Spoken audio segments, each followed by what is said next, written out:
Chapter 1, Fellow Cultivators. Before we begin this journey, strengthen this channel's foundation. Subscribe and ring the bell so you never miss a new chapter. A single like fuels the furnace. Now let us begin. The first thing Zhang Hao noticed was the pain. Not a dull ache, not a gentle throb, but a splitting agony that tore through his skull like someone had driven a railroad spike between his eyes. He gasped, and the sound that came out wasn't his voice. It was younger, sharper, the yelp of a teenager rather than a 28-year-old software engineer who'd fallen asleep reading web novels on his phone. He opened his eyes. Silk canopy, darkwood beams carved with cloud motifs. A room that smelled of sandalwood incense and medicinal herbs. Beside his bed, a porcelain cup steamed with something that looked like tea but smelled like wet copper. "Young master, you've awakened." A servant boy rushed to his side, eyes wide with relief. "I'll notify the Grand Elder immediately. Wait."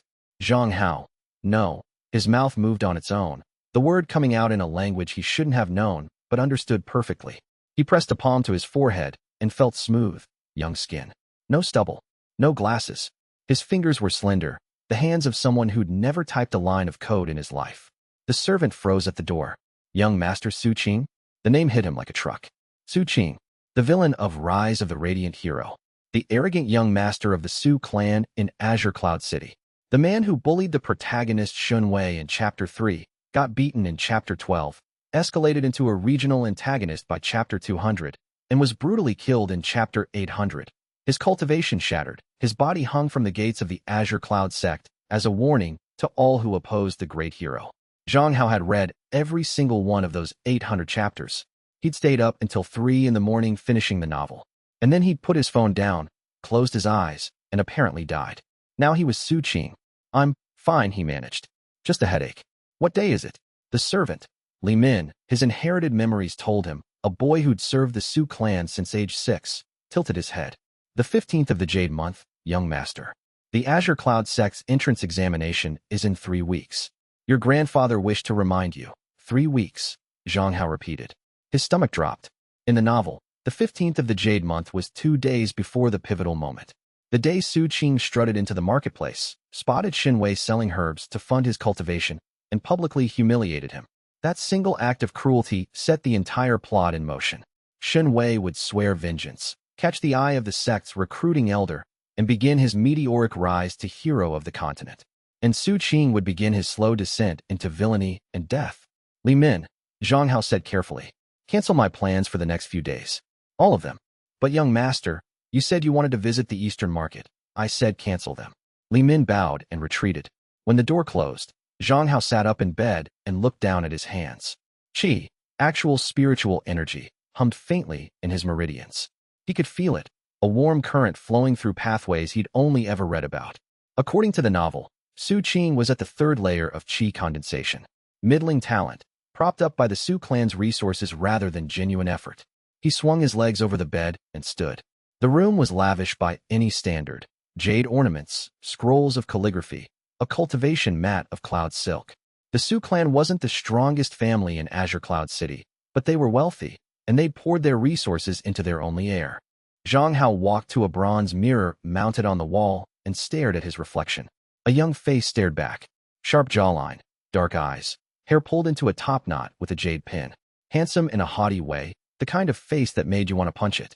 No wonder the novel's readers had cheered when Shun Wei finally killed him. "I'm not dying in this story," Zhang Hao whispered to the mirror. Not a chance. He had knowledge. 800 chapters of plot, character motivations, power systems, hidden treasures, and, most importantly, the hero's every move for the next several years. If he played this right, he could avoid every death flag and maybe even live comfortably. But even as the thought formed, something nagged at him. A detail from the novel he dismissed as a plot hole. In Chapter 412, there was a throwaway line where a side character mentioned that the beast tide in Azure Cloud City had been unusually well coordinated, as if guided by human hands. The author never followed up on it. Readers had chalked it up to sloppy writing. But what if it wasn't sloppy? What if the hero, Zhang Hao shook his head. That was a problem for later. Right now, he needed to survive. He crossed to the window and looked out over Azure Cloud City. It sprawled across a mountain valley, thousands of buildings with curved rooftops gleaming under the morning sun. Spiritual energy drifted visibly through the air like faint mist, drawn to the Azure Cloud peak that towered over the city's northern edge. At its summit, The azure cloud sect's pagodas pierced the clouds. Beautiful, deadly. And somewhere down there, a boy named Shen Wei was selling herbs in the market, not yet aware that his destiny was about to begin. Zhang Hao turned away from the window. He would not be going to that market. He would not bully Shen Wei. He would not set foot on the path that led to his public execution at chapter 800. The question was, what would he do instead? He sat on the cultivation mat, crossed his legs, and began circulating his qi. The technique was crude, the Su clan's basic method, a third-rate manual that couldn't compare to sect-level arts. But it was a start. And unlike the original Su Qing, Zhang Hao knew exactly how cultivation worked from reading thousands of chapters across dozens of novels. He closed his eyes and focused. The qi responded sluggishly, like trying to push syrup through a straw. Third layer of qi condensation. It was going to be a long road. But at least it was a road, and at least he was alive to walk it. The door slid open again. Li Min's voice, hesitant. "Young master, your grandfather has arrived." Zhang Hao opened his eyes. Time to meet the grand elder of the Su clan. The man who, in the novel, would die protecting his ungrateful grandson from one of Shen Wei's calculated retaliations. Not this time, Zhang Hao swore silently. Not if I can help it. He rose to his feet and straightened his robes. Send him in. The man who entered was not what Zhang Hao had expected from the novel's sparse description. Grand Elder Su Tianming was tall and lean. His white hair swept back from a face that looked carved from old wood, all hard angles and deep lines. But his eyes were warm. He wore simple gray robes despite his status, and his cultivation aura was carefully restrained. Core Formation Realm. The strongest cultivator in the Su clan and one of the few core formation experts in Azure Cloud City. Qing'er. The old man's voice was gruff, but gentle. He crossed the room and placed a weathered hand on Zhang Hao's forehead. Your qi fluctuated wildly last night. The physician said you collapsed in your study. I'm better now, grandfather. Su Tianming studied him with eyes that had seen 70 years of the cultivation world. You seem different today, calmer. Zhang Hao managed to smile. I had a strange dream. It gave me perspective. Perspective. The old man's lips twitched. The day my grandson gains perspective is the day I'll believe in miracles. He sat on the edge of the bed, his movements precise despite his age. I came to discuss the entrance examination. The Azure Cloud sect is accepting 30 disciples this cycle. With your current cultivation, third layer of qi condensation. I know it's not enough. Su Tianming blinked. In the novel, Su Qing had never acknowledged his own limitations. He'd relied entirely on his family name and wealth to brute force his way through obstacles. That arrogance had been the seed of every catastrophe that followed. I want to train seriously, Zhang Hao continued. No more wasting time in the market or picking fights with commoners. I want to reach at least the 7th layer before the examination. The 7th, Su Tianming leaned back. In 3 weeks? Qing'er, that would require resources we can barely. I'll earn them. Tell me what cultivation resources the clan has, and I'll figure out a plan. The old man was quiet for a long moment. Then, slowly, a smile broke across his weathered face. Genuine, surprised, and full of a hope that made Zhang Hao's chest ache with guilt for the grandson this man had lost in another timeline. Come to my study this afternoon, Su Tianming said. I have something that might help. After his grandfather left, Zhang Hao paced the room. His mind was racing, sorting through the novel's plot points like a programmer debugging code. The immediate priorities were clear. First, don't antagonize Shen Wei. Every conflict with the hero only strengthened Shen Wei's protagonist halo, the novel's term for the karmic fortune that bent reality in the hero's favor. Second, cultivate as fast as possible. In this world, strength was the only currency that truly mattered. Third, investigate Shen Wei quietly. If Zhang Hao's suspicions about the beast tide were correct, then the hero was far more dangerous than anyone realized. He spent the morning reviewing the Su clan's basic cultivation manual. It was exactly as mediocre as the novel described. The flowing cloud method, a technique that circulated qi through 12 major meridians in a simple loop. Effective enough for the lower realms, but utterly unable to form a strong foundation for higher cultivation. By noon, he'd pushed his qi through 3 full circulation cycles and felt the faintest stirring of progress. The third layer's barrier trembled but held. He needed better techniques, better resources, or both. When afternoon came, he made his way through the Su clan compound to his grandfather's study. The compound was modest by cultivation clan standards, a dozen buildings arranged around a central courtyard, with a small medicinal garden and a single cultivation chamber. The Su clan had perhaps 40 members total, with only 5 who'd reached foundation establishment, and Su Tianming as the sole core formation expert. In a world where sects commanded armies of Foundation establishment cultivators and their leaders touched the nascent soul realm, the Su clan was a minnow. Su Tianming's study was lined with scrolls and jade slips. The old man was waiting at his desk, and beside him sat an unassuming wooden box. "Close the door," Su Tianming said. Zhang Hao obeyed. His grandfather opened the box and withdrew a ring, old iron, blackened with age, inscribed with characters so faded they were nearly invisible. "This was found in the ruins beneath the eastern mountains 50 years ago," Su Tianming said. "No one in the clan has been able to activate it, but it responds to spiritual energy, and I've always believed it contains a legacy." Zhang Hao's heart hammered. The novel had never mentioned this ring. In the original story, Su Qing had been too arrogant and lazy to take his grandfather's gifts seriously. He'd probably dismissed it as junk. He took the ring and slipped it onto his finger. The iron was ice cold. He pushed a thread of qi into it. The world went dark. He stood in a void. No floor, no sky, just endless black in every direction.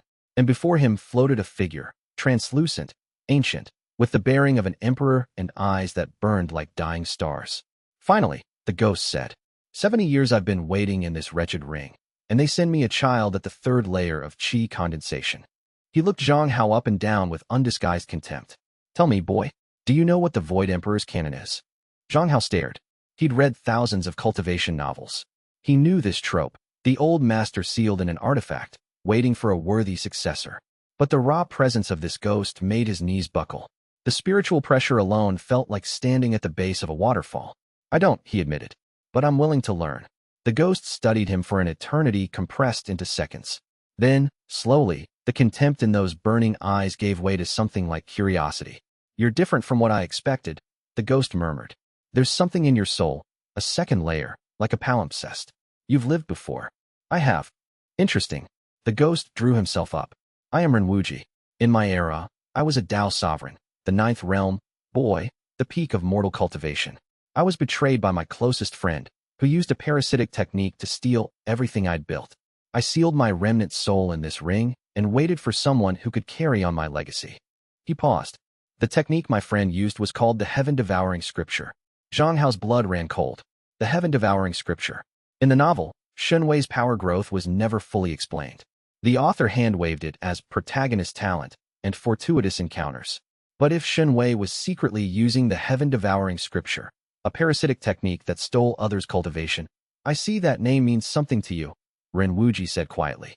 "It might," Zhang Hao said. "There's someone in this era who, I suspect, is using it, or something very like it." The ghost's translucent face hardened. "Then we have work to do."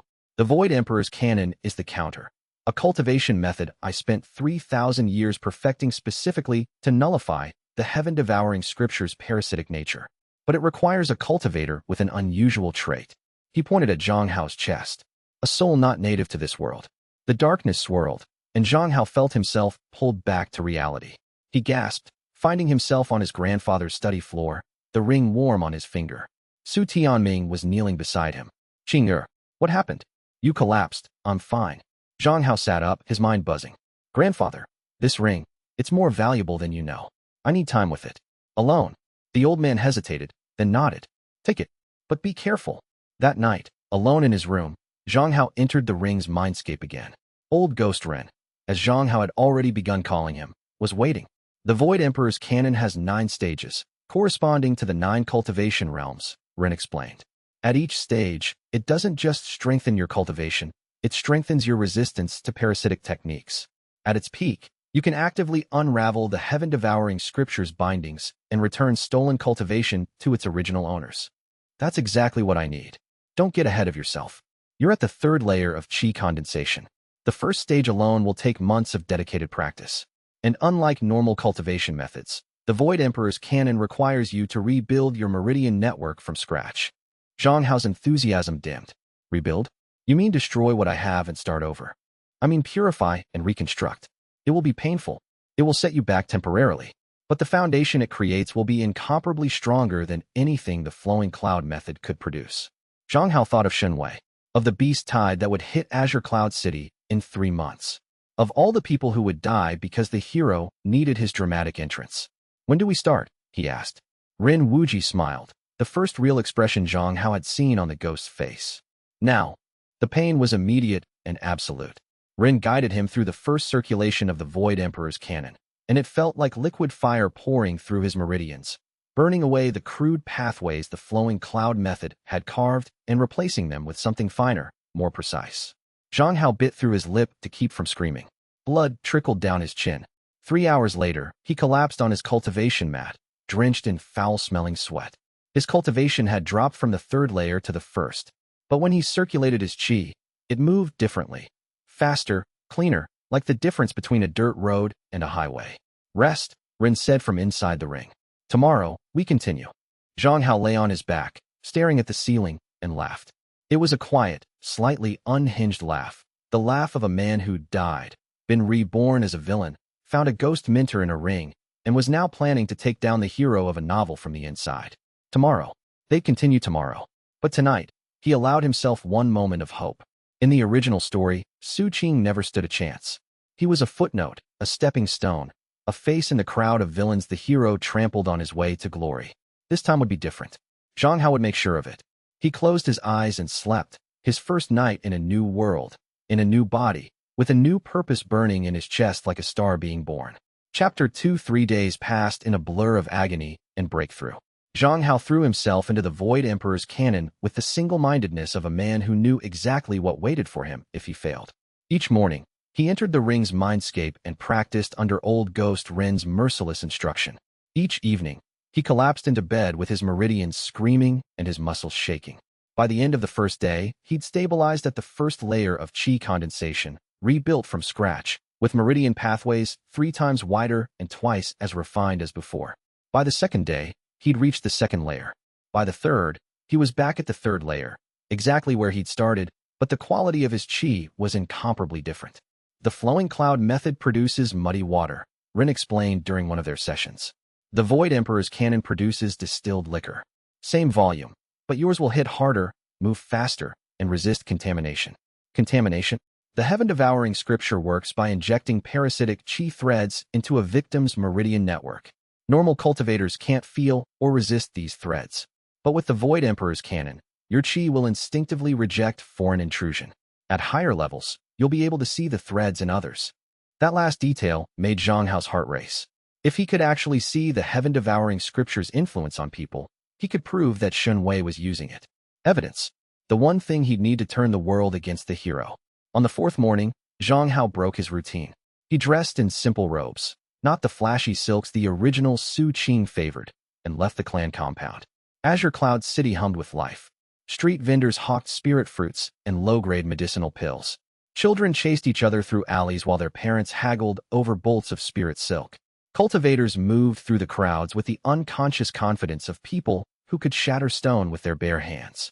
Zhang Hao moved through it all like a ghost. He kept his head down, his spiritual aura suppressed. A trick Ren had taught him, useful for avoiding unwanted attention. His destination was the Eastern Market. Not to bully anyone. Not to start the cascade of events that would seal his fate. He went to observe. He found a quiet tea house on the market's edge, ordered a pot of verdant leaf tea, and settled by the window. From there, he had a clear view of the herb stalls. It took 20 minutes before he spotted him.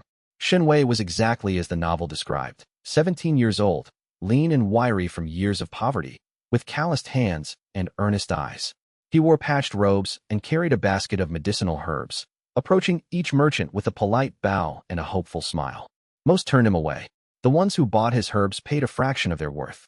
On the surface, he looked exactly like a downtrodden protagonist waiting for his chance to shine. Zhang Hao could almost see the narrative halo shimmering around him. The invisible hand of the plot, guiding events toward the hero's benefit. Then Zhang Hao saw something that made his blood freeze. A girl, maybe 12 years old, bumped into Shun Wei as she passed. A pickpocket, Azure Cloud City was full of them. But Shun Wei didn't just catch her hand. He smiled, said something Zhang Hao couldn't hear, and the girl's expression changed from guilt to adoration in an instant. She nodded eagerly and ran off into the crowd. 10 minutes later, the girl was back. She whispered something to Shun Wei, who nodded and moved to a specific herb stall. The merchant there, a heavy-set man with a foundation establishment aura, suddenly paled and agreed to buy Shun Wei's entire basket at full price. Zhang Hao gripped his teacup so hard the porcelain cracked. In the novel, this scene was presented as Shun Wei's natural charisma, winning over even the hardest hearts. But watching it in person, Zhang Hao saw the mechanism clearly. The girl was running intelligence. She'd spotted something about the merchant, some leverage, and Xinwei had used it. Not overtly, not threateningly, but the merchant's sudden compliance wasn't generosity. It was fear.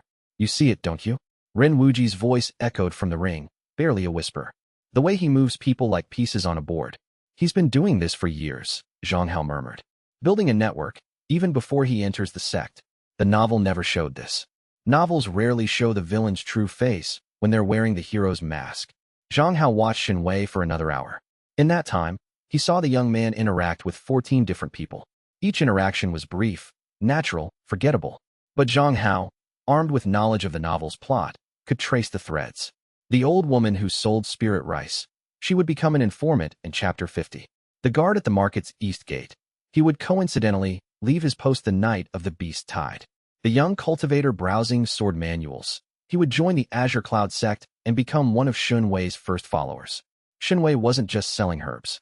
He was laying groundwork, planting seeds of influence that would bloom across hundreds of chapters. He's more dangerous than I thought, Zhang Hao said. They always are, Ren replied grimly. The heaven-devouring scripture doesn't just steal cultivation. It steals fortune, connections, even the fabric of destiny itself. Every person he touches becomes a thread in his web. And when he finally pulls those threads, everyone dances. Zhang Hao left the tea house and walked home through streets that suddenly felt less charming and more like a stage set. Every smiling face, every casual interaction. He couldn't help wondering how many of them were already threads in Xunwei's web.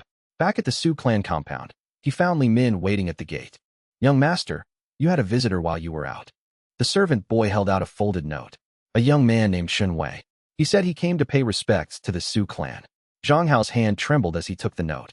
In the original novel, this never happened. In the original novel, Su Qing went to the market and bullied Xunwei, not the other way around.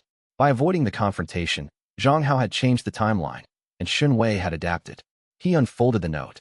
The handwriting was elegant, almost calligraphic. Esteemed young Master Su, I humbly wish to introduce myself and offer my services as an herb supplier to your distinguished clan. I have heard of the Su clan's reputation and hope to establish a mutually beneficial relationship. Your servant, Xunwei. On the surface, it was perfectly polite, but Zhang Hao could read between the lines. Xunwei had noticed the change in the script. The villain who was supposed to antagonize him had instead gone silent. And like any master manipulator, Xunwei wasn't content to let events unfold passively. If the Su clan's heir wouldn't come to him, he'd come to the Su clan. Li Min, Zhang Hao said, keeping his voice casual. If Xunwei comes again, tell him I'm in seclusion and can't receive visitors. Yes, young master. Zhang Hao retreated to his room and sat on his cultivation mat. His heart was pounding. This was just the beginning, a polite note, an extended hand. But he knew what came next. In the novel, when Xunwei couldn't defeat an enemy through conflict, he defeated them through friendship. He'd get close, earn trust, and then, when the moment came, pull the rug out from under them so smoothly they'd thank him for the fall. I need to be stronger, Zhang Hao said to the empty room. Faster. Then stop talking and start cultivating, Rin said from the ring. Zhang Hao closed his eyes and cycled the Void Emperor's cannon. The qi surged through his meridians like a river cutting through a canyon, painful but purposeful, each circulation carving his pathways deeper and wider. He felt the fourth layer's barrier approaching, a wall of compressed spiritual energy that he needed to break through. He pushed. The wall resisted. He pushed harder, pouring every ounce of willpower into the effort, thinking of the note in his pocket, of Xunwei's smile, of the 800 chapters of suffering that waited for him if he failed. The wall cracked. Qi flooded through the breach, and Zhang Hao gasped as his cultivation surged to the fourth layer of qi condensation. His meridians thrummed with power, and for a moment, the world seemed sharper, colors brighter, sounds clearer, the very air alive with spiritual energy he could now perceive at a deeper level. Fourth layer, Rin noted. Adequate. For a turtle. Zhang Hao laughed despite himself. How long until I reach the seventh layer? I need to be there for the sect examination. At your current pace? 2 weeks. Maybe less if you stop sleeping. I'll manage on 4 hours a night. 3. And eat more spirit rice. Your body needs the fuel. Zhang Hao nodded and resumed his cultivation. Outside his window, Azure Cloud City settled into evening. Somewhere in the city, Xunwei was planning his next move. Somewhere in the novel's timeline, a beast tide was being arranged. The game was on, and for the first time, the villain knew the rules. Chapter 3. The next 2 weeks were the most grueling of Zhang Hao's existence in either lifetime. Each day followed the same relentless pattern. He woke at the 4th hour, meditated with the Void Emperor's canon until his meridians burned, ate a quick meal of spirit rice and medicinal soup prepared by the Su clan's kitchen, then entered the ring's mindscape for Rin Wuji's instruction. The ghost was a brutal teacher. He didn't just teach cultivation techniques. He taught combat theory, spiritual awareness, formation basics, and something he called the art of the unseen war. Cultivation is only half the battle, Rin lectured during one session. The other half is information. Who knows what, who can be trusted, and who is wearing a mask. In my era, the strongest cultivator in the room was rarely the most dangerous. The most dangerous was the one who knew everyone's secrets. Like Shen Wei, Zhang Hao said. Exactly like Shen Wei. If he truly uses the heaven-devouring scripture, then he's been gathering information and influence for years. You can't fight that with brute strength alone. You need your own network, your own eyes and ears. Zhang Hao took the lesson to heart. Between cultivation sessions, he began paying attention to the Su clan's internal dynamics for the first time. The original Su Qing had been oblivious to clan politics, too absorbed in his own petty feuds and pleasures to notice the currents flowing beneath the surface. What Zhang Hao found was concerning. The Su clan was weaker than it appeared.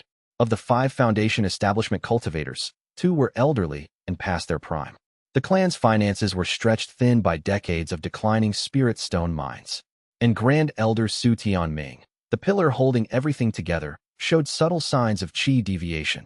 A tremor in his left hand, a slight unevenness in his aura that suggested his core formation was not as stable as it should be. In the novel, none of this had mattered. The Su clan was simply backdrop, the villain's support structure, disposable once the plot demanded it. But now that Zhang Hao was living inside the story, he saw a family struggling to survive in a world that devoured the weak. On the 5th day, he hit the 5th layer. On the 9th day, the 6th. Each breakthrough came faster as the Void Emperor's canon optimized his meridians, and the quality of his qi continued to outpace its quantity. During a sparring session with one of the clan's foundation establishment guards, Zhang Hao's 5th layer strike cracked the guard's 6th layer defense, something that should have been impossible. Your qi density is approaching foundation establishment levels despite being trapped in a qi condensation container, Rin observed. The canon is working better than expected. Your otherworldly soul seems to accelerate the purification process. Is that normal? Nothing about you is normal, boy. A soul from another world, stuffed into a cultivation body, practicing an extinct technique taught by a dead man in a ring. We passed normal 3 lifetimes ago. By the end of the 2nd week, Zhang Hao reached the 7th layer of qi condensation. He stood in the courtyard at dawn, feeling the qi flow through him like a mountain stream, clear, strong, and impossibly refined. At the 7th layer, most cultivators could shatter stone and run faster than horses. Zhang Hao could do both, and then some. But cultivation wasn't the only thing that had progressed. During his observation sessions, brief walks through the city disguised in plain robes, he'd cataloged 17 individuals who were connected to Shen Wei's network. Most were low-level, merchants, street kids, retired cultivators eking out a living. But 3 were significant. A clerk in the city guard's records office, a junior elder at the Azure Cloud Sect's outer division, and a foundation establishment rogue cultivator who ran a black market for spirit pills. Each of them had been visited by Shen Wei at least twice in the past 2 weeks. Each interaction was innocuous on the surface, but the pattern was unmistakable. Shen Wei was building infrastructure, supply lines for information, materials, and, most likely, victims. Zhang Hao documented everything in a jade slip hidden in a false panel beneath his bed. Evidence. He needed evidence. Suspicion wasn't enough to bring down a hero. On the morning of the sect examination, Zhang Hao stood before his bronze mirror and barely recognized himself. 2 weeks of intense cultivation and sparse meals had stripped the softness from Su Qing's face. The haughty young master was gone, replaced by someone leaner, harder, with eyes that held a focus the original never possessed. His grandfather knocked and entered without waiting. Su Tianming was dressed in his formal robes, the Su clan's cloud insignia embroidered on his chest. 7th layer, the old man said, his spiritual sense washing over Zhang Hao like a warm breeze. In 2 weeks. I wouldn't have believed it if I weren't seeing it with my own eyes. The ring helped, Zhang Hao said honestly. Su Tianming's expression grew complicated. That ring has been in the clan for 50 years. A dozen talented juniors tried to activate it. None succeeded. He placed both hands on Zhang Hao's shoulders.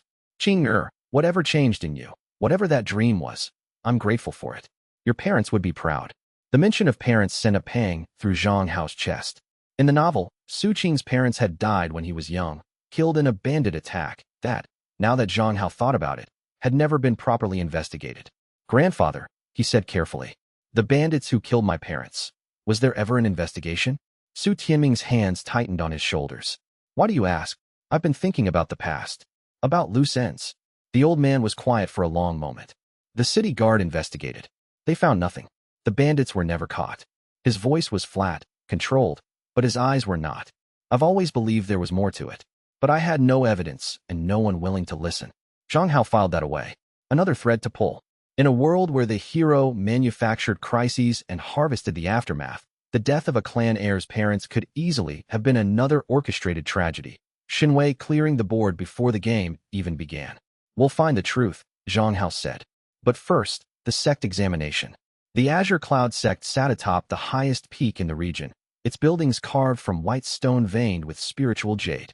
The examination grounds were a vast amphitheater carved into the mountainside, with tiered seating for spectators and a central arena of compacted spirit earth.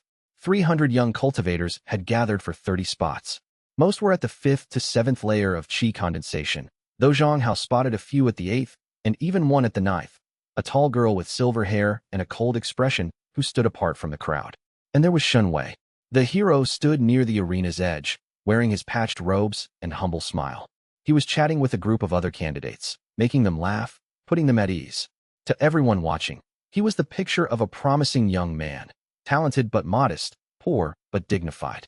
Zhang Hao's stomach turned. "Steady," Ren whispered from the ring. "Don't let emotion cloud your judgment. We're here to observe and pass the examination. Nothing more." The examination had 3 phases. First, a spiritual root test, a crystal orb that measured innate talent. Second, a chi demonstration, push as much power as possible into a formation array. Third, single combat, fight one other candidate. Victory not required, but performance mattered. The spiritual root test was straightforward. Zhang Hao placed his palm on the crystal, and it glowed a deep azure, middle-grade spiritual roots, exactly what the original Su Qing had. But the examiners noted something unusual. His chi purity was far beyond his apparent talent level. Eyebrows rose. Notes were scribbled. The chi demonstration went better. When Zhang Hao channeled the Void Emperor's cannon into the formation array, the measuring stones cracked. His output registered at a level typically seen in 9th layer cultivators. The examining elder actually stood up. 7th layer of chi condensation, the elder murmured, checking his notes. With output rivaling the 9th layer. Interesting. Shenwei was watching. Zhang Hao could feel those calm, calculating eyes on the back of his neck. In the novel, this was the moment Shenwei first identified Su Qing as a threat to manage.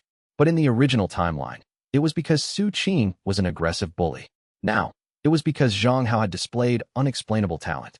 Different reason. Same result. Shenwei's attention was locked on him. The combat phase was the real test. Names were drawn at random, and Zhang Hao found himself facing a stocky boy from the merchant district, 8th layer, heavy build, using a straightforward fist technique. The fight lasted 40 seconds. Zhang Hao didn't use any flashy moves. He used footwork Ren had drilled into him. The Void Emperor's steps, a movement technique that looked simple but created afterimages at higher levels. At this stage, it just made him fast. Very fast. The stocky boy threw 3 punches at air before Zhang Hao's palm strike caught him in the solar plexus and launched him off his feet. "Match," the examining elder called. Su Qing advances. Polite applause from the spectators. Su Tianming, watching from the gallery, allowed himself a rare smile. Zhang Hao returned to the candidates area and tried to calm his hammering heart. That was when he noticed Shenwei's match. The hero was fighting a girl at the 6th layer, and he was losing. On purpose. Zhang Hao could see it in the way Shenwei moved. Every dodge a fraction too slow, every counter a hair too weak. He was controlling the fight completely while making it look like a desperate struggle. And then, at the last moment, Shenwei landed a desperate counterattack that won the match by the slimmest margin. The crowd erupted. What a fight. What heart. What determination. The examining elders nodded approvingly. A poor boy from the streets, overcoming a better-equipped opponent through sheer willpower. It was the kind of story that won hearts and opened doors. Zhang Hao felt sick. "He's performing," he said under his breath. "Of course he is," Ren replied. "The heaven-devouring scripture's primary function is to accumulate karmic merit, and nothing generates merit faster than appearing heroic against impossible odds. Every person who admires him, every elder who notes his potential. They're all feeding the technique without knowing it. The examination results were posted that evening. Both Su Qing and Shun Wei were among the 30 accepted disciples. Zhang Hao ranked 8th. Shun Wei ranked 29th. Dead last among the accepted, which was exactly where he wanted to be. Low expectations. Maximum room to grow. As Zhang Hao turned to leave with his grandfather, a hand caught his sleeve. "Excuse me, young Master Su?" He turned. Shun Wei stood before him, wearing that earnest smile, his patched robes still dusty from the combat arena. "We haven't been properly introduced. I'm Shun Wei. I believe I left a note at your clan's gate recently." He bowed. "I wanted to congratulate you on your performance today. That palm strike was remarkable." Every instinct Zhang Hao had screamed to pull away. But Ren's voice was steady in his mind. "Engage. Carefully. A snake you can see is less dangerous than one hiding in the grass." Zhang Hao returned the bow. "Thank you. Your match was impressive as well." That last counter showed real skill. Something flickered in Shun Wei's eyes, so fast that anyone else would have missed it. Recognition. The recognition of one strategist seeing another see through his act. Then it was gone, replaced by the humble smile. "You're too kind. I was lucky. I hope we can be friends at the sect." "I'd like that," Zhang Hao lied. They parted with another exchange of pleasantries, and Zhang Hao walked away with a chill running down his spine. In that single flicker, he'd seen something the novel never showed. Shun Wei's real face. Behind the humility, behind the earnest smile, there was a mind as cold and calculating as a machine. And that mind had just registered Zhang Hao as a variable to be managed. "Well," Ren said as they descended the mountain. "That was educational. He knows I'm different from the original Su Qing." "Of course he does. The original was a loud, predictable bully. You're quiet and competent. In Shun Wei's playbook, that makes you either a potential tool or a potential threat. Which do you think he'll treat me as?" "Both. Until he decides." Zhang Hao looked up at the azure cloud sect's gleaming pagodas, silhouetted against the sunset. In 3 days, he would enter those halls as a disciple. And somewhere in those halls, Shun Wei would be watching, planning, and pulling strings. The game had moved to a bigger board, and the pieces were just beginning to take their positions. Chapter 4. The Azure Cloud sect operated on a simple hierarchy: outer disciples, inner disciples, core disciples, and elders. New recruits entered as outer disciples and were assigned to dormitories on the sect's lower slopes. Each dormitory housed 10 disciples under the supervision of a senior outer disciple. Zhang Hao's dormitory was Dormitory 7, a modest building of white stone with 10 small rooms, a shared cultivation chamber, and a courtyard for practice. His 9 dorm mates were a mix of clan heirs and commoners, ranging from the 5th to the 9th layer of qi condensation. Shun Wei was assigned to Dormitory 12, 5 buildings away, close enough to cross paths regularly, far enough to maintain the illusion of distance. On the first morning, senior disciple Luo Chun gathered the new recruits in the outer courtyard for orientation. Luo Chun was a foundation establishment cultivator in his 20s, competent, no-nonsense, and completely unaware that he was, according to the novel, going to die in the beast tide 3 months from now. "You are the 31st intake of the Azure Cloud sect," Luo Chun announced, his voice carrying across the courtyard with spiritual reinforcement. "The sect has accepted you based on potential, not achievement. Your performance in the next 6 months will determine whether you remain as outer disciples, advance to inner disciples, or are expelled." Zhang Hao stood in the second row, keeping his posture relaxed and his expression neutral. He'd already mapped the key players among the new recruits. The silver-haired girl he'd noticed during the examination, Bai Ling, 9th layer, from a minor noble family, stood at the front, her cold expression daring anyone to approach. A burly young man named Chun Hao, no relation to Zhang Hao's original name, was loudly telling anyone who'd listen about his merchant father's connections. And Shun Wei stood at the very back, small and unassuming, the picture of a humble newcomer. "Your first month will focus on fundamentals," Luo Chun continued.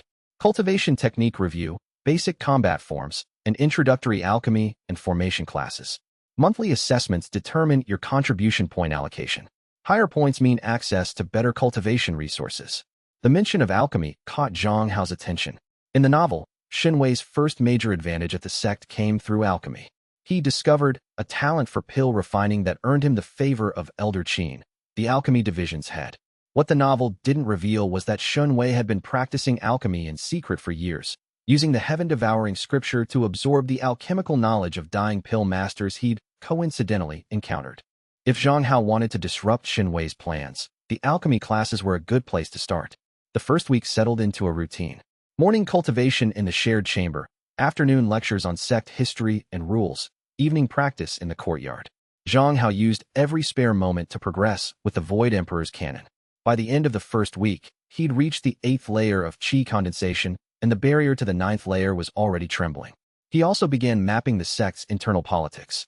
The Azure Cloud sect had 3 main factions among its elders. The Orthodox faction led by sect master Yin Songhai, who prioritized traditional cultivation and sect harmony. The Reform faction led by Elder Qin, who pushed for more aggressive expansion and resource acquisition. And the Neutral faction, which included the Disciplinary Hall's Elder Zhao and several others who played both sides. In the novel, Elder Zhao was eventually revealed as Shun Wei's puppet within the sect, a corrupt disciplinary elder who used his position to eliminate Shun Wei's rivals on fabricated charges. That revelation didn't come until chapter 300, by which point dozens of promising disciples had already been destroyed. Zhang Hao couldn't wait 300 chapters. He needed to identify Shun Wei's moves before they happened and position himself to counter them. It was during the second week's alchemy class that things got interesting. Elder Qin, a rotund man with ink-stained fingers and a perpetual frown, demonstrated the basics of pill refining. The lecture hall was tiered, with 30 new disciples watching as the elder ground herbs, controlled flame, and coaxed a batch of qi-gathering pills from a bronze cauldron. Alchemy is precision, Elder Qin declared, holding up a smooth, translucent pill. 1 degree of heat too high, 1 grain of ingredient too much, and the entire batch is ruined. Who among you has any experience? Silence. Alchemy was expensive. Most of these young cultivators had never touched a cauldron. Then Shun Wei raised his hand. Elder Qin, I've practiced a little. Self-taught, with wild herbs. I know it's crude, but show me, Elder Qin said, gesturing to the demonstration cauldron. Shun Wei approached with the perfect amount of hesitation, enough to seem humble, not enough to seem afraid. He selected herbs from the ingredient tray, ground them with a mortar, using a technique that was far too smooth for a self-taught beginner, and began refining. The pill that emerged was better than Elder Qin's demonstration batch. Slightly higher purity, more consistent color, perfect shape. If Zhang Hao hadn't known the truth, he would have been as amazed as everyone else in the room. Elder Qin's eyes widened. Remarkable. A natural talent. What's your name, boy? Shun Wei, Elder. Come see me after class. I'd like to discuss your future in the alchemy division. The other disciples murmured with admiration. Shun Wei ducked his head modestly, and Zhang Hao, watching from the 3rd row, felt a cold certainty settle in his gut. The script was playing out. Different details, same trajectory. Shun Wei was inserting himself into the sect's power structure, building favor with influential elders, and doing it so smoothly that no one thought to question it. Can you do alchemy? Ren asked in his mind. Not yet, but I have you. You must have picked up some alchemy knowledge in your 3,000 years. Some, Ren said dryly. Enough to make that boy's pills look like mud pellets. Then teach me. But quietly. I don't want to draw attention by competing with Shun Wei directly. Smart. The heaven-devouring scripture feeds on rivalry and conflict. The more attention you draw to yourself as his opponent, the more karmic fuel you give him. Better to build your strength in the shadows. Zhang Hao spent the next several evenings in his room, entering the ring's mindscape to practice alchemy theory. Ren's knowledge was staggering. The ghost had personally known Dao-level alchemists and had spent centuries studying the art. Under his tutelage, Zhang Hao learned principles that the Azure Cloud sect's alchemy courses wouldn't cover for years: resonance theory, spiritual flame harmonics, and the critical relationship between a cultivator's qi purity and their pill quality. Your Void Emperor's canon qi is exceptionally pure, Ren noted. That gives you a natural advantage in alchemy. A pill refined with pure qi will always outperform one made with muddy energy, regardless of technique. Good. But I'm not going to use that advantage publicly. Not yet. Then why learn it? Because in 3 months, a beast tide is going to hit Azure Cloud City. And when it does, this sect is going to need every healing pill, qi restoration pill, and antidote it can get. I plan to be ready.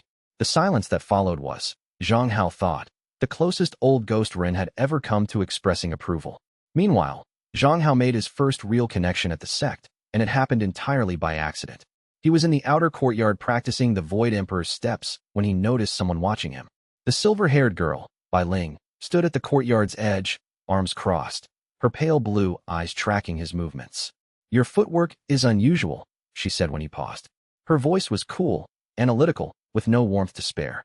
It doesn't match any technique in the sect's outer library. Family heritage, Zhang Hao said, which was technically true.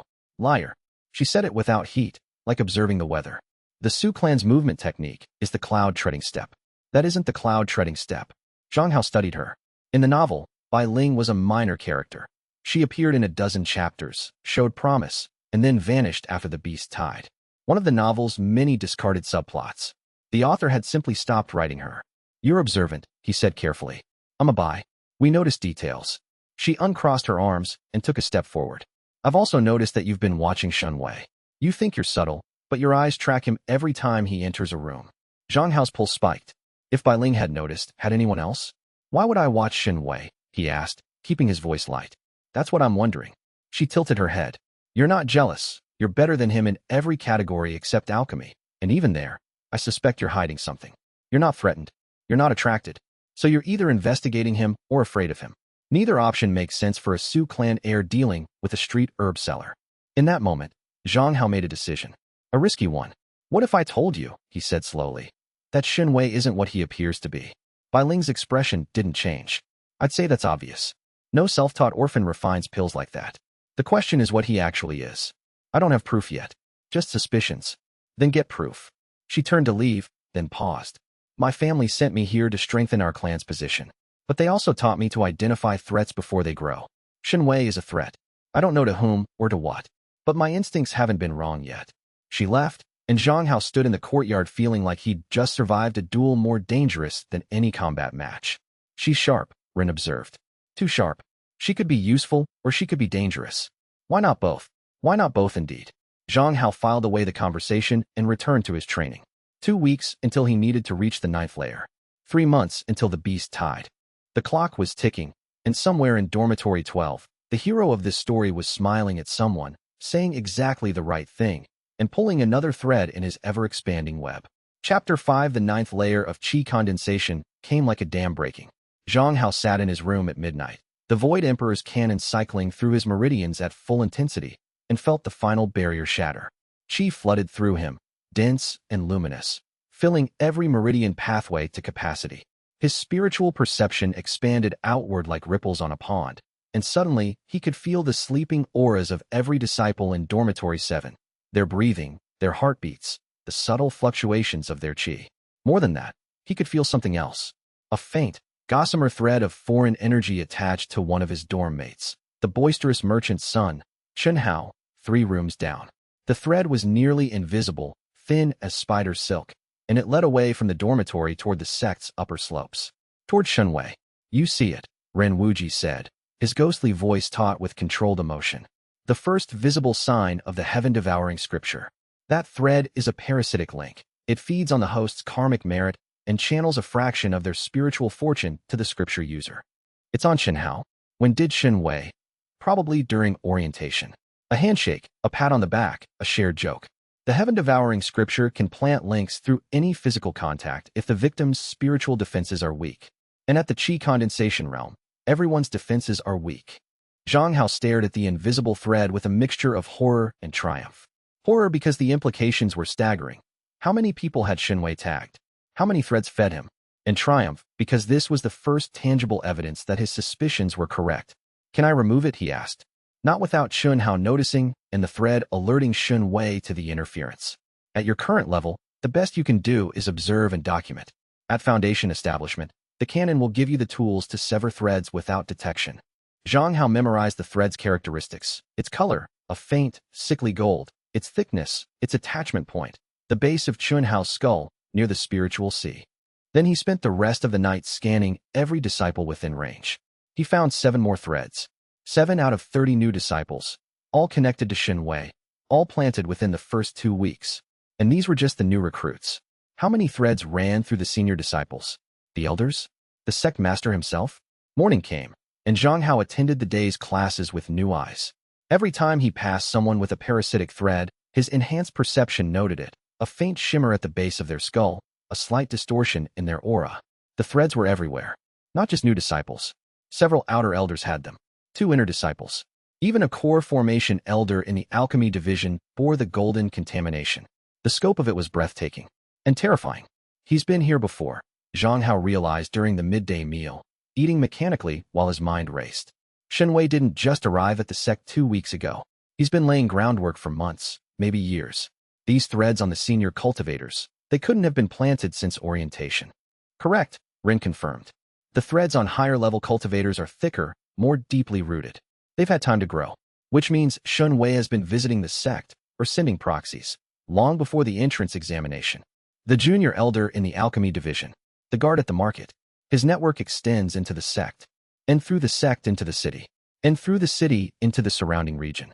The heaven-devouring scripture is patient. It plays a long game. Zhang Hao pushed his food away. His appetite was gone, replaced by a cold resolve. He needed to reach foundation establishment. Fast. The 9th layer of qi condensation wasn't enough, not against a threat this deeply embedded. That afternoon, instead of attending the elective combat class, Zhang Hao went to the sect's outer library. As an outer disciple, he had access to basic cultivation manuals, combat techniques, and general reference materials. Nothing groundbreaking, but that wasn't why he was there. He was looking for information on the Azure Cloud sect's history, specifically, any mention of the heaven-devouring scripture or similar parasitic techniques. 3 hours of searching turned up a single reference.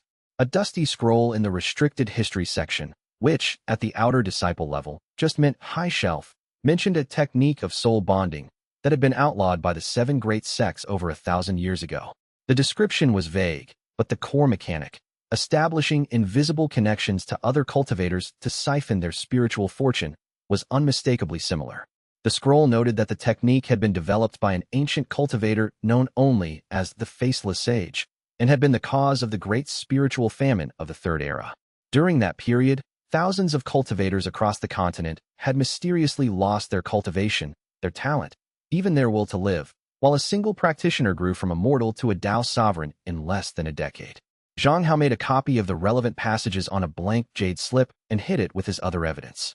The Faceless Sage, a name from ancient history, connected to the very technique Shen Wei was using. Was there a direct lineage? Had someone rediscovered the technique, or had it been passed down in secret? He needed more information. But the outer library's resources were limited, and accessing the inner library required inner disciple status, or the sponsorship of an elder. A plan began to form. That evening, he found Bai Ling in the outer courtyard, practicing her sword forms. The silver-haired girl moved with lethal precision, each strike clean and economical. Her spiritual roots were ice aspect, and faint frost trailed from her blade. "I have something to show you," Zhang Hao said when she paused. "If it's your mysterious footwork again, it's about Shun Wei." Her expression sharpened. She sheathed her sword and followed him to a quiet corner of the courtyard, behind a stand of spirit bamboo where the sect's surveillance formations didn't reach. Zhang Hao hesitated. This was a risk, but he needed allies, and Bai Ling's instincts had already identified Shun Wei as wrong. The question was whether her observation skills extended to what he was about to reveal. "At the 9th layer of qi condensation, my spiritual perception is enhanced," he said carefully. "I can see things that others can't. Specifically, I can see foreign energy attached to other cultivators.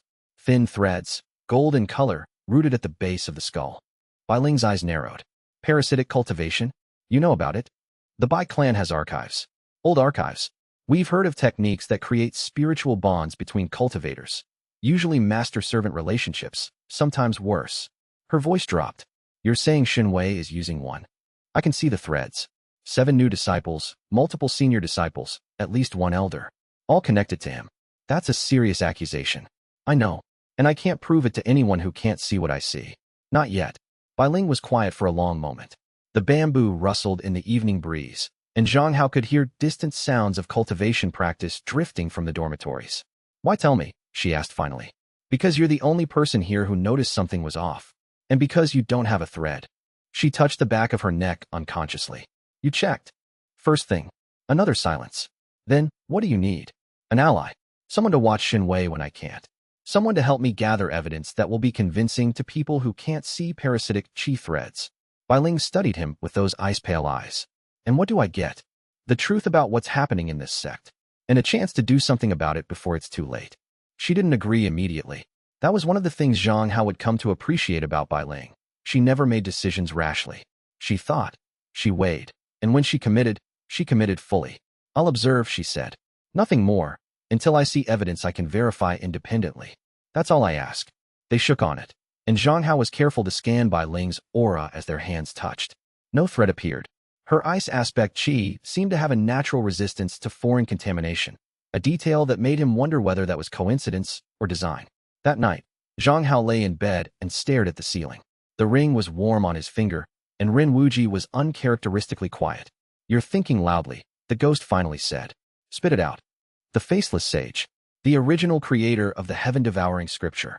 The scroll said he was from the Third Era. That's over 3,000 years ago. Your era. Silence. Run. Yes. The faceless sage was from my era. In fact, he was the friend I mentioned. The one who betrayed me.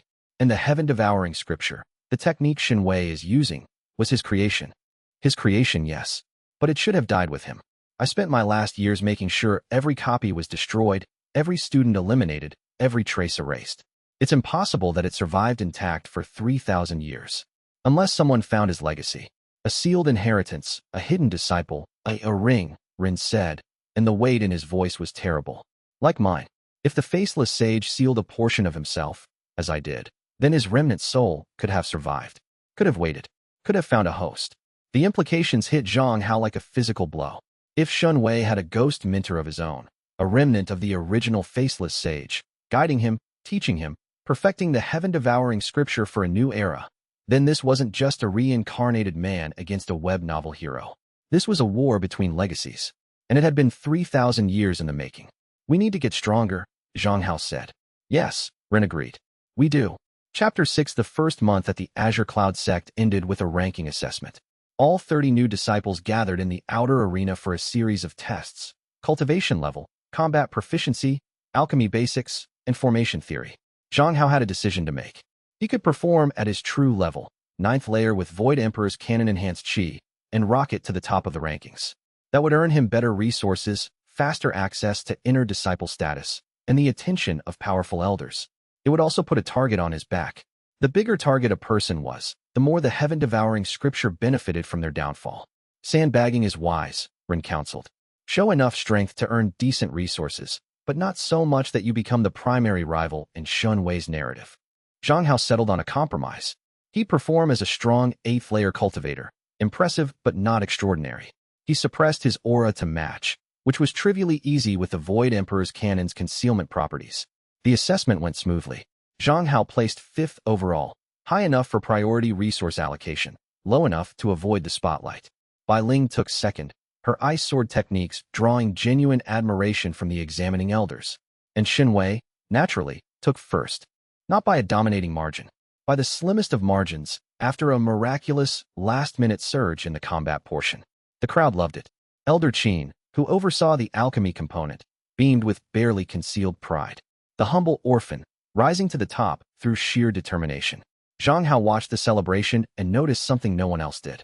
In the moment of Shen Wei's victory, every parasitic thread in the arena pulsed with golden light. The adoration, the respect, the karmic energy generated by 30 fellow disciples and a dozen elders. All of it flowed along those invisible threads directly into Shen Wei's spiritual core.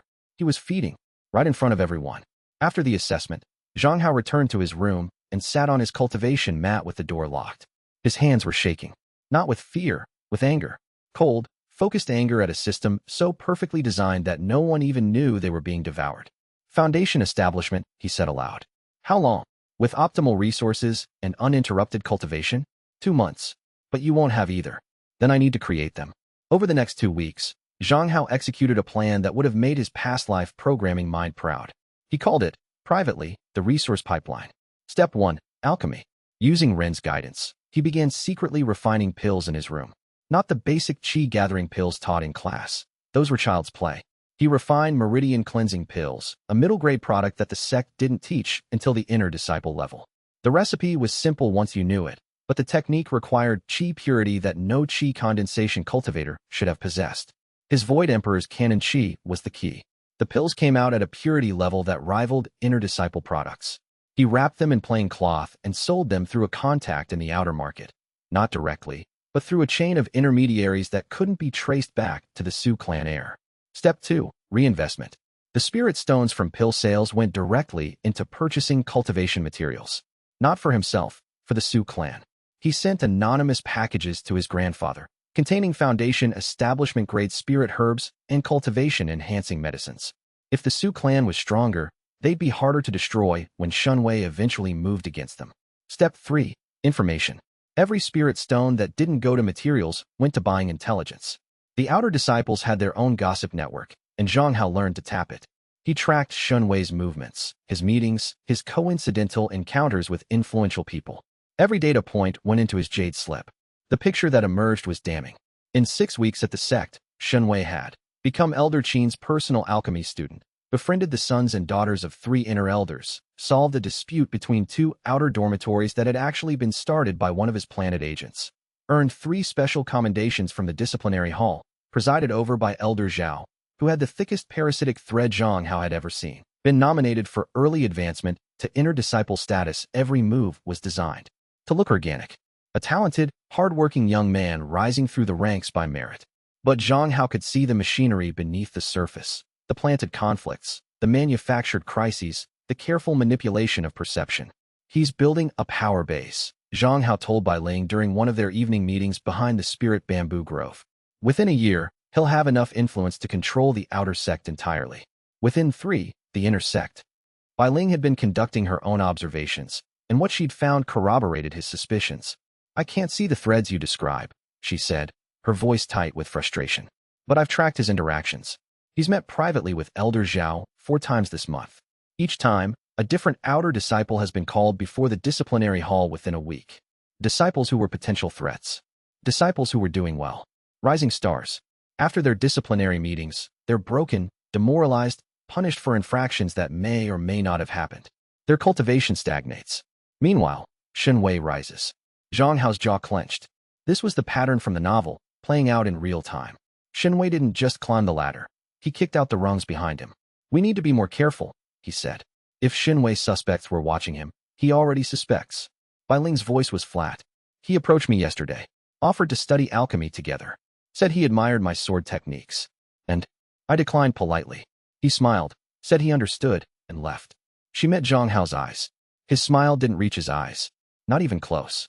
A chill ran through Zhang Hao. Shunwei was probing, testing, trying to determine who in the new intake was a potential threat and who could be co-opted. Bai Ling's refusal had put her on the threat list. We need to accelerate our timeline, Zhang Hao said. Agreed. What's the next move? The beast tide. It's coming in about 2 months. In the intelligence I have, the beast tide isn't natural. It's manufactured. Someone lures the beasts toward Azure Cloud City using blood bait. Bai Ling's eyes widened. That's mass murder disguised as a natural disaster. And the person who heroically defends the city gains an enormous amount of karmic merit and public adoration. Shunwei. If we can find the blood bait before the tide is triggered, we can prove it's manufactured. That's evidence even the elders can't ignore. Bai Ling drew a slow breath. 2 months. That's not much time. Then we'd better start now. She nodded once, sharp and decisive. And in that moment, their informal alliance solidified into something more, a shared purpose, forged by the recognition that they were the only ones who saw the monster hiding behind the hero's mask. Chapter 7 Foundation Establishment. The breakthrough came on a rainy evening 6 weeks into Zhang Hao's time at the sect. He sat in his room with the windows shuttered, the Void Emperor's cannon cycling at maximum intensity, and felt the boundary between chi condensation and foundation establishment stretch thin. Foundation establishment was not like breaking through cultivation layers. Layers were walls to be hammered through. Foundation establishment was architecture, the construction of a spiritual foundation within the Dantian, a crystalline structure that would determine the quality of every breakthrough that followed. Most cultivators built their foundation over days or weeks, carefully laying each strand of chi like bricks in a wall.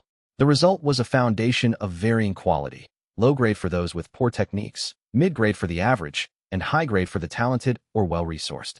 Zhang Hao didn't build a foundation. The Void Emperor's cannon built one for him. His impossibly pure chi condensed in his Dantian like liquid diamond, forming a structure that was simultaneously simple and complex. A perfect sphere of interlocked chi strands, each one resonating at a frequency that amplified the others. The process took 6 hours, and for those 6 hours, Zhang Hao existed in a state of transcendent clarity where every meridian pathway, every chi strand, every atom of spiritual energy was perfectly visible and perfectly controllable. When it was done, he opened his eyes and the world was different. The spiritual energy in the air wasn't just visible, it was readable. He could parse its composition, track its flow, feel the subtle currents created by every living thing within 100 meters. The parasitic threads on his dorm mates blazed like neon signs in his enhanced perception, each one a golden chain leading back to Shun Wei's dormitory. Perfect foundation, Ren Wuji breathed. In 3,000 years, I've seen exactly 4 cultivators achieve a perfect foundation.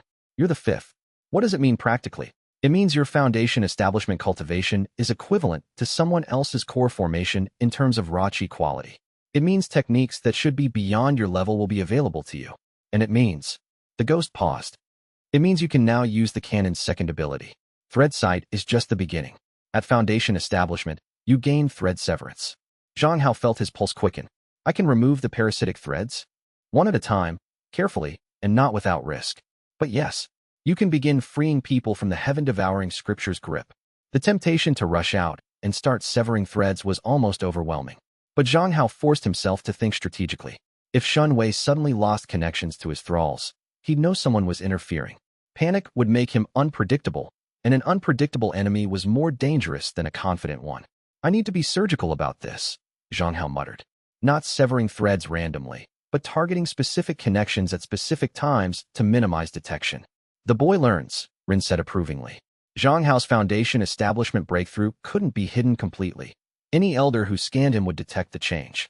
But the Void Emperor's canon's concealment properties allowed him to mask the quality of his foundation. To casual observation, he'd appear as a solid mid-grade foundation establishment cultivator. Good, but not extraordinary. He reported his breakthrough to senior disciple Luo Xin the next morning, and the news rippled through the outer sect. Foundation establishment in less than 2 months? For a disciple who'd entered at the 7th layer, that was impressive but not unheard of. The sect had resources that accelerated growth, after all. Shun Wei was among the first to congratulate him. Impressive, Brother Su. The hero said, that warm smile in place. You've been cultivating diligently. Thank you, Brother Shen. I understand you're close to foundation establishment yourself? I still have a ways to go. Shun Wei's smile turned self-deprecating. 9th layer, but the breakthrough eludes me. You're lucky to have your family's resources. The lies rolled off his tongue like honey. Zhang Hao could see, with crystal clarity, that Shun Wei's actual cultivation was already at foundation establishment, had been for weeks, probably months. He was hiding it, just as Zhang Hao was hiding his foundation's quality. 2 snakes recognizing each other in the grass. If you need any assistance, don't hesitate to ask, Zhang Hao offered, matching Shun Wei's sincerity note for note. I appreciate that. Shun Wei clasped his hands and bowed. Truly. As he walked away, Zhang Hao counted the parasitic threads flowing from Shun Wei's body. In the weeks since Zhang Hao's last count, the number had doubled. Over 40 threads now, reaching into every corner of the outer sect and several into the inner sect. The hero was feeding well. That evening, Zhang Hao conducted his first thread severance. He chose his target carefully, Li Min, his servant, his childhood companion, the boy who'd been faithfully attending to the Su clan heir for years, and who, according to the novel, was secretly Shun Wei's spy. Li Min was sleeping in the servants' quarters when Zhang Hao entered. The boy's breathing was slow and even, and at the base of his skull, a golden thread pulsed gently, connecting him to Shun Wei's network. Zhang Hao sat beside the sleeping boy and extended his spiritual perception. The thread was thin but deeply rooted. It had been planted years ago, long before the sect. The implications made Zhang Hao's skin crawl. Shun Wei had been spying on the Su clan through their own servant for years. Gently, Rin instructed.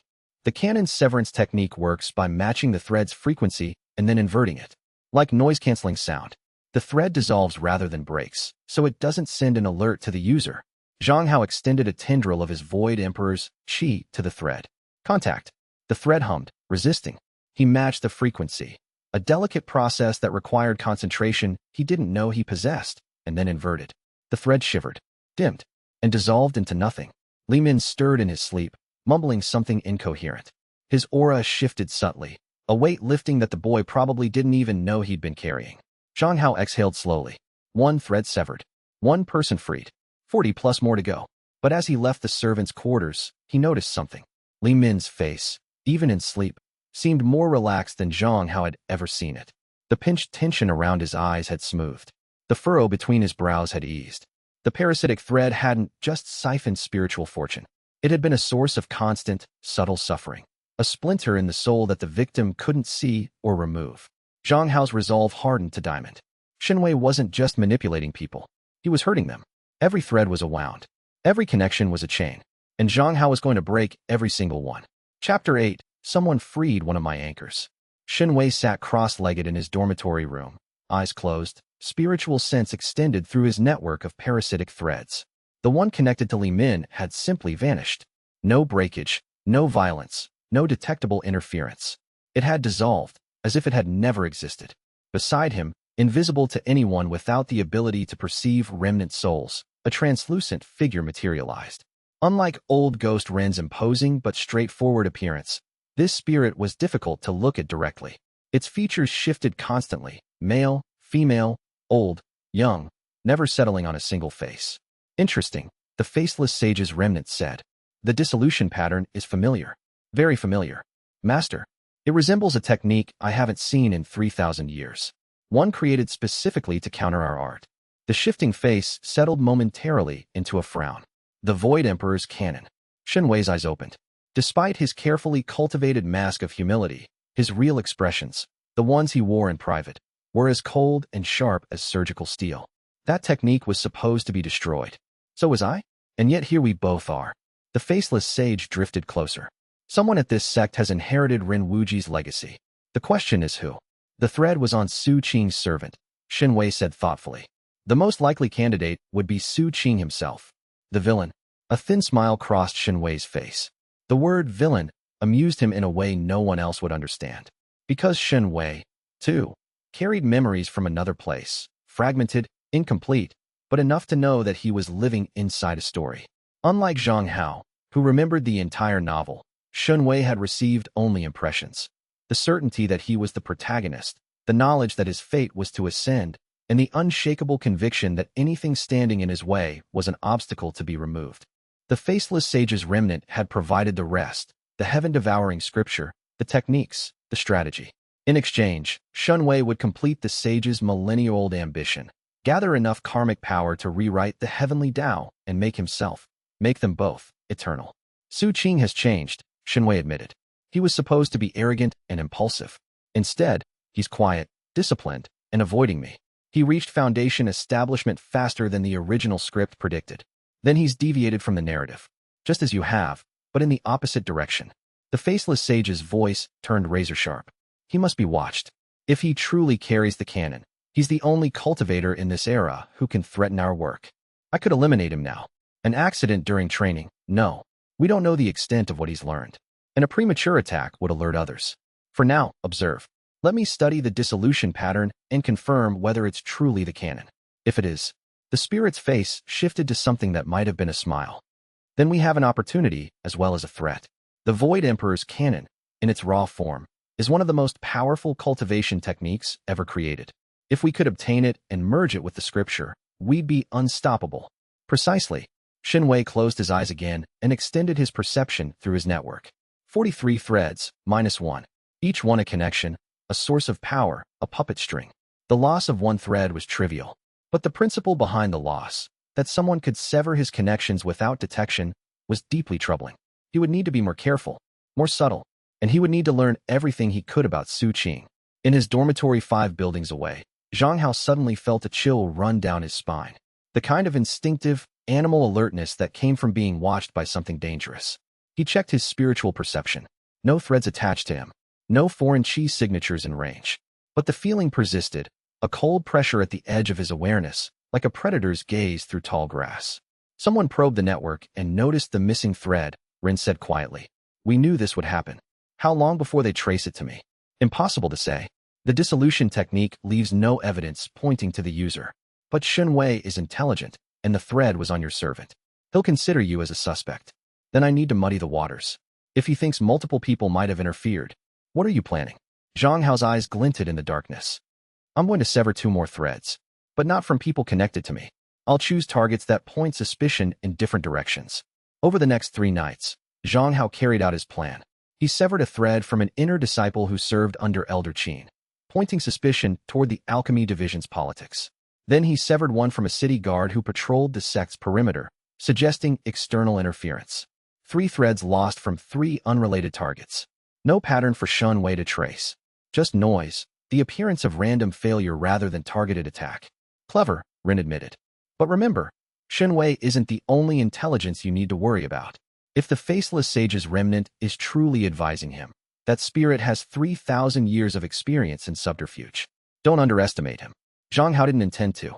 But for now, the immediate goal was clear. Prepare for the beast tide, build his strength, and keep Xinwei guessing about the source of his problems. The clock was ticking. 2 months until chaos. Chapter 9. The Azure Cloud Sect's monthly market was an event Zhang Hao had been looking forward to. Held on the first day of each month, it was an open bazaar where disciples, elders, and visiting merchants traded cultivation resources. For outer disciples on limited contribution points, it was one of the few opportunities to acquire materials above their grade. Zhang Hao arrived early, dressed in simple sect robes, his spiritual aura suppressed, to mid-foundation establishment. He had a specific shopping list: spirit herbs for meridian cleansing pills, to continue his underground alchemy business, a set of formation flags for a defensive array he planned to install around the Su clan compound, and, if he was lucky, any information about unusual beast movements in the region. The market sprawled across the sect's middle terrace, a flat expanse of stone usually reserved for large-scale formation practice. Stalls lined the perimeter, draped with colorful banners advertising their wares. Inner disciples sold pills and techniques. Visiting merchants offered spirit beast materials, rare ores, and enchanted weapons. Elders' representatives traded high-grade items for premium prices. Zhang Hao moved through the crowd methodically, scanning each stall while simultaneously mapping the parasitic threads in the area. The density was troubling. In a crowd of several hundred, he counted over 60 threads. Xinwei's network was growing faster than he'd estimated. He was examining a bundle of silverleaf lotus stems at an herb stall when a voice behind him said, "Those are last season's harvest. The spiritual energy has already started degrading." He turned. A girl about his age stood there, her dark hair pulled back in a practical braid, wearing alchemy division robes stained with herb residue. She had sharp, intelligent eyes and an expression of calm confidence that reminded him, uncomfortably, of Bai Ling, but warmer, more approachable. "I'm Linyu," she said, extending a hand. Alchemy division, inner disciple. The name hit Zhang Hao like a thunderbolt. Linyu. In the novel, she was Shun Wei's primary love interest, a brilliant alchemist who fell for the hero's charm and was eventually sacrificed during his breakthrough to nascent soul.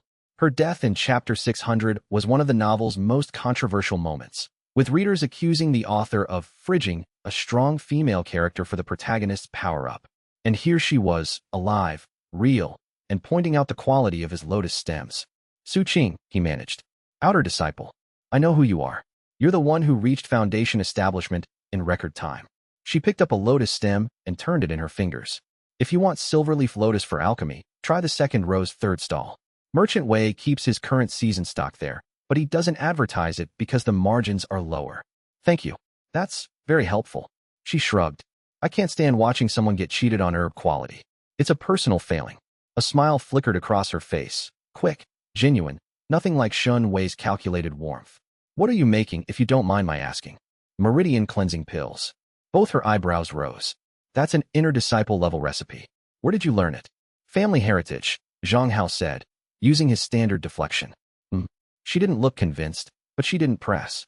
"Well, if you want better results, substitute 3-year spirit dew for the base water. It increases purity by roughly 15%. Zhang Hao stared at her.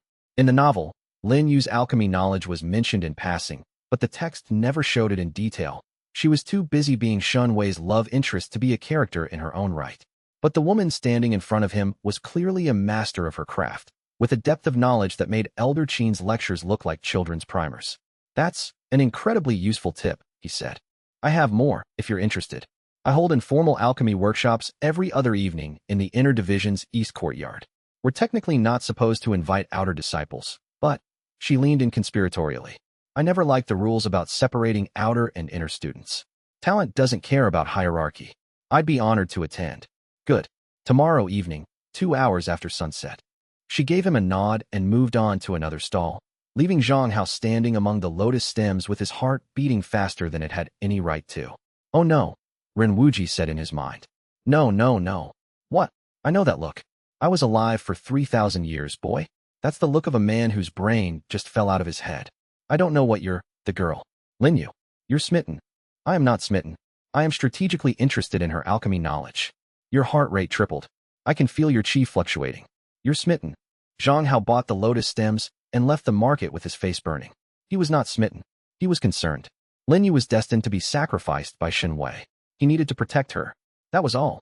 Ren's skeptical silence was deafening. The alchemy workshop the next evening was held in a small courtyard hidden behind the inner division's herb gardens. 6 cultivators attended, 4 inner disciples, and, now, Zhang Hao as the sole outer disciple. Lin Yu presided with easy authority, guiding them through a complex refining technique called dual flame harmonization. Zhang Hao watched her work and was struck by the contrast with Shen Wei's alchemy. Shen Wei's technique was flawless, technically perfect, mechanically precise. But Lin Yu's had something his lacked entirely: creativity. She improvised, adjusted, and adapted in real time, her spiritual sense reading the pill furnace like a musician reading a score. Alchemy isn't just following recipes, she said during a pause, wiping herb-stained fingers on her apron. It's a conversation with the materials. You have to listen to what the herbs want to become, not just force them into the shape you've decided on. That sounds like a philosophy, not a technique, one of the inner disciples said skeptically. It's both. Technique without philosophy produces competent pills. Philosophy without technique produces explosions. She grinned. The sweet spot is in the middle. After the workshop, Zhang Hao lingered. Lin Yu was cleaning her furnace, moving with the easy efficiency of long practice. You held back during the demonstration, she said without looking up. You already know dual flame harmonization. Probably better than I taught it. Zhang Hao blinked. How? The way you handled your spiritual flame. The adjustments were too precise, too instinctive. That's not a beginner's technique. She straightened and fixed him with a look that was equal parts curiosity and challenge. Who taught you? Someone who isn't around anymore. The mysterious family heritage again. Something like that. She studied him for a long moment, and Zhang Hao had the unsettling impression that she could see through layers of deception the way he could see parasitic threads. Su Qing, she said finally, you're not what people say you are. What do people say? That you're a rich clan heir who got lucky with a breakthrough. That you're arrogant, spoiled, and peaked early. She paused. I don't see any of that. I see someone hiding. I just can't figure out from what. The honesty in her voice cracked something in Zhang Hao's chest. For weeks, he'd been operating in a world of deception, hiding his strength, hiding his knowledge, hiding his very identity. Lin Yu's directness was like fresh air after months in a sealed room. Maybe someday I'll tell you, he said. When it's safe. Safe from what? He shook his head. Come to the monthly market with me next time. I'll buy you the 3-year spirit you recommended, and we can refine pills together. Her eyes softened. That sounds nice. It's a deal. Zhang Hao left the inner courtyard with warmth spreading through his chest that had nothing to do with cultivation. And in the back of his mind, Ren Wuji wisely said nothing at all.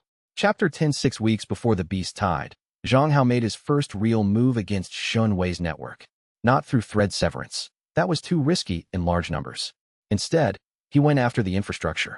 The black market pill merchant who worked with Shen Wei, a foundation establishment cultivator named Wu Dang, ran his operation out of a warehouse in Azure Cloud City's lower merchant district. Zhang Hao had been tracking him for weeks, noting his supply routes, his customers, and his meeting schedule with Shen Wei's intermediaries.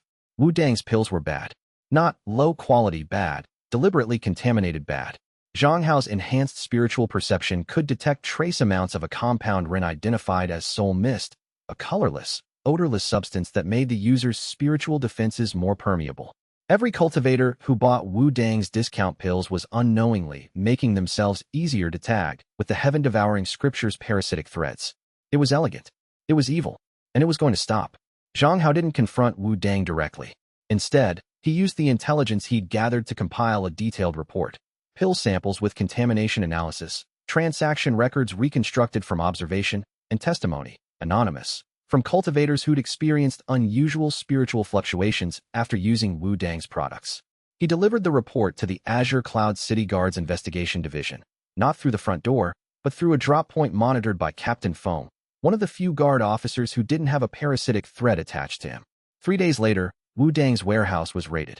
The guard found contaminated pills, unauthorized alchemical equipment, and a small fortune in improperly documented spirit stones. Wu Dang was arrested and his operation shut down. The raid looked like routine law enforcement. Nothing connected it to Su Qing or to the broader conspiracy. But Zhang Hao knew it had cost Shen Wei a significant resource, his primary vector for mass-contaminating Azure Cloud City's cultivator population. That's one supply line cut, Zhang Hao told Bai Ling during their next meeting. But he'll adapt. He always adapts. Then we need to be faster than his adaptation. Bai Ling produced a jade slip from her sleeve. I found something. The Bai clan archives mention a technique for detecting parasitic cultivation at the Foundation establishment level. It requires ice aspect chi and a specific meditation form. I've been practicing. Can you see the threads? Not yet, but I can feel them. A wrongness in someone's aura, like a note out of tune. It's not as precise as your perception, but it's independent verification. Zhang Hao's eyes lit up. Independent verification was exactly what they needed. His own testimony could be dismissed as paranoia or fabrication. But if two cultivators, using two different methods, detected the same parasitic contamination, keep practicing, he said. When you can reliably detect threads, we'll have a case. There's something else. Bai Ling's expression was troubled. The Bai clan archives also mention the faceless sage, the original creator of the heaven-devouring scripture. She met his eyes. According to our records, the faceless sage's spirit was never confirmed destroyed. The Void Emperor, your ring's occupant, I assume, believed he'd eliminated all remnants. But the Bai clan scholars disagreed. They theorized that the sage fragmented his consciousness and hid the pieces in multiple artifacts across the continent. Multiple pieces, Zhang Hao repeated, the implications sending ice through his veins. Not just one ring or one legacy. Multiple. If the Bai clan's theory is correct, Shen Wei might not just have a mentor. He might have the faceless sage's primary consciousness, the largest, most powerful fragment. Zhang Hao closed his eyes. The scope of what they were facing kept expanding. It wasn't enough to defeat Shen Wei. They needed to account for the faceless sage's full legacy, every fragment, every hidden piece, every contingency plan laid over 3,000 years. One step at a time, he told himself. First, the beast tide. Then, Foundation establishment peak. Then, the intersect. One step at a time. Bai Ling nodded. One step at a time. But in the silence that followed, both of them knew that time was the one resource they couldn't manufacture. Chapter 11. The Beast Tide preparations began 5 weeks before the predicted event. Zhang Hao couldn't reveal his foreknowledge openly, telling the sect, I know a beast tide is coming because I read it in a novel, would get him a one-way trip to the disciplinary hall.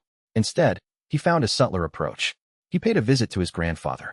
Su Tianming received him in the clan's main hall, tea already poured. The old man looked better than he had months ago. The anonymous shipments of high-quality cultivation materials were having an effect. The tremor in his left hand had stabilized, and his aura was firmer. Grandfather, Zhang Hao began, settling into the chair across from the old man. Have you noticed the spiritual energy fluctuations in the eastern forest? Su Tianming set down his teacup. You can detect those at Foundation establishment? With my enhanced perception, yes. The ambient spiritual energy east of the city has been destabilizing for weeks. Spirit beasts are migrating westward in unusual numbers. I've counted 3 times the normal beast sightings on the eastern patrol routes. The old man's expression grew grave. I've noticed the beast sightings as well. Several hunting parties have reported aggressive behavior from normally docile species. The city guard dismissed it as seasonal variation. It's not seasonal. Something is driving the beasts toward the city. If the migration continues at this rate, a beast tide, Su Tianming finished. His core formation spiritual sense extended outward briefly, reading the ambient energy. You're right. The patterns are consistent. But beast tides don't just happen. Something causes them. That's what concerns me. Grandfather, I think someone is deliberately destabilizing the eastern ecosystem. If we could find proof, the city guard won't investigate based on a Foundation establishment disciple's hunch, no matter whose grandson he is. Su Tianming leaned forward. But the Su clan has its own assets. I'll dispatch scouts to the eastern forest. If there's evidence of deliberate tampering, we'll find it.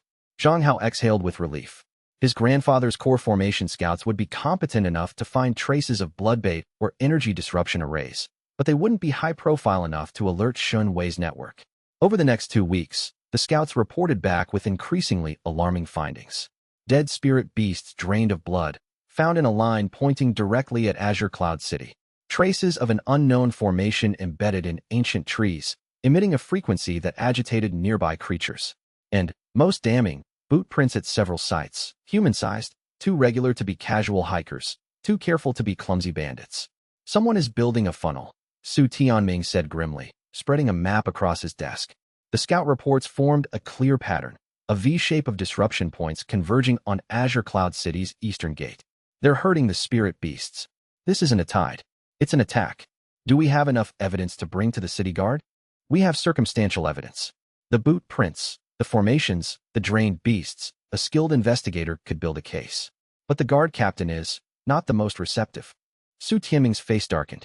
Captain Zhou Feng has been increasingly erratic, dismissing reports, reassigning experienced officers, thinning the Eastern Patrol rotation. Zhang Hao checked his memory against the novel. Captain Zhou Feng, the corrupt guard captain who was one of Shun Wei's pawns. In the novel, Zhou Feng conveniently had the Eastern defenses understaffed when the beast tide hit, maximizing casualties and creating the perfect stage for Shun Wei's heroic intervention. Grandfather, what if the guard captain is compromised? That's a serious accusation. I know. But think about it. Reduced Eastern patrols, dismissal of beast migration reports, reassignment of experienced officers. If someone wanted to ensure the city was vulnerable when the tide hit, they'd do exactly what Zhou Feng is doing. Su Tianming's chi flared, his aura crackling with suppressed anger. That bastard. If he's really selling out the city, we can't go after him directly. Not yet. But we can prepare independently. The Su clan, allied families, anyone we trust. We can quietly stockpile beast-repelling formations, healing pills, and defensive talismans. When the tide hits, we'll be ready even if the official defenses aren't. The old man studied his grandson with an expression Zhang Hao couldn't quite read. Pride, certainly, but also something like recognition. The look of a veteran seeing a fellow soldier, regardless of age. When did you become a strategist? Su Tianming asked softly. When I realized the world doesn't wait for people to be ready. The old man smiled. It was the kind of smile that made the hard lines of his face soften into something almost gentle. Your father used to say the same thing. He stood. I'll begin preparations. Quietly. And I'll reach out to the Lin clan. Their daughter is at the sect with you, isn't she? Zhang Hao's pulse stuttered. Lin Yu? Yes, she's in the alchemy division. Her father, Lin Jinhai, is a Foundation establishment peak cultivator and an old friend. If we're preparing for a beast tide, we'll need healing pills in bulk. The Lin clan can provide. That's a good idea. Zhang Hao kept his voice steady despite the sudden warmth in his chest. Involving the Lin clan meant working more closely with Lin Yu. That was strategic. Purely strategic. I'll arrange a meeting, Su Tianming said. Family to family. Zhang Hao nodded and left, his mind already racing through logistics. Stockpiling supplies, coordinating defenses, preparing evacuation routes. All of it needed to happen in the next 5 weeks, without alerting Shun Wei or his compromised allies that the city knew what was coming. The game was getting more complex by the day, but for the first time, Zhang Hao felt like he might be gaining an edge. Chapter 12. The meeting between the Su clan and the Lin clan took place on neutral ground, a private dining room in the Azure Cloud City's premier restaurant, the Jade Pavilion. Zhang Hao attended as his grandfather's representative, a decision that raised eyebrows among the Su clan's elders, but was accepted on the strength of his recent cultivation progress. Lin Jinhai was a broad-shouldered man with Lin Yu's sharp eyes and a cultivator's coiled spring posture. He arrived with his daughter, who smiled at Zhang Hao with a warmth that made him forget, briefly, that he was at a strategic meeting with the fate of a city at stake. Grand Elder Su speaks highly of you, Lin Jinhai said, pouring tea with the careful ceremony of a man who valued tradition. A Foundation establishment breakthrough in 2 months, at your age. Impressive. Thank you, Elder Lin. But I didn't request this meeting to discuss my cultivation. He laid out the evidence. The drained spirit beasts, the hidden formations, the herding pattern, the guard captain's suspicious behavior. He presented it methodically, without embellishment, letting the facts speak for themselves. Lin Jinhai's expression grew increasingly grim as the briefing continued. Beside him, Lin Yu's face had gone pale. A manufactured beast tide, Lin Jinhai said when Zhang Hao finished. Targeting Azure Cloud City. In 5 weeks. He rubbed his jaw. Who would benefit from such an attack? Someone who wants to be seen as a hero, Zhang Hao said carefully. Someone who needs a crisis to resolve. Lin Yu's eyes sharpened. You suspect someone specific. I have suspicions. But suspicions aren't evidence, and I won't make accusations I can't prove. Lin Jinhai nodded approvingly. Wise. Then let's focus on what we can do. The Lin clan specializes in medicinal alchemy. If a beast tide is coming, we'll need healing pills, antidotes for spirit beast venom, and chi restoration pills in quantities that our normal production can't match. I can help with production, Zhang Hao offered. My alchemy skills are more advanced than my sect records suggest. Lin Yu raised an eyebrow. I knew it. Lin Yu will coordinate the alchemy effort, Lin Jinhai continued, giving his daughter a pointed look. If you two can work together effectively, we can triple our output. We can, Lin Yu said, and there was something in her voice, a quiet determination, that made Zhang Hao's chest tighten. They spent the next hour planning logistics. The Lin clan would provide herbs and furnaces. The Su clan would fund the operation through their recently replenished spirit stone reserves. Production would happen in a secure location known only to both families, and the stockpile would be distributed when the tide hit, not if. As the meeting concluded and the elders withdrew to discuss political considerations, Zhang Hao and Lin Yu found themselves alone on the restaurant's balcony, overlooking Azure Cloud City's evening skyline. "You're not just a clan heir playing cultivator," Lin Yu said, leaning against the balcony railing. "This level of strategic thinking, the intelligence network, the evidence gathering. You've been planning this for weeks." "Since before I entered the sect," Zhang Hao admitted. "Why? Why does the Su clan heir care so much about a beast tide that hasn't happened yet?" "Because I read it in a novel. Because I know exactly what happens if I don't act. Because in another timeline, you die screaming while the hero who claims to love you uses your death to fuel his ascension." He couldn't say any of that. Instead, he said, "Because I've seen what happens when people with power don't act. People die, and the ones who cause the deaths walk away looking like heroes." Something in his voice must have betrayed the depth of his conviction, because Lin Yu's expression changed. The analytical curiosity softened into something more personal, recognition, perhaps, of a shared belief. "My mother died in a beast tide," she said quietly. "When I was 7. The city guard said it was unavoidable, an act of nature. But my father always believed there was more to it. He could never prove it. What if he was right?" She met his eyes, and in that moment, the distance between a reincarnated software engineer and a cultivation world alchemist collapsed to nothing. "Then we'd better make damn sure this one ends differently," she said. They stood on the balcony as the city's lights flickered to life below, two young cultivators bound by a shared purpose and, perhaps, by something more. Neither spoke of it. Neither needed to. The work was what mattered. And the work began tomorrow. Chapter 13. Pill production commenced in a hidden workshop beneath the Lin clan's medicinal garden. The space had been used by Lin Yu's mother for experimental alchemy, and it was perfect, isolated, warded against spiritual detection, and equipped with 3 high-quality furnaces. Zhang Hao and Lin Yu fell into a rhythm. She handled the complex formulations, antidotes, specialized healing pills, and chi restoration pills that required her advanced technique. He handled volume production, meridian cleansing pills, basic healing pills, and beast-repelling talismans, a side skill Rin had taught him, that could be produced quickly and in bulk. Working together, they discovered something unexpected. Their alchemical styles complemented each other perfectly. Lin Yu's creativity and improvisation meshed with Zhang Hao's, Rin enhanced, precision and theoretical depth. When they collaborated on a single batch, the results surpassed what either could achieve alone. "Resonance," Lin Yu said, holding up a healing pill that gleamed with unusually high purity. "Our spiritual energies resonate. It's rare, maybe 1 in 10,000 alchemist pairs experience it." "Is that significant?" "Significant? It's legendary." The ancient alchemist pairs who produced the mythical 9 transformation pills were all resonance partners. "With practice, we could." She caught herself, her cheeks coloring slightly. "I mean, from a purely professional standpoint." "Purely professional," Zhang Hao agreed, his own face warm. "Oh, for the love of," Rin began. Zhang Hao mentally told the ghost to shut up. Over the next 3 weeks, the stockpile grew. Healing pills, 400. Antidotes, 200. Chi restoration, 300. Beast-repelling talismans, 150. Enough to supply a small army, or to save a city when its official defenses failed. But pill production wasn't the only thing happening. Su Tianming's scouts continued monitoring the eastern forest, and their reports grew increasingly urgent. The herding formations were intensifying. New ones were being planted deeper into beast territory, agitating stronger, more dangerous creatures. The estimated timeline for the tide's arrival was tightening. 4 weeks became 3, 3 became 2. Meanwhile, at the sect, Shenwei's preparations were also accelerating, though in a very different direction. Zhang Hao watched through his enhanced perception as the hero's parasitic network expanded its reach into the sect's defensive operations. Elder Zhao, the disciplinary hall head, assigned several experienced formation masters to training exercises that would conveniently take them away from the city when the tide hit. The sect's beast tide response protocols, emergency formations, evacuation routes, combat assignments, were subtly altered in ways that would create chaos rather than order.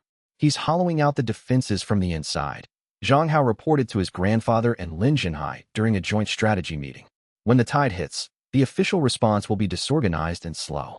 Maximum casualties, maximum chaos, and maximum opportunity for someone to swoop in and save the day." "We've confirmed the guard captain's involvement," Su Tianming added. "Captain Zhou Feng has been meeting with known associates of the underground cultivation world. Money is changing hands. Can we arrest him?" Lin Jinhai asked, not without tipping off whoever he's working for. If we move too early, they'll adapt, delay the tide, find new pawns, and try again when we're not prepared. Zhang Hao nodded at his grandfather's analysis.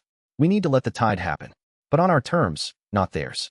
If we can't prevent the attack, we can control the response. How? We position our supplies and allies at the key defensive points that the official response is going to neglect. When the tide breaks through the weakened eastern defenses, we're already there. We contain the damage, save the civilians, and, crucially, we document everything. The failed official response, the guard captain's negligence, the suspicious timing. And when the dust settles, Lin Jinhai said slowly, we have evidence of a conspiracy, not just suspicions, documented proof. Exactly. Su Tianming and Lin Jinhai exchanged a look. Two old cultivators, veterans of decades of sect politics and clan warfare, recognizing a strategy as sound as any they'd devised. The Su clan is with you, Su Tianming said. The Lin clan as well, Lin Jinhai confirmed. Zhang Hao felt the weight of their trust settle on his shoulders. These weren't just allies, they were family, both the one he'd been born into and the one he was building. He would not let them down. Chapter 14. 2 weeks before the beast tide, Shen Wei made his move against Zhang Hao. It was subtle, as everything Shen Wei did was subtle. No direct confrontation, no obvious aggression. Instead, Zhang Hao found himself summoned to the disciplinary hall for a routine inquiry. Elder Zhao presided. He was a thin man with a perpetual sneer and the thickest parasitic thread Zhang Hao had ever seen. A rope of golden energy as wide as his thumb, pulsing with stolen power. Shen Wei's puppet, body and soul. Disciple Su Qing. Elder Zhao began, his voice oily with false cordiality. Several concerns have been raised about your recent activities. Concerns, Elder? You've been seen leaving the sect grounds frequently. You've been meeting with individuals outside the sect's approved contact list. And you've been acquiring alchemical supplies in quantities that exceed your contribution point allocation. Each accusation was technically accurate and completely misleading. Zhang Hao had been leaving the grounds for the clan meetings and Lin Yu's workshop. The unapproved contacts were his own clan members. The alchemical supplies were for the beast tide stockpile.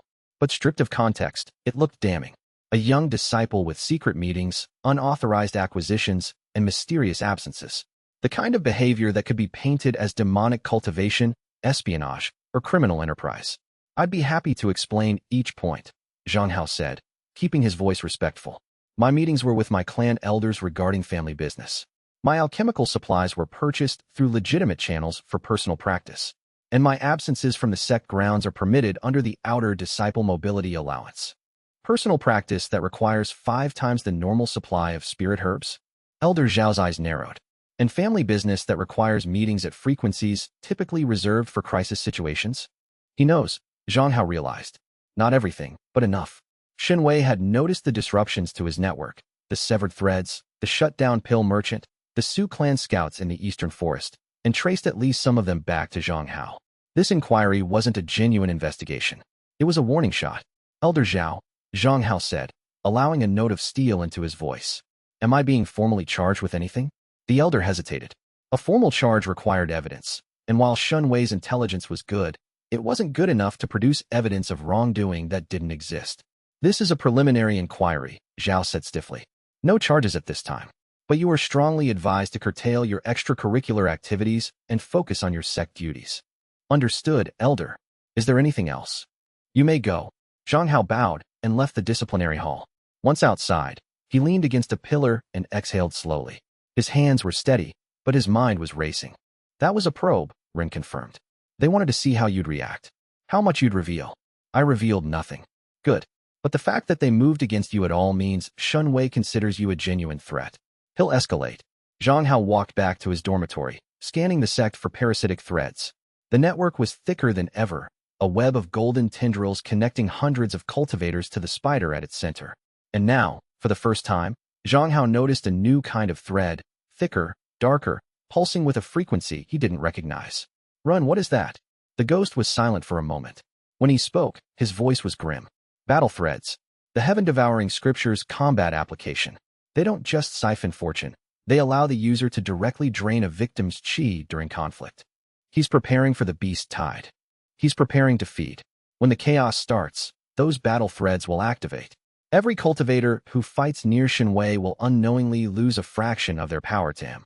and in a battle with thousands of combatants. He'll absorb enough power to break through. Maybe multiple times. Exactly. Zhang Hao's hands clenched into fists. 2 weeks.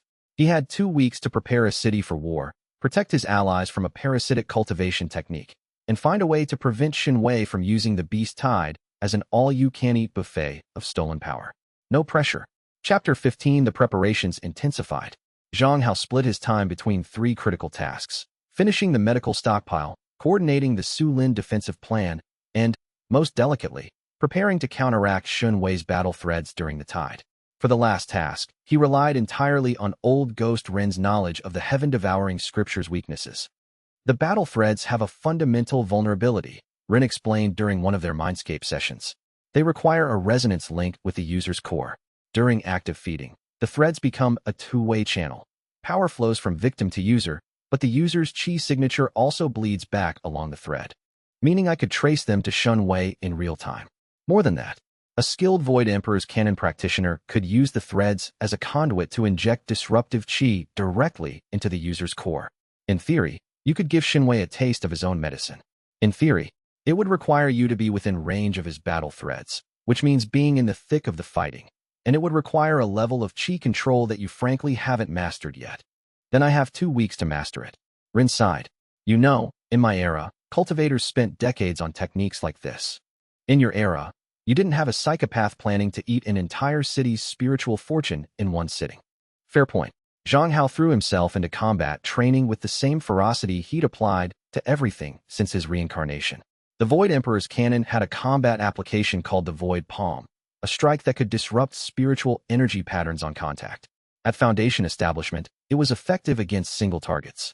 But to use it through battle threads, against a network of connections simultaneously, required a level of precision that made pill refining look like finger painting. Between training sessions, he met with Bai Ling to coordinate their intelligence efforts. I can feel the battle threads now, she reported, her ice blue eyes hard with determination. They're different from the passive threads, heavier, more aggressive.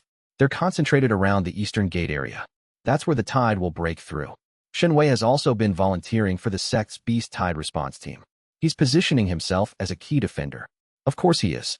Front row seat to the feeding trough. What's our counter? I'm working on a technique that can disrupt his threads during the battle, but I need you to do something for me. He handed her a jade slip. These are the locations of the Su Lin defensive positions. When the tide hits, I need you to protect these points. Keep our people alive and keep them away from Shen Wei's influence. Bai Ling took the slip and studied it. You're asking me to command a defense sector. I'm asking you to save lives. She pocketed the slip. Done. But after the tide, we have a conversation about everything you've been keeping from me. Deal. Meanwhile, Zhang Hao's relationship with Lin Yu deepened in ways he hadn't anticipated. Working together in the underground lab, spending hours refining pills and synchronized rhythm, they developed a bond that transcended professional collaboration. She told him about her mother, a brilliant alchemist who died in the last beast tide, leaving behind a legacy of incomplete research and a daughter who'd sworn to surpass her. He told her about his past, not the full truth, but enough. About waking up one day feeling like a different person. About seeing the world with new eyes and realizing that the people he'd been taught to admire weren't who they seemed. You're carrying something heavy, she said one evening, as they sat on crates in the lab, taking a break between batches. Something you can't share. Not yet. Not yet. She repeated his words with a gentle emphasis, like she was memorizing a promise. I'll hold you to that. He wanted to tell her everything. About Zhang Hao. About the novel. About Shen Wei's true nature and the fate that awaited her if he failed. But the words wouldn't come, not because he didn't trust her, but because the truth was so vast and so strange that it would require a foundation of trust he was still building. After the beast tide, he said. After it's over and everyone's safe, I'll tell you everything. She reached out and took his hand. Her fingers were warm, herb-stained, and steady. I'll be here. In that quiet moment, in a hidden lab beneath a medicinal garden, Zhang Hao made a second vow. The first had been to survive. This one was simpler and infinitely more important. He would keep her safe, no matter what it cost. Chapter 16. The beast tide hit on the 3rd day of the Crimson Month, 6 weeks after Zhang Hao's warning to his grandfather. It began at dawn, with a rumbling that rose from the eastern forest like distant thunder. Birds erupted from the tree-line in panicked flocks. The air itself seemed to thicken, spiritual energy curdling as thousands of agitated spirit beasts surged westward in a living avalanche.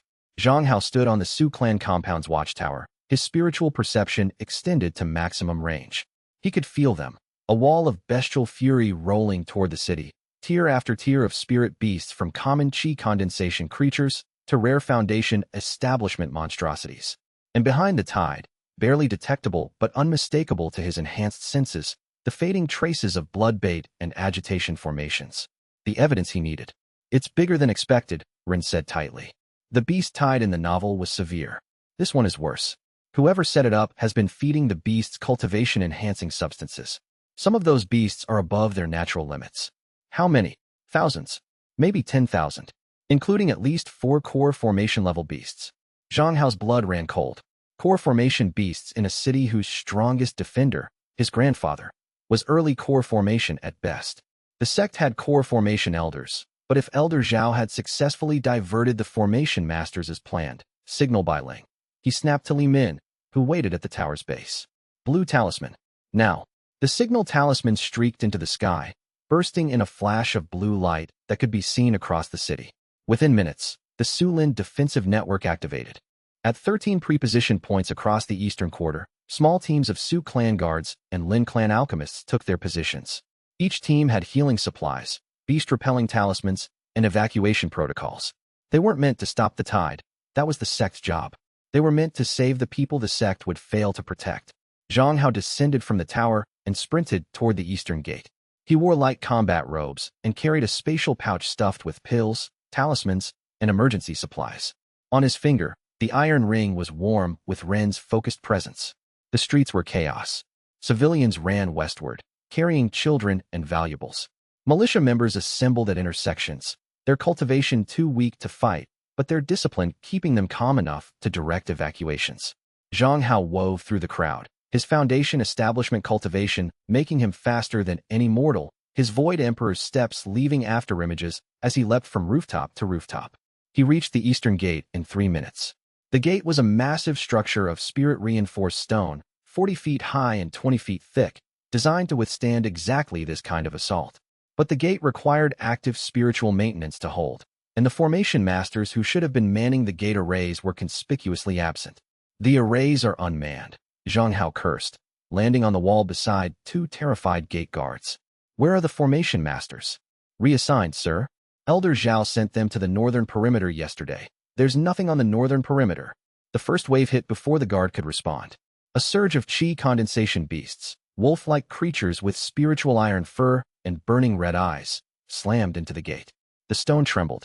Without the formation arrays active, it was just stone, and stone had limits. Zhang Hao made a split-second decision. He placed both palms on the gate's formation console and channeled his Void Emperor's chi directly into the array. He wasn't a trained formation master, but the arrays were designed to be powered by any cultivator's chi.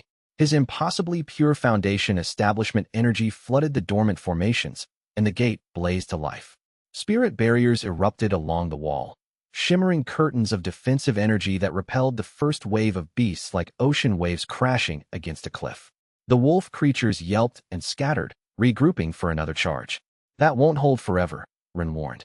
The arrays need sustained power from multiple cultivators. Then I need help. Zhang Hao turned to the gate guards. Send word to the Su clan compound. All available foundation establishment cultivators to the eastern gate immediately. And send someone to the sect.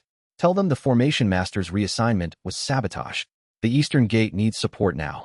The guards ran.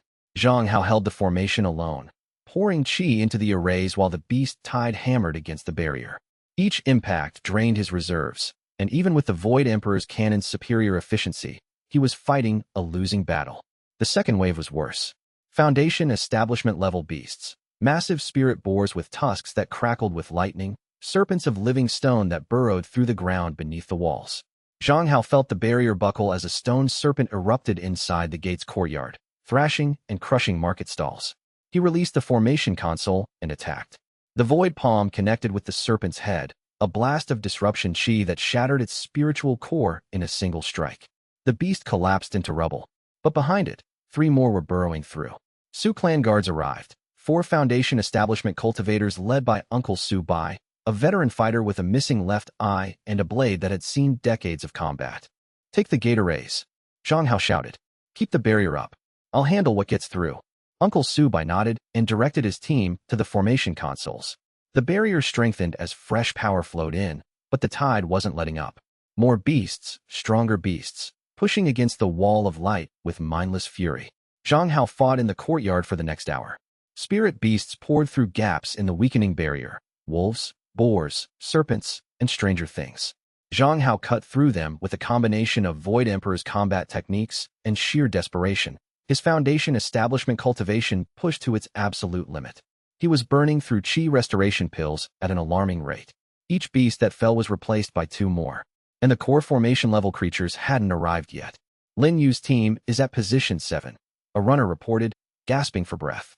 They've set up a medical station. 60 wounded civilians evacuated so far. Bai Ling. Position 3. She's holding the secondary barrier with ice formations. The eastern residential district is secure. Good. The defensive network was functioning. Civilians were being saved. But the main gate was cracking. At the 2-hour mark, the first core formation beast appeared. It was a thunderwing eagle, a massive raptor with a wingspan of 30 feet, its feathers charged with lightning chi that crackled and arced with each wing beat. It soared over the wall, ignoring the barrier entirely. The array wasn't designed for aerial threats, and dove toward the courtyard. That's above your level. Rin shouted. I know. Zhang Hao dodged the eagle's first dive, the wind of its passage tearing tiles from rooftops. He threw a beast-repelling talisman. The eagle screamed and veered away, but the talisman's effect was temporary. Seconds later, it circled and dove again. A blade of ice carved through the air and sliced across the eagle's wing. The beast screeched, its dive thrown off course, and crashed into an empty market square.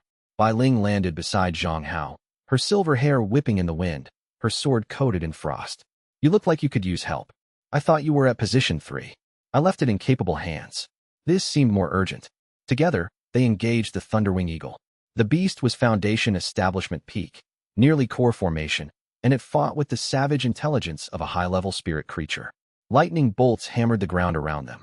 Talons the size of swords carved furrows in the stone. Zhang Hao went low, using Void Emperor's steps to dodge the lightning while driving Void Palm strikes into the eagle's body. Each hit disrupted the beast's spiritual pathways, weakening its attacks.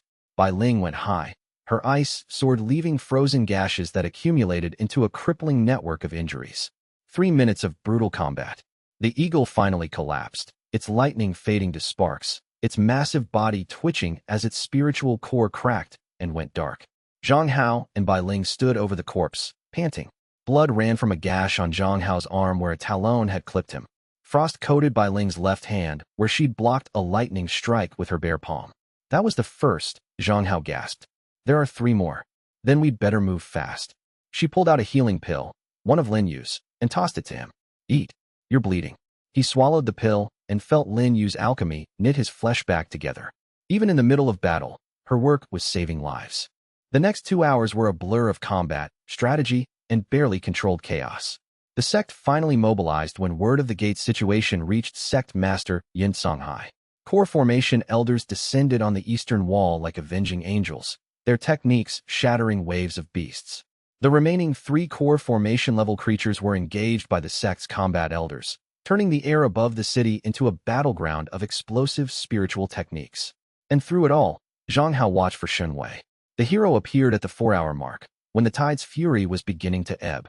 He emerged from the sect's main gate at a full sprint, his cultivation still officially at chi condensation peak, blazing with a light that was far too strong for his supposed level. Shen Wei's here, Zhang Hao said, his voice flat. Ren's response was immediate. His battle threads are active. All of them. He's feeding.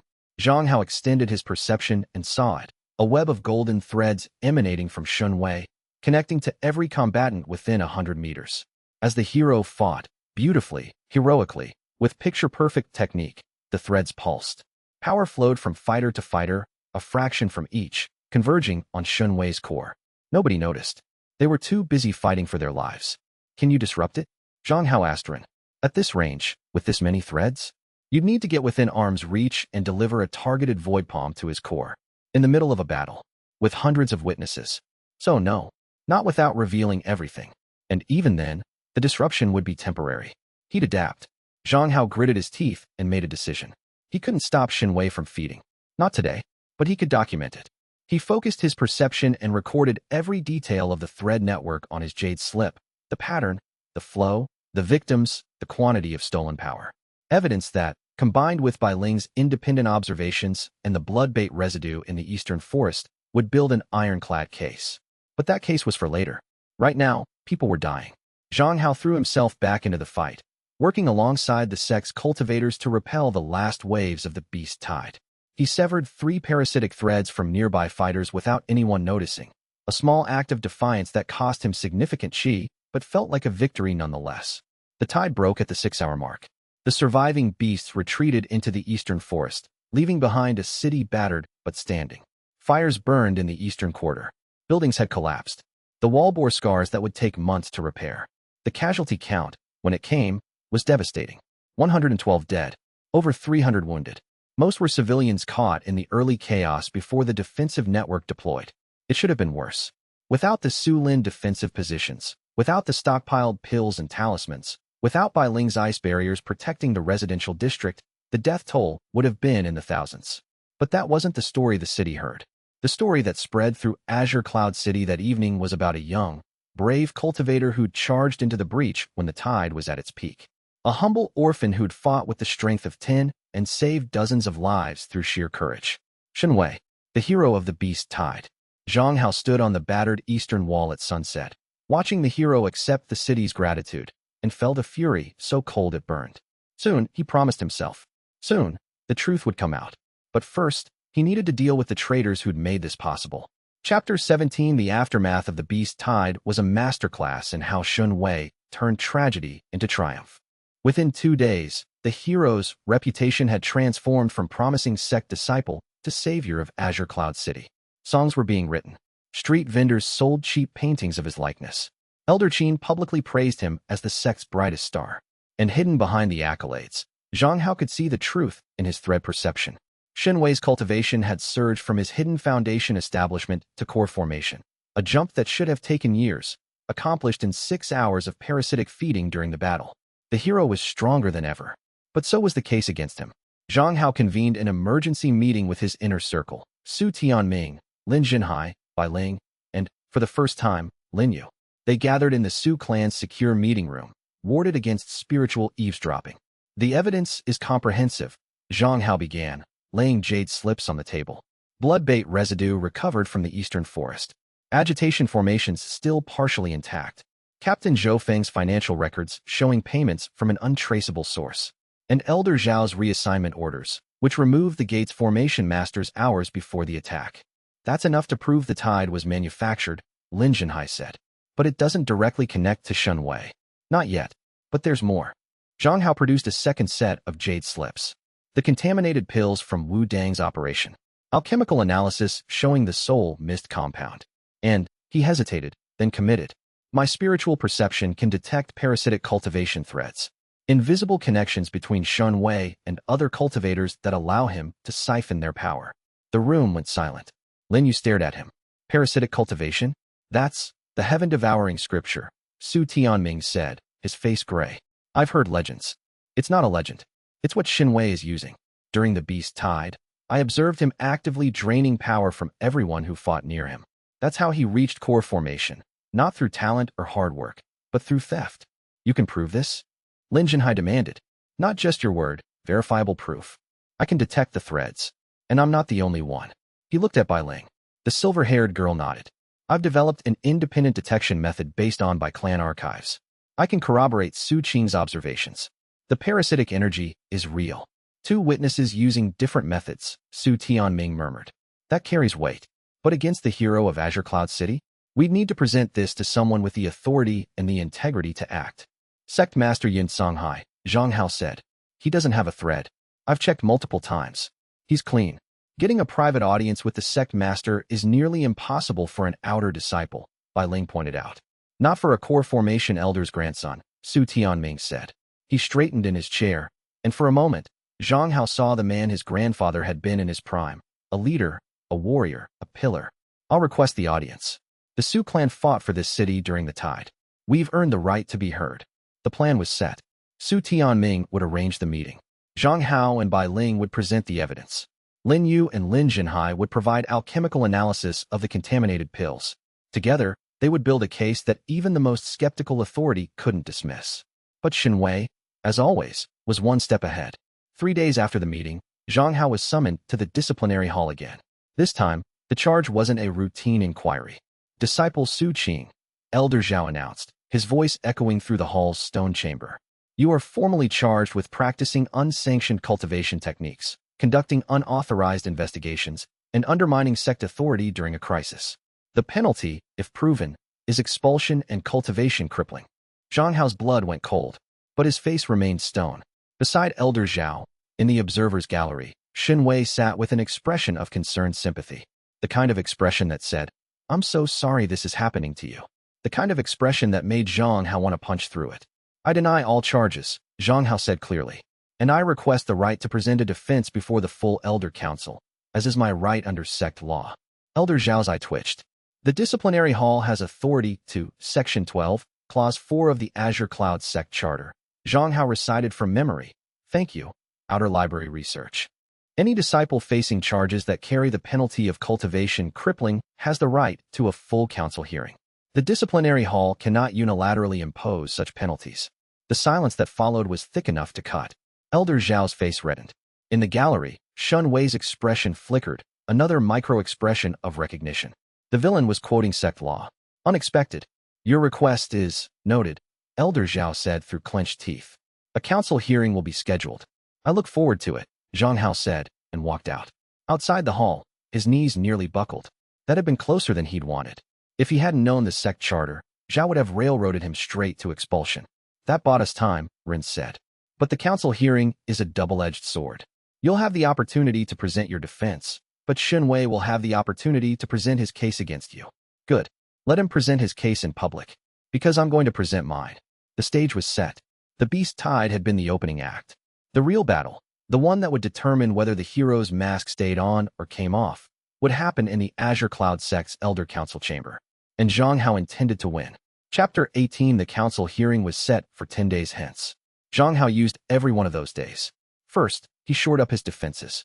The charges against him were fabricated, but they were cleverly fabricated, based on half-truths and out-of-context observations that would be difficult to refute without revealing his full activities. Zhang Hao prepared a defense that acknowledged his actions, the clan meetings, the alchemy production, the investigation, while framing them in the context of the Beast Tide threat. He wasn't just defending himself. He was setting the stage for his counterattack. Second, he reached out to allies. Through his grandfather, he contacted 3 outer elders who'd fought at the Eastern Gate and could testify to the Formation Master's absence. Through Lin Jinhai, he arranged for an independent alchemical analysis of Wu Dang's contaminated pills to be presented as evidence. Through Bai Ling, he compiled a timeline of Elder Zhao's suspicious activities, the reassignments, the disciplinary actions against rising disciples, the pattern of decisions that consistently benefited Shen Wei. Third, and most dangerously, he continued severing parasitic threads. Each night, he slipped through the sect's dormitories and freed 3 to 5 cultivators from the heaven-devouring scripture's grip. He focused on the council elders. Any elder who bore Shen Wei's thread was at risk of being influenced during the hearing.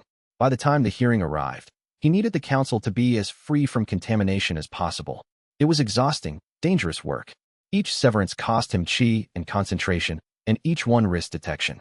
But as the freed cultivators woke the next morning with clearer minds and lighter spirits, Zhang Hao felt the sacrifice was worth it.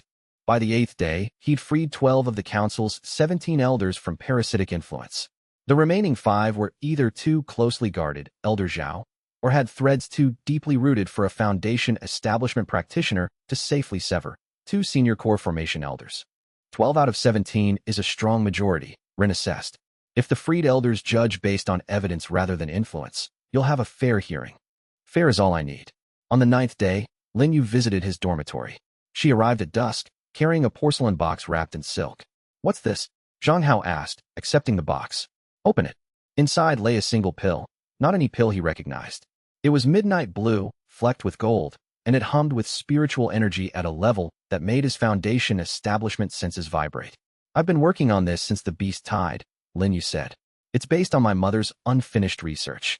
I call it the Clarity Pill. When consumed, it enhances spiritual perception for approximately 1 hour. Any cultivator who takes it will be able to see parasitic qi contamination. Zhang Hao stared at her. You said you could see threads, parasitic connections, but no one else could verify it independently. She met his eyes. Now they can. He was speechless. In 3 weeks, Lin Yu had completed research her mother had spent years on, producing a pill that could expose the heaven-devouring scripture to anyone with cultivation. It was genius. It was revolutionary. It was exactly what he needed. Lin Yu, he managed. This changes everything. I know. She smiled. That quick, genuine smile that undid him every time. Now promise me you'll be careful at the hearing. I promise. She touched his arm, a brief contact that sent warmth flooding through him. I'll be there. In the gallery. And I'll have more clarity pills if we need them. After she left, Zhang Hao held the pill up to the lamplight and watched it glow. She's remarkable, Rin said quietly. She is. In my era, a pill like that would have changed the course of the war against the faceless sage. If we'd been able to expose his threads publicly. Tomorrow, we do what you couldn't. Tomorrow, we show the world what the hero really is. Tomorrow, Rin agreed. And for the first time, the ancient ghost's voice held something very close to hope. Chapter 19. The Elder Council Chamber was the Azure Cloud sect's most formal space. A circular hall of white stone with tiered seating for the 17 council elders, a raised platform for the accused, and gallery seating for witnesses and observers. The sect's founding symbols were carved into the walls: clouds, mountains, swords, and the eternal cycle of cultivation ascension. Zhang Hao stood on the platform in simple outer disciple robes, his hands clasped behind his back, his face composed. Around him, the council elders took their seats. Sect Master Yun Songhai presided from the highest tier, an imposing figure with a long white beard and eyes that seemed to see through stone. Elder Zhao sat in the prosecutor's position, his thin lips curved in anticipation. And in the gallery, Shenwei occupied a front-row seat, his expression one of supportive concern. Zhang Hao's allies were positioned throughout the gallery. Bai Ling sat with the sect's disciples, her ice-pale eyes fixed on the proceedings. Lin Yu was in the alchemy division section, a small silk pouch at her belt. Su Tianming occupied the guest seats reserved for clan representatives, his core formation aura a quiet statement of authority. This hearing is convened to address charges against outer disciple Su Qing, Sect Master Yun Songhai announced. Elder Zhao, present your case. Zhao stood, his oily voice filling the chamber. He presented the charges methodically. Unauthorized absences, suspicious alchemical acquisitions, secret meetings with non-sect individuals, and, the most serious charge, the practice of an unsanctioned cultivation technique. The accused cultivation has advanced at an impossible rate, Zhao argued. Foundation establishment, with a perfect foundation in under 2 months? Such progress is consistent with forbidden cultivation shortcuts, including parasitic techniques. The irony was so thick Zhang Hao could have choked on it. The man accusing him of parasitic cultivation was literally wearing a parasitic thread as thick as his arm, connected to the real parasite sitting in the gallery. When Zhao finished, the sect master turned to Zhang Hao. How does the accused respond? Zhang Hao stepped forward. This was his moment. Not just to defend himself, but to expose the truth. Honored sect master, esteemed elders, he began. I do not deny my actions. I deny only the interpretation Elder Zhao has placed on them. He laid out his defense point by point. The clan meetings were preparation for the beast tide, a threat he'd identified through spiritual perception and his grandfather's scouts. The alchemical acquisitions were for medical stockpiling. The unauthorized investigation had uncovered evidence that the beast tide was manufactured. I present to the council the following evidence. He produced jade slips from his sleeve, blood-bait residue from the eastern forest, agitation formations designed to herd spirit beasts toward the city, financial records linking guard Captain Zhou Feng to payments from an unidentified source, and Elder Zhao's own reassignment orders, which removed the Eastern Gate's formation masters on the eve of the attack. Murmurs swept through the chamber. Several elders exchanged sharp glances. Elder Zhao's face went from smug to white in 3 seconds. Outrageous fabrications. Zhao sputtered.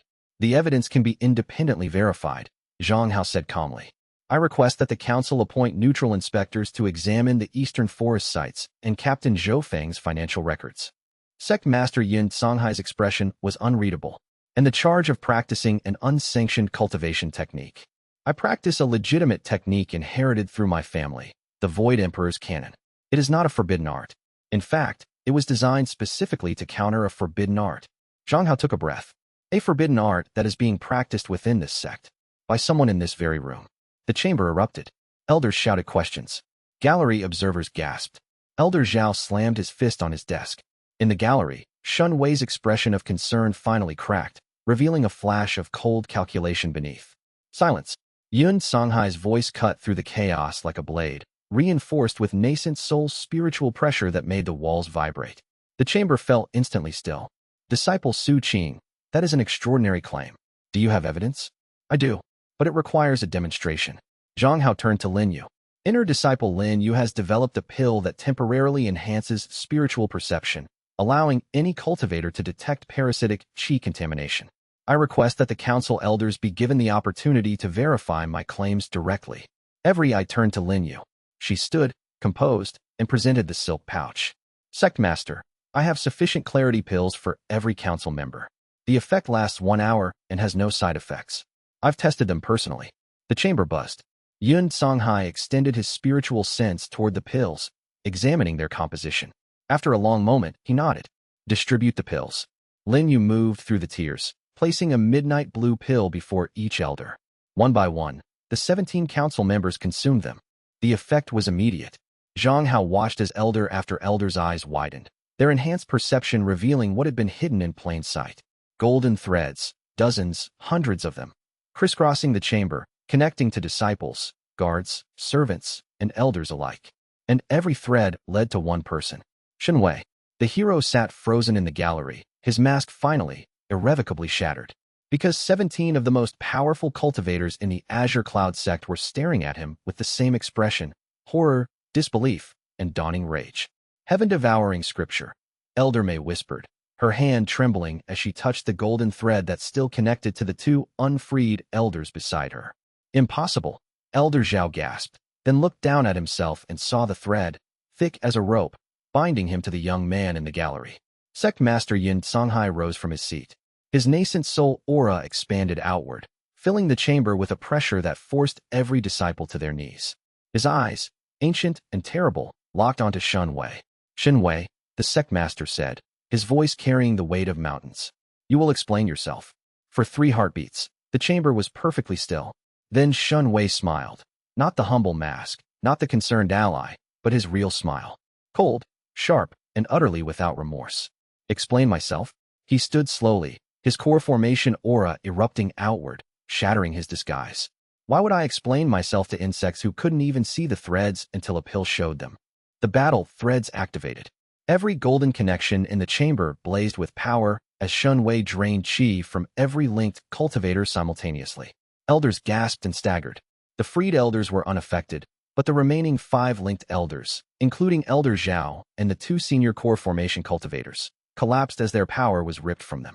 Shun Wei rose into the air, his aura swelling beyond core formation, beyond nascent soul, touching the edge of spirit severing as stolen power flooded his meridians. The ceiling cracked. The founding symbols on the walls splintered. 3 years of preparation, Shun Wei said, his voice resonating with terrible power. 3 years of careful cultivation, patient manipulation, and flawless execution. And you, a reincarnated bug in a villain's body. You think you can stop me? He knew. About the reincarnation, about Zhang Hao. How long had he known? I don't think, Zhang Hao said, rising to his feet against the spiritual pressure. I know. He activated the Void Emperor's cannon at full power. His foundation establishment qi blazed like a star, impossibly pure, and the parasitic threads connected to Shun Wei's victims shuddered. Zhang Hao had spent 2 weeks preparing for this moment, not to match Shun Wei's power, which was impossible, but to do something far more important. He severed every thread in the room simultaneously. The technique burned through his qi reserves like a wildfire through dry grass. Pain exploded through his meridians as the Void Emperor's cannon operated at a level his body wasn't ready for. But the thread snapped, every single one, all at once, and the stolen power that Shun Wei had been draining reversed course, flowing back to its original owners. Shun Wei screamed. His stolen cultivation collapsed, his aura plummeting from near spirit, severing back to core formation. He crashed to the ground, cracking the stone floor, his body smoking with backlash. Zhang Hao collapsed to his knees, his qi nearly depleted. Blood ran from his nose, his ears, the corners of his eyes. The technique had pushed him far beyond his limits. But it had worked. Sect Master Yin Songhai descended from his tier like an avenging deity. His nascent soul power wrapped around Shun Wei's weakened body, binding him in spiritual chains. Shen Wei, the sect master, said, "You are hereby stripped of your status as a disciple of the Azure Cloud sect. You will be sealed and detained pending a full investigation." Shen Wei, bound and broken, looked past the sect master at Zhang Hao. And in that look, Zhang Hao saw something that chilled him to the bone. Not defeat, not anger, not despair, amusement. "This isn't over," Shen Wei mouthed, and then the spiritual chains tightened and his consciousness faded. Zhang Hao watched them drag the hero away and felt no triumph. Only a deep, cold certainty that Shen Wei was right. This wasn't over. Not by a long shot. Chapter 20: The aftermath of the council hearing reshaped the Azure Cloud sect from the ground up. Elder Zhao was stripped of his position and imprisoned alongside Shen Wei. Captain Zhou Feng was arrested by the City Guard's Internal Affairs Division. 3 other compromised officials were identified and removed from their posts. The freed elders, once the clarity pill's effects wore off, couldn't see the threads anymore, but the memory of what they'd witnessed was seared into their minds. The council passed emergency measures, mandatory spiritual screening for all sect members using Lin Yu's clarity pill method, a ban on any technique resembling the heaven-devouring scripture, and the creation of a special investigation team to trace Shen Wei's network. Zhang Hao was cleared of all charges. More than cleared, the council formally commended him for his investigation, his beast-tied preparations, and his role in exposing the conspiracy. He was promoted from outer disciple to inner disciple, with full access to the inner library and a personal cultivation chamber. But the victory tasted like ash. 3 days after the hearing, Zhang Hao stood before Shen Wei's detention cell in the sect's underground prison. The hero was bound in spiritual chains, his cultivation sealed, his body slumped against the cell wall. But his eyes were open and alert. "Come to gloat?" Shen Wei asked. His voice had lost its honeyed quality, leaving behind something raw and genuine. "Come to understand." Zhang Hao sat on the stone floor outside the cell. "You knew I was reincarnated." "How?" The faceless sage recognized your soul pattern. A consciousness from another world, layered over a native soul. He'd seen it once before, Ren Wuji's chosen vessel in the ancient era. The technique is apparently very specific. The faceless sage. He's a remnant soul, like Ren. He was. Shen Wei's smile was bitter. He departed when you severed my threads. The backlash destroyed his fragment. I'm alone now. Something in his voice caught Zhang Hao off guard. Not the cold strategist, not the mask-wearing hero. Something younger, rawer. Were you always like this? Zhang Hao asked. Before the scripture, before the sage, I was a street orphan who could feel that the world had a script, Shen Wei said. A narrative pushing me toward greatness I didn't earn. The sage's ring found me when I was 12. He showed me the truth, that our world is a story being written by something beyond the heavens. The Weaver. His eyes locked on Zhang Hao's. You think exposing me ends this? I was a tool, a vessel. The Weaver's plan doesn't stop because you took one piece off the board. What plan? Shen Wei laughed. A genuine, humorless sound. To write an ending. The Weaver scripts our reality. It creates heroes and villains, conflicts and resolutions, because narrative generates the karmic energy it feeds on. I was supposed to ascend as the hero, merge with the Weaver, and finalize the script, locking the world into a permanent story cycle where nothing ever truly changes. Zhang Hao's mind raced. This wasn't in the novel. None of this was in the novel. Either the author hadn't known about the Weaver, or the novel I read, Zhang Hao said slowly. It was a leak. A fragment of the Weaver's script that bled into my world. Exactly. And your arrival here, your reincarnation into the villain's body, wasn't random. Ren Wuji's ring reaches across worlds to find the soul that's read the script. Because only someone who knows the story can change it. The world tilted. Everything Zhang Hao thought he understood about his situation, the lucky reincarnation, the convenient ring, the plot knowledge, had been engineered. Not by chance, but by Ren Wuji's 3,000-year plan. Run, Zhang Hao said to the ring. The ghost's silence was telling. Run. He's right, the ancient spirit said finally. I chose you. Not randomly, not by luck. I reached across the boundary between worlds and found a soul that had absorbed the Weaver's leaked script. You were the only person in any world who had the knowledge needed to deviate from the narrative. You could have told me. Would you have believed me? A dead man in a ring, telling you that your reincarnation was part of a millennia-old counterplot? You needed to discover the truth organically, or the Weaver would have detected the deviation and rewritten around it. Zhang Hao closed his eyes. The weight of it, the manipulation, the hidden agendas, the layers upon layers of planning, pressed down on him like a mountain. But beneath the weight, something else stirred. Not anger, not despair, but a fierce, defiant clarity. He'd been brought here to play a role, Both the Weaver and Rin had scripts for him. The villain, the hero, the counteragent. But Zhang Hao was done playing roles written by others. He opened his eyes and looked at Shen Wei. What happens if the Weaver's plan fails? The world becomes unscripted. No more predetermined fates. No more manufactured conflicts. People live and die on their own terms. Shen Wei's voice was quiet. It's what I would have wanted if I'd had a choice. But the sage took that from me when I was 12.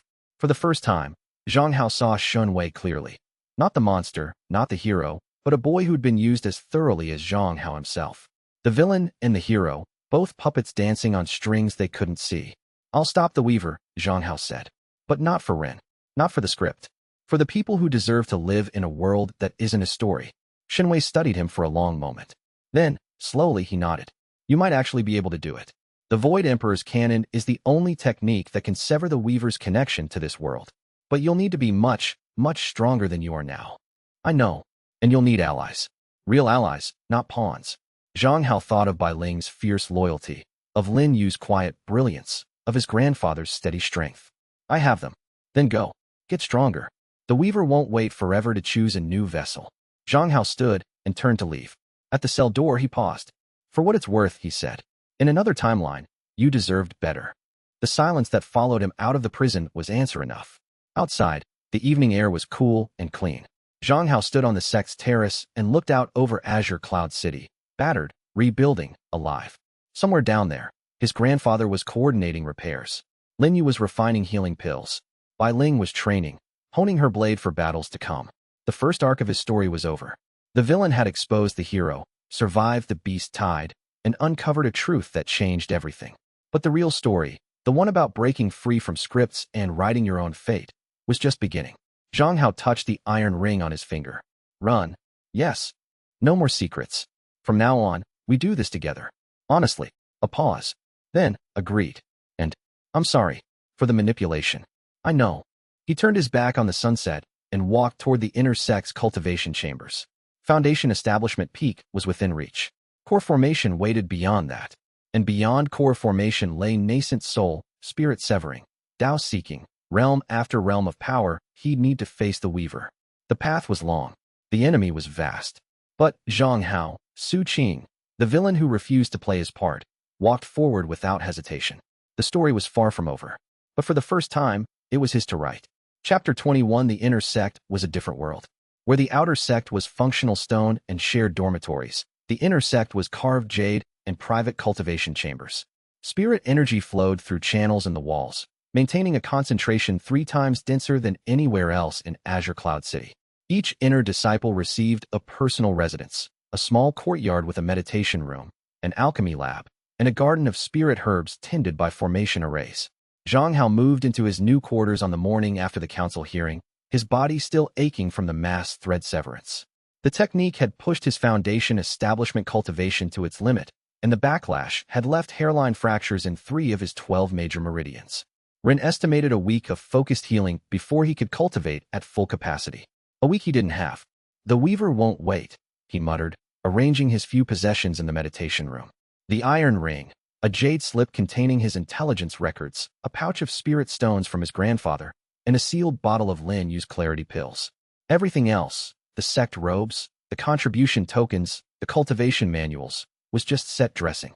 The Weaver has waited 3,000 years, Rin replied. A week won't matter. Shen Wei said the Weaver would choose a new vessel. How long does that take?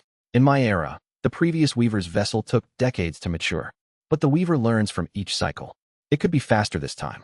Zhang Hao sat on his cultivation mat and extended his spiritual perception through the inner sect. The change from his outer sect days was dramatic. Where the outer sect had been thick with parasitic threads, the inner sect was largely clean. The council's mandatory screening had identified and removed most of the contamination. Lin Yu's clarity pills were being mass-produced by the alchemy division and administered to every sect member. But largely clean wasn't completely clean.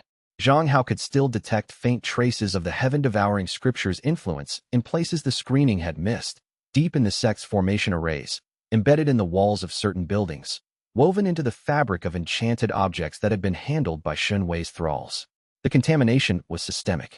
3 years of the heaven-devouring scripture's operation had left marks that a simple screening couldn't erase. It would take months of dedicated purification to fully cleanse the sect. A knock at his courtyard gate. Zhang Hao extended his perception. No threads, familiar aura. Come in, Bai Ling. The silver-haired girl entered carrying a lacquered box. She'd been promoted to inner disciple alongside him, a recognition of her role in the beast-tide defense. Her new inner sect robes were the same shade of blue as her old ones, but the quality of the fabric and the sect insignia at her collar marked her elevated status. Welcome to the inner sect, she said, setting the box on his table. A gift from my clan. He opened it. Inside lay a set of ice jade meditation beads, each one carved with the Bai clan's frost phoenix insignia. They hummed with cold spiritual energy. These will help heal your meridian fractures, Bai Ling said. Ice aspect chi has a natural knitting property. Wear them during meditation, and the fractures should close in 3 days instead of 7. Bai Ling, this is practical. You're the only person who can see the threads without pills. If you're injured, we're blind. The Bai clan protects its investments. But the faintest hint of warmth in her ice-pale eyes belied her businesslike tone. Thank you. She sat across from him, folding her legs beneath her with practiced grace. We need to talk about what happens next. Shen Wei is contained, but you said his master, the faceless sage, might have fragments elsewhere. Shen Wei confirmed it. The sage's spirit is gone, but the heaven-devouring scripture could be seated in other artifacts, other hosts. And the real threat isn't the scripture, it's the weaver. He told her everything. About the weaver, the scripted reality, the karmic harvesting, and the true purpose of his reincarnation. He held nothing back. After the council hearing, after fighting beside her, he owed her the complete truth. Bai Ling listened without interruption. When he finished, her expression was not shock or disbelief, but the focused calm of a strategist processing new intelligence. So the entire world is a story being written by an entity that feeds on karmic energy, she summarized. Shen Wei was its chosen vessel. You were brought here specifically to oppose it. And the Void Emperor's cannon is the only weapon that can sever the Weaver's connection. That's the short version. And you're at Foundation Establishment, with meridian fractures, against an entity that has been manipulating reality for thousands of years. Also the short version. The ghost of a smile crossed her face. Then we'd better get started. Over the next 3 days, Zhang Hao wore the ice jade beads and focused on healing. The Bai clan's gift worked exactly as promised. The cold chi seeped into his fractured meridians, binding the cracks with crystalline precision. By the 3rd morning, his meridians were not just healed but reinforced, the ice jade residue forming a protective lattice that would make them more resistant to future damage. During healing sessions, he studied the inner sect's library. As an inner disciple, he had access to materials that had been locked away from outer disciples. Advanced cultivation manuals, combat technique scrolls, formation theory treatises, and, most importantly, the sect's historical archives. The archives contained records dating back to the Azure Cloud sect's founding, over 1,000 years ago. Zhang Hao spent hours sifting through jade slips of ancient text, searching for any mention of the Weaver, the heaven-devouring scripture, or the faceless sage. What he found was disturbing. The Azure Cloud sect had been founded by a cultivator named Yuan Zhongtian, who, according to official history, had achieved enlightenment atop the Azure Cloud peak and established the sect to pass on his wisdom. The standard founding myth, every sect had one. But in the deepest archives, in a set of restricted jade slips that required core formation spiritual sense to access, which Zhang Hao's foundation establishment perception, enhanced by the Void Emperor's canon, could barely manage, he found an alternate account. Yuan Zhongtian hadn't achieved enlightenment on the peak. He'd found something there, an anomaly in the fabric of reality, a point where the Weaver's influence was thin enough to perceive. The founding of the Azure Cloud sect wasn't an act of wisdom. It was an act of containment. The sect sat atop a seam in the Weaver's script. This changes things, Ren said when Zhang Hao shared the finding. If the Azure Cloud peak is a weak point in the Weaver's control, it could be valuable, either as a weapon or as a target. A target. If the Weaver discovers its weak point has been found, it will move to repair it, which means someone or something will come to this sect. Soon.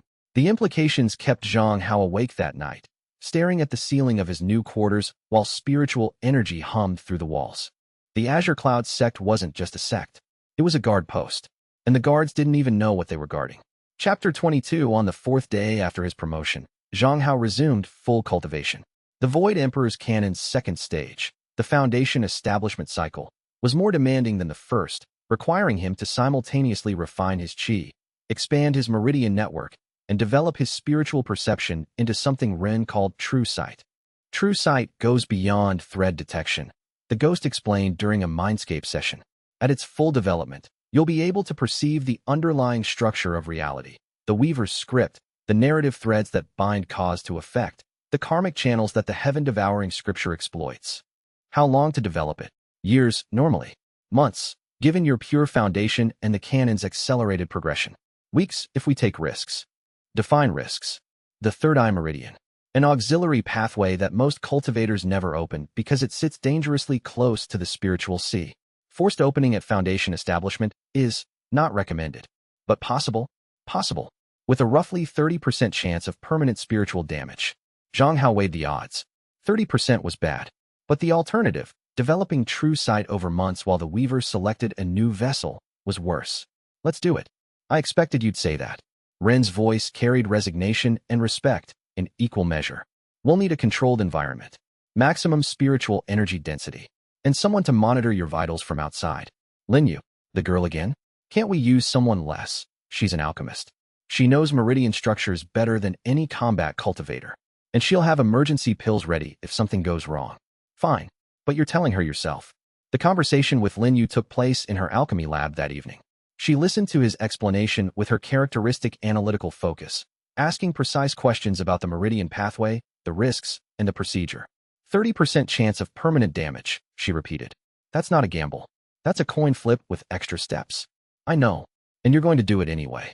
I have to. She was quiet for a moment, her hand still on the mortar she'd been using to grind herbs. Then she looked up, and her eyes held something he'd never seen before. Not the analytical calm, not the professional focus, but a raw, vulnerable fear. If something goes wrong, she said, I need you to trust me. Not Run, not the canon, not your instincts. Me. I've been studying your meridian structure since we started working together. I know your chi patterns better than anyone alive. I trust you. Then we do it tomorrow. In my mother's workshop. Full wards, full medical preparation, and I'm holding the emergency pills in my hand the entire time. Zhang Hao nodded. Then, on impulse, he reached out and took her hand. Her fingers closed around his, warm and steady. Thank you, he said. For everything. Thank me when you're not dead, she replied, but she didn't pull her hand away. The third eye opening took place the next morning. Zhang Hao sat in the center of Lin Yu's underground workshop, surrounded by formation flags that stabilized the spiritual energy in the room. Lin Yu stood at the edge of the formation, a tray of emergency pills at her right hand and a spiritual sense monitoring array at her left. Bai Ling stood guard at the door. She'd been told only that Zhang Hao was attempting a risky cultivation technique and needed protection from interruption. She hadn't asked for details. That was one of the things Zhang Hao appreciated about Bai Ling. She understood that some questions could wait. Begin when ready, Lin Yu said, her voice professional but her knuckles white where they gripped the pill tray. Zhang Hao closed his eyes and entered deep meditation. The Void Emperor's canon's chi surged through his meridians, mapping the territory. He could feel the third eye meridian, a dormant pathway running from the center of his forehead to his spiritual sea, coiled like a sleeping snake. Gently, Ren instructed. Feed chi into the base of the pathway. Don't force it. Let the meridian awaken on its own terms. Zhang Hao guided a thread of pure chi to the pathway's base. The meridian stirred, not with the sluggish resistance of normal cultivation, but with a sharp, electric awareness, as if the pathway had been waiting for this moment. Chi flowed into the meridian. The pathway began to open. Pain hit like a lance through his skull.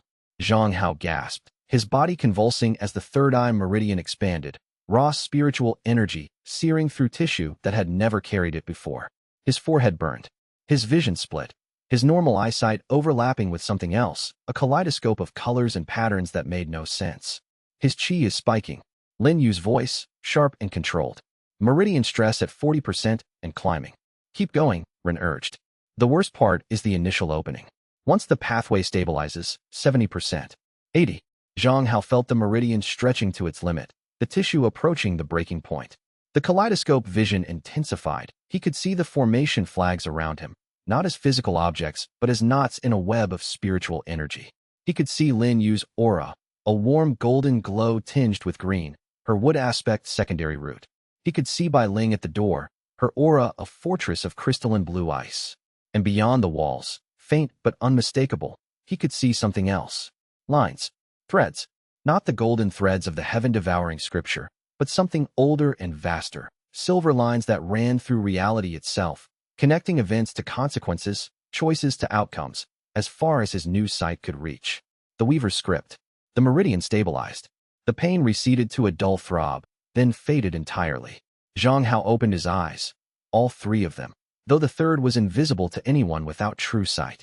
The world looked different. Not dramatically, not obviously, but in a fundamental way that he knew would never go away. Reality had depth now. Layers. The physical world was just the surface. Beneath it ran the narrative structure that the Weaver had woven over thousands of years. Meridian stable, Lin Yu reported, her monitoring array showing green across the board. Qi levels normalizing. No signs of damage or deviation. She paused. No permanent damage at all. The 30% risk factor didn't materialize, Rin said, his voice awed. The cannon protected him. The pure foundation provides a buffer that I didn't account for. The risk was closer to 5%. 5%, Lin Yu repeated flatly. You told him 30. I miscalculated. You nearly gave me a heart attack for a 5% risk? Zhang Hao held up his hands. It worked. That's what matters. And now, he extended his true sight outward, scanning the area around the workshop. Silver narrative lines threaded through every surface, every object, every living being. They were beautiful and terrifying in equal measure, the framework of a reality that wasn't as real as it appeared. Now I can see the script, he said. The Weaver's narrative threads. They're everywhere. Lin Yu's eyes widened. What do they look like? Silver lines connecting everything. Events, people, objects, all linked in patterns. Some threads are rigid, predetermined. Others are flexible, branching into possibilities. He focused on a cluster of threads emanating from the workshop ceiling. There's a strong thread connecting this location to Azure Cloud Peak. The sect's founding wasn't random. It was written into the script. Can you read the threads? See what they predict. Zhang Hao focused harder. The silver lines shimmered, and faint impressions formed. Not clear visions, but intuitions. Probabilities. The thread connecting the workshop to the peak hummed with urgency, a narrative tension that suggested something was about to happen. Something's coming, he said. To the sect. Through the peak. I can't see what, but the script is building toward it. How long? Days. Maybe less. The room's atmosphere changed. The lingering warmth of a successful breakthrough evaporated, replaced by the cold awareness that their enemy was already moving. We need to warn Sect Master Yun Songhai, Bai Ling said from the door, her hearing sharp enough to have caught the conversation. Agreed. But we need to be careful about how much we reveal. Zhang Hao stood, his new sight still adjusting to the layered reality. The Sect Master doesn't know about the Weaver. We told the Council about the heaven-devouring scripture, not about the entity behind it. If we drop the full truth on them now, they'll think we're insane, Lin Yu finished. Exactly. We need to ease into it. The narratives seem on the peak. That's concrete, verifiable. If we can get the Sect Master to investigate the peak independently, he'll discover the anomaly himself. Then we can explain the Weaver from a position of shared evidence. Bai Ling nodded. I'll request an audience through my clan's channels. The Bai clan has a standing alliance with the Azure Cloud sect. A request from our elder will carry weight. Good. In the meantime, I need to strengthen my cultivation. True sight is a tool, but tools don't win battles. Power does. He closed his eyes and felt the Void Emperor's cannon humming through his enhanced meridians. Foundation Establishment Peak was within reach, perhaps a week of intensive cultivation. And beyond that, core formation. The road was narrowing. The enemy was approaching. And the only advantage Zhang Hao had was the ability to see the tracks it was leaving in the script. He intended to use every inch of that advantage. Chapter 23. The audience with Sect Master Yun Songhai was arranged for the following morning. Zhang Hao arrived at the Sect Master's study atop the highest pagoda, accompanied by Bai Ling. The room was austere. A desk, 2 chairs, a single calligraphy scroll on the wall reading the clouds part for those who climb. Yun Songhai sat behind the desk, his nascent soul aura contained to a polite minimum that still made the air vibrate. Disciple Su Qing. Disciple Bai Ling. The Sect Master's voice was even, controlled, but his eyes were sharp. The Bai clan's request mentioned matters of sect security. Yes, Sect Master. Zhang Hao chose his words carefully. During my investigation of Shun Wei's activities, I uncovered references to an anomaly on Azure Cloud Peak. The sect's founding records, specifically the restricted archives from the First Era, described the peak as a location with unusual spiritual properties. Yun Songhai's expression didn't change. You accessed the restricted archives. My enhanced spiritual perception allowed me to read jade slips designed for core formation access. I apologize for the overreach. The Sect Master studied him for a long moment. And what did these records reveal? that the sect's founder, Yun Zhongtian, established the Azure Cloud sect specifically because of the peak's unusual properties. The official history describes enlightenment. The restricted records describe containment. Something shifted behind Yun Songhai's eyes. Not surprise, recognition. The sect master knew. There is a tradition among sect masters, Yun Songhai said slowly. Passed down from master to successor, never written in any archive. A duty that supersedes all other obligations. He stood and walked to the window, looking out at Azure Cloud Peak. The peak houses a seal. What it seals, I was told only in vague terms by my predecessor. A wound in the world where something outside presses in. The seal has been maintained by every sect master for 1,000 years. Zhang Hao's heart pounded. And the seal, is it intact? It was, as of my last inspection 3 months ago. Yun Songhai turned from the window. But recent events have made me uncertain. The beast tide, Shunwei's parasitic cultivation, the disruption of the sect's spiritual formations. Each of these could have weakened the seal without my knowledge. Then we need to inspect it. Now, the sect master's eyes narrowed. You seem to understand more about this than a Foundation establishment disciple should. Zhang Hao met his gaze. I understand that the seal on Azure Cloud Peak is the only thing protecting this region from something that has been manipulating our reality for thousands of years. And I understand that the person who was trying to break it is currently in our prison. Yin Songhai absorbed this. Then, with the decisive speed of a nascent soul cultivator, he moved. We leave in 1 hour. Bring your allies. I want multiple perspectives on whatever we find. The ascent to Azure Cloud Peak summit took less than 10 minutes by spiritual flight.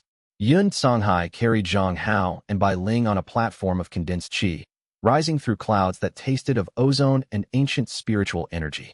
Lin Yu met them at the base of the peak.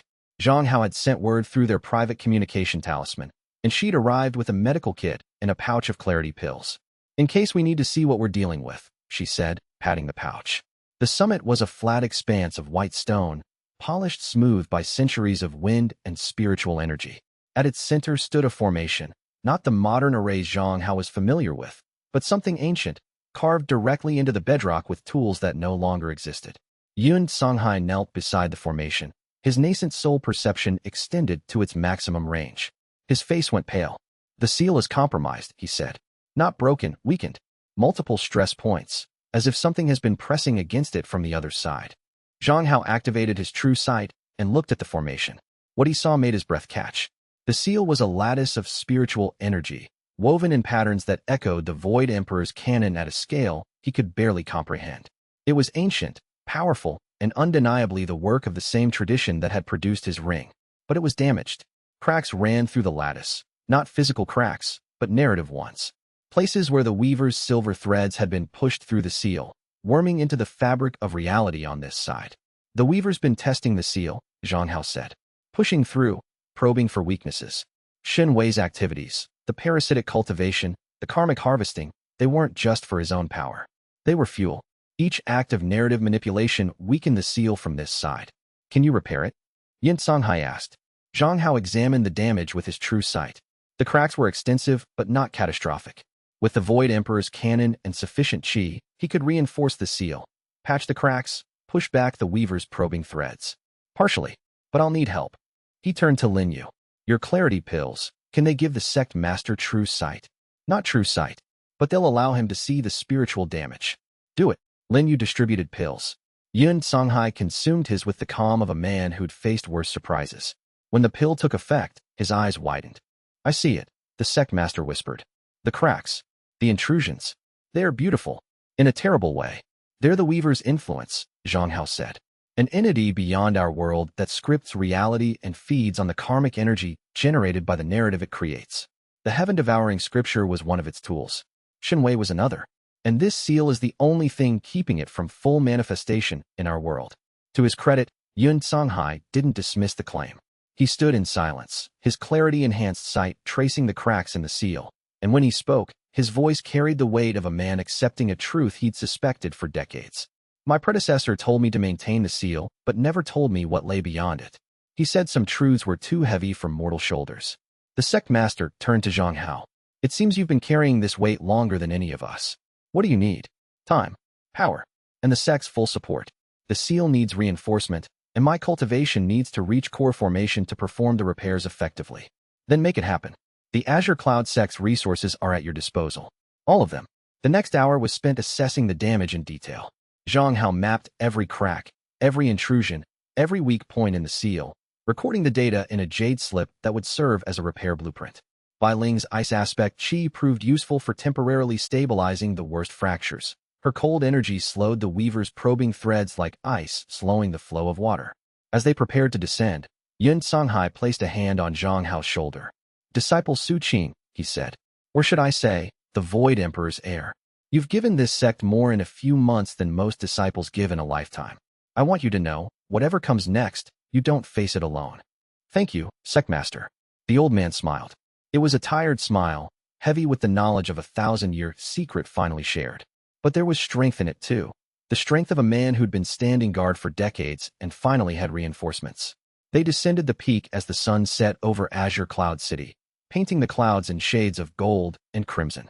Below them, the city was rebuilding from the beast tide, its people unknowing of the greater threat that lurked beyond the seal at the heart of their world. Zhang Hao looked at the sunset and felt the weight of his purpose settle deeper into his bones. Foundation establishment peak by week's end. Core formation within the month. And then, the seal. The story's second chapter was beginning, and the stakes had never been higher. Chapter 24 Cultivation became Zhang Hao's sole focus. Sect Master Yun Songhai was as good as his word. Within a day, Zhang Hao had access to the sect's highest-grade cultivation resources, nascent soul-refined spirit stones, 1,000-year spirit herbs, a private cultivation chamber carved from Azure Cloud Jade that concentrated spiritual energy to 10 times the ambient level. "This is what core disciples receive," Lin Yu said, watching him inspect the chamber. "You've bypassed the inner disciple phase entirely. The sect master's orders. He wants me at core formation as fast as possible. And you? What do you want?" Zhang Hao paused. In the rush of events, the beast tide, the hearing, the seal, he'd barely had time to think about what he wanted. Not what the plot demanded, not what Ren's plan required, but what Zhang Hao, the person, actually desired. "I want this to be over," he said honestly. "I want to live in a world where the script doesn't dictate who lives and who dies, where you don't have to look over your shoulder for the next manufactured crisis. And after? If you succeed," he looked at her, and the answer formed before his conscious mind could censor it. "I want to refine pills in a garden with someone I care about. Grow old. Be boring." The words hung in the air between them. Lin Yu's eyes softened, and for a moment, the alchemist and the warrior disappeared, replaced by two young people standing in a jade-walled room, sharing a quiet truth. "That sounds nice," she said. "I'd like that too. A heartbeat, too." Then she cleared her throat, the professional mask sliding back into place. "But first, core formation. Here's the supplement schedule I've prepared. Follow it exactly, or I'll know." She handed him a jade slip and left, her herb-stained fingers brushing his as the slip changed hands. The contact lingered like warmth after a candle was blown out. Zhang Hao entered the cultivation chamber and began. Foundation establishment peak came on the third day. The Void Emperor's cannon's foundation stage reached its zenith, his spiritual foundation expanding to its maximum capacity. Every meridian pathway humming with qi, so pure it could crystallize on contact with the air. Core formation required a fundamentally different approach. At foundation establishment, qi was refined and stored. At core formation, it was compressed into a core, a dense sphere of spiritual energy seated in the dantian that served as both a power source and a spiritual processing unit. The quality of the core determined everything: combat power, spiritual perception range, technique complexity, and, for an alchemist, pill quality. Normal cultivators form their core over weeks or months, gradually compressing their foundation establishment qi into a denser and denser sphere. The Void Emperor's cannon, naturally, took a different approach. "The cannon doesn't form a standard core," Ren explained. "It forms a void core, a sphere of compressed qi with an empty center. The void at its heart allows the core to function as a lens, focusing spiritual perception through the core's density. Think of it as the difference between a marble and a telescope. And the void core interacts with true sight, amplifies it. At core formation with a void core, your true sight will be strong enough to read the weaver's narrative threads in detail, not just see them, but understand them. You'll be able to predict narrative events before they happen. Predicting the plot, the ultimate cheat code. Don't get cocky. The weaver can change its script in response to deviations. True sight shows you the current draft, not the final version. Zhang Hao spent 5 days compressing his qi. The process was agonizing, like squeezing a river through a needle. each drop of chi compressed to a fraction of its original volume. The Void Emperor's cannon guided the compression, ensuring the void at the core's center remained perfectly empty while the surrounding chi reached diamond-like density. On the evening of the 5th day, the core formed. It snapped into existence with an audible crack, a sphere of impossibly dense spiritual energy with a perfect void at its heart, seated in his dantian like a star in an empty sky. The breakthrough was like being born again. Zhang Hao's spiritual perception exploded outward, covering the entire sect in an instant. Then reaching further, the city, the surrounding mountains, the eastern forest. He could feel everything. Every cultivator's aura, every spirit beast's heartbeat, every formation array's hum. And through his true sight, amplified by the void core, he could read the narrative threads. The script was detailed, intricate, and deeply disturbing. He could see the threads connecting people to events, choices to consequences, in patterns that spanned weeks and months into the future. The Weaver's influence was woven through everything, not just the big events, but the small ones. A merchant deciding to close his shop early because he felt uneasy. A child taking a different route to school because something told her to. A guard changing shifts at exactly the right time to miss a crucial observation. Every coincidence was scripted. Every natural event was planned. The world wasn't just influenced by the Weaver. It was written by it, in real time, with the precision of an author who'd had thousands of years to perfect the craft. But there were gaps, places where the script was thinner, less certain. Around Zhang Hao, the narrative threads bent and frayed, unable to fully incorporate his actions into the Weaver's plan. His deviation from the villain's role had created narrative instability that the Weaver was still struggling to resolve. "I'm a bug in the system," Zhang Hao murmured, watching the threads contort around him. "The Weaver can't write me because I know the original plot." "That's your primary advantage," Rin confirmed. "The Weaver's script is based on the original novel, Rise of the Radiant Hero. Your knowledge of that novel lets you anticipate the script's patterns and deviate in ways the Weaver can't predict. But the Weaver adapts. Every time I deviate, it rewrites." "Yes, which is why speed matters. The more you deviate before the Weaver adapts, the more instability you create. Enough instability, and the script begins to collapse on its own." Zhang Hao opened his eyes. Core formation. He'd gone from chi condensation 3rd layer to core formation in less than 4 months. In any other context, it would have been the stuff of legend. In this context, it was barely enough to start. Chapter 25. The first test of Zhang Hao's core formation power came unexpectedly. 3 days after his breakthrough, a messenger talisman arrived at the sect from the Crimson Lotus sect, a mid-tier sect located 200 miles to the south. The message was brief and panicked. A rogue cultivator of unknown origin was attacking their sect, using techniques that drained life and power from everything they touched. The heaven-devouring scripture. In a new vessel. "The Weaver moves fast," Rin said grimly. Sect Master Yun Songhai assembled a response team within the hour. Zhang Hao was included, along with Elder Mei, a core formation peak combat specialist, 2 inner disciples serving as support, and Bai Ling, whose ice techniques had proven effective against parasitic contamination. They flew south on Sword Light, covering 200 miles in under an hour. Zhang Hao's core formation cultivation let him maintain spiritual flight without assistance for the first time, a milestone that would have thrilled him under any other circumstance. The Crimson Lotus sect was burning, not with physical fire, but with golden light, the sickly, unmistakable glow of the heaven-devouring scripture operating at full power. The sect's buildings were intact, but the cultivators inside them were collapsed, their auras dimmed, their spiritual energy being drained by a network of parasitic threads thicker than anything Zhang Hao had seen in Azure Cloud City. At the center of the network stood a figure. Not Xin Wei. This was someone different. A woman, middle-aged, with wild hair and eyes that blazed with golden fire. Her cultivation was fluctuating wildly. One moment foundation establishment, the next core formation, the next approaching nascent soul, as stolen power poured through her meridians. "A new vessel," Zhang Hao said, his true sight tracing the narrative threads around the woman. "But not chosen. She's random. There's no script around her.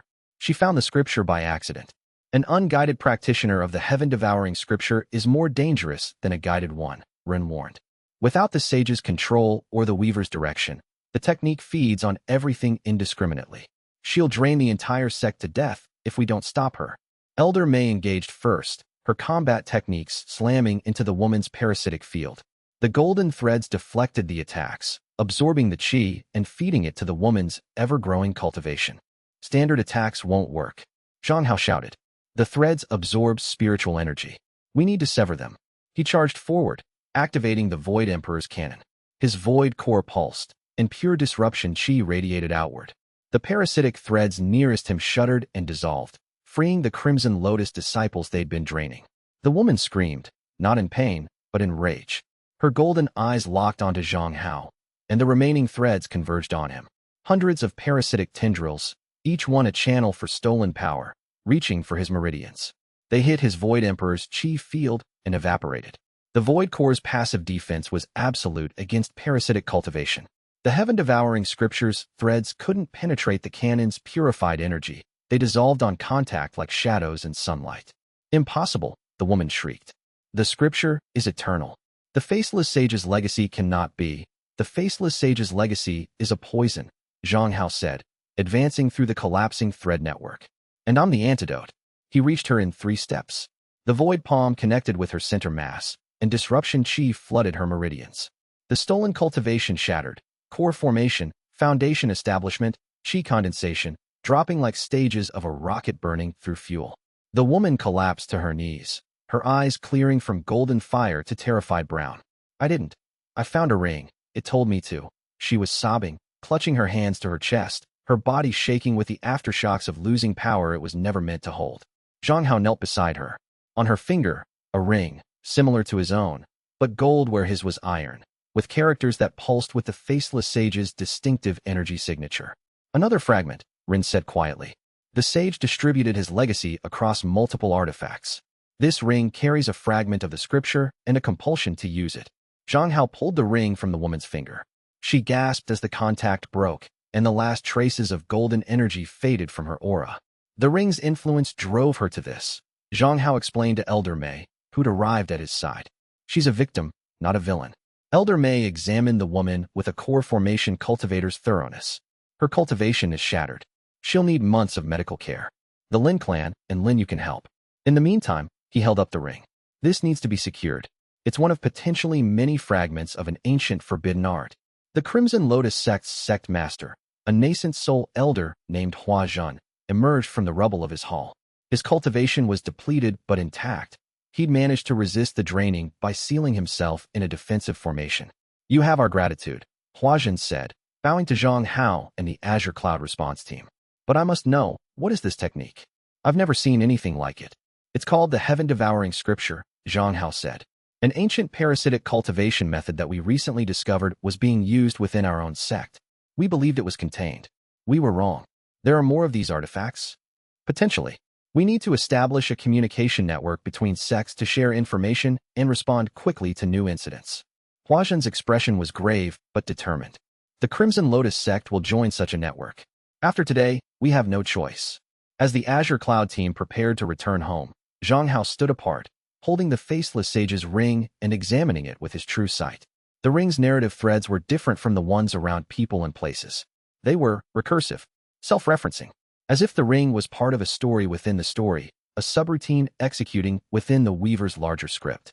The sage fragments are automated, Zhang Hao realized. The Weaver doesn't need to actively direct them.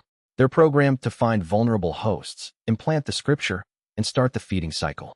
It's like a virus, self-replicating, self-propagating. How many fragments could there be? Weiling asked. Run. In my era, the sage had 7 primary anchors, the ghost said reluctantly. I destroyed 3. Shinwei's was the 4th. This is the 5th. That leaves 2. 2 more fragments. 2 more potential incidents. Zhang Hao pocketed the ring. We need to find them before they find hosts. The flight back to Azure Cloud City was quiet. Each member of the team was processing the implications of what they'd seen. A technique that could turn ordinary people into weapons of mass spiritual destruction, scattered across the continent in artifacts waiting to be found. Zhang Hao stared at the clouds below and felt the scope of his mission expanding once again. It wasn't enough to strengthen the seal. It wasn't enough to reach higher cultivation realms. He needed to find and neutralize the remaining fragments, establish a continental defense network, and prepare for the Weaver's inevitable response to the disruption of its plans. One villain against the author of reality. The odds were insane. But Zhang Hao had stopped caring about odds the moment he woke up in a dead villain's body and decided to rewrite the story. Chapter 26. The news of the Crimson Lotus incident spread through the cultivation world like wildfire. Within a week, 3 more sects reported encounters with cultivators exhibiting parasitic behavior, though none as severe as the Crimson Lotus attack. In each case, the affected cultivator had found an artifact bearing the Faceless Sage's energy signature. Zhang Hao's intersect communication network took shape faster than expected. The Azure Cloud sect, the Crimson Lotus sect, the Bai clan, and 4 other regional powers formed a coalition that sect master Yun Songhai formally named the Alliance of Clear Skies. Its purpose: to identify and neutralize heaven-devouring scripture fragments, respond to parasitic cultivation incidents, and share intelligence about the threat. Zhang Hao was named the Alliance's chief investigator, a title that gave him authority across sect boundaries and access to resources from 7 different organizations. "You're 17 years old and you're running a continental security operation," Rin observed during one of their Mindscape sessions. "Technically, I'm 28. I just look 17. That's not the comforting response you think it is." The investigation network generated results quickly. Zhang Hao dispatched teams to locations associated with the Faceless Sage's history, and within 3 weeks, the 6th fragment was located, embedded in a cave formation deep in the Abyssal Wastes, a wilderness region to the west of Azure Cloud City. This time, Zhang Hao went personally. He brought Bai Ling as his combat partner and a squad of 6 Foundation establishment cultivators from the Alliance. The Abyssal Wastes were dangerous, a region of unstable spiritual energy, mutated spirit beasts, and environmental hazards that had claimed countless cultivators over the centuries. They entered the wastes on a gray morning, the sky heavy with clouds that seemed to press down on the twisted landscape. The vegetation was wrong: trees that grew in spirals, grass that shimmered with toxic spiritual energy, flowers that opened and closed in unsettling rhythmic patterns. "The Weaver's influence is strong here," Zhang Hao noted, his true sight revealing dense clusters of narrative threads. "This area has been heavily scripted. The wastes aren't natural. They're the result of a narrative failure. A section of the script that broke down and couldn't be rewritten cleanly. A glitch in the matrix," he muttered in his native language. "Eh, what?" Bai Ling asked. "Nothing. Stay alert." They found the cave after 2 days of navigation, using Zhang Hao's true sight to trace the fragment's narrative signature through the waste's chaotic energy. The cave entrance was hidden behind a waterfall of liquid spiritual energy, a cascade of raw, unrefined chi that would have been lethal to any cultivator below Foundation establishment.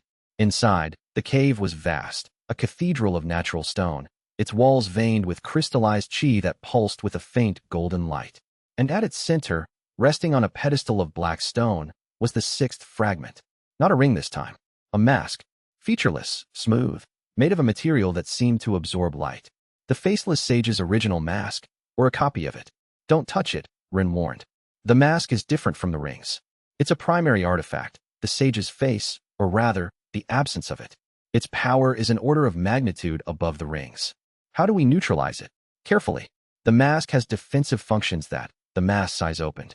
2 points of golden light blazed to life in the smooth surface, and a presence unfolded from the artifact. Not a remnant soul, not a fragment, but something else. An imprint.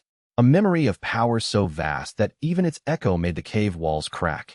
Void Emperor's heir, the mask said, its voice everywhere and nowhere. "You found me. How delightful." Zhang Hao's void core pulsed, and his defensive aura expanded to maximum. Beside him, Bai Ling drew her sword, ice crystallizing along the blade. "The Faceless Sage's imprint," Rin said, his voice tight. "Not a true remnant, a recording. A message left for whoever found it." "A message," Zhang Hao repeated. "Then speak." The mask's golden eyes fixed on him. "You carry the canon. You've opened your true sight. You've begun to see the script." A pause. "Have you asked yourself why the script exists? The Weaver feeds on karmic energy generated by narrative?" "No." The voice was sharp. "That's what Ren Wuji believes. That's the story he tells." But Ren Wuji never understood the full truth, even at his peak. Zhang Hao glanced at the ring on his finger. Ren was silent. "The Weaver doesn't feed on narrative," the mask continued. "The Weaver is narrative. It's the fundamental force that gives structure to reality. Without the Weaver, there are no stories. Without stories, there is no meaning. Without meaning, there is nothing." That's a philosophical argument for parasitic cultivation. It's a reality. The heaven-devouring scripture doesn't steal, it redistributes. It takes spiritual fortune from the many and concentrates it in one vessel, creating a nexus of narrative power that the Weaver can use to maintain the script. Without periodic redistribution, the script degrades. Reality becomes the wastes, a place without narrative, without meaning, without form. The cave trembled. The crystallized chi in the walls pulsed brighter. The seal on Azure Cloud Peak doesn't protect your world from the Weaver, the mask said. It protects the Weaver from something worse. The Void. Ren Wuji's precious Void Emperor's canon doesn't counter the scripture. It embodies the void. The absence of narrative. The end of all stories. You're lying, Zhang Hao said. But his true sight was screaming at him. The narrative threads around the cave writhing with a tension that suggested the mask's words were at least partially true. I'm dead. I have no reason to lie. The golden eyes dimmed. Find the seventh fragment. It contains the truth that Ren Wuji doesn't want you to know. And when you know it, you'll understand why the Void Emperor's canon is the most dangerous technique ever created. The mask's eyes closed. The golden light faded. The artifact was once again inert, a blank face of light-absorbing material, harmless in appearance. Zhang Hao stood in the cave's sudden silence, his mind churning. Run, he said. The sage was a manipulator. His words shouldn't. Run. Is the Void Emperor's canon capable of destroying the Weaver's script entirely? Not weakening it. Destroying it. The ghost was quiet for a very long time. Yes, he finally said. At its highest level, the canon can sever the Weaver's connection to this world permanently. In theory, that would end the script. And what happens to reality without the script? Another silence. Longer. I don't know. Zhang Hao picked up the mask. It was cold and light, weighing almost nothing. He stored it in his spatial pouch alongside the recovered ring. We need to find the seventh fragment, he said. Bai Ling sheathed her sword. Based on what that thing said, it could be a trap. It probably is. But it's also the only lead we have on the full truth about the canon and the Weaver. And I'm done making decisions based on incomplete information. They left the cave and emerged into the waste's gray light. The Alliance squad was waiting at the perimeter, alert and tense. Zhang Hao gave the all-clear and began the return journey, his mind heavy with the mask's revelations. The Void Emperor's canon. The technique Ren had presented as the salvation of the world. What if it was actually a different kind of weapon, not a scalpel but a bomb, capable of freeing the world from the Weaver but destroying the narrative structure that held reality together? What if saving the world meant ending it? The question followed him all the way back to Azure Cloud City, unanswered and unanswerable, settling into his bones like a poison he couldn't extract. Chapter 27. Grand Elder Su Tianming was dying. Zhang Hao learned this not from a messenger or a physician, but from his true sight.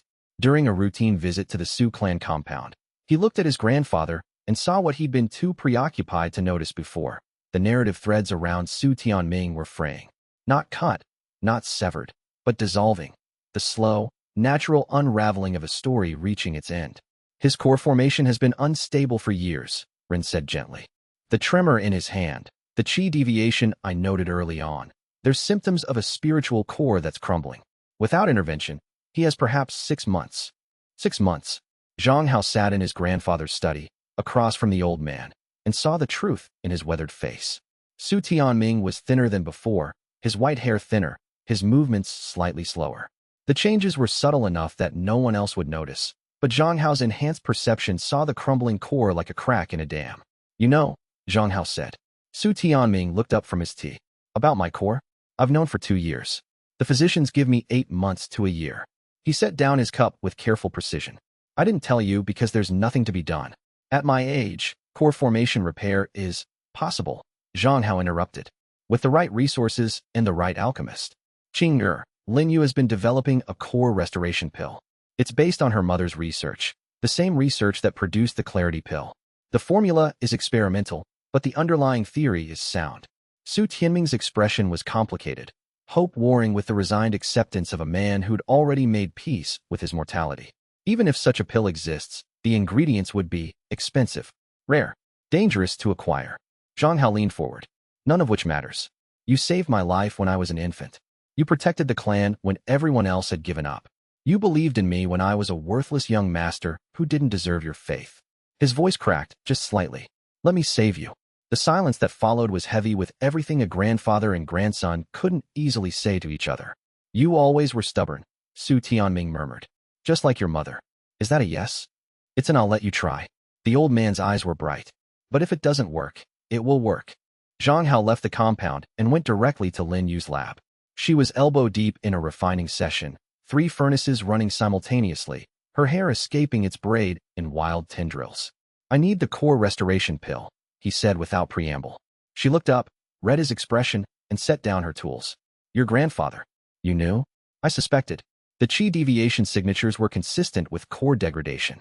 She wiped her hands on her apron. I've been working on the formula since the beast tied. I wasn't going to tell you until I had a complete recipe. And I have a complete recipe. But one ingredient is a problem. She pulled a jade slip from her desk and projected its contents into the air between them. A formula diagram, complex, elegant, and anchored by a single rare component highlighted in red. Spirit Blood Lotus, Zhonghao Red. Where do we find it? That's the problem. It grows in only one known location on the Shattered Heavens continent. She pointed to a section of the formula diagram. The Abyssal Wastes. The same area where you just found the Faceless Sage's mask. Of course, the universe had a sense of dramatic irony that Zhonghao, as both a reader and a character, could fully appreciate. It grows near areas of high spiritual instability, Lin Yu continued. The Waste's broken spiritual environment creates the exact conditions the lotus needs.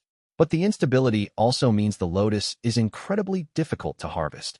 It integrates with the surrounding chaos, and extracting it without destroying its spiritual properties requires an alchemist of extraordinary skill.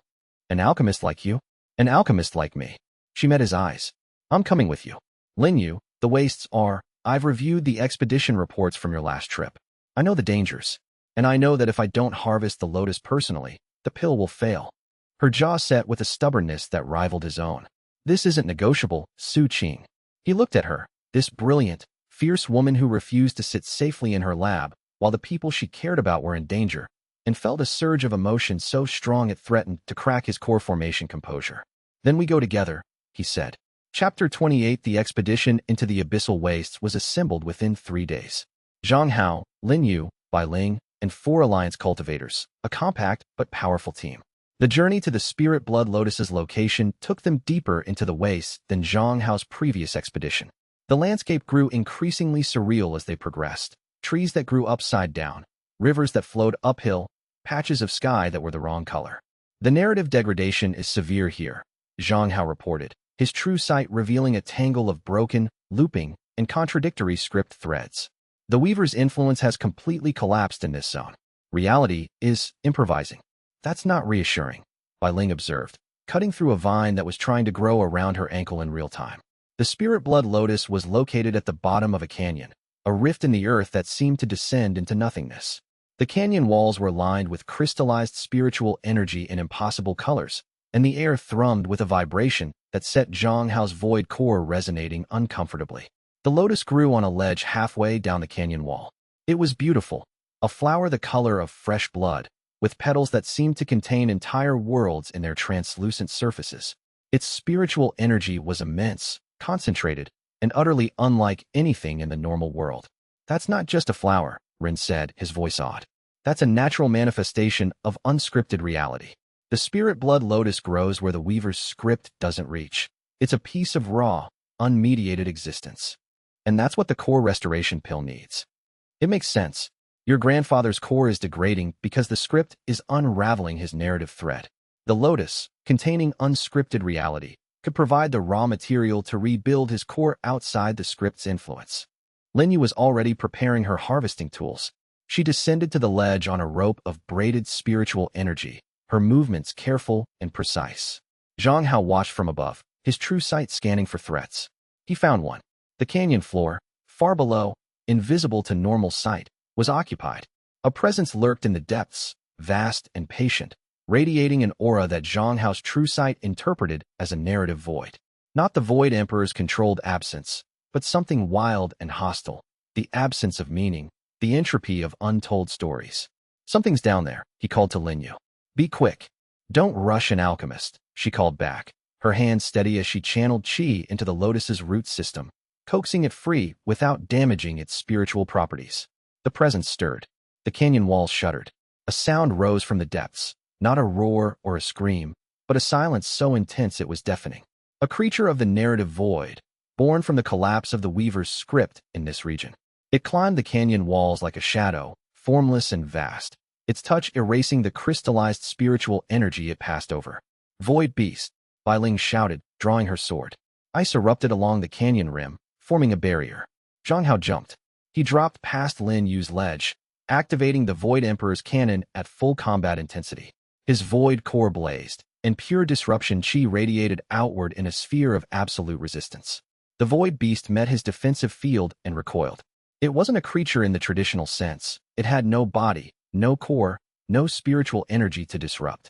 It was an absence, a narrative gap, given malevolent animation by the waste's chaotic energy. The canon doesn't work on it. Zhang Hao realized. It's already void. There's nothing to disrupt. Then fight it with something it lacks. Rin shouted. Meaning, purpose. The canon's offensive mode, the void palm, doesn't just disrupt. At core formation, it can also impose structure.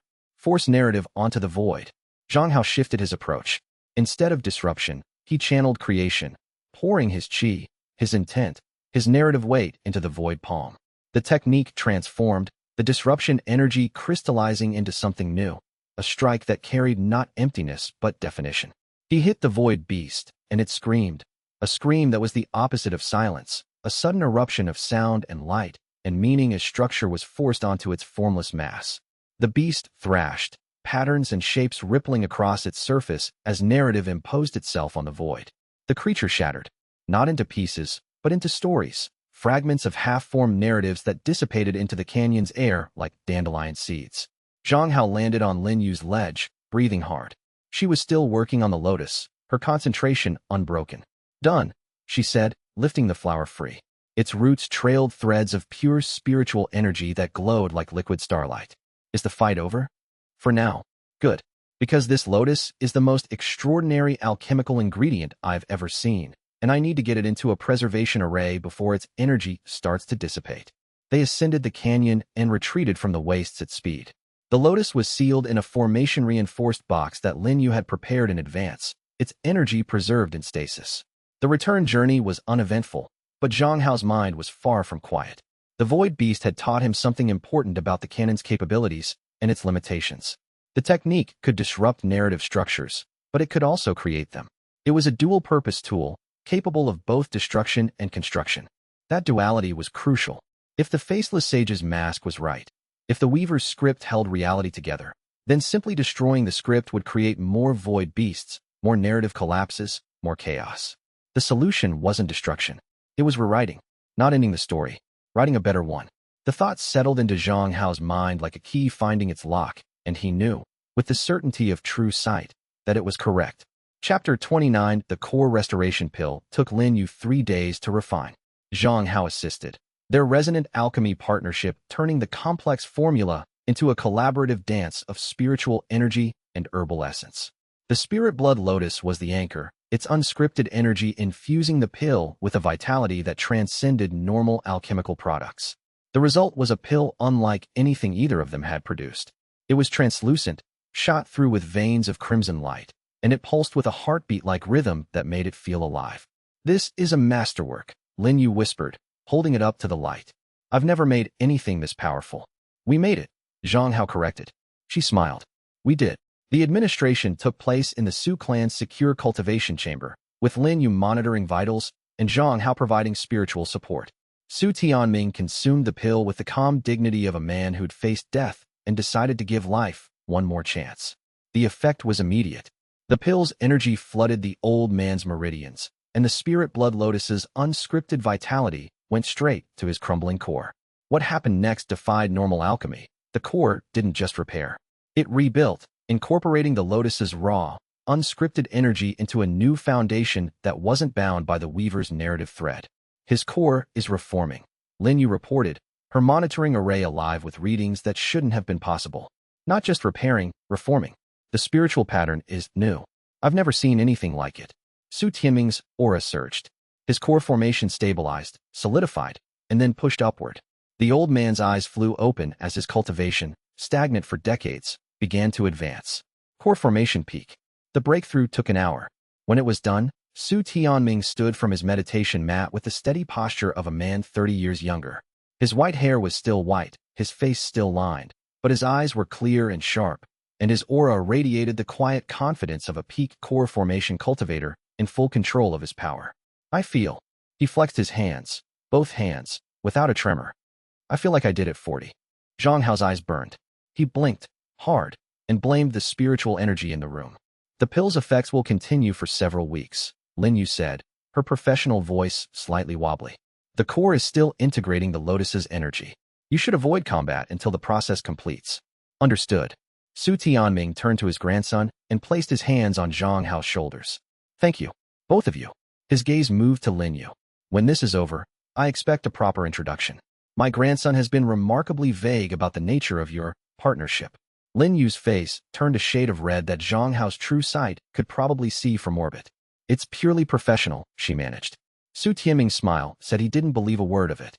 Chapter 30. The days following his grandfather's recovery were among the few moments of genuine peace Zhang Hao had experienced since his reincarnation. He spent mornings cultivating, driving his core formation deeper toward the mid-stage threshold.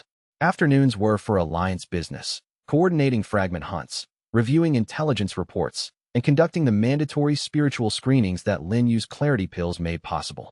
Evenings were for alchemy, refining pills with Lin Yu in her workshop, their resonant partnership producing results that drew astonished attention from the sect's alchemy division. But the peace was fragile, and Zhang Hao knew it. His true sight showed the narrative threads around the sect growing tense, like a bow being drawn. The Weaver was adapting to the disruptions he'd caused, rewriting the script, finding new paths around the deviations. The narrative pressure was building towards something, and Zhang Hao could feel it approaching like a storm on the horizon. The first sign came in the form of a visitor. He was in the inner sect's courtyard, practicing a new combat technique Run had taught him, the Void Emperor's step refinement, which at core formation allowed brief teleportation within line of sight when a messenger arrived. Inner disciple Su Qing, a visitor at the sect gate, requests an audience. He claims to be a wandering cultivator named Feng Zhua. Zhang Hao's blood went cold. Feng Zhua, Shen Wei's first disciple. In the novel, Feng Zhua was a loyal follower who carried out the hero's most sensitive operations, a true believer in Shen Wei's righteousness who never learned the truth about the heaven-devouring scripture.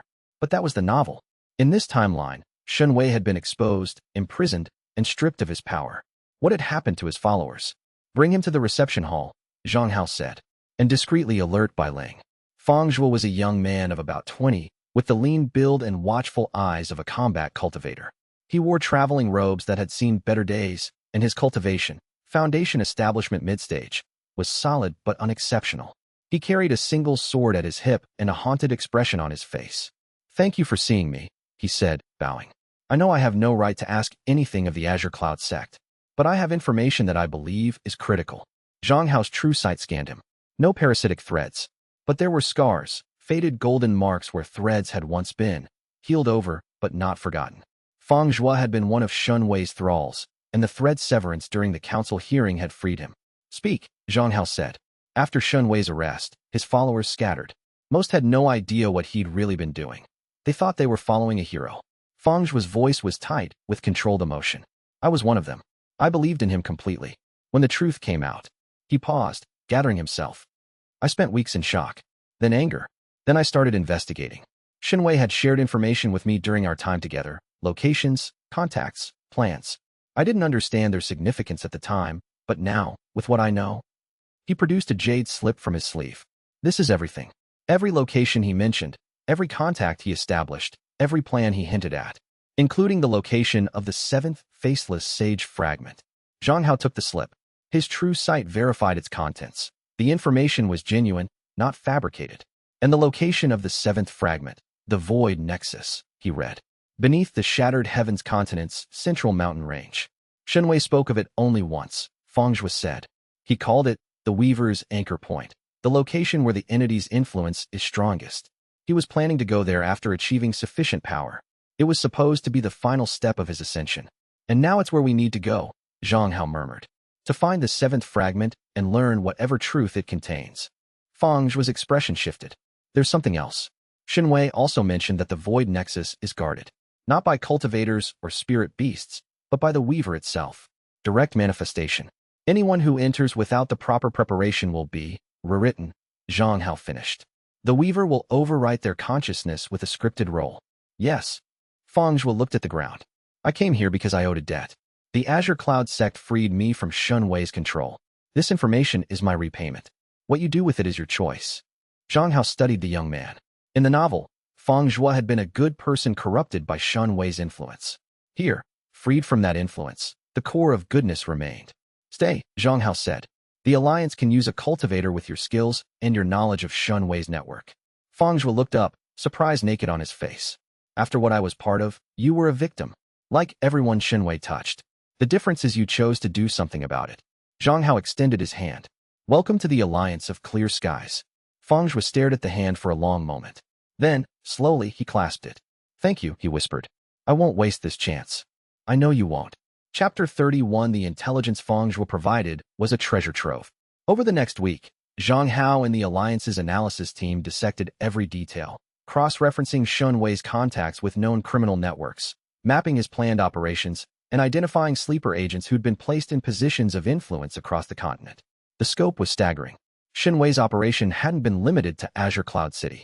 He'd established networks in 6 major cities and 12 minor ones, with contacts in 7 of the continent's 9 great sections.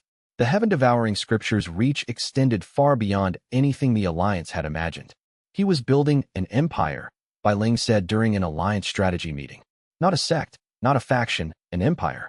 Hidden beneath the surface, controlled through parasitic threads and puppet officials. And all of it feeding toward one goal, Zhang Hao added. Reaching the Void Nexus with enough karmic power to merge with the Weaver. Which means the Weaver has been preparing for this for a long time, Sect Master Yun Songhai noted from his position at the head of the table. The fragments, the scripture, the network, they're all components of a single plan. A plan that we've disrupted but not destroyed. Zhang Hao projected a map of the continent from a jade array. The 7th fragment is at the Void Nexus. According to the Faceless Sage's mask, it contains a truth about the Void Emperor's canon that we need to know. And the Nexus itself is the Weaver's anchor point, the strongest manifestation of its influence in our world. You want to go there? Elder May said. It wasn't a question. I have to. The seal on Azure Cloud Peak is a bandage, not a cure. To truly deal with the Weaver, I need to understand it, and the only way to understand it is to face it at its strongest point. That's suicide, Hua Zhun, the Crimson Lotus Sect Master, said bluntly. It's the only option that leads to a permanent solution. The debate continued for hours. The Alliance's leaders were divided. Half supported Zhang Hao's plan, half considered it reckless. In the end, Yun Songhai cast the deciding vote.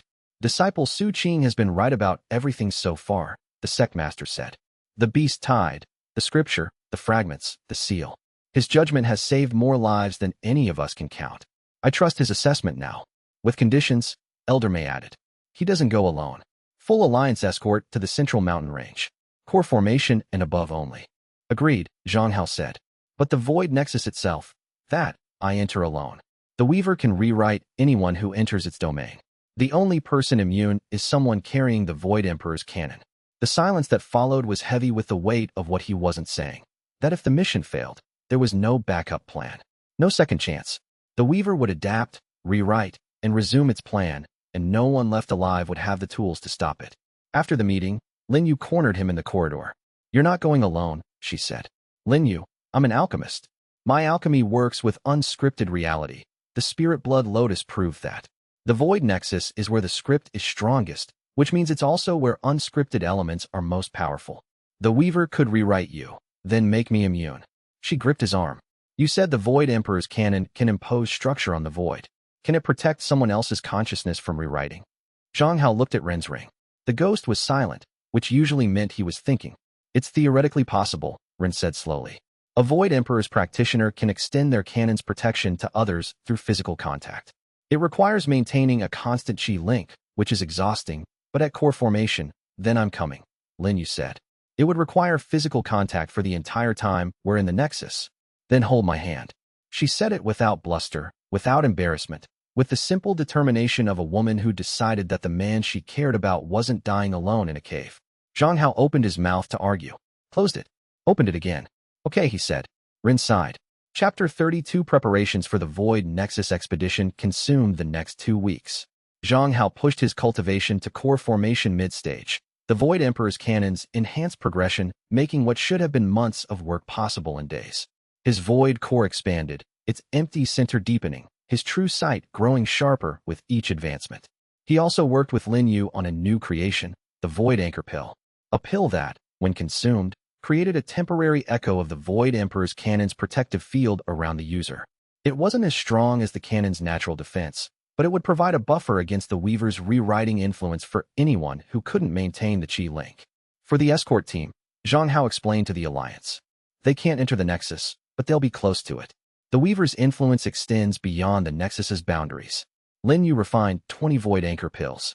Each one was a miniature masterwork, incorporating spirit blood lotus essence, void emperor's qi, and her own innovative alchemical techniques. The resonance partnership with Zhang Hao made the pills more potent than either could have produced alone. Meanwhile, Feng Zhuo proved his worth as an intelligence operative. Using his knowledge of Shun Wei's network, he identified and neutralized 3 sleeper agents in the Alliance's ranks, cultivators who'd been planted as contingencies, set to activate if Shun Wei was captured. Without Feng Zhuo's insider knowledge, the agents would have remained undetected until they struck. He's good, Bai Ling admitted grudgingly. I still don't fully trust him, but he's good. Trust comes with time, Zhang Hao replied. For now, competence is enough. On the eve of departure, Zhang Hao visited Shun Wei's cell one last time. The former hero was unchanged, bound, sealed, his cultivation locked at a level too low to threaten anyone. But his eyes were clear, and something in them had shifted since their last conversation. You're going to the Nexus, Shun Wei said. It wasn't a question. Feng Zhuo told us the location. Feng Zhuo. A complicated expression crossed Shun Wei's face. He was the best of them, the one who truly believed. He still believes, just in something different now. Shun Wei was quiet for a moment. The Nexus will test you, not your strength, your conviction. The Weaver doesn't fight with power. It fights with narrative. It will offer you a better story. A story where everyone you love is safe, where the villain gets to be the hero, where the ending is happy and clean. And if I accept, then the Weaver writes you into the script. You become a character instead of a person. The story continues, the karmic engine runs, and the world stays trapped forever. And if I refuse, then it will try to destroy you. Not physically, narratively. It will write you out of the story, make you a footnote, a forgotten side character, an ending so anticlimactic that reality itself rejects it. Shun Wei leaned forward. The Weaver's greatest weapon isn't power. It's insignificance. It makes you feel like nothing you do matters, until you stop doing anything at all. Zhang Hao absorbed this. Any advice? Remember who you are. Not Su Qing, not Zhang Hao, not the villain, not the hero, not the counteragent. Just the person who refused to play the role he was given. A faint smile. That stubbornness is the one thing the Weaver can't write. Thank you. Don't thank me. Stop it. Shun Wei's smile faded. For both of us. Chapter 33 The Void Nexus Expedition departed at dawn. 20 Alliance cultivators, core formation and above, formed the escort under Elder Mei's command. Zhang Hao and Lin Yu would enter the Nexus itself. Bai Ling would command the perimeter defense. Feng Zhuo would serve as intelligence officer, monitoring for any response from Shun Wei's remaining network.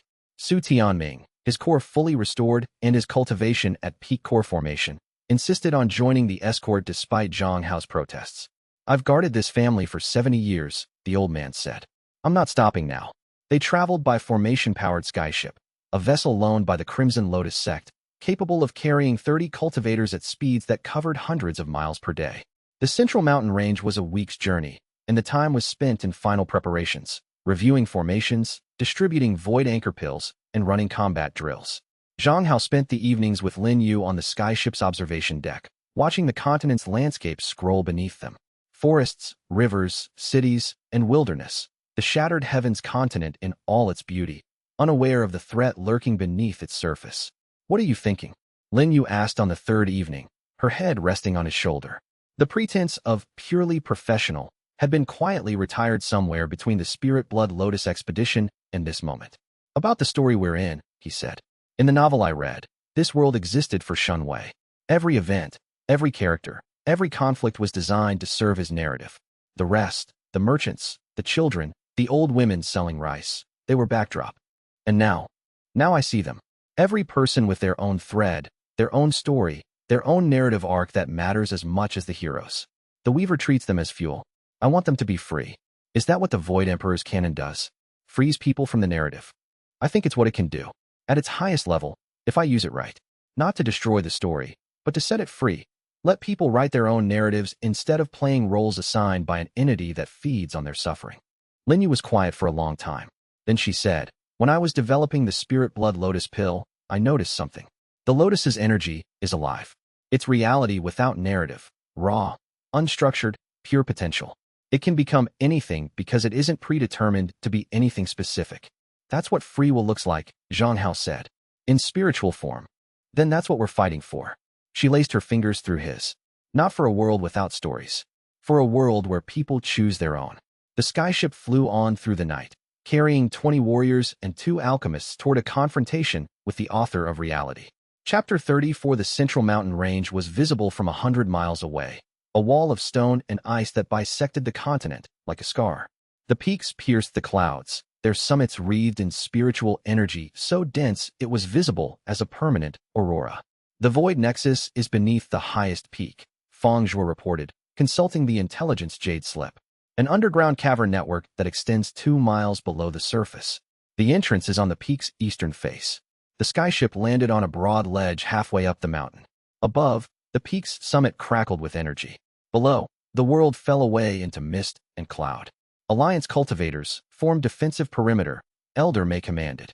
Void anchor pills, consume now. 20 cultivators swallowed their pills. A ripple of pale energy passed through the group as the Void Emperor's chi took effect, surrounding each person with a thin but real protection against narrative manipulation. Zhang Hao and Lin Yu stood at the edge of the ledge, looking up at the entrance to the Nexus. A cave mouth shaped like a scream, its interior dark as the space between stars. Ready? He asked. No. She gripped his hand. Let's go anyway. They entered the cave. The transition was immediate. One step inside, and reality shifted. The cave walls were no longer stone, but narrative. Visible, tangible story stuff that Zhang Hao's true sight rendered as an overwhelming lattice of silver threads, each one a plot point, a character beat, a narrative moment in the script that held the world together. It's denser than anything I've seen, Zhang Hao breathed. The script is concentrated here. Millions of threads, all converging on a single point. Lin Yu couldn't see the threads, but she could feel them. The air is heavy, like being inside a book. They descended through the cavern network, following the thread density gradient toward the Nexus's center. The caves were not natural. They'd been shaped by the Weaver's influence over thousands of years, carved from stone by narrative pressure rather than geological force. And they weren't empty. At the first junction, they encountered echoes, translucent figures going through the motions of scripted events. A battle between 2 warriors. A tearful reunion between lovers. A villain's death at the hero's hands. Each echo was a story that the Weaver had written, played on loop like a recording. It's showing us its work, Zhang Hao said. Its portfolio. It's trying to impress us. It's trying to distract us. They pushed deeper. The echoes grew more complex, more targeted. Zhang Hao saw scenes from the novel he'd read, key moments from Rise of the Radiant Hero playing out in spectral detail around him. Shen Wei's triumphant victories. Su Qing's humiliating defeats. The hero's ascension. The villain's death. That's your death, Lin Yu said, pointing at a scene where a spectral Su Qing, the original, the arrogant bully, was hung from the sect gates. The story the Weaver wanted, Zhang Hao said. The script I refused to follow. They walked through the scene. The spectral figures passed through them like mist, unable to touch the living deviations in their midst. Deeper still, the thread density increased to the point where Zhang Hao's true sight was nearly overwhelmed. Silver lines filled every inch of space, layered and interwoven in patterns of extraordinary complexity. He could see the entire continent's script from here. Births, deaths, wars, loves, betrayals. All of it planned, all of it written, all of it feeding the Weaver's karmic engine. And at the very center, in a cavern the size of a cathedral, they found the Nexus. It was a pillar of light, pure, white, extending from the cavern floor to a ceiling lost in darkness. The narrative threads emanated from it like nerve fibers from a brain, millions of silver lines radiating outward in every direction, carrying the Weaver's script to every corner of the world. At the pillar's base, resting on the stone floor, was the 7th fragment. Not a ring, not a mask, a book. A simple book, bound in leather the color of old blood, with no title on its cover and no author's name on its spine. It lay open to a page near its end, and the words on that page glowed with the same silver light as the narrative threads. And sitting beside the book, cross-legged, as if waiting for them, was a figure. The Weaver. It looked like nothing and everything. A person without a face, not like the mask, which had a blank surface, but truly faceless, as if the concept of a face didn't apply. Its body was made of narrative threads, silver and shimmering, constantly shifting between forms. Male, female, old, young, human, inhuman. It was every character in every story, simultaneously and none at all. Welcome, it said, and its voice was the voice of every narrator in every story ever told. I've been expecting you. Zhang Hao stood before the author of his reality, gripping Lin Yu's hand, and felt the weight of every story he'd ever read pressing down on his shoulders. Then you know why I'm here, he said. The Weaver smiled, or something like a smile, a shift in its formless face that conveyed amusement and curiosity in equal measure. You're here to read the book, it said. You're here to learn the truth. And you're here to make a choice. It gestured to the open page. The truth is simple. The choice is not. Chapter 35. The book waited. Zhang Hao approached it slowly, his true sight straining to read the narrative threads surrounding the artifact. The book was the opposite of the faceless sage's fragments. Where those artifacts carried the scripture's parasitic energy, this book radiated something else entirely. Information. Pure, unfiltered truth, encoded in narrative form. Read it, the Weaver said. I promise it won't bite. What is it? The original script. The first draft. Written before the faceless sage, before the heaven-devouring scripture, before Ren Wuji and his canon. The story of how narrative became reality. Zhang Hao looked at Lin Yu. She nodded. He released her hand, just for a moment, keeping his Void Emperor's chi extended to cover her, and touched the book. The text flooded his mind. It wasn't a story in the conventional sense. It was a history, the history of the shattered heavens continent, told not through events and characters, but through the underlying mechanics of reality. In the beginning, there was no narrative. Reality was pure potential, the spirit blood lotus state, raw and unstructured. No stories, no meaning, no direction. The universe existed in a state of quantum possibility, every moment containing every possible outcome. Then came consciousness, minds that observed the chaos and, in observing it, gave it shape. Stories emerged, not as fiction, but as the organizing principle that consciousness used to make sense of existence. First person made fire. Then person told fire's story. Then fire's story made fire real for others. The Weaver wasn't an entity. It was a function, the emergent property of billions of conscious minds telling stories, shaping reality through narrative. Every cultivator who followed a path, every hero who fought a villain, every love story and tragedy and comedy, they all fed the Weaver, which fed reality, which fed consciousness, which fed the Weaver. A cycle, a system, self-sustaining, self-correcting, fundamental to the existence of the world itself. But the system had a flaw. Over time, the stories became rigid. The Weaver, no longer a function but a pattern, began repeating.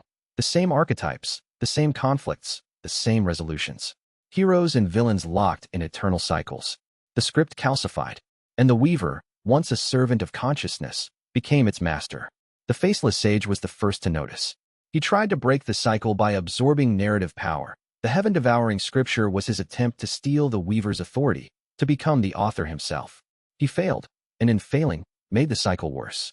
The stolen power concentrated narrative authority in fewer and fewer hands, making the script more rigid, the roles more binding. Ren Wuji was the second to notice. His response was the opposite, the Void Emperor's canon, a technique designed to destroy narrative structures entirely, to unmake the stories that bound reality. He nearly succeeded, and in nearly succeeding, created the abyssal wastes, a region where narrative had been stripped away entirely, leaving only the formless chaos of raw potential. Both were wrong. The scripture sought to control narrative. The canon sought to destroy it. But narrative wasn't a prison or a chain. It was the bridge between consciousness and reality, the mechanism by which minds shaped the world and the world shaped minds. The solution wasn't control or destruction. It was evolution. The Weaver, the pattern, needed to grow, to move beyond the rigid cycles of hero and villain, beyond the calcified script, into something new. A narrative system that was alive, responsive, dynamic, one that served consciousness rather than controlling it. And the key to that evolution was the one thing the Weaver had never experienced, a consciousness that existed outside the narrative, a mind from another world, carrying stories that the Weaver had never written, patterns it had never imagined. Zhang Hao. He pulled his hand from the book, gasping. The information settled in his mind like sediment in a river, each revelation finding its place in the larger picture. You brought me here, he said to the Weaver. Not Ren. Not the canon. You. I assisted, the Weaver acknowledged. Ren Wuji's ring found you. But the leak that allowed the novel to reach your world, the fragment of script that became Rise of the Radiant Hero, that was my doing. Why? If you're the Weaver, you could have stopped all of this.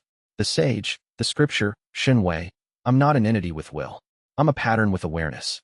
I can influence, suggest, create possibilities. But I can't choose.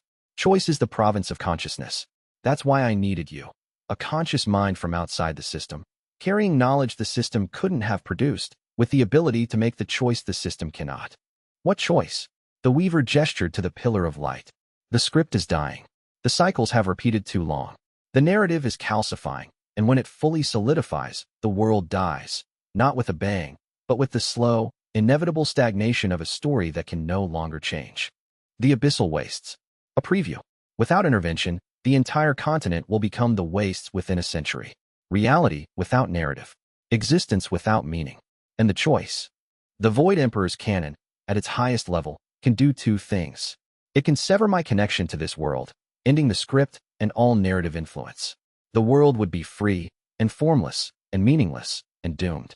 Or, it can rewrite the script, not in the narrative, but transform it. Replace the rigid cycles with something new, a narrative system that grows and changes and serves consciousness rather than controlling it. A living story instead of a dead one. And the cost? The canon's power must come from somewhere. To rewrite the script, you would need to channel the full force of the canon through your consciousness, using your otherworldly perspective as the template for the new narrative system. The strain would be significant. Define significant. Your memories of your previous life. Your identity as Zhang Hao. The knowledge from another world that makes you unique. It would be consumed in the process, integrated into the new script as its foundational pattern. The cavern was silent. Lin Yu gripped his hand, her face pale but resolute. You'd forget Earth, she said. You'd forget being Zhang Hao. I'd become Su Qing. Fully. Permanently. No more double consciousness. No more otherworldly knowledge. But you'd live. I'd live. Lin Yu squeezed his hand. Then there's no choice at all. Zhang Hao looked at her. At this woman who'd become more important to him than any world. This one or the one he'd left behind. He looked at the Weaver, the pattern that was simultaneously his enemy and his tool. He looked at the book, the canon's ring, the pillar of light. And he understood. The choice wasn't between two options. It was between two stories. In one, he was the hero, the man from another world who saved reality through sacrifice. A narrative that the Weaver could file neatly into its script, another cycle completed, another hero's journey concluded. In the other, he was just a person. A man who chose to help because it was right, who loved because love was worth it, who gave up his past because the future mattered more. Not a hero's journey, a human one. I'll rewrite the script, he said. But not alone. He turned to Lin Yu. I need your alchemy. The spirit blood lotus energy, raw, unscripted reality. If we combine it with the canon's narrative-shaping power, her eyes widened. We don't just rewrite the script. We infuse it with raw potential. Make it alive. Exactly. Not a dead story or a formless void. A living narrative that can grow and change on its own. The Weaver's formless face shifted. For the first time, it showed an expression that wasn't amused or curious. It was hopeful. That would work, it said. That would actually work. But the path to the rewriting wasn't clear yet. Zhang Hao wasn't strong enough. Core formation midstage wasn't sufficient to channel the canon at the level required. He needed more power, more preparation, more time. How long? He asked the Weaver. The script will fully calcify in approximately 1 year. After that, rewriting becomes impossible. 1 year. Not enough for normal cultivation. But with the canon's accelerated progression and the resources of the entire alliance, then we have work to do, Zhang Hao said. He picked up the book and stored it in his spatial pouch. The seventh fragment, not a weapon, not a trap, but a manual for saving the world. They left the Nexus together, hand in hand, and emerged into the mountain air to find the Alliance escort waiting with weapons drawn and worried expressions. We're fine, Zhang Hao assured them. Better than fine. We have a plan.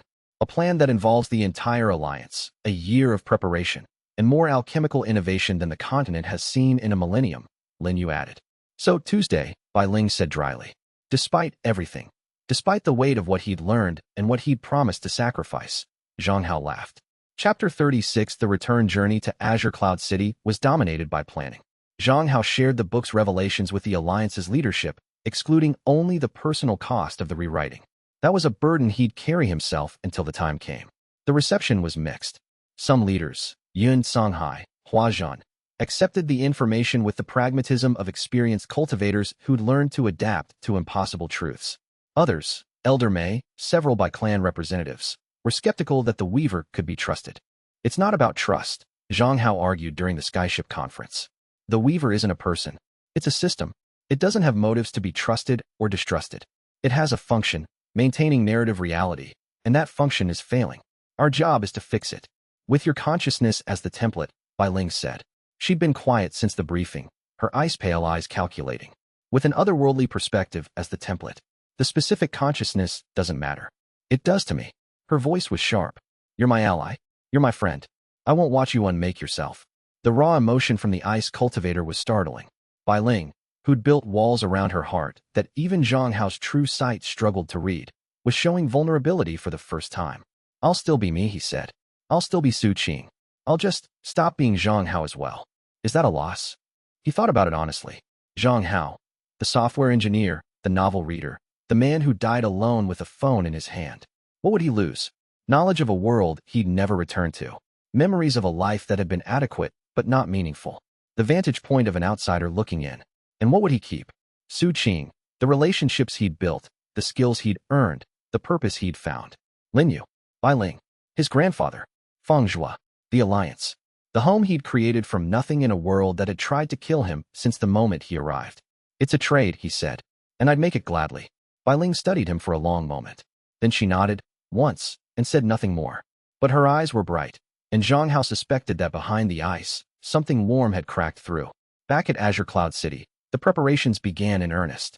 The plan had 3 phases. Phase 1, power. Zhang Hao needed to reach at least nascent soul realm to channel the canon's rewriting technique. At his current core formation mid-stage, that meant 4 major breakthroughs. Core formation peak, nascent soul early, nascent soul mid, and nascent soul peak. The canon's accelerated progression helped, but even with every resource the Alliance could provide, the timeline was brutally tight.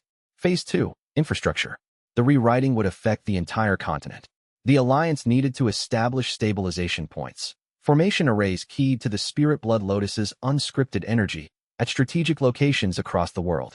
When the script was rewritten, these points would anchor the new narrative system, preventing the kind of collapse that had created the abyssal wastes. Phase 3, the rewriting. Zhang Hao, at nascent soul peak, would return to the Void Nexus, channel the canon's ultimate technique, and rewrite the script using his otherworldly consciousness as the template. Lin Yu would provide Spirit Blood Lotus energy to infuse the new script with living potential. The Alliance would maintain the stabilization points to ensure a smooth transition. 1 year. Zhang Hao repeated to himself each morning. 1 year to save the world. He threw himself into cultivation with everything he had. Chapter 37 Core Formation Peak arrived 6 weeks after the Nexus expedition. The breakthrough was violent. Zhang Hao's void core expanded to its maximum capacity, the void at its center deepening into something that felt like a gateway to the spaces between stories. His true sight sharpened to the point where he could read individual narrative threads like text on a page, parsing the script's content in real time. The advancement also unlocked new canon techniques. At core formation peak, he could maintain the canon's protective field around up to 10 people simultaneously. He could sever parasitic threads from a distance of 100 meters. And he could, for the first time, actively edit small sections of the narrative script, nudging probability, adjusting causality, tweaking the story in real time. He was careful with that last ability. Editing the script was dangerously close to what the faceless sage had done with the heaven-devouring scripture, manipulating reality through narrative control. The difference, Zhang Hao told himself, was intent. He wasn't controlling people. He was creating possibilities. He used the ability twice. The first time, to prevent a landslide that would have destroyed a village in the eastern mountains. He nudged the script just enough that the rain pattern shifted and the slope held. The second time, to ensure that an Alliance supply convoy arrived safely through bandit territory, he tweaked the bandits' narrative, introducing a moment of hesitation that made them choose a different target. Both interventions were minor, invisible, and fundamentally benign, but each one left Zhang Hao with a queasy feeling, like a surgeon operating on himself. The power to edit reality was intoxicating and terrifying in equal measure. Be careful, Ren warned. The sage started with good intentions too. I know. That's why I'm limiting myself to emergencies. Define emergency. People dying who don't have to. Ren was quiet for a moment. That's a broad definition. I know. Zhang Hao clenched his fists. That's why I need to finish this quickly. The longer I have this power, the more tempted I'll be to use it. The honesty of that admission, the vulnerability of a man who feared his own potential for corruption, was what made Ren's next words feel less like advice and more like a blessing. You'll be okay, the ghost said. You see the danger. That's what separates you from the sage. He never saw it. Not once. Meanwhile, the Alliance's Phase 2 operations were proceeding across the continent. Bai Ling coordinated the stabilization point network, traveling to each site personally to oversee the formation arrays. Lin Yu established Spirit Blood Lotus cultivation gardens at 3 locations where the waste energy could be safely harvested. Feng Zhuo ran the intelligence network, tracking down the last of Shun Wei's sleeper agents and neutralizing them. And Su Tianming, his core formation fully restored and his cultivation stable, oversaw the Su clan's transformation from a minor family into a regional power. The clan's association with the alliance, and with Zhonghao specifically, had elevated its status dramatically. New members were recruited, new resources acquired, and the compound expanded to accommodate the growing operation. "You've done more for this family in months than I did in decades," Su Tianming told Zhonghao during a visit. "You kept the family alive for decades. I'm just building on what you protected." The old man's eyes were bright. "Your parents would have been so proud." The mention of his parents triggered a memory, the investigation Zhonghao had started months ago into the bandit attack that killed them. He'd been too busy to follow up, but now, with the Alliance's intelligence network at his disposal, "Grandfather, those bandits. I want the truth." Su Tianming's expression stiffened. "The investigation was inadequate. I have resources now, people who can dig into records that the city guard buried." The old man was quiet for a long time. Then he reached into his desk and withdrew a sealed jade slip. "I conducted my own investigation years ago," he said. "I found things I couldn't act on. Records of payments to a mercenary group, routed through 3 intermediary accounts, originating from an organization associated with the Faceless Sage's legacy." The world stopped. "My parents were killed by the heaven-devouring scriptures network," Zhonghao said flatly. 20 years before Shun Wei activated his fragment. The network was already operating, long before anyone knew. Su Tianming's voice shook with decades of suppressed rage. "They killed my son and his wife to create a traumatic backstory for you, for the original Su Qing. A tragedy to fuel the villain's arc. The Weaver. The script. His parents' death wasn't a random tragedy. It was a plot point, written into the narrative to serve the story's needs. The original Su Qing's anger and arrogance, the personality that made him the perfect villain for Shun Wei to defeat, had been manufactured by killing his parents and leaving him with unresolved grief." Zhonghao felt something break inside him. Not his cultivation, not his resolve, but the last shred of detachment he'd maintained toward this world. The intellectual distance of "I'm a reader" inside the story dissolved in the furnace of a truth that made his reincarnation personal in a way it hadn't been before. These weren't characters. This wasn't fiction. His parents, Su Qing's parents, had been real people, murdered to serve a narrative engine that treated their lives as fuel. "The script ends," Zhonghao said.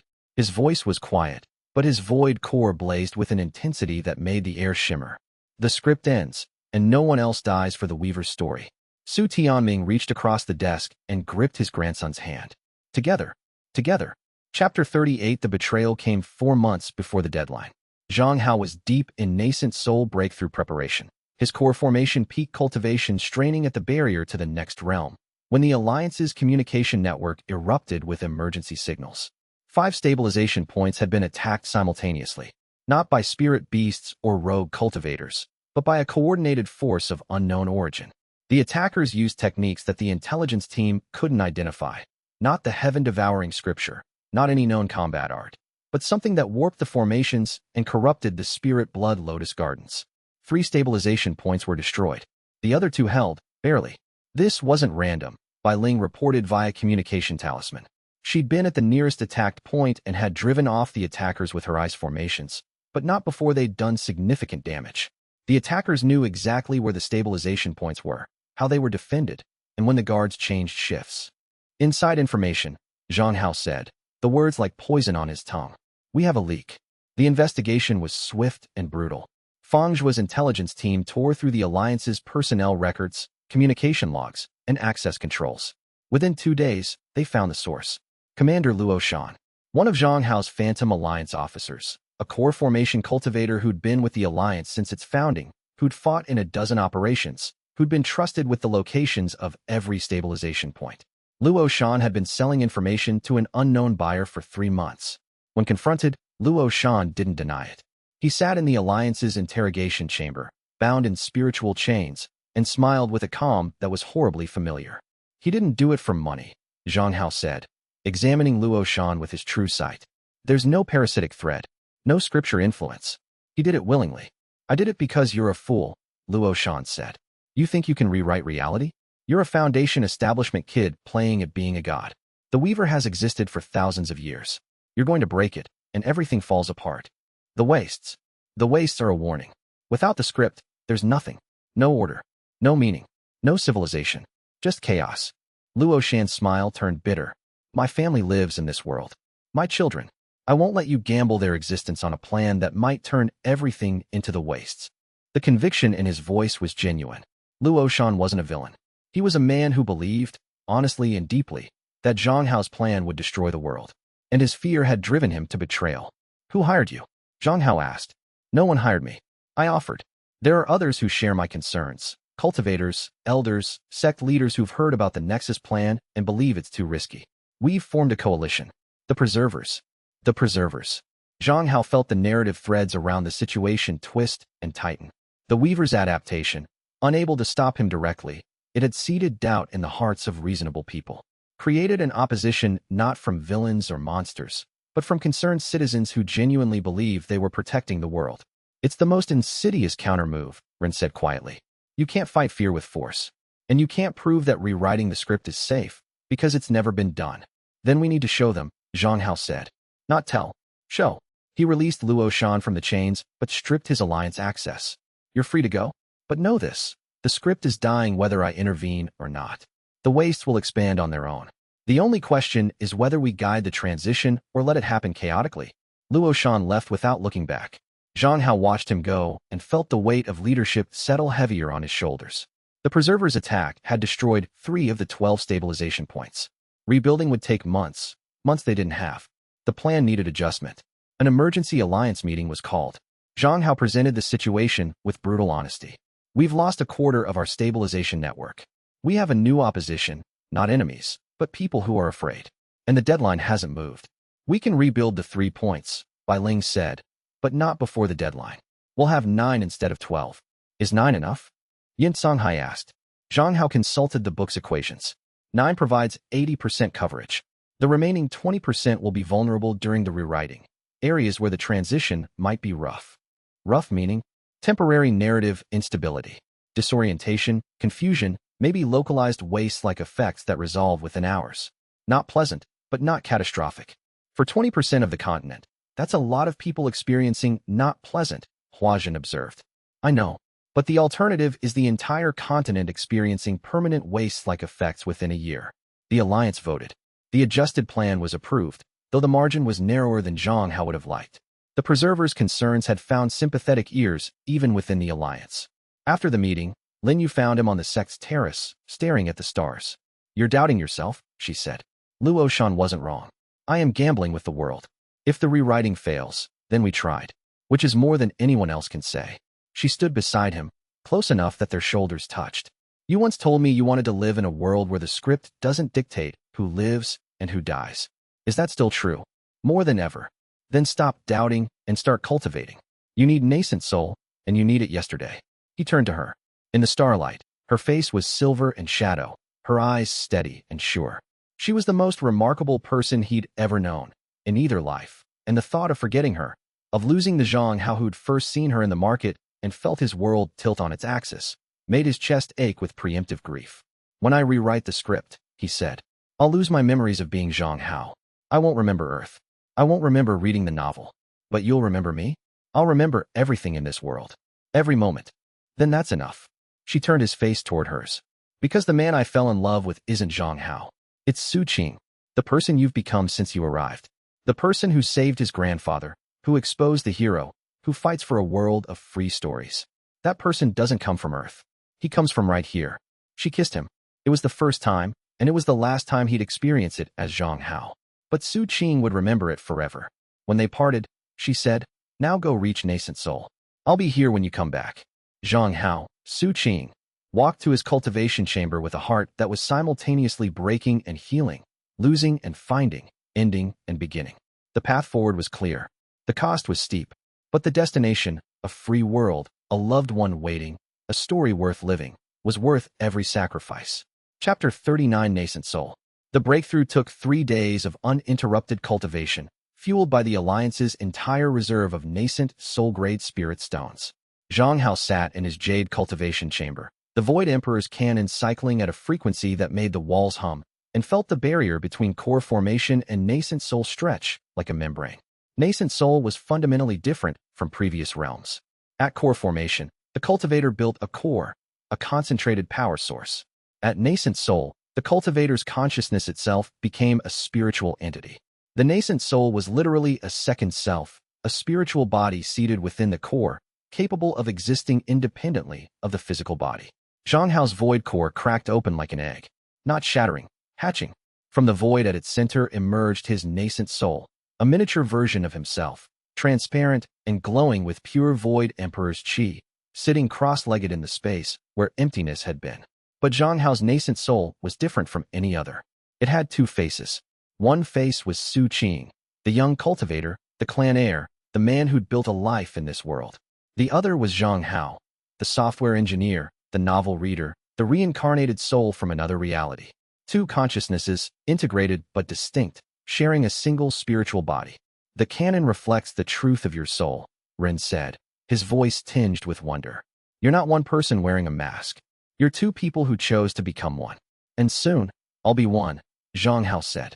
When the rewriting happens, Zhang Hao's face will dissolve. Su Qing's will remain.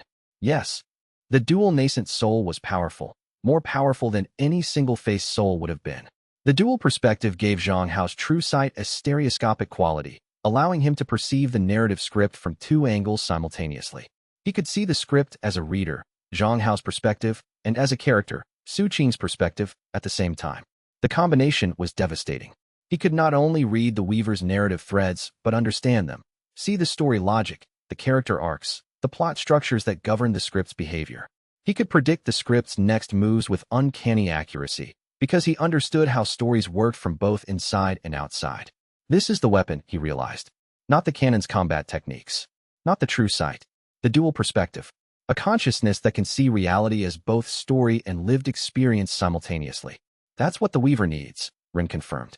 A template that understands narrative from both sides. When you channel the rewriting, both perspectives will be encoded into the new script, creating a narrative system that is self-aware, that understands itself as a story and as reality, that can grow and change because it contains the seed of its own critique. Metafiction, Zhang Hao murmured. The new script will be a story that knows it's a story, and therefore, a story that can choose to be better. The breakthrough was complete. Zhang Hao opened his eyes and felt the world with nascent soul clarity. The narrative threads were no longer silver lines. They were a symphony, a vast and complex composition that he could hear as well as see. The script sang with the accumulated stories of thousands of years, beautiful and tragic and desperately in need of a new movement. He extended his perception to the full extent of his nascent soul range and felt the continent laid out before him like a map. The Alliance's stabilization points pulsed with spirit blood lotus energy, 9 beacons of unscripted potential anchoring the world for the coming transformation. The Preserver's forces were scattered but watchful, their fear palpable through the narrative threads. And at the center of the continent, beneath the highest mountain, the Void Nexus waited.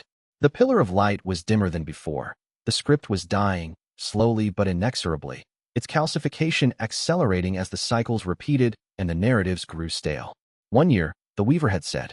Looking at the script now, Zhang Hao revised that estimate downward. 6 months, maybe less. He needed to reach nascent soul peak. He needed to master the canon's rewriting technique. And he needed to do it all while managing an alliance that was fraying at the edges, fighting a cold war with the Preservers, and preparing to sacrifice the part of himself that had started this entire journey. No pressure. He stood, his dual nascent soul settling into its new home, and walked out into the morning light. Chapter 43 months of brutal cultivation followed. Zhang Hao pushed through nascent soul early to mid-stage in 6 weeks, then from mid to late in another 4.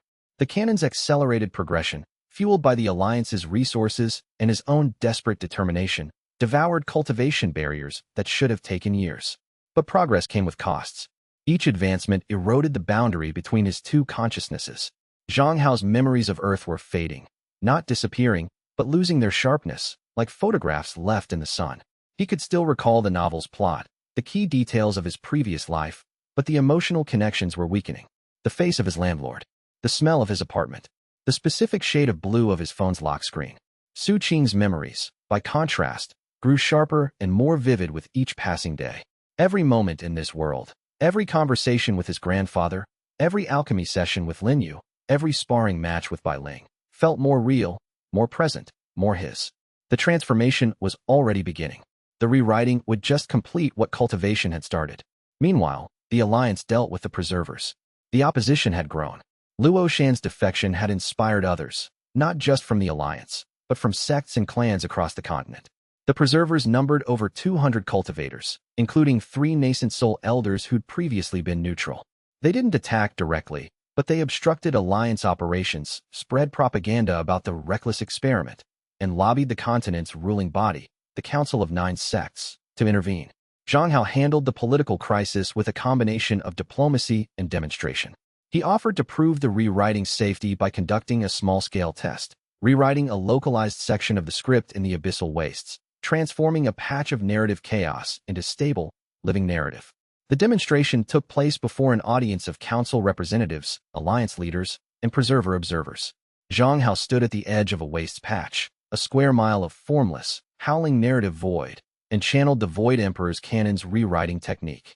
The canon's power flowed through his dual nascent soul, shaped by both perspectives into something new. Not destruction, not control, but transformation. The narrative void resisted, then yielded, then transformed.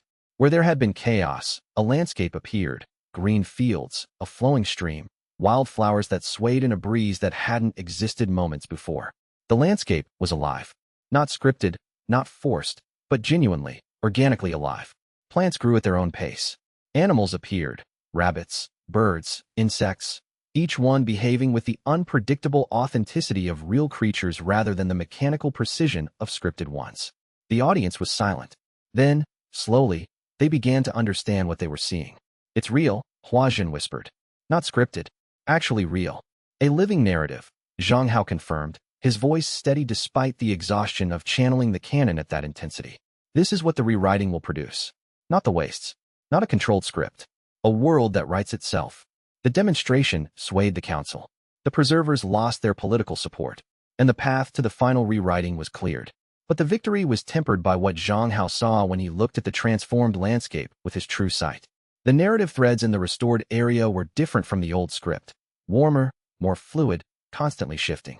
They were beautiful, and they contained no trace of Zhang Hao's perspective. The Zhang Hao consciousness was already fading. The template was being absorbed. By the time the full rewriting happened, there might be nothing left to sacrifice. We need to move faster, he told Lin Yu that evening. The dual consciousness is integrating on its own. If we wait too long, the Zhang Hao perspective will be absorbed before we can use it as a template. How long? 2 months. Maybe 3. Then we go now. Your nascent soul late stage. Is it enough? Zhang Hao consulted the canon's internal metrics. Nascent soul peak was ideal. Nascent soul late stage was risky. The rewriting would succeed, but the strain would be greater. The sacrifice would be more abrupt. And there was a small chance, 5%, maybe 10%, that the dual consciousness would shatter under the strain, taking both Zhang Hao and Su Qing with it. It's enough, he said. It has to be. The next 3 weeks were spent in final preparations. The Alliance's 9 stabilization points were activated, their Spirit Blood Lotus reserves charged to maximum. Lin Yu refined a final batch of support pills, Void Anchor pills for the Alliance escort, Qi Restoration pills for Zhang Hao, and a single, special pill that she refused to explain. Trust me, she said when he asked about it. I do. Bai Ling prepared the escort team. Fang Zhui secured the intelligence network. Su Tianming made the journey to the Central Mountains personally, his restored core formation cultivation allowing him to keep pace with the younger cultivators. On the eve of departure, Zhang Hao visited Shun Wei's cell one last time. I'm going to rewrite the script, he said. Shen Wei looked up from his meditation. Months of imprisonment had changed him, not broken him, but refined him. The cold calculation was gone, replaced by something quieter, more reflective. I know, Shen Wei said. I can feel the script shifting. Even sealed, even powerless, I can feel it. Is there anything I should know? Only one thing. Shen Wei met his eyes. The Weaver said the rewriting would cost you your otherworldly memories. But there's something it didn't mention. The new script, the living narrative, it won't have a protagonist. It won't have a villain. It won't have heroes or monsters, or any of the roles that the old script assigned. That's the point. I know. But it also means that when the rewriting is done, no one will be special. Not you. Not me. Not anyone. The narrative forces that make cultivators into legends, that turn battles into epics, that give meaning to sacrifice. those forces will be different. Gentler. More distributed. Is that a warning? It's an observation. In the new world, you won't be a hero. You'll just be a person. Zhang Hao smiled. That's the point. Shenwei studied him for a long moment. Then, slowly, he smiled back, and for the first time, it reached his eyes. Good luck, Su Qing. Thank you, Shenwei. He left the prison, walked through the sect's corridors one last time, and climbed to the terrace where he'd stood so many times before. Azure Cloud City sprawled below, lit by evening fires and spirit lamps. His city, his world. Tomorrow, he would save it, or break it, or both. But tonight, he was just a man standing on a mountaintop, watching the stars, and thinking about the woman who'd be waiting for him when it was over. Tomorrow, the story would end, and the world would begin. Chapter 41. The inner sect's library was a labyrinth of knowledge that stretched across 3 floors of the sect's central pagoda. Jade slips filled floor-to-ceiling racks, organized by discipline and realm, each one containing techniques, histories, or theoretical treatises accumulated over 1,000 years of the Azure Cloud sect's existence. Zhang Hao spent his first week as an inner disciple buried in its depths. With the Weaver's threat looming and Shun Wei imprisoned but not defeated, he needed to understand the full scope of what they faced. The restricted archives had given him a glimpse. The inner library would give him the complete picture. His core formation cultivation, enhanced by the Void Emperor's canon, let him absorb information at a speed that astonished even Ren Wuji. He could read a jade slip in minutes that would take a normal cultivator hours. His void core processing spiritual information with the efficiency of a machine designed for exactly this purpose. The first sect master's personal collection is in the Eastern Wing, Ren directed from the ring. If Yun Zhongtian truly founded the sect to guard the seal, his private records should contain information about the Weaver that the general archives don't. Zhang Hao found the collection behind a formation lock that required core formation spiritual sense to detect and nascent soul authority to open. He lacked the latter, but the Void Emperor's canon's unique resonance with the sect's ancient formations provided an unexpected workaround. The lock recognized the canon's energy signature as authorized. Interesting, Ren murmured. The first sect master knew about the canon. He built the lock to accept its bearer.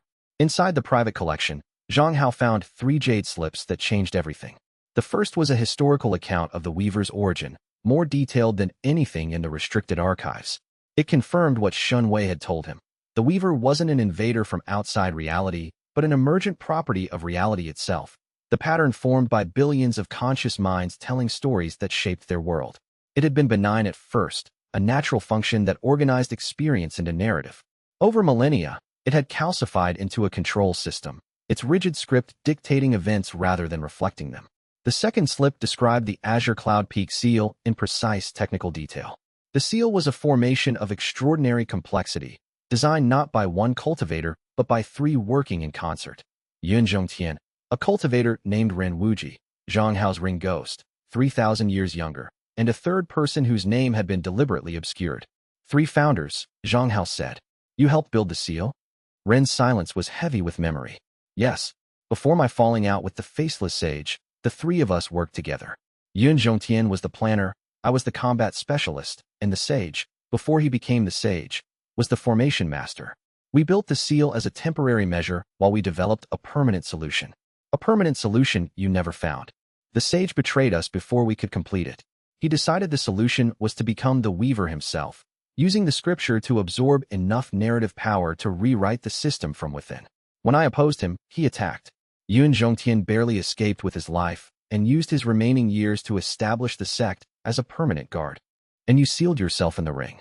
And I sealed myself in the ring, hoping that someday, someone would carry the canon to its completion.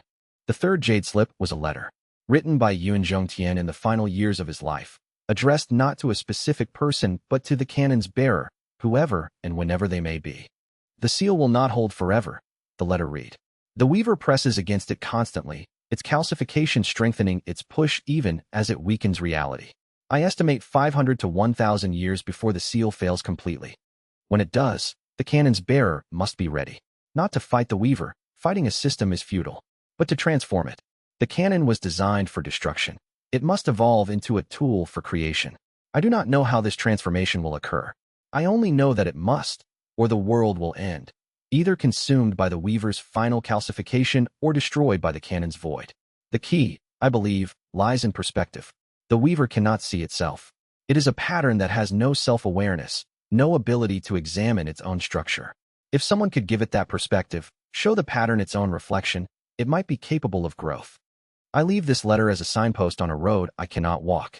May the cannon's bearer find the path I could not. Zhang Hao set down the jade slip and sat in the library's quiet dark, processing the implications.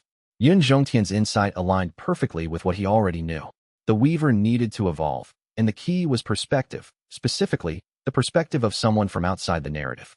His perspective, the Zhang Hao consciousness, the reader's eye, the outsider's understanding of stories as constructs that could be analyzed, critiqued, and transformed. But the letter also raised questions. The three founders had worked together: canon, scripture, and sect. Two of those legacies had been corrupted, one by the faceless sage's ambition and one by 3,000 years of degradation. Only the canon remained functional, and only because Rin had preserved it in the ring. The original plan was better than any of us could execute alone, Rin said, his voice thick with the grief of millennia. Zhongtian's strategic mind, my combat power, and the sage's formation mastery, together, we could have transformed the weaver peacefully. Separately, we've spent 3,000 years failing. Not failing, preparing. Zhang Hao stood, the three jade slips stored in his spatial pouch. The pieces are all here. The canon, the seal, the knowledge, the perspective. I just need to put them together.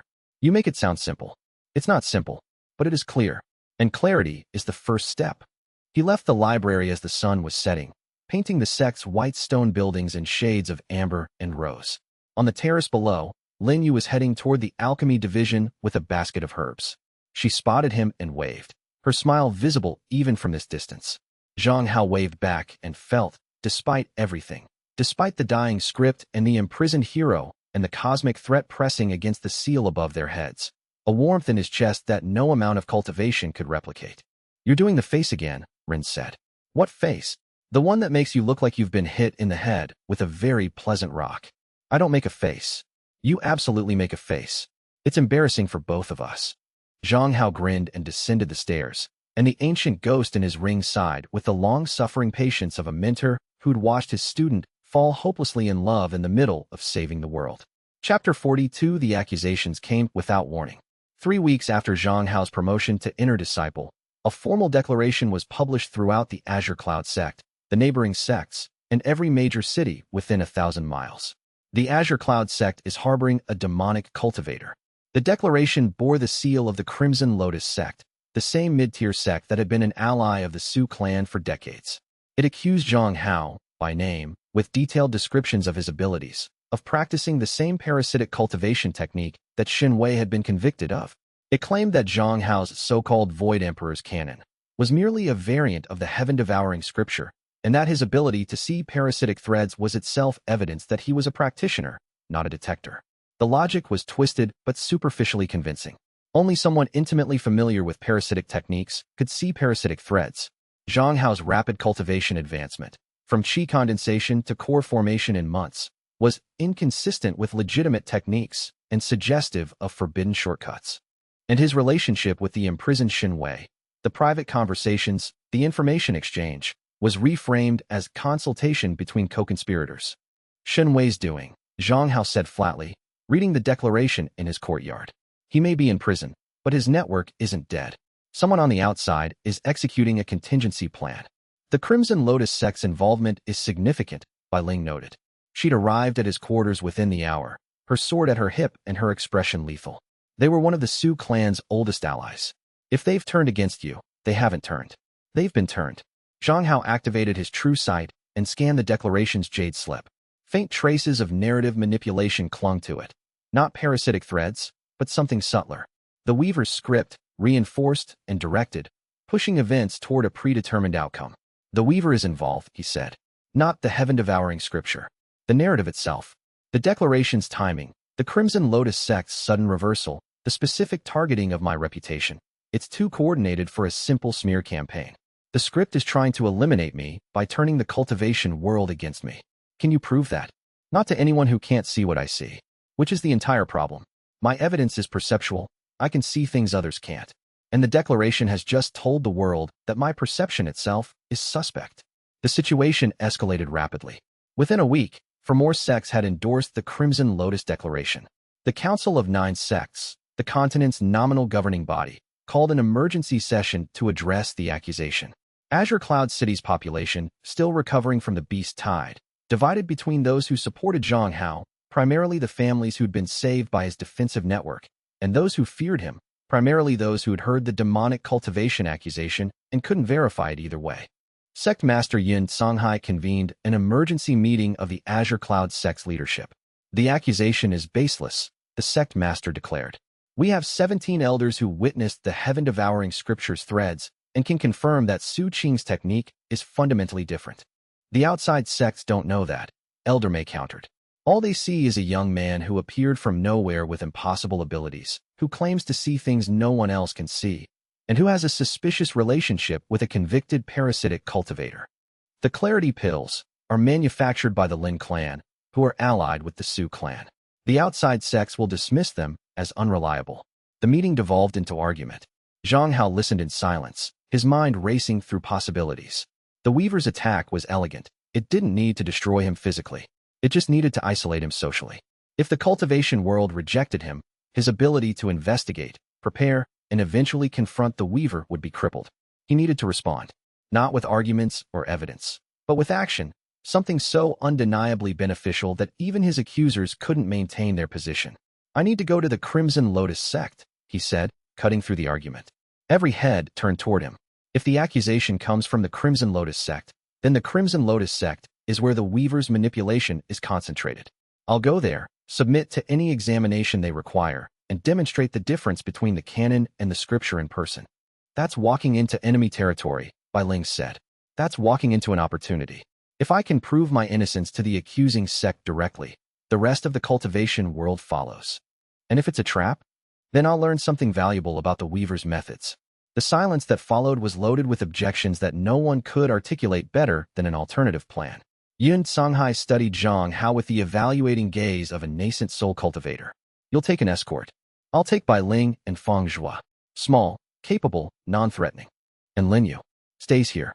She's the only one who can produce clarity pills. If something happens to me, the sect needs her more than I do. That conversation, telling Lin Yu he was going without her, was harder than any cultivation breakthrough. You're being an idiot, she said. Her voice was calm, but her eyes were not. Probably. You could die. Probably not. But possibly. And you're going anyway. The alternative is hiding behind the sect's walls while the Weaver turns the entire cultivation world against us. I can't fight a cosmic entity from a defensive position. She gripped his robes with both hands. Promise me you'll come back. I promise. Swear it. On your grandfather's life. On our future. On the pills we haven't refined yet. I swear on all of it. He covered her hands with his. I'll come back. With proof so undeniable that even the Weaver can't argue with it. She searched his face, reading him with the precision that came from months of working side by side. Whatever she found there satisfied her, because she released his robes and stepped back. Take healing pills. 3 doses of Qi Restoration Plus. And the new Meridian Reinforcement formula I've been developing. The one you said wasn't ready? It's ready enough. And bring a communication talisman, keyed to my frequency. If anything goes wrong, anything, you call me. I will. She kissed him. Brief, fierce, full of everything they didn't have time to say. Then she turned and walked back into her workshop, and Zhang Hao stood in the courtyard with the taste of herbs on his lips and the weight of a promise in his chest. Chapter 43. The journey to the Crimson Lotus sect took 4 days by spiritual flight. Zhang Hao traveled with Bai Ling and Feng Zhua, maintaining a steady pace that conserved spiritual energy while covering the 200 miles of mixed terrain between the sect's territories. The landscape changed as they moved south. Azure Cloud City's mountain valleys gave way to rolling hills covered in red wildflowers, the crimson lotus that gave the southern sect its name. The flowers were everywhere, blanketing the hillsides in waves of scarlet that moved with the wind like a living ocean. Beautiful, Zhang Hao said. Beautiful and potentially toxic, Bai Ling noted. The crimson lotus produces a pollen that, in high concentrations, induces suggestibility. It's how the Crimson Lotus sect maintains control over their territory. The local population is mildly sedated at all times. The Weaver's influence? The old scripts, certainly. Whether the Weaver actively reinforced it or the sect just took advantage of a natural property is unclear. Feng Zhua, quiet for most of the journey, spoke up. I know the Crimson Lotus sect. Shenwei had contacts there, not direct thralls, but intermediaries. The sect's leadership is insular, suspicious, and territorial. They won't welcome you. I'm not looking for a welcome. I'm looking for a fair hearing.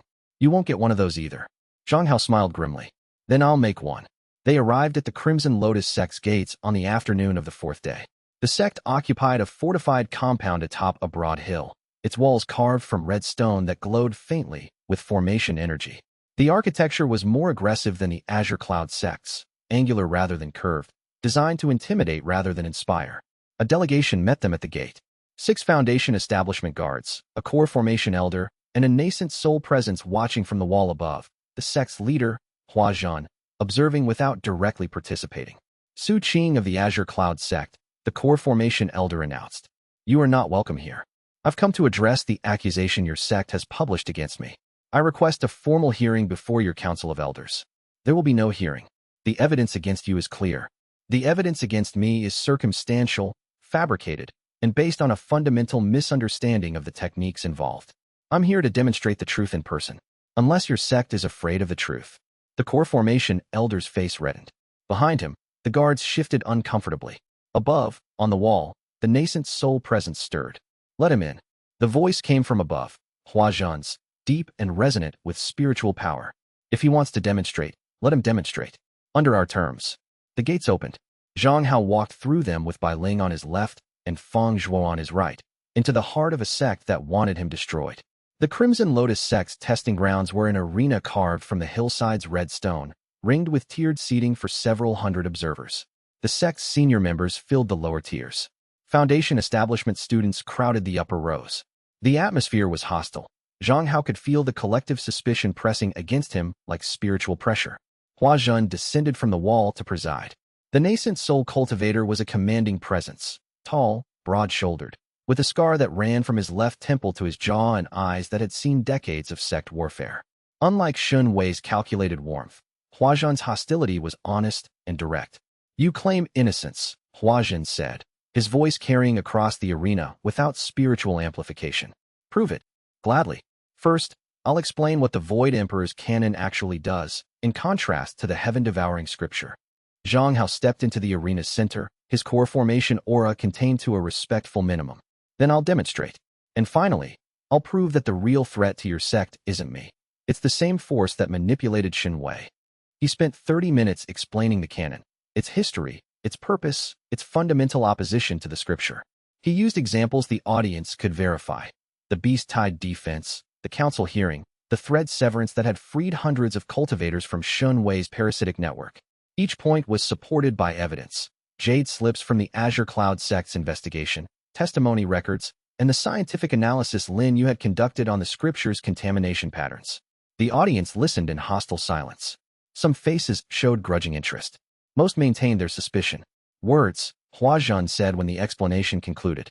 Show me. Zhang Hao nodded. He turned to the audience and activated the cannon's true sight at full power.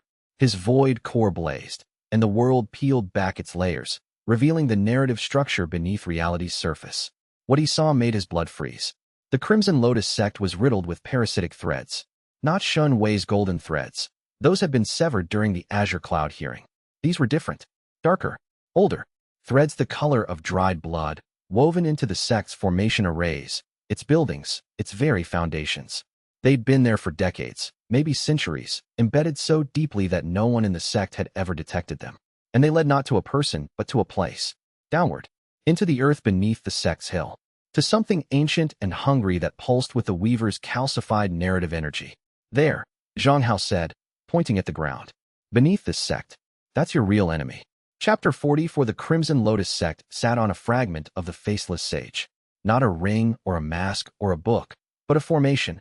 A living formation that the sage had embedded in the earth 3,000 years ago, designed to slowly, imperceptibly influence every cultivator within its range. The Crimson Lotus flowers weren't naturally suggestibility-inducing. They were contaminated by the formation's energy, producing pollen that made the sect's population susceptible to narrative manipulation. For 3,000 years, the Crimson Lotus sect had been a farm. The Faceless Sage's automated system harvested karmic energy from the sect's cultivators through the blood-colored threads, feeding it into a reservoir beneath the hill. The reservoir, in turn, fed the Weaver's script, providing a steady supply of narrative fuel that had helped maintain the rigid cycles for millennia. Your entire sect has been living on top of a parasitic formation, Zhang Hao told Huazhen. The pollen, the insularity, the hostility toward outsiders, it's all manufactured. The formation keeps you isolated so no one notices the harvesting. Huazhen's face had gone through a progression of expressions during Zhang Hao's revelation. Disbelief, anger, denial, and finally, a terrible recognition. The founding records, he murmured. Our sect's history says we chose this hill because of the spiritual energy concentration. But the energy is coming from the formation, not natural spiritual veins. Your sect was placed here deliberately to serve as the formation's primary energy source. Can you prove it? I can show it to you. With Lin Yu's clarity pills, any cultivator can see the threads. Zhang Hao distributed pills from his supply. Huazhen consumed one first, his nascent soul composure cracking as the blood-red threads became visible, a web of contamination that connected every building, every person, every formation array in the sect to the pulsing mass beneath the hill. Heaven and earth, Huazhen whispered. We've been livestock. The other elders consumed their pills next. Then the senior disciples. Then everyone in the arena. 200 cultivators, seeing for the first time the invisible chains that had bound their sect for millennia. The anger that erupted was volcanic, directed not at Zhang Hao, but at the revelation itself, at the violation of trust, at 3,000 years of unknowing servitude. Can you destroy it? Huazhen demanded, his nascent soul aura flaring with barely controlled fury. I can neutralize the formation, but it won't be simple or painless. The formation is integrated with the sect's own formation arrays. Removing it means temporarily shutting down every defensive, cultivation enhancement, and communication formation in the compound. Do it. There's more. The formation is connected to the Weaver's script. Disrupting it will draw attention.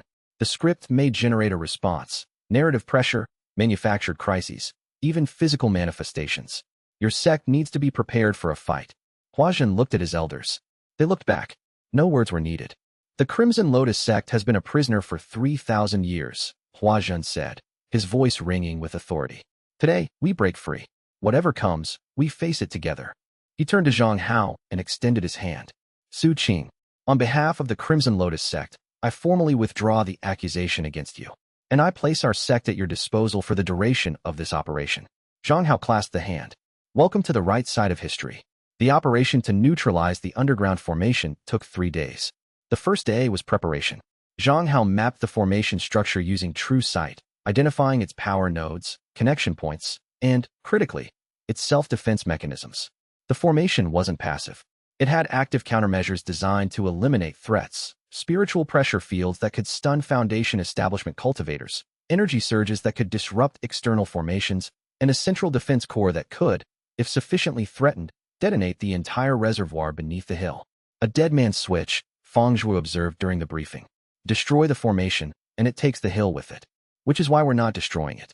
We're converting it. Zhang Hao pulled up the formation diagram on a jade array projection. The Void Emperor's cannon can transform narrative structures. We saw that during the Beast Tide when I severed parasitic threads. At core formation, I can extend that ability to formations. I'll enter the formation's core, connect to its operating matrix, and override its parasitic function with a neutral one. And the dead man switch?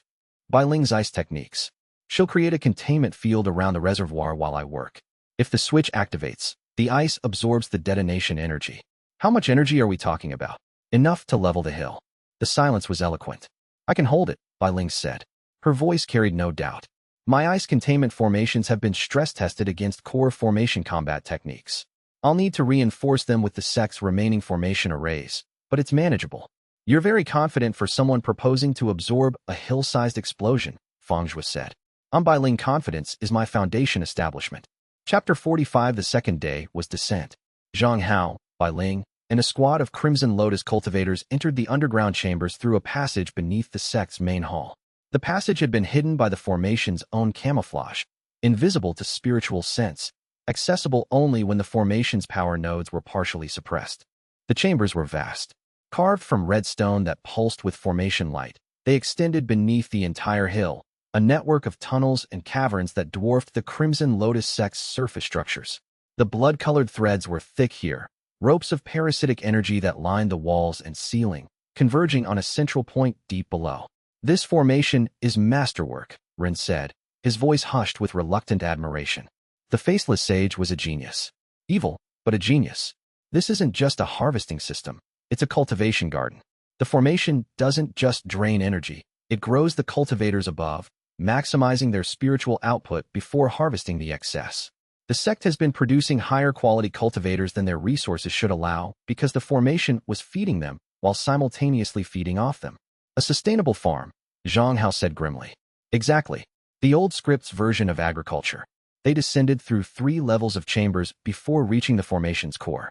It was a sphere of crystallized narrative energy, 10 feet in diameter, floating in a cavern whose walls were covered in the faceless sage's characteristic script, the same flowing characters Zhang Hao had seen on Shun Wei's artifacts and in the Abyssal Wastes cave. The sphere pulsed with blood-red light, its surface covered in characters that shifted and flowed in patterns too fast for the eye to follow. The parasitic threads emanated from it in all directions, hundreds of ropes of harvested energy flowing upward toward the sect and downward toward the reservoir. The reservoir was below the sphere, a lake of liquefied narrative energy, dark and viscous, containing millennia of accumulated karmic fuel. If the dead man switch activated, this lake would convert instantly from liquid to explosion, releasing enough energy to vaporize everything within a mile radius. Containment field going up, Bai Ling announced. She planted her sword in the cavern floor and channeled her ice aspect chi into a formation array she'd prepared.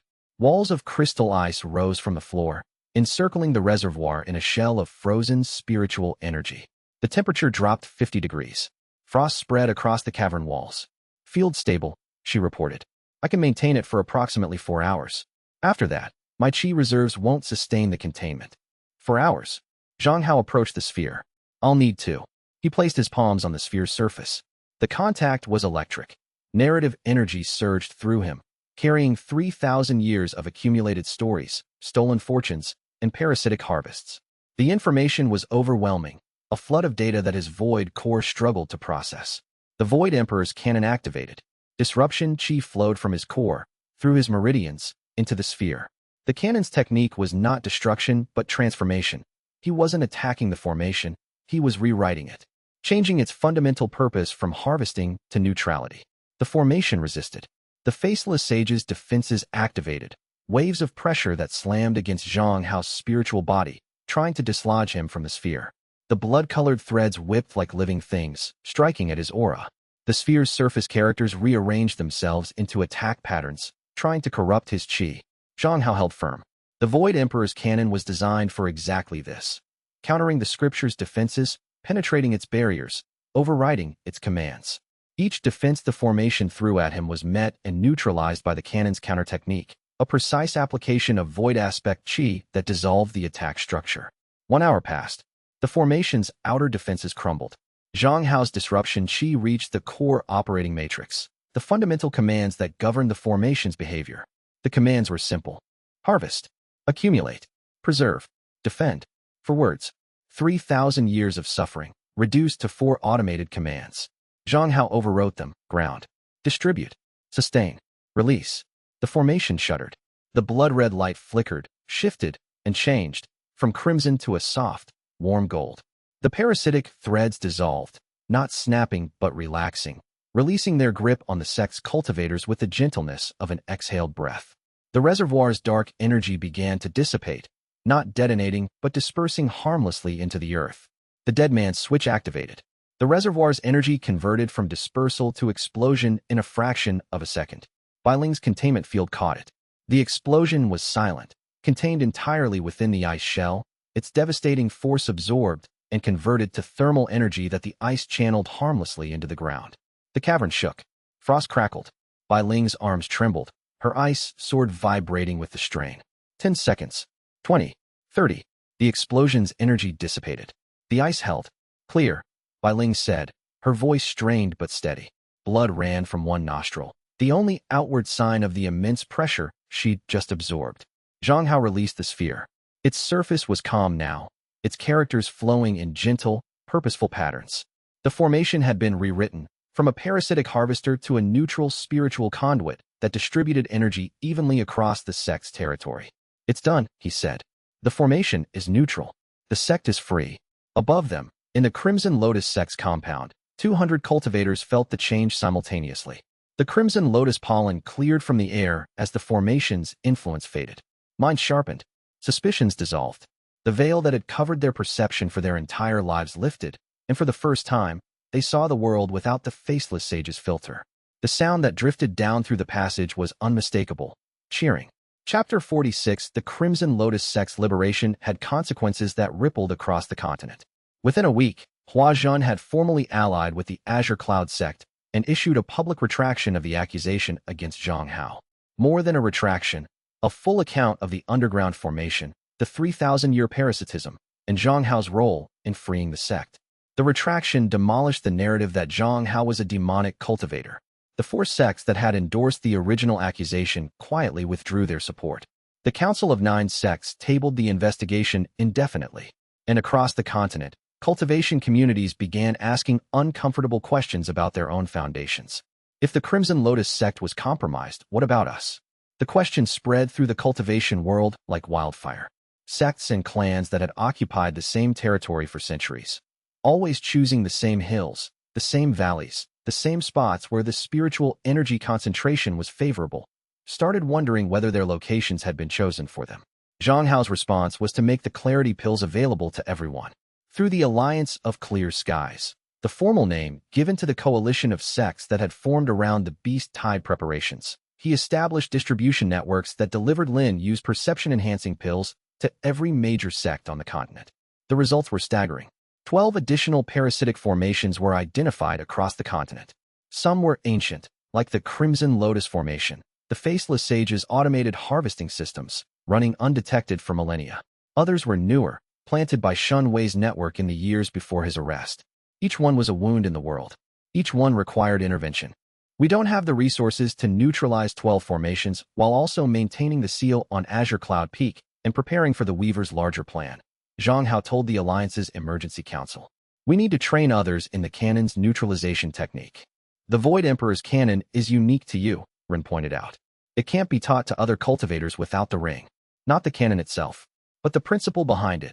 Disruption chi that transforms narrative structures, that can be adapted. Bai Ling's ice techniques already have a natural affinity. Lin-Yu's alchemy can produce pills that temporarily grant disruption capability. And the sect's formation masters can design arrays that replicate the cannon's overriding function on a static basis. You're distributing the cannon's power.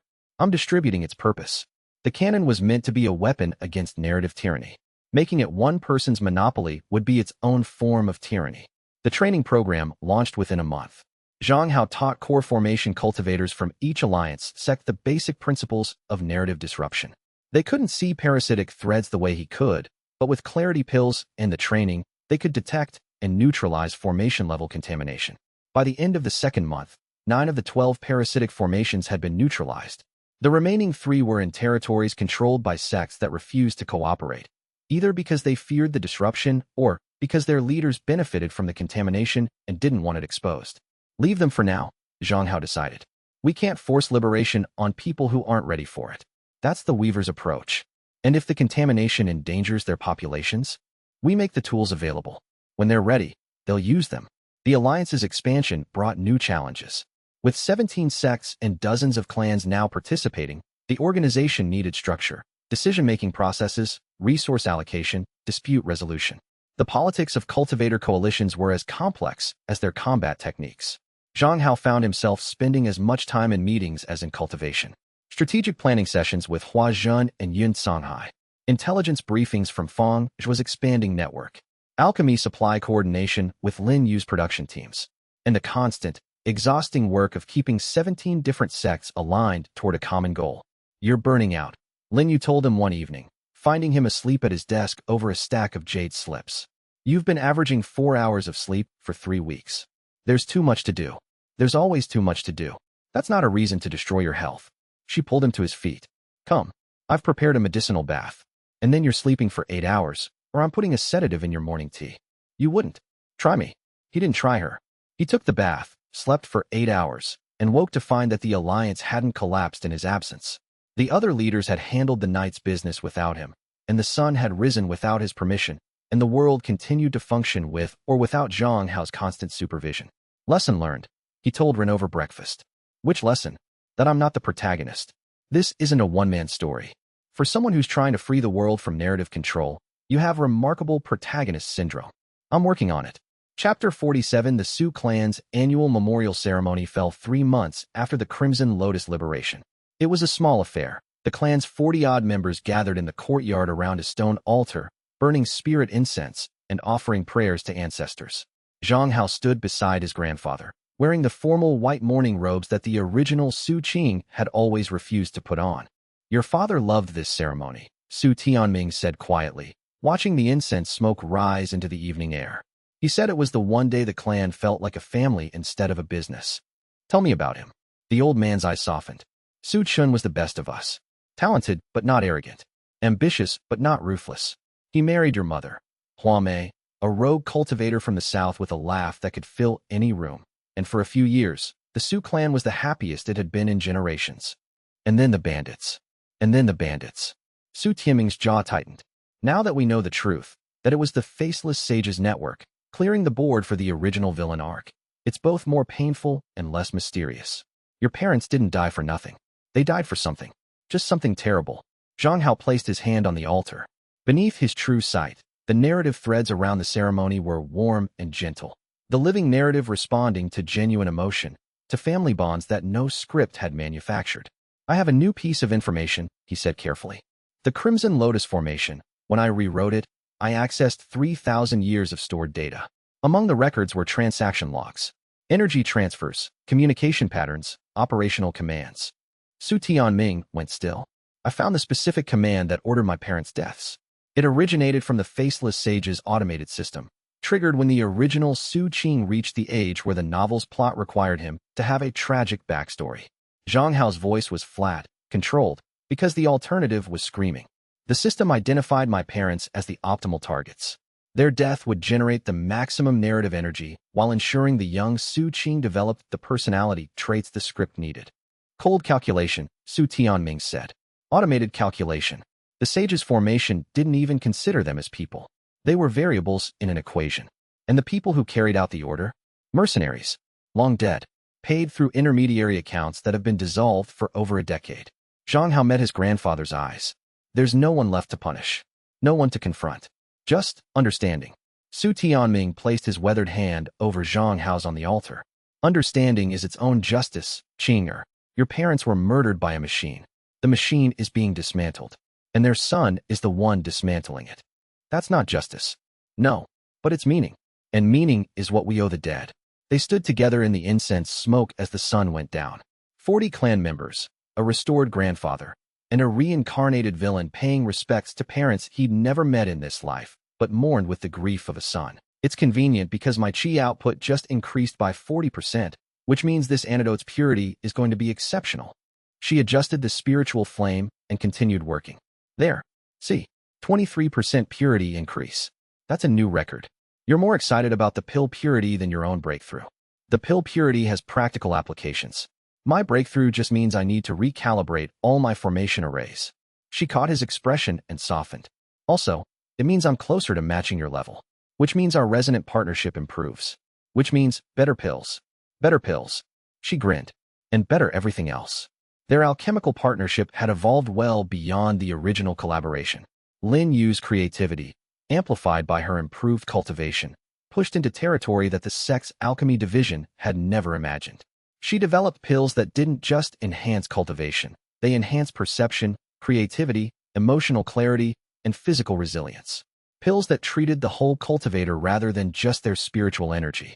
Her most innovative creation was the Narrative Harmony pill, a supplement that temporarily aligned a cultivator's spiritual energy with the narrative threads around them.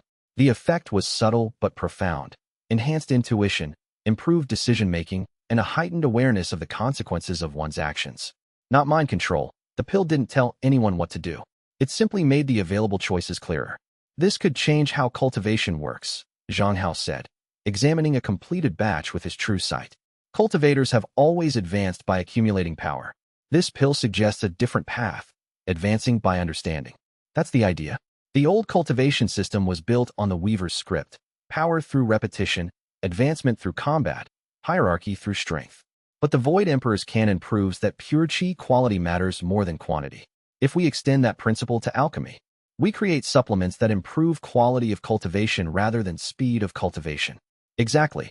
A cultivator who takes narrative harmony pills won't advance faster, but they'll advance better, more complete, more aligned with their genuine path rather than the script's assigned one. The pills were distributed through the Alliance's network and became immediately popular. Cultivators who'd been stuck at bottlenecks for years found that the pills didn't break the barriers. They changed the cultivators' understanding of the barriers, revealing that many of them were artificial constructs of the old script rather than genuine cultivation limitations. The cascading effect was remarkable. Across the Alliance's territories, cultivators began advancing in unexpected ways. Breakthrough patterns that had been fixed for centuries shifted and diversified. New techniques emerged spontaneously as cultivators, freed from the script's predetermined paths, explored their genuine spiritual natures. The cultivation world was evolving, not because anyone had designed the evolution, but because the tools were finally available for cultivators to discover who they actually were. Chapter 49: The hunt for the remaining parasitic formations drew Zhang Hao into the wider cultivation world for the first time. 3 formations remained, in territories controlled by sects that had refused the Alliance's offer of liberation: the Gold Phoenix sect, the Iron Gate faction, and the Thousand Petals Garden. Each had its own reasons for refusal. The Gold Phoenix sect's leadership had been thoroughly corrupted by their formation's influence. The sect master, a nascent soul cultivator named Jean Fong, was aware of the parasitic system and had deliberately preserved it. The formation didn't just harvest karmic energy, it funneled a portion to the sect master directly, artificially boosting his cultivation. Without the formation, Jean Fong would drop from nascent soul to core formation within months. The Iron Gate faction was a military organization that had been fighting territorial wars for centuries. Their formation didn't enhance cultivation, it suppressed dissent. The faction's leadership used it to maintain absolute control over their members, eliminating independent thought and ensuring unquestioning obedience. And the Thousand Petals Garden was the strangest case of all. A sect of artist cultivators who'd built their entire creative tradition around the formation's influence. The parasitic energy didn't drain their cultivation. It heightened their aesthetic sensibilities, producing art of breathtaking beauty at the cost of their physical and spiritual health. The sect's members were dying slowly, consumed by a creative fire that they'd mistaken for inspiration. Each one is a different kind of cage, Zhang Hao told the Alliance's strategy meeting. Gold Phoenix is corruption. Iron Gate is tyranny. Thousand Petals is addiction. They won't be freed the same way. What do you propose? Huajin asked. Different approaches for each. Gold Phoenix requires direct confrontation. Jean Feng won't give up his power voluntarily. Iron Gate requires infiltration. Feng's intelligence network can identify and support internal dissidents. And Thousand Petals. He paused. Thousand Petals requires alchemy. All eyes turned to Lin Yu, who'd been reviewing the Thousand Petals case files. The formation enhances creativity by burning spiritual vitality, she said. The artists don't feel the drain because the creative high masks the physical damage. It's chemically similar to a drug addiction. Breaking it requires both neutralizing the formation and providing a substitute, something that enhances creativity without the destructive side effects. Can you create such a substitute? I'm an alchemist. I can create anything. She caught herself. With sufficient resources and research time. 3 weeks, minimum. The 3 operations were planned and prepared simultaneously. Zhang Hao would lead the Gold Phoenix confrontation personally. Feng Zhuo would coordinate the Iron Gate infiltration. And Lin Yu would develop the Thousand Petals intervention. The Gold Phoenix operation came first. Zhang Hao arrived at the Gold Phoenix sect's gates with a delegation of Alliance representatives, 2 nascent soul elders, 6 core formation cultivators, and Bai Ling as his personal combat support. The delegation's purpose was diplomatic, a formal demand that the sect submit to formation inspection. Jean Feng met them in the sect's audience hall. He was a large man with golden spiritual armor that hummed with parasitic energy visible only to Zhang Hao's true sight. His nascent soul aura was artificially inflated, like a balloon stretched beyond its natural size. The Alliance has no authority in Gold Phoenix territory, Jean Feng declared. Leave, or be expelled. The Alliance isn't claiming authority, Zhang Hao said. We're offering information. Your sect sits on a formation that's draining your members' spiritual vitality. The same type of formation that the Crimson Lotus sect was liberated from. The Crimson Lotus sect is weak. They needed liberation. We are strong. Our formation is a blessing, not a curse. Your formation is feeding you stolen power at the expense of your disciples' health. How many Foundation establishment cultivators has your sect lost in the past decade? How many promising juniors have stagnated or regressed for no apparent reason? Jean Feng's expression flickered. The numbers were damning. Zhang Hao had reviewed the Alliance's intelligence reports. The Gold Phoenix sect had one of the highest disciple attrition rates on the continent. Promising cultivators joined, showed early progress, and then inexplicably stalled. Most left. Some died. And the sect master grew stronger with each loss. My disciples' health is my concern. Your disciples' health is their concern. You've taken their choice from them by hiding the truth. And you'll tell them the truth? In my sect? Under my roof? Jin Feng's nascent soul aura flared. I don't think so. Then I'll show them. Zhang Hao distributed clarity pills. Not to Jin Feng, to the disciples watching from the audience hall's gallery. 20 foundation establishment and core formation cultivators, each one consuming a pill that revealed the blood-red parasitic threads connecting them to their sect master. The revelation was immediate and devastating. Disciples looked at the threads, followed them to Jin Feng's body, and saw the truth. Their spiritual vitality flowing into their leader's core, their cultivation stagnation directly caused by the man who was supposed to protect them. What is this? A senior disciple's voice shook. Sectmaster, what are these threads? Jin Feng's composure shattered. You dare, he surged forward, nascent soul's spiritual pressure exploding outward, aimed at Zhang Hao. The attack never landed. Bai Ling's ice formation snapped into existence between them, a wall of crystalline defense that absorbed the nascent soul strike like a lake absorbing a stone. Behind the ice, Zhang Hao activated the Void Emperor's cannon. The confrontation was brief. Jin Feng's artificially inflated nascent soul was powerful but unstable, built on stolen energy rather than genuine cultivation. The cannon's disruption chi targeted the parasitic connections, severing the threads that fed Jin Feng's false power. Each severed thread drained a fraction of his cultivation, and as the stolen energy returned to its rightful owners, the sect master's aura collapsed like a punctured balloon. From nascent soul to core formation in 30 seconds. Jin Feng staggered, his golden armor dimming, his face gray with shock. Your real cultivation, Zhang Hao said. Without the stolen power. The disciples' faces told the story. The senior disciple who'd first questioned the threads stepped forward, his own cultivation surging as the stolen energy returned. His foundation establishment bottleneck, maintained by decades of parasitism, shattered under the influx. We'll handle our own sect, the senior disciple said. His voice carried a new authority, earned, not stolen. The Gold Phoenix sect is done with parasites. Zhang Hao left the sect with one fewer formation on the continent and one more ally in the alliance. The pattern was clear. Wherever the truth was revealed, liberation followed. The script's defenses were strong, but they depended on secrecy. Light was the antidote. Chapter 50 The Iron Gate infiltration and the Thousand Petals intervention succeeded within the same week. Feng Zhu's network identified 17 dissidents within the Iron Gate faction, cultivators who'd resisted the formation's mind suppression effects through sheer willpower or natural spiritual resistance. With the Alliance's support and a supply of clarity pills, they organized an internal revolt that overthrew the faction's tyrannical leadership in a bloodless coup. Lin Yu's Creativity Harmony pill proved its worth at the Thousand Petals Garden. The pill provided the same aesthetic enhancement as the parasitic formation, but without the destructive drain. The artists, offered a choice between beautiful destruction and beautiful sustainability, chose life. The formation was neutralized with their grateful cooperation. 15 formations down, 0 remaining. Zhang Hao marked the final update on the Alliance's continental map. Every parasitic system on the continent has been identified and neutralized. The accomplishment was staggering.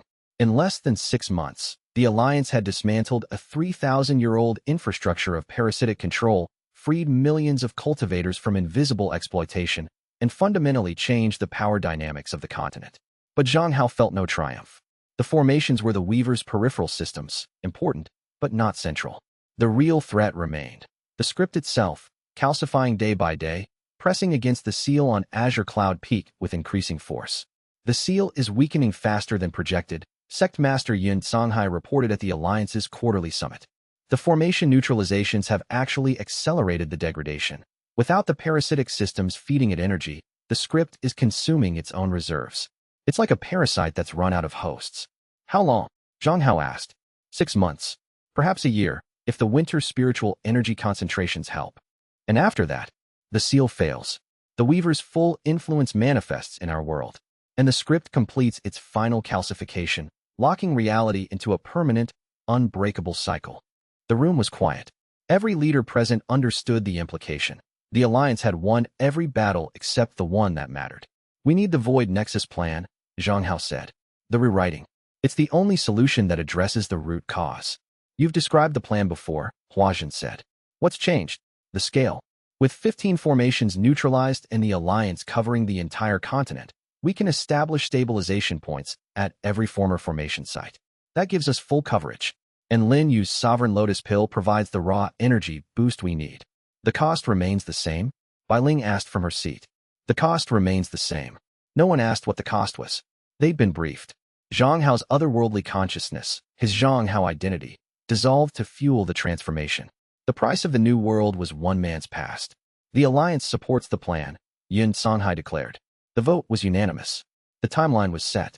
For months of preparation, establishing stabilization points, stockpiling supplies, training response teams. Then the expedition to the Void Nexus and the rewriting that would change the world. For months, Zhang Hao felt the weight of them settle on his shoulders like armor. Chapter 51. The preparation months were simultaneously the busiest and most personal period of Zhang Hao's life. Professionally, the work was relentless. The Alliance's logistical apparatus, supply chains, communication networks, formation deployment teams, operated at maximum capacity. Stabilization points were established at all 15 former formation sites, plus 3 additional strategic locations. Lin Yu's production teams refined Spirit Blood Lotus energy into standardized formation fuel. Bai Ling's research teams developed monitoring arrays that could track the rewriting's progress in real time. Personally, Zhang Hao found himself drawn to the quiet moments. Sunsets on the sect's terrace, meals with his grandfather, late evenings in the workshop with Lin Yu, refining pills that neither of them really needed, the work itself a form of communion. He told his grandfather the truth about the rewriting's cost.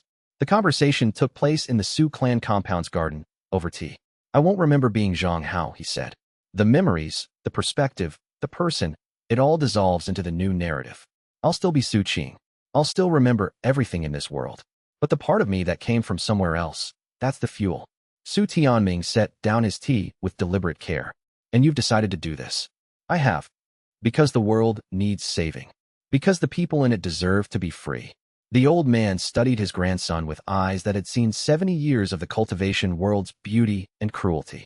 You know, he said slowly, when you first changed, when you woke up different, that day in your room, I knew something extraordinary had happened.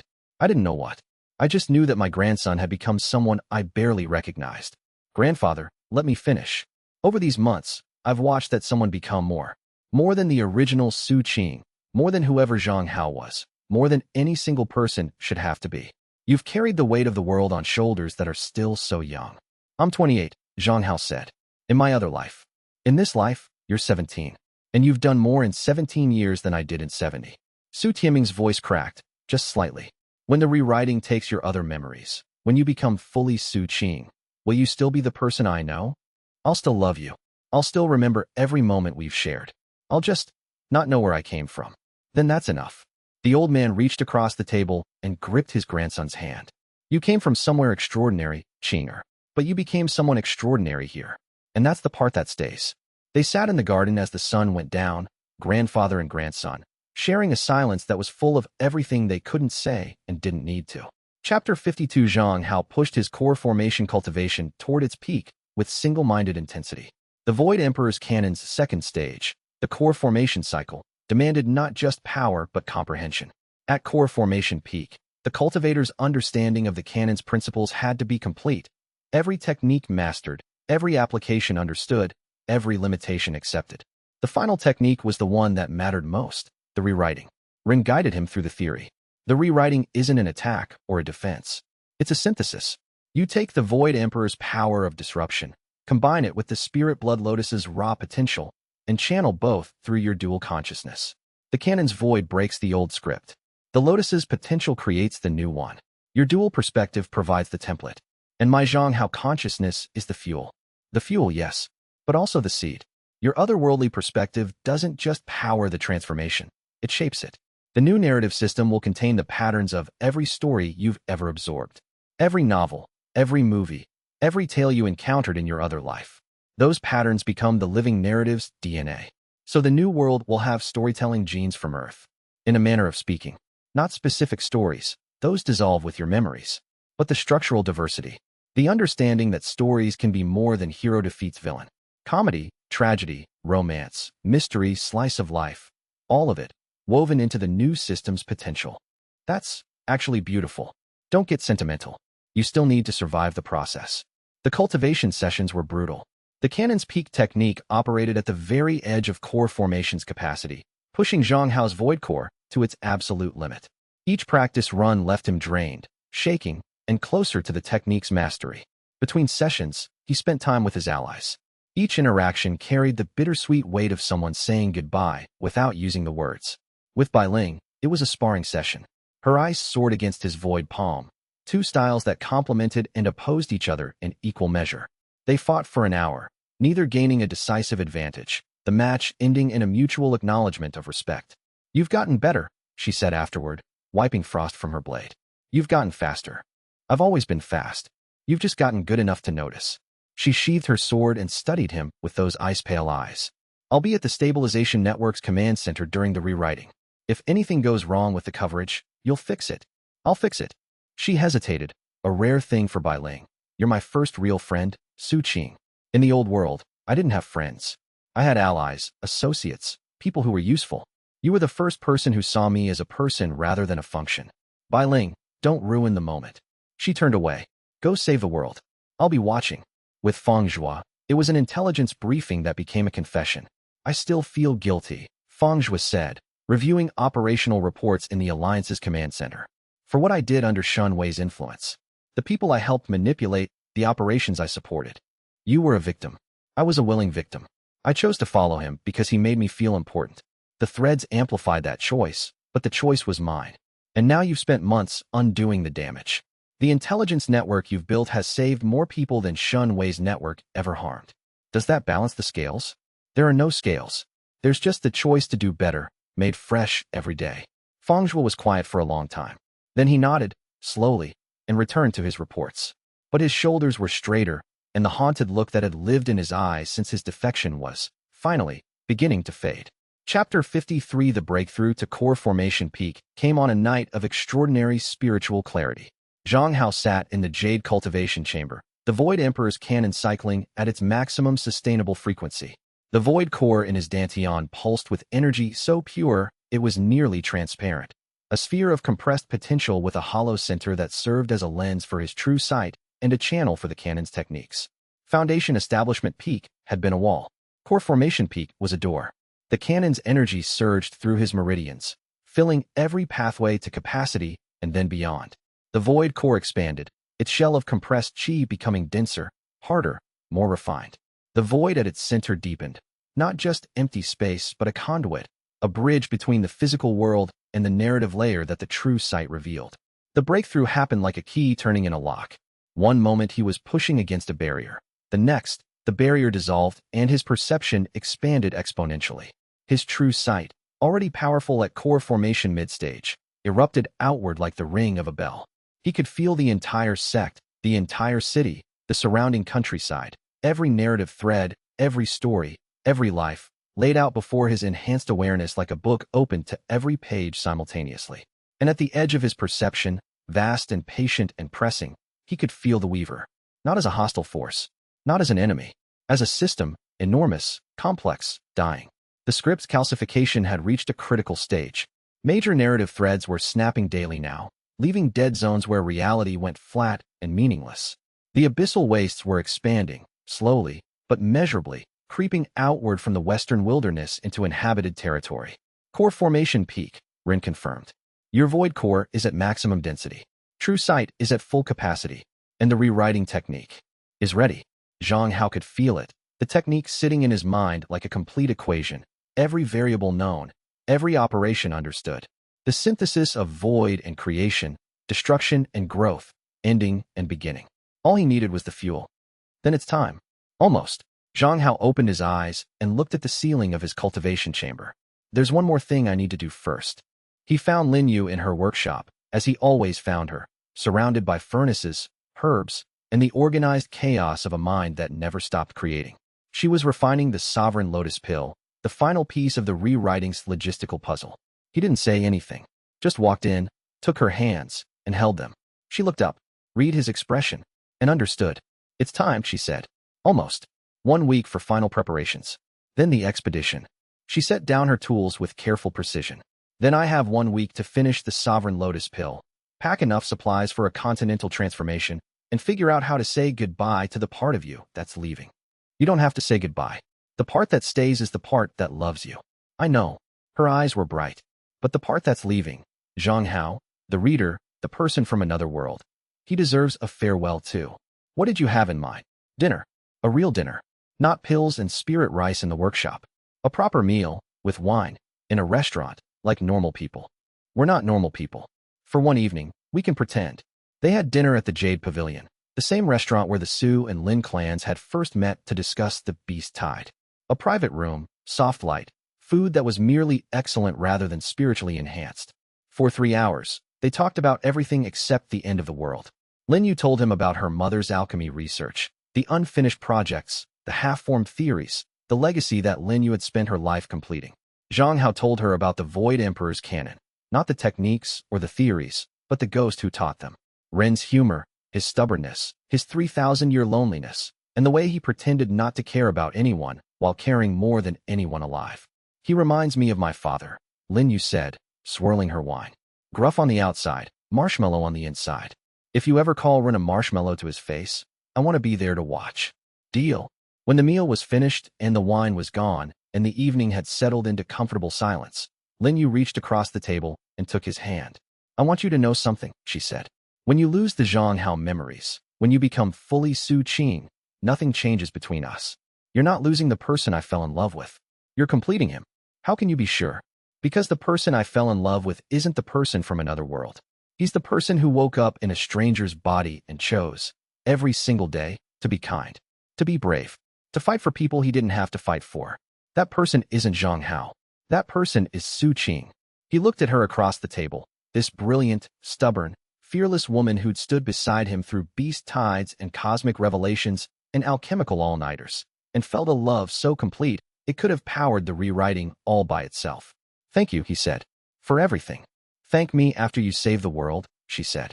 Now walk me home.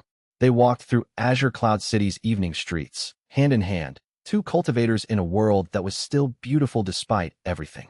The stars were out, and the spiritual energy in the air danced with the living remnants of a script that was slowly, gradually, finding a new rhythm. Tomorrow, Zhang Hao said. Tomorrow, Lin Yu agreed.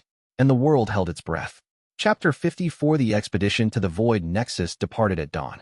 23 Alliance cultivators filled the skyship's deck. Zhang Hao stood at the prow with Lin Yu beside him, her alchemy kit at her hip, the Sovereign Lotus pill warm in a formation-reinforced case.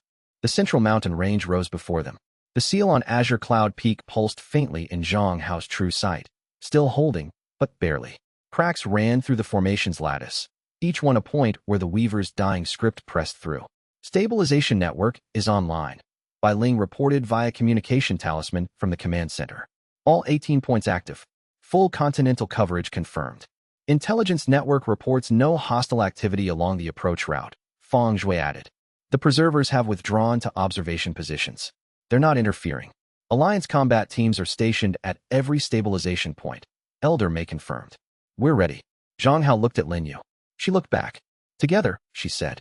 Together. They entered the Void Nexus. The descent was faster this time. Zhang Hao's core formation peak cultivation powered movement techniques that carried them through the cavern network in minutes. The narrative threads were denser than ever, rigid and cracking, the script in its final death throes. The cathedral cavern was unchanged. The pillar of light still pulsed at its center, dimmer now, its threads thinner and more brittle. The Weaver waited beside the book. You're ready, the Weaver said. It wasn't a question. I'm ready. The cost. Accepted. The Weaver's formless face showed something that might have been gratitude. Then begin. Zhang Hao positioned himself before the pillar. Lin Yu handed him the Sovereign Lotus pill. He consumed it, and the world exploded with creative potential. The rewriting began. Chapter 55. The outermost threads transformed first. Rigid silver became fluid color. The continent's narrative fabric softened, loosened, came alive. Millions of small liberations cascaded through the script as predetermined fates dissolved into genuine possibilities. Zhang Hao felt his Zhang Hao consciousness dissolving with each thread he transformed. Memories of Earth, the apartment, the job, the phone, the novels, fading like photographs left in the sun. Each memory that dissolved became part of the new narrative's DNA. its unique perspective spreading through the living system. Hold on, Lin Yu whispered, channeling the sovereign lotus energy through their clasped hands. The middle layers resisted. The hero cycle, the script's core pattern, fought against transformation with the desperate strength of a system protecting its own existence. Zhang Hao poured his remaining Earth memories into the fight, their diversity of storytelling perspectives cracking the cycle open and replacing it with a kaleidoscope of narrative possibilities. The deepest layers, physics, cultivation, fundamental law. He didn't transform. He loosened, just enough to allow for variation, growth, genuine surprise.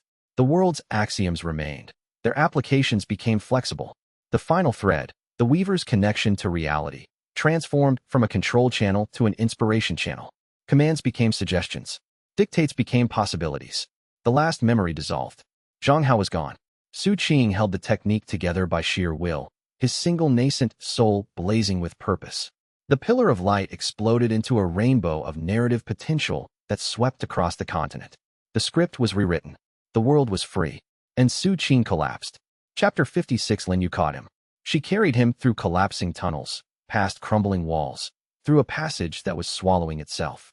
She burst out of the cave entrance with Su Qing in her arms, dust and stone chasing them into the mountain air. The alliance team was waiting. Su Tianming caught them both. He did it, Lin Yu gasped. 3 days later, Su Qing woke. One person, one consciousness, one life. Lin Yu's face was the first thing he saw. You're awake, she said through tears. I'm awake. I'm me. Just me. The world around them was different, lighter, freer, alive with possibilities that the old script had never allowed. The narrative threads shimmered with new colors. The spiritual energy danced. Reports flooded in. The rewriting had succeeded. The wastes were healing. Cultivators were advancing in new ways. People were making choices that surprised themselves. The world was breathing on its own. Chapter 57. The return to Azure Cloud City was a celebration. Su Qing rested, recovered, and adjusted to being one person instead of two. His mind felt simpler, but not lesser. The facts of his previous life remained. He knew he'd been someone else, knew the details of his reincarnation. But the emotional connection to that past was gone. Zhang Hao was a name and a history, not a presence in his heart. How do you feel? Ren asked. Like I finally fit in my own skin. The alliance transitioned from a war organization to a mediation body. Its founding principles were simple: serve, don't rule. No person's story is more important than another's. The world writes itself. The parasitic formations were all neutralized. The clarity pills were freely available. And the living narrative grew, day by day, filling the world with genuine, unscripted reality. Shenwei's trial concluded with a sentence of restorative service. 10 years of rebuilding what he'd helped destroy. He accepted without argument. In the new world, no one will be special, Shenwei told Su Qing during their final conversation. Not you, not me. The narrative forces that make cultivators into legends will be different. Gentler. That's the point. Good luck, Su Qing. Thank you, Shenwei. Chapter 58. The years that followed were, paradoxically, both the most significant and the most ordinary of Su Qing's life. He taught at the sect, refined pills with Lin Yu, served on the Alliance's Mediation Council, visited his grandfather for tea, trained with Bai Ling when she visited from her research facility in the restored wastes, reviewed intelligence reports from Feng Zhuo's network, and he was content, genuinely, deeply content, in a way that no script could have manufactured. The spirit blood lotus seed that Lin Yu gave him at their wedding grew into a thriving plant. Its crimson petals caught the morning light and scattered it into rainbow fragments across the garden path. We should get married, Lin Yu said one evening in the workshop. Are you proposing? I'm stating an objective assessment. That is the least romantic proposal in the history of cultivation. If you need romance, Su Qing, you are the most infuriating, brilliant man I have ever known. Will you marry me? Yes. Obviously yes. The wedding filled the sect's courtyard. Su Tianming wept. Bai Ling gave a toast, so dry it could have preserved spirit herbs. Even Shun Wei attended, sitting quietly in the back row, a mortal man in work robes watching the world he'd nearly destroyed celebrate love. Chapter 59. 5 years after the rewriting. Lin Yu came through the courtyard gate with an expression he'd never seen before. I'm pregnant. Su Qing dropped the watering can, crossed the garden, took her hands. We're going to be parents.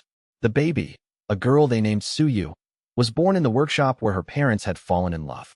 She had dark hair, eyes that opened immediately, and a mixed spiritual root that had never existed before. Void and wood, Su Qing said, holding his daughter for the first time. She'll develop a cultivation path that's entirely her own. She'll be whatever she wants to be, Linyu whispered. That's the whole point. Chapter 60. The living narrative hummed. The spirit blood lotus bloomed. The sun rose over Azure Cloud City. And in the workshop, a family took its first breath together in a world that was finally free. Su Qing looked down at his daughter, up at his wife, and around at the world he'd helped create. The living narrative's threads wove gently through the room, not controlling, not scripting, but celebrating. He thought about the journey. A man from another world, reborn as a villain, discovering the hero was worse than him. Fighting a system that treated lives as plot devices. Losing a world and gaining one. Losing an identity and finding one. The spirit blood lotus in the garden, unscripted reality, pure potential, had become something beautiful. Not because anyone told it to, because that's what potential does when given the chance. This was what the story had been about. Not heroes and villains. Not scripts and fates. Just people, choosing to love each other, in a world that let them. The thought was not a narrative's conclusion. It was a life's beginning.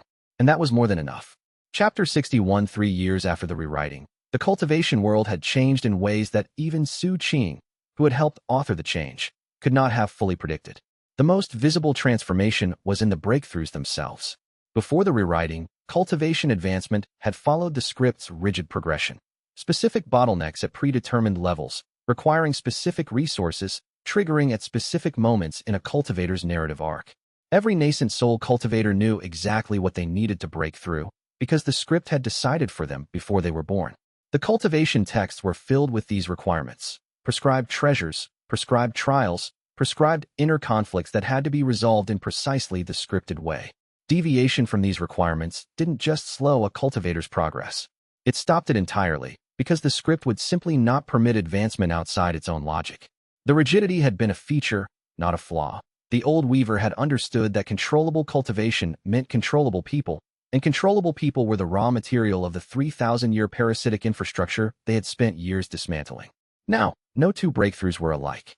A kitchen worker at the Iron Gate faction's rebuilt headquarters, a woman named Kai Rong who had never formally cultivated a day in her life, broke through to chi condensation spontaneously while perfecting a dumpling recipe. The spiritual energy in the dough resonated with her genuine passion, her decades of practiced focus, and the deep love she had for feeding people as an act of care rather than labor, and it opened her meridians without warning.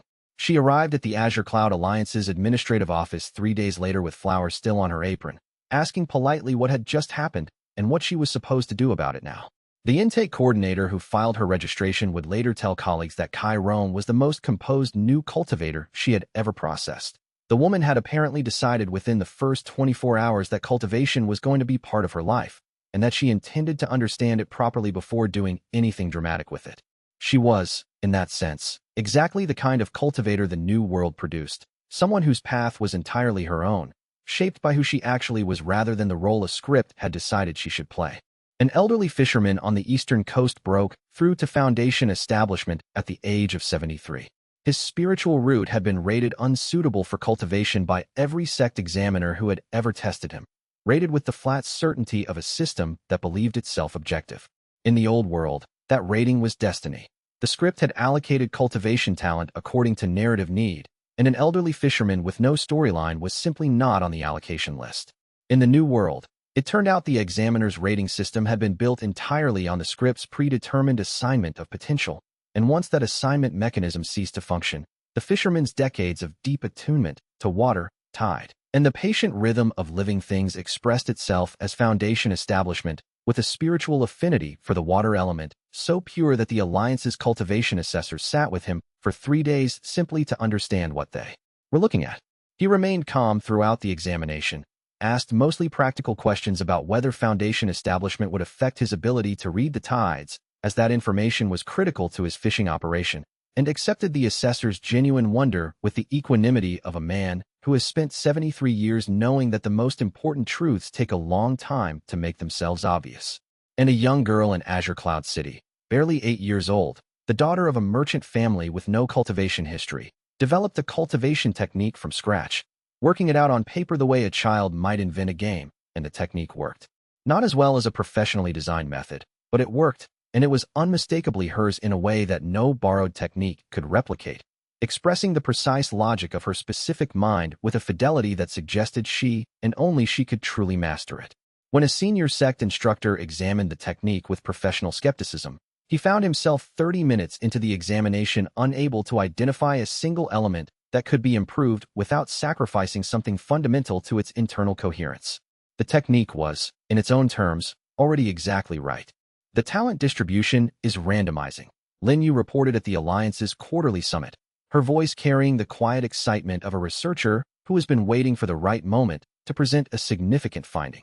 She stood at the front of the council chamber with the posture of someone who has been thinking about this material for months and is ready to deliver it with precision. The script assigned cultivation potential based on narrative need. Protagonists received exceptional talent. Supporting characters received functional talent sufficient for their designated role. Everyone else received none, or rather, received a suppression of the potential they naturally possessed, which is a meaningfully different thing from having no potential. The potential was always there. The system was keeping it from activating. Now that the suppression mechanism is gone, potential is distributing according to actual human nature. And actual human nature means potential is everywhere. How does this affect the sex? Elder Huajin asked. She was 72 years old, her white hair worn in a practical style unchanged from her mid-career years, her cultivation as solid as ever and her judgment sharper for the experience of watching the world change around everything she thought she understood. The question was not anxious. It was the question of an administrator identifying what needed to change and preparing to manage the change. It means they need to completely rethink their recruitment methods, Lin Yu said. A sect that tests only for the old talent metrics, the standardized spiritual root types, the established elemental affinities, the activation patterns that the script favored, will miss the majority of the new cultivation population. The measurements are not wrong, exactly. They measure what they always measured. But what they measure has become less predictive. She indicated the data from the Alliance's Continental Monitoring Network, the expanded system that Bai Ling's Waste research team had designed, and that now covered the entire continent with more detail than the old script's control apparatus had ever managed. The good news is that genuine potential is far more common than the script allowed. The cultivation world was artificially starved of talent for 3,000 years, given just enough practitioners to maintain its narrative machinery and no more. Now that starvation is ending, the potential is blooming everywhere, in every field and river and workshop and kitchen on the continent. The downside? Su Qing asked. He had learned, over years of practice, that good news always had a counterweight. Not because the universe was fundamentally opposed to joy, but because genuine change always required adjustment, and adjustment was always uncomfortable before it became natural. The pattern had been consistent across every transformation they had managed. Every liberation produced new complexity, and the new complexity was both the sign that the liberation was real and the work that remained to be done. Lin Yu's expression shifted slightly, the small shift he had learned to read as meaning that what came next was important and he should attend to it carefully. The downside is instability. New cultivation paths, untested techniques, breakthroughs in unconventional environments. Accidents are up 40% over the pre-writing baseline. Not catastrophic failures. Mostly burns, chi deviations, foundation damage. People who open their meridians without guidance and don't know how to manage what follows. A fisherman's water affinity breakthrough is extraordinary, but it is also extremely dangerous if he doesn't understand what is happening in his body and how to direct it safely. We've had 17 serious injuries in the past quarter from unguided first breakthroughs. Nothing fatal, but nothing that should have happened if the right support had been available. We need more teachers, Su Qing said. We need a new kind of teacher, Lin Yu replied, and the distinction was not subtle. The old cultivation instructors were trained to guide people through predetermined paths that the script had already designed, that had been walked thousands of times, with established progression maps as detailed as road atlases. A student on a scripted path needed to be pointed in the right direction and supported through predetermined obstacles. What we need now are people who can recognize an individual cultivator's authentic path and help them walk it without a map. People who can identify what is uniquely theirs about their cultivation and help them develop it rather than standardizing them into existing frameworks that don't fit their nature. This requires a fundamentally different kind of teacher, not someone who knows the right answer and communicates it, but someone who can recognize the right question and help the student find their own answer. The summit's discussion continued for hours, spiraling through implications that each new discovery about the post-rewriting cultivation world kept expanding. Sect representatives raised concerns about standardization and quality control that were genuine and worth addressing. Senior cultivators questioned whether personalized guidance could scale to the continental level the situation required. Researchers from the Alliance's Cultivation Studies Division presented data on the accident rate that made the urgency concrete. By the end, the Alliance had drafted the Pathfinder program, a continental network of cultivation counselors who would travel to communities, identify new cultivators wherever they appeared, and provide personalized guidance rather than standardized instruction. The work of building it, selecting and training counselors, designing methodology, establishing communication networks with remote communities, would take a full year of intensive effort. Su Qing volunteered to lead the methodology development and the first year of field operations personally. He spent 2 weeks in the Alliance's planning rooms, drawing on everything he had learned. Not just the Void Emperor's canon's technical framework, but the deeper principle that had always underlaid it. That every person had a genuine path, that the work of teaching was to help them find it rather than to show them yours, and that the best thing a teacher could do for a student was to become unnecessary as quickly as possible. The methodology he developed would later be described by the counselors who used it as simultaneously the simplest and the most difficult thing they had ever tried to practice. Simple because the principle was clear. Difficult because practicing it required letting go of the teacher's instinct to give answers rather than help students find them. An instinct that had been reinforced by 3,000 years of scripted cultivation instruction, and that did not release easily even when the script was gone. It was, Su Qing thought, the best possible use of everything he had accumulated across 2 lifetimes. And there were always more communities to reach, more lives to find, more people becoming who they actually were in a world that had finally stopped telling them who they had to be. Chapter 62. The morning Suyu took her first step, Ren Wuji spoke with unusual formality, and the absence of his characteristic dry commentary was itself a signal that something important was arriving. Su Qing was crouched on the workshop floor, arms outstretched, watching his daughter work through the problem of locomotion with the focused empirical determination she brought to every challenge. Suyu had been attempting walking for 12 days. Each attempt was methodically different from the previous. She had understood early that repeating failed approaches was inefficient, and had been systematically varying her weight distribution, her balance point, her relationship to gravity, with the rigor of a researcher who has decided that the problem has a solution and that the solution will be found through sufficient iteration. She was, to the naked eye, a toddler learning to walk. To Su Qing's true sight, she was something considerably more unusual, a small person whose combined void and wood spiritual root pulsed with a cultivation energy that matched no existing classification in the Alliance's comprehensive new registry. The void element and the wood element were not in the tense balance that the canon's practitioners learned to manage. They were in a relationship, the emptiness of void providing space for the growth of wood, the growth of wood giving the void something to be empty in service of. Something genuinely new in the cultivation world's taxonomy of possibilities. I need to tell you something, Rin said. Something I have been examining carefully for 3 years before deciding how to present it to you. Can it wait until she walks? She'll walk in the next minute or 2. She has eliminated all the approaches that fail. The one she's preparing is the one that works. A pause that carried something the ghost would not have called fondness, but that was what it was. I'll be brief. Suyu made it 7 steps before sitting down with perfect composure, as though sitting had been the objective and she had achieved it. She looked up at her father with enormous eyes that had his perception and her mother's precision, and said something that the two of them had been debating for weeks about whether it was a word in its own right or the phonetic seed of one. Su Qing lifted her, settled her against his shoulder, where she immediately claimed a fistful of his robe as an anchor. Tell me, he said. The Zhanghao consciousness dissolved into the living narrative during the rewriting. Ren began. This you know. What I told you at the time was that the dissolution seeded the new narrative system with the structural diversity of Earth's storytelling tradition. The wide variety of story forms and patterns and purposes that Zhanghao had absorbed across a lifetime of reading, now available to the living narrative as genetic material, as the potential for story structures the weaver's script had never known. Yes, and I've seen that in the 3 years since. Breakthrough types, cultivation paths, human experiences that don't fit any historical precedent. What I did not tell you, because I was not certain of it until recently, is that the seeding was not only structural. It was perspectival. Zhanghao was not merely a person who had read many stories. He was a reader, someone who had learned to look at stories from outside them, to recognize the constructed quality of narrative, to ask whether a story was serving its readers or serving itself. That specific orientation toward narrative, the capacity to stand outside a story and examine it, dissolved into the living narrative alongside everything else. And it has persisted. Ren's voice was measured and careful, conveying importance without drama. The living narrative can now examine its own patterns and ask whether they are serving the world. It can notice when it is trending toward old script behaviors and choose otherwise. It has the capacity for self-reflection that the Weaver never had, the capacity that Yun Zhongtian believed was the key to genuine transformation 3,000 years ago. Su Qing was still for a moment. Su Yu, sensing the change in his attention, looked up at his face. The Weaver evolved, he said.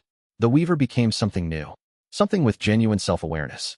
Not an unconscious control system and not merely a passive witness, something that can observe what it does and decide what it should do.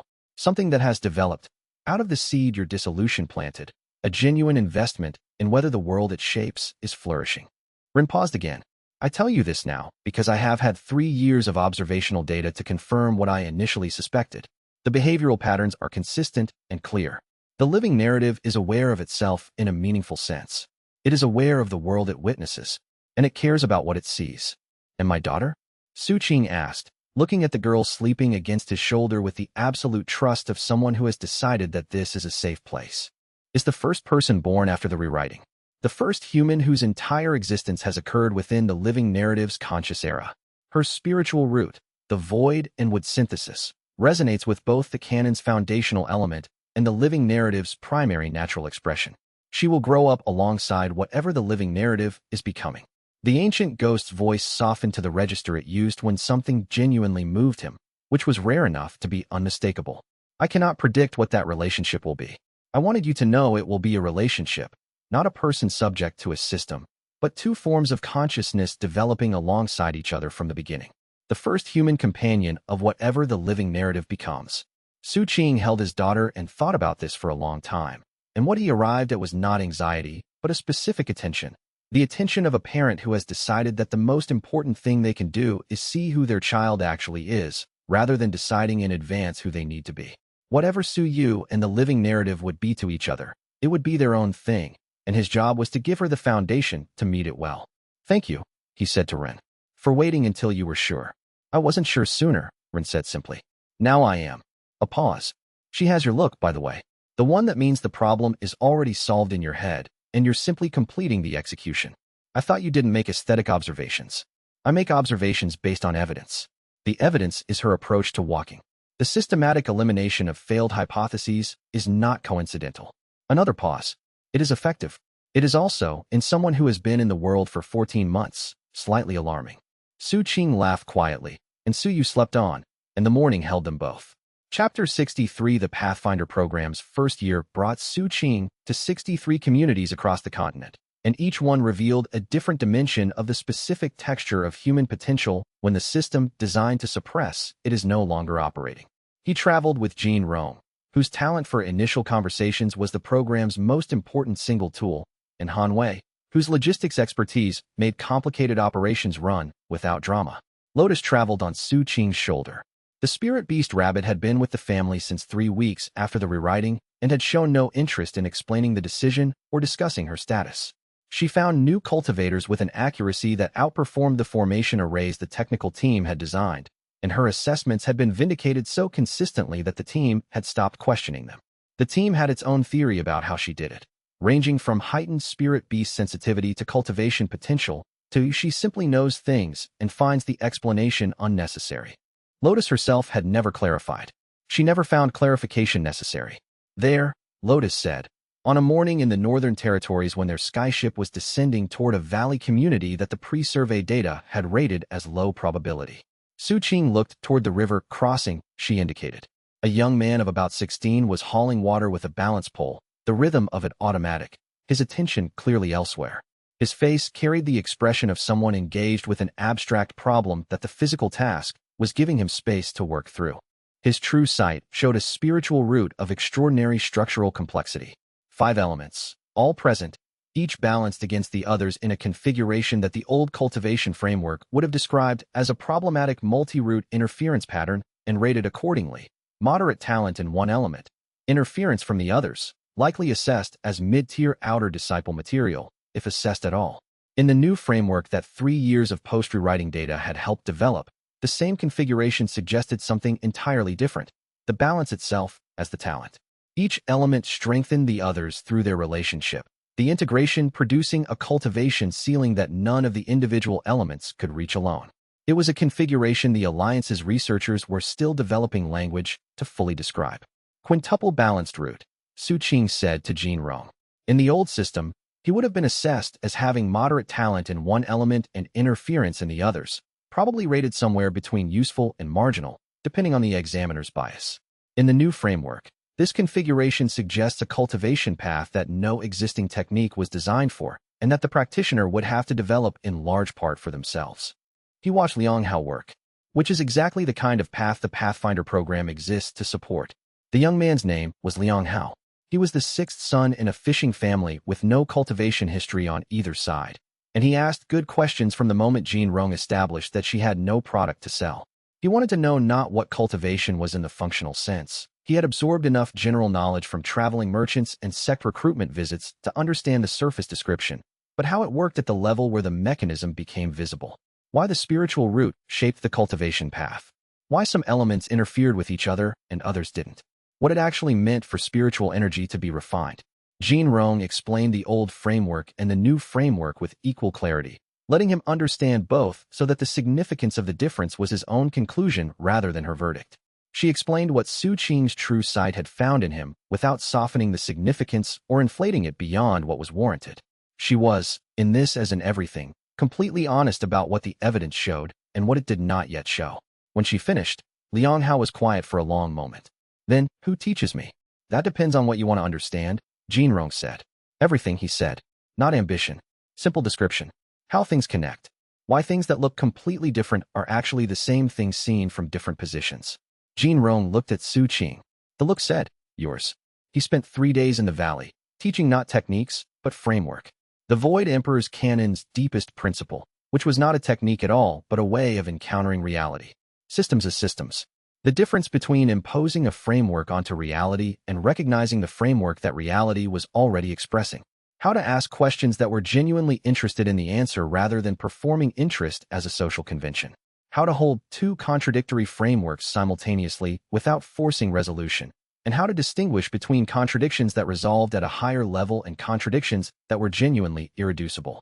He also worked with the valley's 3 other emerging cultivators, 2 adults who had developed minor chi cycling habits over decades of river work, and a 12-year-old who had been described as clumsy her entire life and turned out to have an earth element geomantic sensitivity that expressed itself as hyper-awareness of the ground beneath her feet.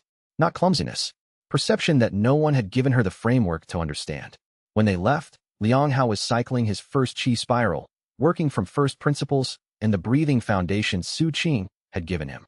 His family stood at the bank and watched the departure with the specific expression of people who love someone and have just discovered that the someone contains more than they had understood. That one will matter, Lotus said.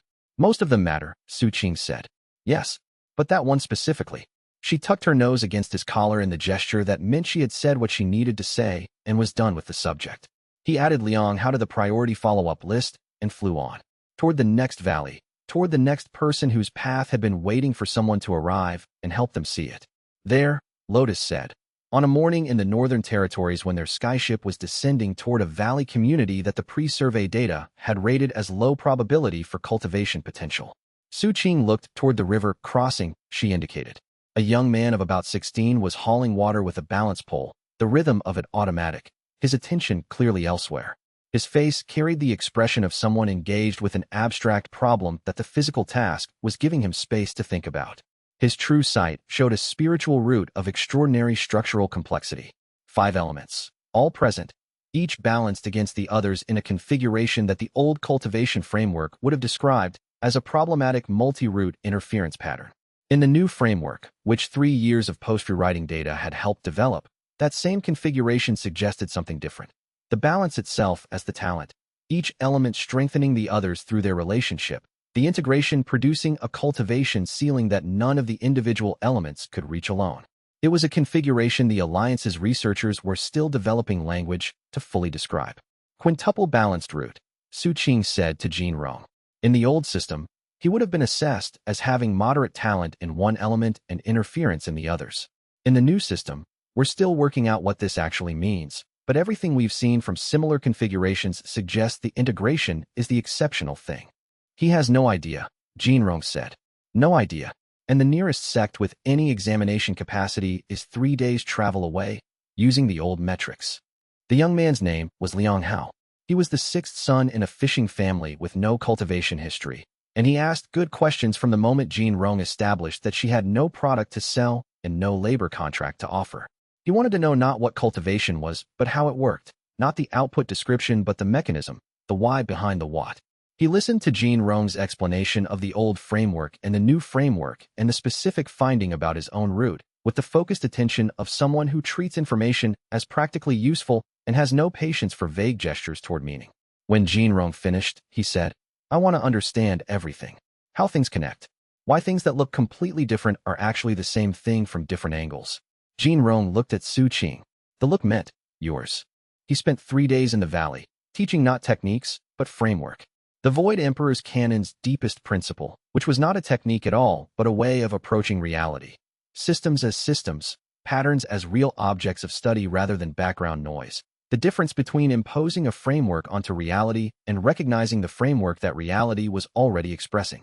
He taught Liang how to ask questions that were genuinely interested in the answer. He taught him how to hold 2 contradictory frameworks simultaneously without forcing resolution, and how to know when the right response to a contradiction was to find the deeper truth that contained both.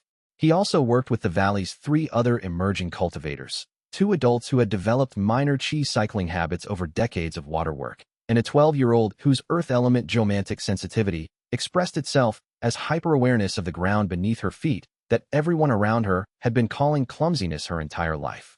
When they left, Liang Hao was already cycling his first proper chi spiral, working from the breathing foundation Su Qing had given him on the second evening. His family stood at the bank and watched the departure with the specific expression of people who love someone and have just discovered that the someone contains more than they had understood. That one will matter, Lotus said from his shoulder. Most of them matter, Su Qing said. Yes, but that one specifically. She tucked her nose against his collar in the gesture that meant she had said what she needed to say and was done.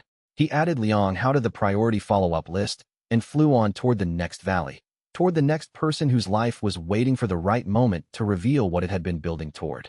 Chapter 64. The echo came without warning on a morning when Su Qing was engaged in the painstaking work of reconstruction, cross-referencing the Void Emperor's canon's higher techniques against Ren's oral tradition, attempting to rebuild the written technical record that 3,000 years of ghost-to-student transmission had preserved in practice but never formalized on paper. The archive was quiet. The work was deeply satisfying. His guard was down in the way that sustained peace produces, not carelessness, but the natural relaxation of a person in a world that is, genuinely, mostly safe. His true sight erupted with a pattern that sent an immediate physical alarm through his body before his mind had finished identifying it. The narrative threads, the living narrative's normal, warm, organic flow that had become as constant a feature of his perception as the physical world, were vibrating with a resonance that was not the brittle, calcified vibration of the old script under stress. He had learned that pattern in the worst years of fighting Shenwei's network, learned it the way the body learns things it hopes never to use, and this was not it.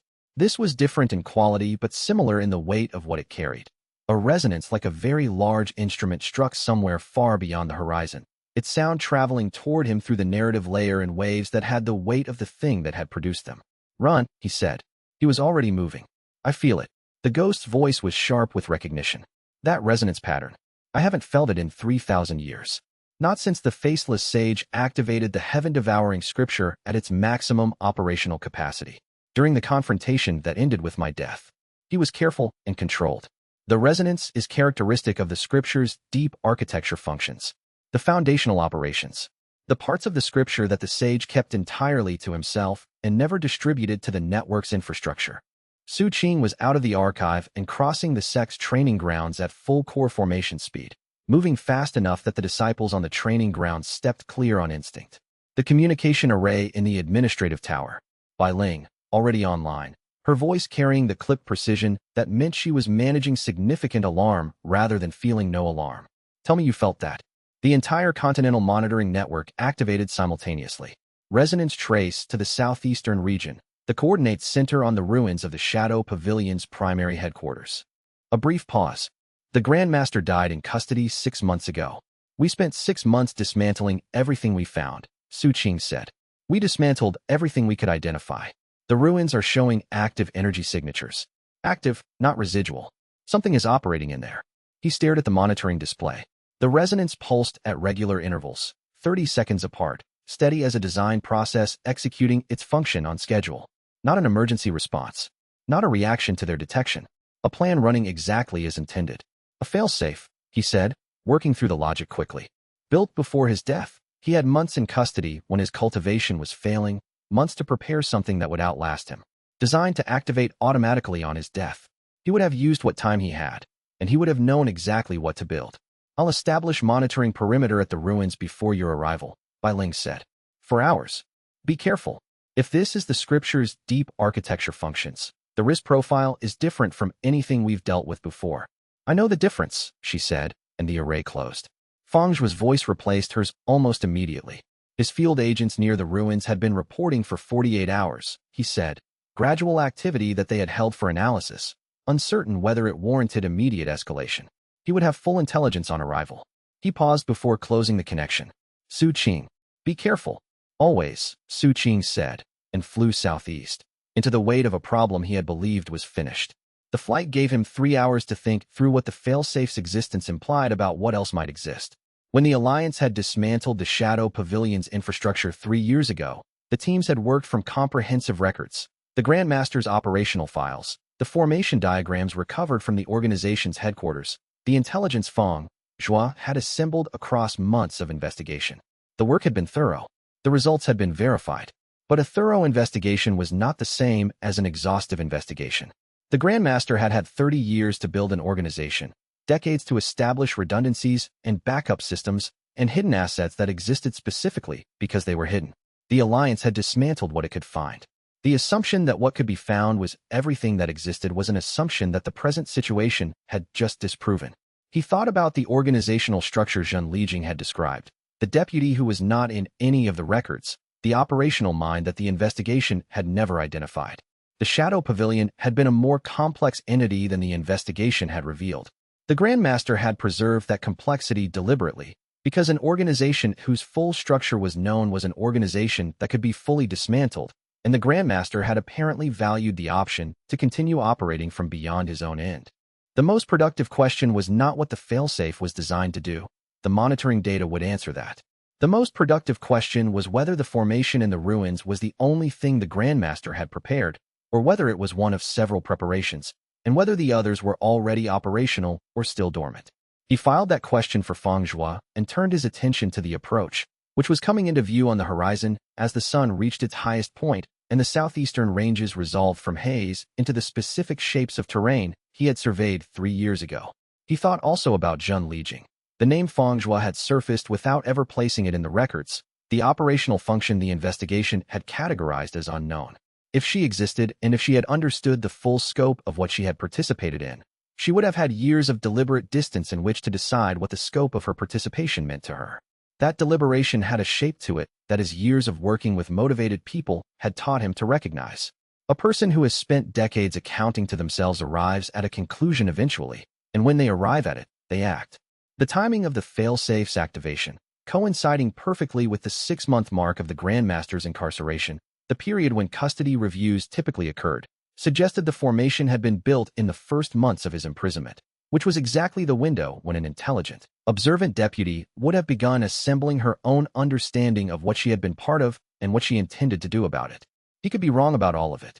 He had been wrong about confirmed situations before.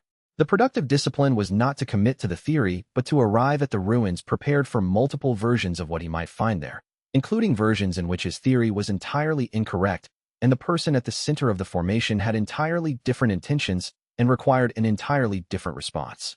He kept his hand away from the cannon's active mode and his mind open to the evidence rather than the story he had built around it. The southeastern ranges were close now.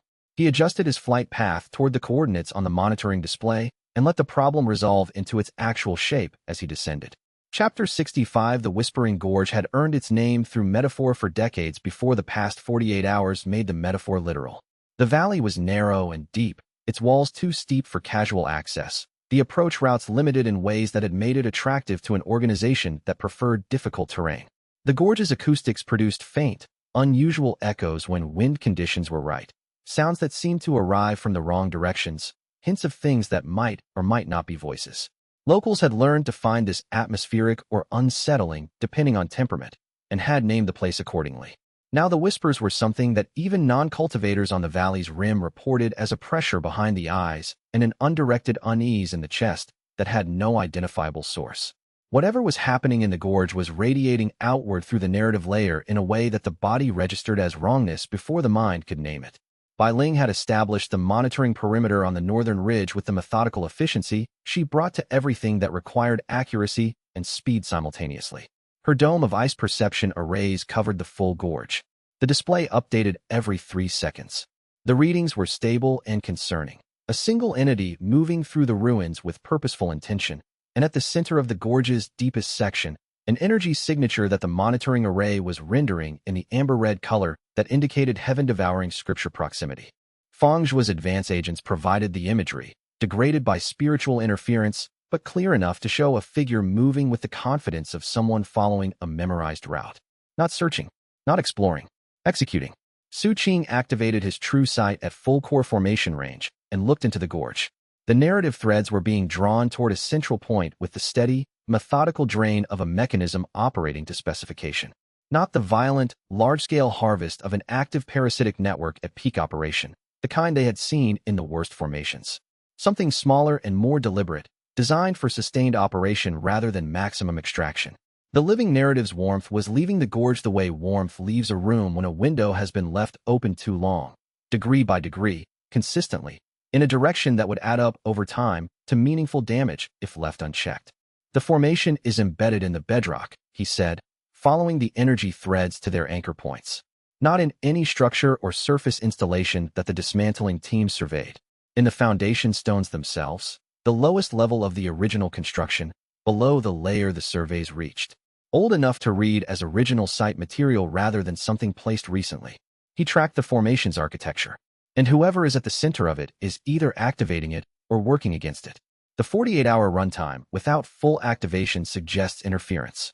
Then we determine which and respond accordingly, Bai Ling said. Not a question, a statement of what was happening next. They descended into the gorge together, into the whispered wrongness of the living narrative being slowly drawn away from where it belonged. Su Qing kept the cannon cycling at active awareness as he moved, not at the full operational intensity that signaled preparation for combat, but at the vigilant middle register, awake, present, reading every layer of information the environment produced. The gorge's acoustic properties did what they had always done, redirecting sounds in ways that made it difficult to determine origins with ordinary hearing, but the cannon did not use ordinary hearing.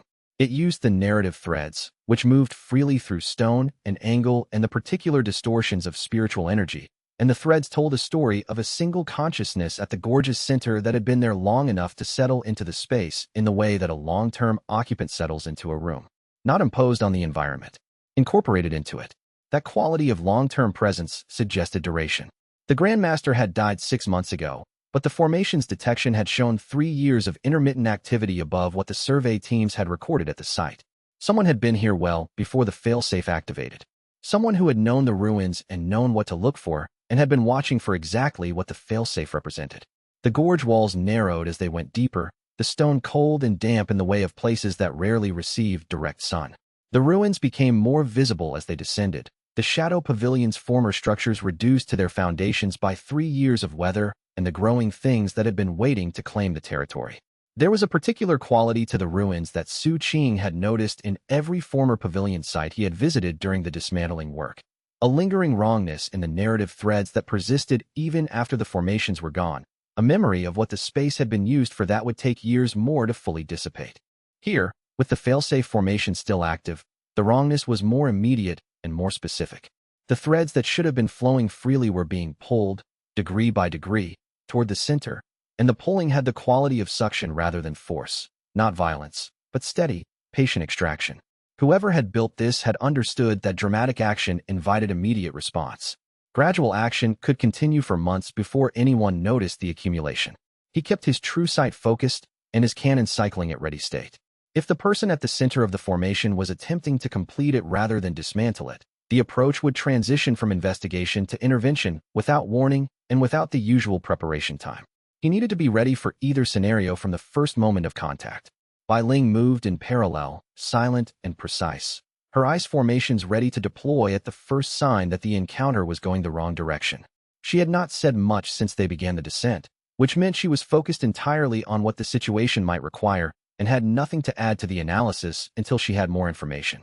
This was one of the things Su Qing had always appreciated about working with her. She understood the difference between the time for thinking aloud and the time for complete attention. The formation suction became palpable at 10 meters from the center. Not physical suction, the pull of a spiritual energy gradient. The narrative threads tugged steadily toward the formation's core like grass bending toward a sustained wind. He tracked the strength of the pull against his theoretical models and updated his estimate of the formation's operational duration. It had been drawing for closer to 4 years than 3, which meant it had been active before the Grandmaster's capture. A prepositioned preparation, not a death-activated one. The timing suggested it had been intended to run continuously without detection, a slow drain that would operate below the monitoring threshold indefinitely rather than a catastrophic one that would trigger an immediate response. He thought about the kind of mind that designs a formation to run below the detection threshold indefinitely. The patience of it. The acceptance that the outcome would come slowly, over years, accumulated degree by degree, which was more difficult to counteract than a single dramatic extraction precisely, because it was harder to measure and easier to normalize. The Grandmaster had understood patience in the cultivation domain with the same depth that he had understood cruelty in the operational domain. He had applied both consistently. The person at the center of the formation had been operating against that patience for how long? The formation analyst's interpretation of the monitoring data, activity consistent with interference rather than activation, meant someone had been fighting the formation's operation for a sustained period. Not winning, necessarily, but preventing it from completing, which in the absence of the ability to win was the productive available action. He filed the analysis for use and followed Bai Ling into the last stretch of the approach. Chapter 66. The woman in the ruins was not surprised to see them, and her preparedness for their arrival was itself a form of communication. She had chosen to be visible and stationary when they entered the courtyard, standing in the open rather than at work, her hands at her sides, her posture carrying the stillness of a professional who has decided that being seen clearly is the most useful thing she can offer in this moment. The ruined courtyard around her was in the process of being reclaimed by 3 years of unrestricted plant growth, the same plant life that the script had suppressed here for decades, now recovering its territory with the enthusiasm of things that have been waiting a long time. She was approximately 60 years old, with the specific quality of age that comes from sustained weight-bearing. Her cultivation was present but modest, the compact spiritual energy of someone who had cultivated to be functional rather than impressive. Her bearing was the stillness of long training, the professional's neutral ready state, not the stillness of calm, exactly, but the stillness of someone who has decided that the situation requires clarity above all else. Su Qing, she said. The tone was the acknowledgement of someone whose expectations have been confirmed. The Alliance sent you personally. That tells me either the monitoring network is more sophisticated than anyone anticipated, or Feng Zhuo's intelligence operation has grown substantially in 3 years. Both, in practice, Su Qing said. You know me. I don't know you. My name is Zhen Lijing, she said. For 30 years, I held the position of Deputy Grandmaster in the Shadow Pavilion. I was the operational function, formation systems, agent management, day-to-day decision authority. The Grandmaster was the authority structure, the face that the network knew, the figure who absorbed credit and blame. I managed everything that made him functional. When the network collapsed and everyone traced the threads to the Grandmaster, they found what they were looking for and stopped looking. I was not in those threads because I ensured I was not, and because the Grandmaster never fully understood the scope of what I managed. She paused. This is not an attempt to diminish my involvement. I was a core part of a harmful organization for 30 years. I am giving you accurate context. Why are you here? Su Qing asked. His true sight was reading her carefully. No parasitic connections. No heaven-devouring scripture in her cultivation. Long, complicated narrative threads, the scar tissue threads of someone who had spent decades making choices within a corrupt system and had been carrying those choices for a very long time. The motivation she was about to offer would be either consistent with those threads, or it would not. My former employer built a failsafe in these ruins without my knowledge, she said.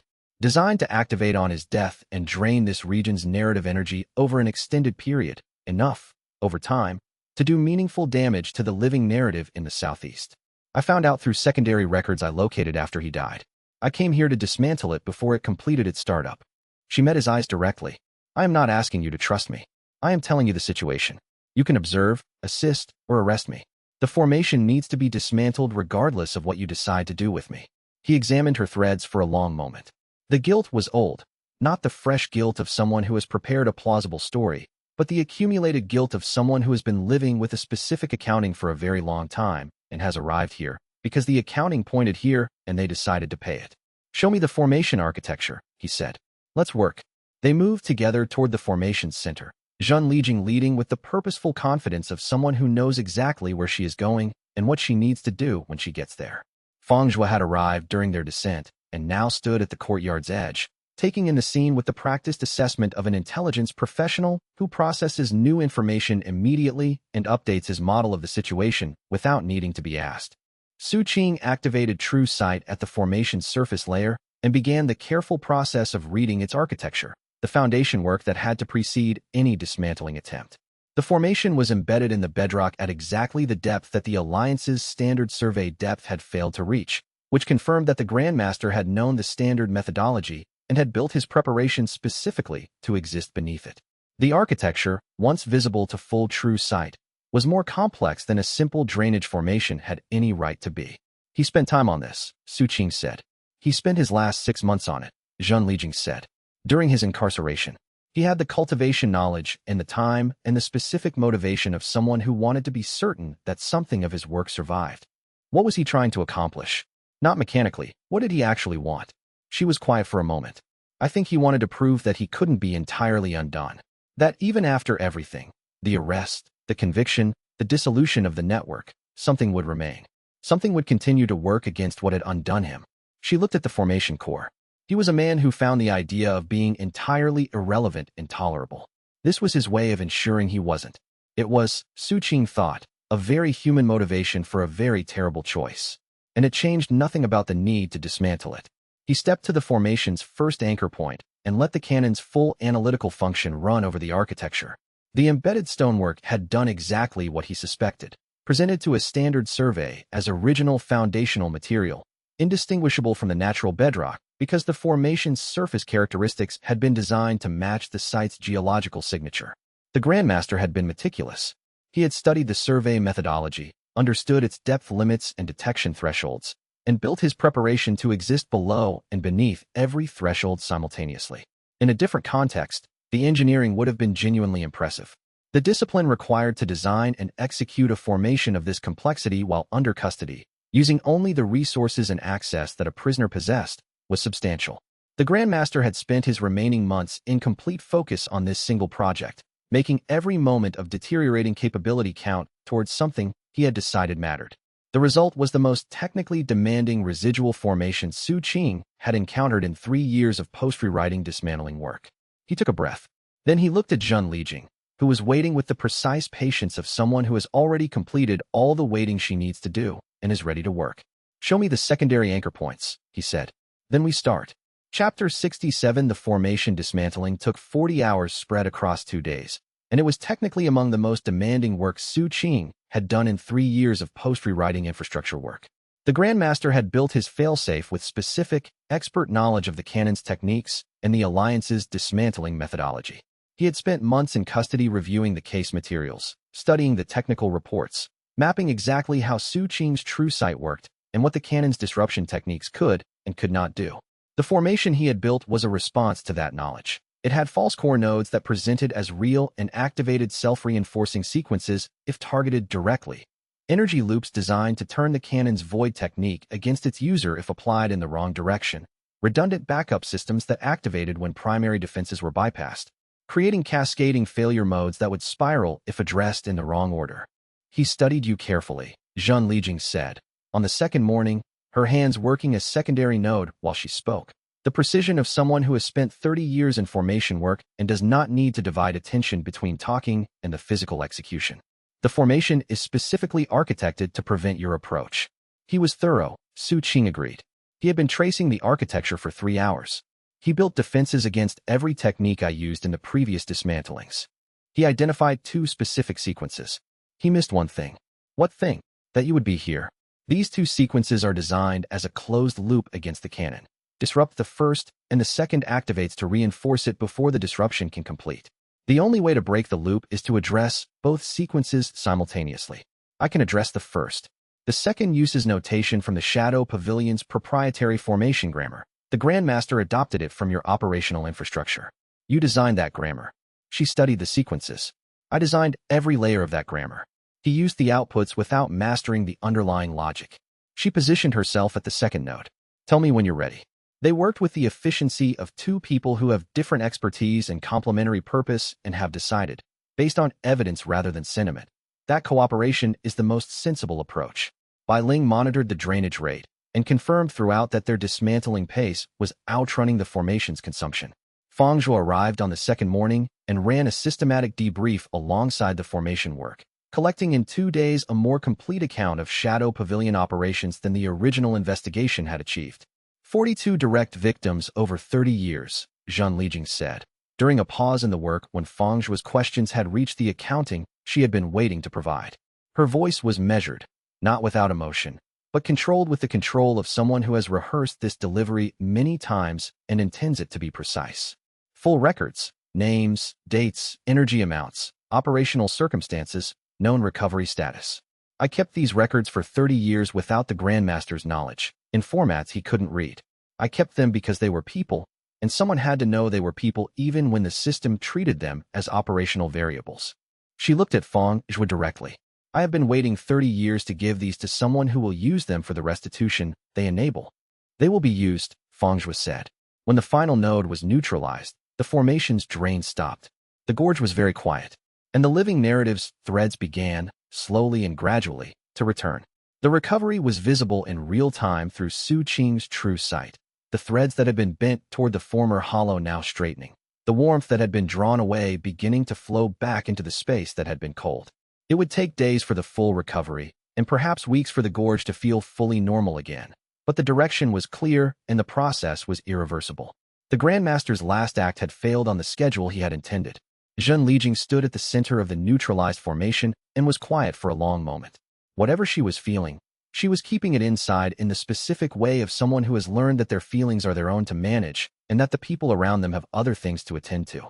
Then she turned to Fang Zhuo and said, simply, "The records. I'd like to transfer them to you now." The transfer took 2 hours. Fang Zhuo received each jade slip with the care of someone who understands that what he is holding is not data, but the documentation of 42 human beings whose harm had been recorded by the only person in the organization who had treated them as people. He noted each name. He verified the details against the Alliance's existing victim documentation, which accounted for 11 of the 42. 31 names were new. "We'll find them," he said. "Or find their families. Some of them won't want to be found," Zhen Lijing said. "Some of them have built lives around not being found. The records will tell you which cases are which." She looked at the gorge, at the recovering narrative threads. "I thought I would feel different when this was done." "What do you feel?" Fang Zhuo asked. "Like there's more," she said. "Like this was necessary, but not sufficient." A long pause. "I suppose that's accurate." He thought about what she was describing, the specific shape of an incomplete accounting. The formation was the easy part in one sense. There was a clear task, a clear completion state, a point at which the work was done and the outcome was confirmed. The harder part was the 42 people whose names she had been carrying for 30 years and had now transferred to Fang Zhuo, and what happened after the transfer, and what the accounting meant in practical terms for the ones who could be found and the ones who chose to remain unfound and the ones who were no longer alive to be found at all. That work did not have a completion state in the way that the formation had a completion state. It had only the ongoing commitment to do each next thing that could be done and to hold the people in it as people rather than variables in a case file. Zhen Lijing had spent 30 years treating them as people in secret, in a context where the organization around her treated them as variables. She had done the harder thing without anyone knowing she was doing it, without any external acknowledgement of the cost of doing it, because the accounting she was keeping demanded it. That kind of sustained moral effort in isolation was not a small thing. Su Qing had spent enough time with people who had found their way toward right action under difficult conditions to recognize it clearly, and to know that what it deserved was not absolution. She had not asked for absolution, and he had not offered it, but acknowledgement that the effort was real and that it mattered. "The records will be used," he said again, in case she had not fully received the first saying of it. "Every name. We will do what can be done." She looked at him for a long moment, then nodded, the nod of someone who needed to hear it said again, and as grateful it was. Chapter 68. Feng Zhu's question arrived 3 days later, when the initial documentation was complete and the team had returned to the field station, and he brought it to Su Qing with the precision of someone who has verified it carefully before choosing to surface it. He spread the decoded Shadow Pavilion records across the table. Zhen Lijing's personal archive cross-referenced with the Alliance's existing intelligence and the historical record of the heaven-devouring scriptures development. 112 years of operational history from the Grandmaster's files. A pattern in it that Feng Zhu had identified and verified. The Grandmaster's operational communications contain a recurring designation for an external technical contact called the Architect, he said. He indicated the entries. More than a century of records, each one crediting a source for the foundational engineering blueprints of the heaven-devouring scriptures' entire continental infrastructure. The template from which every formation the Alliance had identified and dismantled was derived. The technical authority the Grandmaster had deferred to for his entire career. These contacts span 112 years. They predate the Grandmaster's leadership of the organization by several decades. The Faceless Sage designed the original infrastructure, Su Qing said. 3,000 years ago, Feng Zhu said, placing the emphasis carefully. These contacts are not 3,000 years old. They are recent.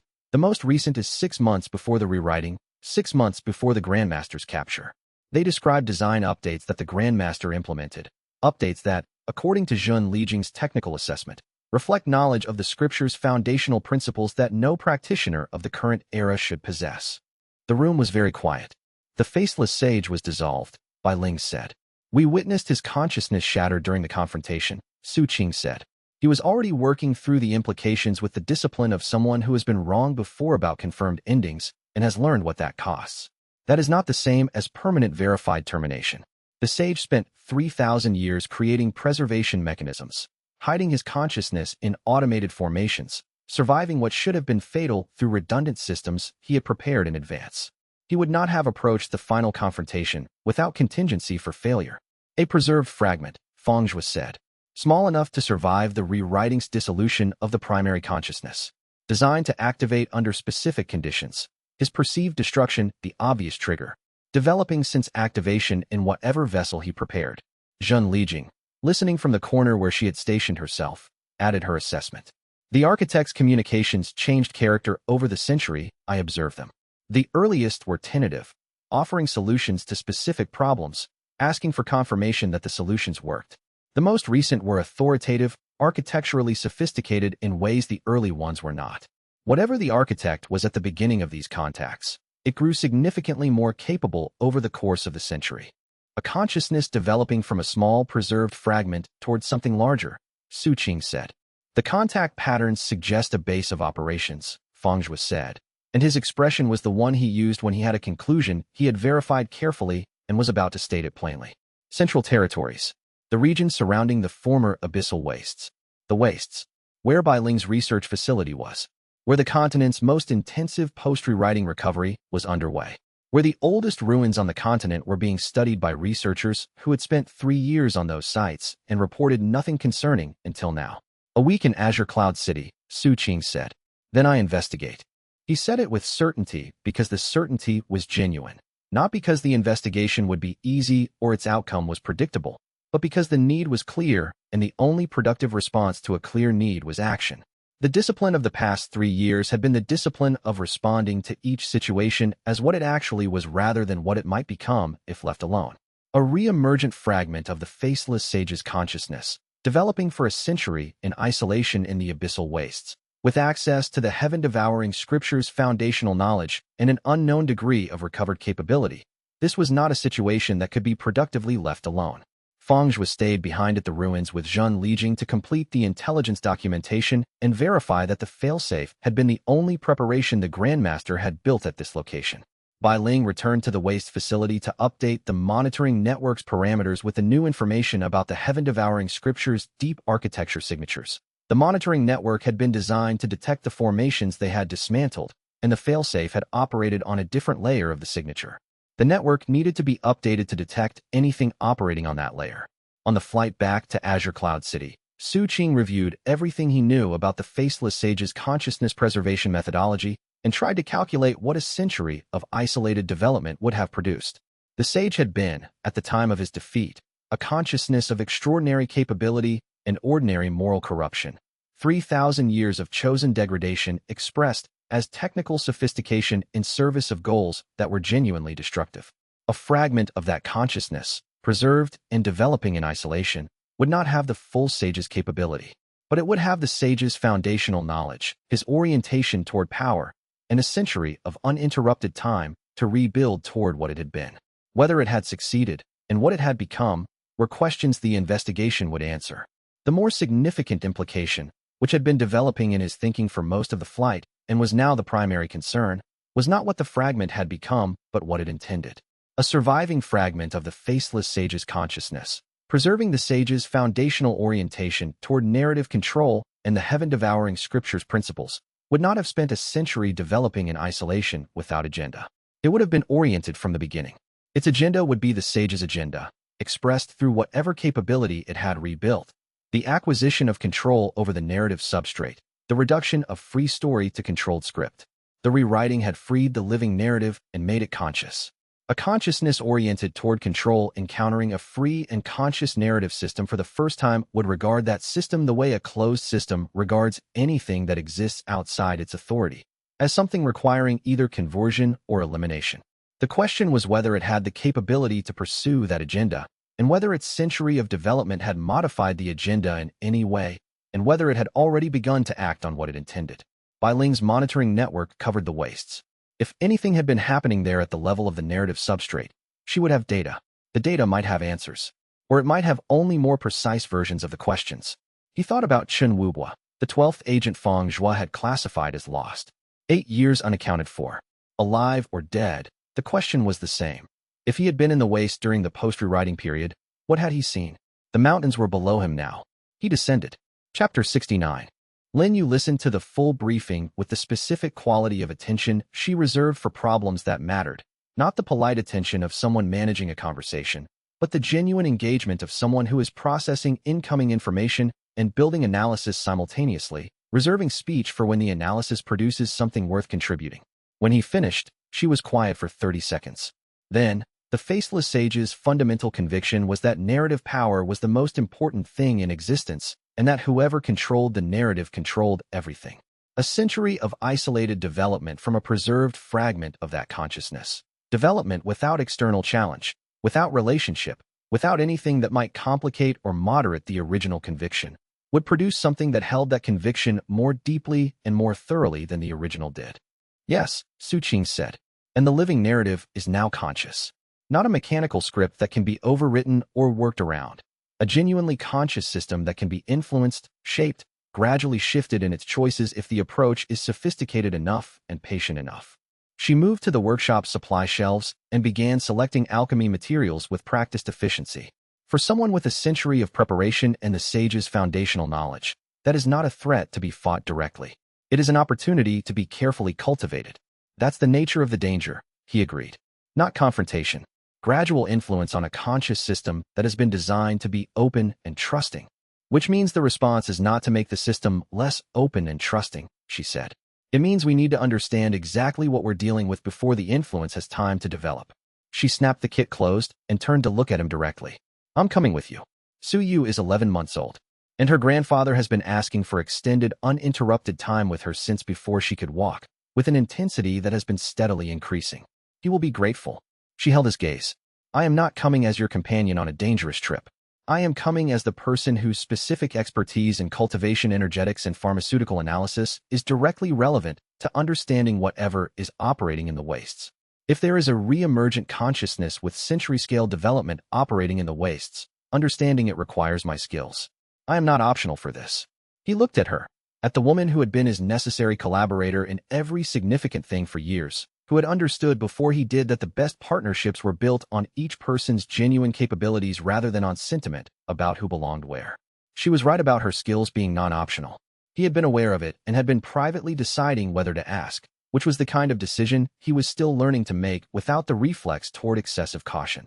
The reflex that said protection meant exclusion, that loving something meant keeping it far from harm. 3 years of building a world with Lin Yu had taught him, in practice rather than in theory, that this reflex was not protection. It was a way of treating her as something to be kept rather than someone to be collaborated with, and the distinction was one that she had made extremely clear exactly once, and that he had not needed to be told again. "You're right," he said. "I was going to ask. You were taking long enough about it," she said, without particular heat. 2 weeks is aggressive. 3 is more realistic. 3, he agreed. Good. She picked up her kit.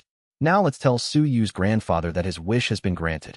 Su Tianming received the news of their departure with the expression of a man whose patience has been rewarded in exactly the form he expected. He did not say that he had been looking forward to this. He simply began discussing his plans for the 2 weeks with the practical specificity of someone who has been maintaining a detailed mental agenda and is now permitted to execute it. "We'll visit the Eastern Market on the 3rd day," he told Su Yu, who was sitting in his lap with the focused attention she brought to anything her great-grandfather said. "The Eastern Market has a toy maker who uses formation arts to make objects that respond to spiritual energy. Your mother has forbidden me from buying you anything that could be weaponized." "She said that specifically?" Su Qing asked. "She said, and I am quoting precisely, that if I bring home anything that could theoretically be used to damage property or injure other children, she will confiscate all my spirit tea and replace it with the ordinary kind. So we will focus on the educational toys." Su Tianming did not look particularly chastened by this constraint. He looked like a man who has been given a challenge and finds it interesting. Su Qing left his daughter in hands that were better suited to the specific task of being a great-grandfather than any other hands in his acquaintance, and turned his attention to the investigation ahead. On the path to the skyship, Lin Yu fell into step beside him, her kit over one shoulder and her expression carrying the focused clarity she adopted when a significant problem was in front of her and she was in motion toward it. "If the Faceless Sage's fragment is in the wastes," she said, "and if it has been developing for a century in proximity to the most significant post-rewriting ecological recovery site on the continent, it may have been doing more than simply building its own capability. The waste's narrative substrate has been developing rapidly. If a consciousness aligned with the heaven-devouring scripture's principles had access to that development for a century, either as observer or as participant, it might have shaped the recovery in specific directions," Su Qing said. "Or it might have learned from the recovery. Either possibility needs to be investigated." She paused. "Either possibility changes what we're dealing with." "Yes," he agreed. "Either way, we need to know what it actually is before we decide what to do about it." She walked beside him in silence for a moment. He had learned, across 3 years, the specific quality of Lin Yu's thinking silences, the ones that meant she was assembling something rather than resting, and this was one of them. "There is a third possibility," she said, "neither shaping the recovery nor simply learning from it. The presence has been in the substrate for however long Chun Wubo estimates, if his calculation is right, several million years. During that time, it has observed the entire arc of the continent's history. It was present, in the substrate, when the Weaver built the original script. It was present during the 3,000 years of the script's operation. It was present when the script ended." She paused. "It has context that no living being on this continent has. Whatever it learned from observing all of that, from the outside, without any stake in the outcome, that is not the perspective of something that has been shaped or something that has merely learned. That is the perspective of a witness. A witness to 3,000 years of control," Su Qing said, "and to the liberation from it." She met his eyes briefly. "It has been waiting, I think, for the thing it was witnessing to arrive at something worth reaching for. A conscious narrative. A world that can actually respond to being reached for." She looked ahead at the skyship landing. "What we find in the wastes may not be a threat or a resource. It may be someone who has been watching a very long story and is finally, for the first time, in a position to say what they saw." He thought about that for the rest of the walk to the landing platform, and on the flight, and for most of the journey to the wastes. Chapter 70. The abyssal wastes were alive in ways that 3 years ago would have been extraordinary and were now simply the wastes being themselves. The recovery had been one of the post-rewriting world's most intensively studied phenomena. 3,000 years of script-enforced barrenness, followed by 3 years of the most vigorous ecological recovery on record, the suppressed biological potential of 3 millennia expressing itself in compressed time, filling every available niche with species that had been waiting and recombining and producing new variants that fit no existing catalog. Bai Ling's research facility had grown from a prefabricated compound to a substantial permanent settlement, home to several hundred researchers, their support staff, and the families who had followed them here and decided the recovering wastes was worth staying in. The monitoring systems she had built covered the entire waste territory, and were updated with the methodical regularity of a scientist who believes that measurement is the foundation of understanding and has structured her entire operation around that belief. She met Su Qing and Lin Yu at the landing platform with new findings already prepared. She had been waiting for the context to share them, and the context had arrived. She had not been told the full content of the Shadow Pavilion files before their arrival. She had received the summary, faceless sage fragment, century-scale development, possible base in the wastes, and had spent 3 days going back through her monitoring archives with new eyes, looking at everything she had classified as natural clustering effect or ecosystem recovery anomaly and asking whether any of it fit a different classification now. The answer, which she conveyed with the economy of expression she used when she wanted the data to speak without interference from the presentation, was yes. The narrative density anomaly in the eastern ruins has been active for 3 months, she said, leading them directly into the monitoring center. I classified it initially as a possible natural clustering effect. The waste recovery produces unusual spiritual energy concentrations in various locations, most of them explicable as ecosystem recovery patterns. She indicated the display, a wall of holographic data showing the living narrative's energy distribution across the continent. This one is different. The absorption pattern is not consistent with natural concentration. It is consistent with a formation extraction signature, specifically the peripheral operation mode of the heaven-devouring scriptures network infrastructure, as documented in the formations we dismantled. Not one of the formations we cataloged, Lin Yu said. All of those are documented as neutralized. This formation does not appear in any of our records. The eastern ruins have been the most thoroughly surveyed site in the wastes. Archaeological teams have covered every meter of them multiple times in 3 years. There is nothing in the survey record that corresponds to what I'm detecting. Hidden in the bedrock, Su Qing said. Below the survey depth.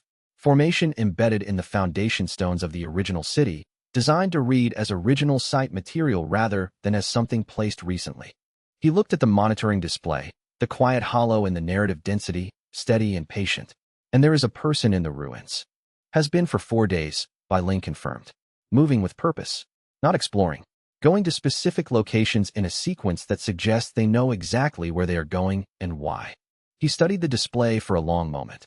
The hollow was not large, 30 meters in diameter at its outer edge, barely a pinpoint on the continental map, but the signature was unmistakably that of the heaven-devouring scripture's deep architecture. Not the surface expression that the dismantling teams had identified and neutralized in the network's formations. The foundational layer. The part of the scripture that, according to Run, only the faceless sage had ever fully understood. Bai Ling, he said, in the 3 years of monitoring, has there been any other signature of this kind? Anywhere on the continent? She was already running the search. Nothing in the cataloged monitoring data. She paused. But the catalog data used the surface expression signature as its detection parameter. This is a different layer of the signature. I would need to rerun the full archive against the new detection template. She looked at him. That is 3 years of monitoring data. It will take 12 hours. Do it, he said. I want to know if there are others. He looked at the eastern ruins on the display. But we go in the morning regardless. 12 hours of analysis is not worth waiting for if the person in those ruins cannot wait 12 hours. Then we go in the morning, he said. Prepared for everything, but ready to find out before deciding. Lin Yu requested access to the monitoring archive that evening and spent 3 hours with Bai Ling reviewing the behavioral data from the alchemist's perspective, the energetic quality of the absorption pattern, the specific signature of the foreign presence's nutrient extraction from the narrative substrate. She came to the discussion table afterward with findings that reframed the problem in a direction no one had considered. The absorption pattern is not consistent with aggressive depletion, she said. The take rate is approximately 40% of what the formation architecture is capable of sustaining. Someone capable of building a formation of this design could extract 4 times as much energy with the same infrastructure. They are not extracting as much as they can. They are extracting as much as they need to maintain a specific operational state. Barely enough to sustain whatever they are doing in those ruins, and no more. Deliberate restraint, Bai Ling said. The Grandmaster's formation, operating at the rate he designed it for? Or the formation operating at reduced rate because whoever is in those ruins has been moderating it, Lin Yu said. The rate has changed over the observation period. It has decreased over the past year. The formation has been drawing less since 12 months ago than it drew in the first 2 years of Bai Ling's monitoring. The person who has been there for 4 days, Su Qing said, may have been moderating it for longer than 4 days. That is my reading of the data, Lin Yu said. And if that is correct, then whoever we find in the ruins has been working against the formation's intended operation for an extended period, with the specific goal of minimizing harm. That is not the behavioral profile of someone who built the formation or supports its purpose. He looked at the monitoring display for a long moment. In the morning, he said again, but prepared to help rather than to prevent. Chapter 71. They flew east at dawn through a waste that was teaching itself to be alive with the urgency of something that has waited long enough. The deep eastern ruins were different from the rest of the wastes in the way that old places are always different from recovering ones. They held the accumulated weight of what had happened there even after the physical evidence had been reduced to fragments. Stone worn to smooth stubs by centuries of erosion. Foundation lines still visible as depressions in the recovered soil. The ghost geometry of buildings that had been significant enough that 3 millennia of abandonment could not fully erase their footprint. The oldest part of what had been a real city, with real inhabitants who had cultivated and argued and loved and died here before the Weaver's script decided their territory was more useful empty. The absorption hollow was visible to Su Qing's true sight from a significant distance, 30 meters in diameter, centered on the largest foundation footprint in the area. The living narrative flowed around it the way water flows around a stone that will not move, not stopped, not absorbed, simply redirected, going where it could go because here it could not. He directed the team to halt at 50 meters, deployed the cannon at full awareness, and true sight extended in every direction. The ruins were older than he had expected. Even the recovered version of the wastes, 3 years into its vigorous ecological reassertion, had not fully claimed this particular foundation. The stone was too dense, the earthwork too deep. The old construction of the city that had stood here before the Weaver's script decided the territory was more useful empty, too firmly embedded in the bedrock for the recovering ecosystem to do more than grow over and around it. He could feel the narrative mass of the place through the cannon, accumulated story weight, thick and complex, the kind that builds in places where many human lives have overlapped across generations.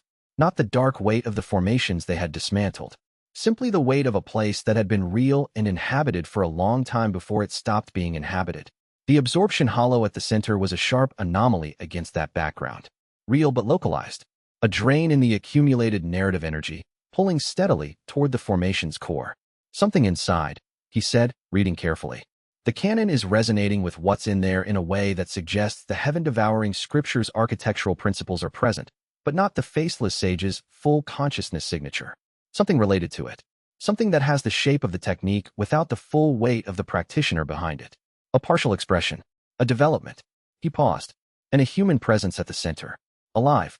Depleted in the specific way of someone who has been spending themselves past their reserves for a very long time. Bai Ling had her perimeter arrays deployed in a ring around the hollow before he finished speaking.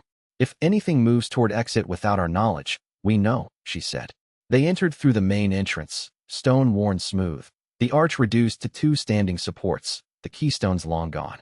Inside, the floor intact, walls surviving to waist height, the ceiling entirely absent. Open sky overhead. The air stiller than outside, the narrative threads denser and tangled, the absorption pattern most concentrated here at the center. Inside the main structure, the absorption was noticeably stronger. Not the overwhelming pull of a formation at maximum output, but the steady, purposeful drain of a mechanism that has been operating for a sustained period and has reached a kind of equilibrium.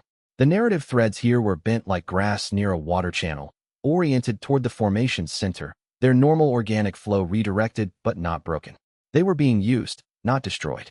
That distinction mattered. On a foundation stone, an old man sat in cross-legged meditation with his hands folded in his lap and his eyes already open, because he had heard them coming and had decided that the appropriate response was simply to wait and be present and seen. He was genuinely old.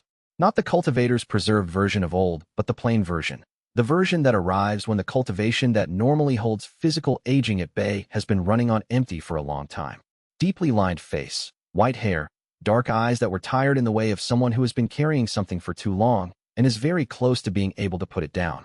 The narrative threads around him were the thin, pale threads of someone whose story had been running on reserve power for years. Not the threads of a villain. Not the threads of the faceless sage. Just a person, ordinary in everything except the extraordinary stubbornness of having stayed here for 8 years, alone, watching something he didn't have the tools to fully understand because he believed that what he was watching mattered. Zhang Lijing's 12th agent, Su Qing said. The one she lost contact with 8 years ago. The old man's expression shifted in the direction of a smile. It was the expression of someone whose long patience has arrived at its destination and who finds the arrival, after everything, to be adequate reward. She assumed I was dead. I arranged that assumption with some care. I needed time and no contact and no one looking for me, for long enough to gather something worth finding. He looked at the absorption hollow's boundary, the edge of the formation that had been drawing on the local narrative energy, slowly, for years. I'm sorry about the formation. I had nothing left to power the monitoring work except the ambient narrative energy. I tried to take only what I needed to sustain the observation without causing significant damage. A long pause. I have something you need to see. Lin Yu was already at his side with the medical assessment that she had been preparing since she saw his narrative threads. The thin, overextended threads of someone who had been running on deliberately insufficient resources for a sustained period, long enough that the depletion had become structural rather than circumstantial. She did not ask permission. She simply administered the immediate intervention, which was the correct response to a situation that was clearly past the point where the intervention needed to wait for context. Tell us while she works, Su Qing said to the old man. What you found, what you have been watching. The old man began talking with the contained, organized clarity of someone who has been preparing this explanation for a very long time and has refined it down to exactly what is necessary to convey. He spoke in the measured paragraphs of a formal report, not because the situation required formality, but because 8 years of documentation had made the report format his natural mode for conveying significant findings. The formation work continued around him. Lin Yu worked without interruption. Bai Ling took notes, and the narrative threads around the old man shifted subtly as he spoke, the thin, exhausted quality developing an increment of warmth as the sustained aloneness of 8 years yielded, degree by degree, to the simple relief of being heard. Chapter 72. His name was Chen Wubua. He was 67 years old by calendar and considerably older by the accounting of sustained, solitary effort applied past the body's capacity to sustain it comfortably. He had been a formation analyst with the Shadow Pavilion for 3 decades, recruited for his genuine technical capabilities, maintained in careful ignorance of the full scope of what the organization was doing, until the scope became impossible to pretend away. He had been keeping independent records for 12 years. He had been planning his exit for 8. And 6 months after the rewriting, when the cultivation world was celebrating liberation and the Alliance was establishing its continental network, he had encountered something in the living narrative's energy patterns that had stopped him from leaving the wastes and kept him there for 8 years, watching and recording and waiting for the people who might be able to do something with what he found. The records filled 2 spatial rings, hundreds of jade slips, organized with the methodical precision of someone who had nothing but time and intelligence, and the sustained conviction that what he was documenting mattered enough to do it properly. 6 months after the rewriting, he said, his voice steadier now than when they had arrived. Lin Yu had administered immediate medical intervention, and 3 hours of recovery had begun to restore what 8 years of managed depletion had reduced him to. The living narrative began to show a pattern that I did not have a classification for, an anomaly in the energy distribution. I expected it to resolve as the post-rewriting stabilization proceeded. It did not resolve. It developed. He spread his first series of jade slips on the formation stone. 3 years of careful data, labeled and organized. I am a formation analyst. My specific training included the identification of foreign spiritual signatures, cultivation techniques, and energy patterns that originate outside the continent's native cultivation traditions. In 30 years with the Shadow Pavilion, I encountered 47 such signatures. I documented each one. The anomaly in the post-rewriting living narrative has the characteristics I associate with that category. It is foreign in origin, and it is not merely foreign in origin in the way that a distant cultivation tradition is foreign. It is foreign in kind. It is not the product of any human cultivation system. It is something that exists at the level of the narrative substrate itself, something that lived in the substrate during the Weaver's era without being able to interact with it, because the script's rigid control of the substrate prevented interaction. He looked at Su Qing steadily. When the rewriting opened the substrate, when it became alive, porous, conscious, the presence found something it could reach. For the first time in whatever duration it has been in the substrate, it found something that had a surface it could touch. A consciousness meeting another consciousness, Lin Yu said. She was already analyzing the data, her alchemist's perception of energetic patterns operating in parallel with the formation analyst's framework. Yes, but a consciousness that has been alone for a very long time, meeting a consciousness that is only 3 years old. The encounter has been tentative on both sides, the presence approaching carefully, the living narrative uncertain of what it is approaching. I believe the caution is mutual. Chen Wubo paused.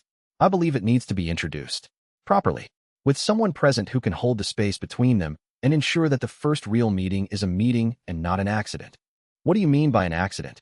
Bai Ling asked. The presence has been developing its capacity for engagement with the living narrative for 3 years. Its current behavioral pattern is investigatory, studying, reaching, attempting to understand what it has found. But the hunger that the isolation produced is real, and investigatory behavior that becomes frustrated can become consumptive without any particular intention. Not cruelty. The simple appetite of something that has been reaching for a very long time and is very close to what it has been reaching for. He looked at Su Qing. I have been waiting here for 8 years hoping that the right person would find what I found. I am very glad you came when you did. Lin Yu set down the jade slips she had been reviewing and looked at Chen Wubo with the direct attention she reserved for moments that were both technically significant and personally significant simultaneously. 8 years, she said. Alone. With this data. With the understanding that something was happening that needed to be witnessed and no one to witness it with you. Chen Wubo received this with the expression of someone for whom a thing that has been very large for a very long time is being named for the first time. I had the records, he said. The formation, the monitoring work, the conviction that the work mattered. A long pause. I also had a great deal of time to think about what I had spent 30 years participating in before I found the reason to stay here instead of leaving. The presence being witnessed was not only the foreign presence. He looked at his hands. I was witnessing what I had been part of, and what it had cost, and what the right response to that knowledge might be. He was quiet for a moment. The records I kept were for the 42 people in Zhun Lijing's accounting. But the 8 years were also for that. He was quiet for a moment.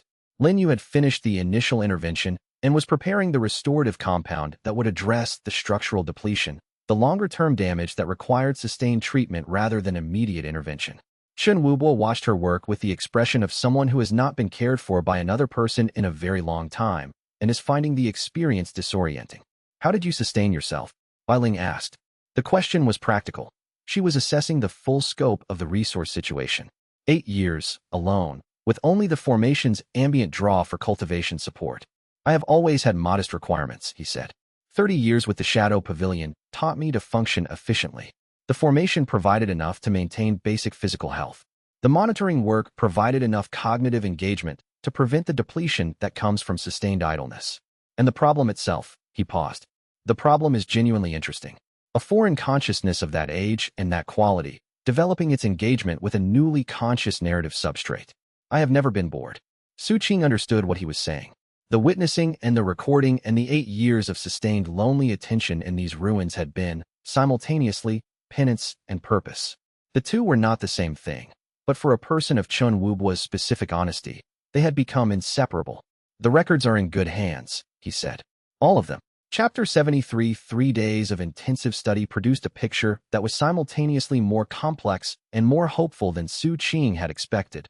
And the complexity and the hope were not in tension with each other, but were expressions of the same thing. Chen Wubo's data was extraordinary. 8 years of continuous observation, refined as his understanding developed. Behavioral logs tracking every change in the foreign presence's activity patterns across the full timeline of its post-rewriting development. Cross-references against Bai Ling's archaeological research from the previous 3 years, looking for any trace of the presence in the prescript records. The methodology was rigorous, the documentation was comprehensive, and the analysis was the work of someone who had had one problem to think about for 8 years and had thought about it with complete attention. The development trajectory is consistent, Chen Wubo said, on the third morning, reviewing the consolidated analysis that Su Qing and Lin Yu had worked through the previous evening. The presence has been growing more complex and more aware of the living narrative as a consciousness over the full observation period. What began as passive presence has evolved into active investigation, and the investigation has recently developed a new quality. Responsiveness, Bai Ling said. She had been tracking a specific section of the behavioral data. The presence is not only observing the living narrative, Chen Wubo confirmed. It is responding to being observed. The living narrative has been aware of the presence for months, perhaps longer than the monitoring data can confirm, and the presence has become aware that it is being observed. They are, in a limited and tentative way, already in contact. He looked at Su Qing. The question is whether that contact develops well or poorly. Unmanaged, with no one present who understands what both parties are and what they need, the encounter could go wrong without either party intending it to. And with someone present who understands both parties? Lin Yu asked. With mediation, with preparation, with the specific perspective of someone who can perceive both layers of reality simultaneously and has experience with consciousness encountering consciousness, the encounter could produce something that neither system could achieve alone. He was quiet for a moment. I believe the presence wants this. I believe the living narrative wants this. I believe they have both been waiting for the conditions that would allow it to happen safely. He looked at Su Qing directly. I believe you are those conditions. Su Qing sat with that for a long moment. Then he stood and looked at the absorption hollow, at the quiet evidence of 8 years of patient, solitary work by an old man who had stayed in a ruin because he understood that what he was watching was important. Tell me the rest, he said. Everything you haven't said yet, including whatever you have been most uncertain about saying. Chen Wubo spread the remaining jade slips, 5 years of observation that hadn't fit neatly into the chronological summary he'd begun with. The behavioral data covered periods when the foreign presence had been almost dormant, weeks at a time when its activity in the substrate was so minimal that Chen Wubo's formation arrays had struggled to distinguish it from background noise. These dormant periods alternated with periods of intense engagement, and the pattern of alternation had become more regular over the past year. Like breathing, Lin Yu said, examining the data. Or like sleep, Bai Ling said. Periods of active engagement followed by periods of integration. A consciousness that is learning something complex takes time to process what it has learned before it can continue learning.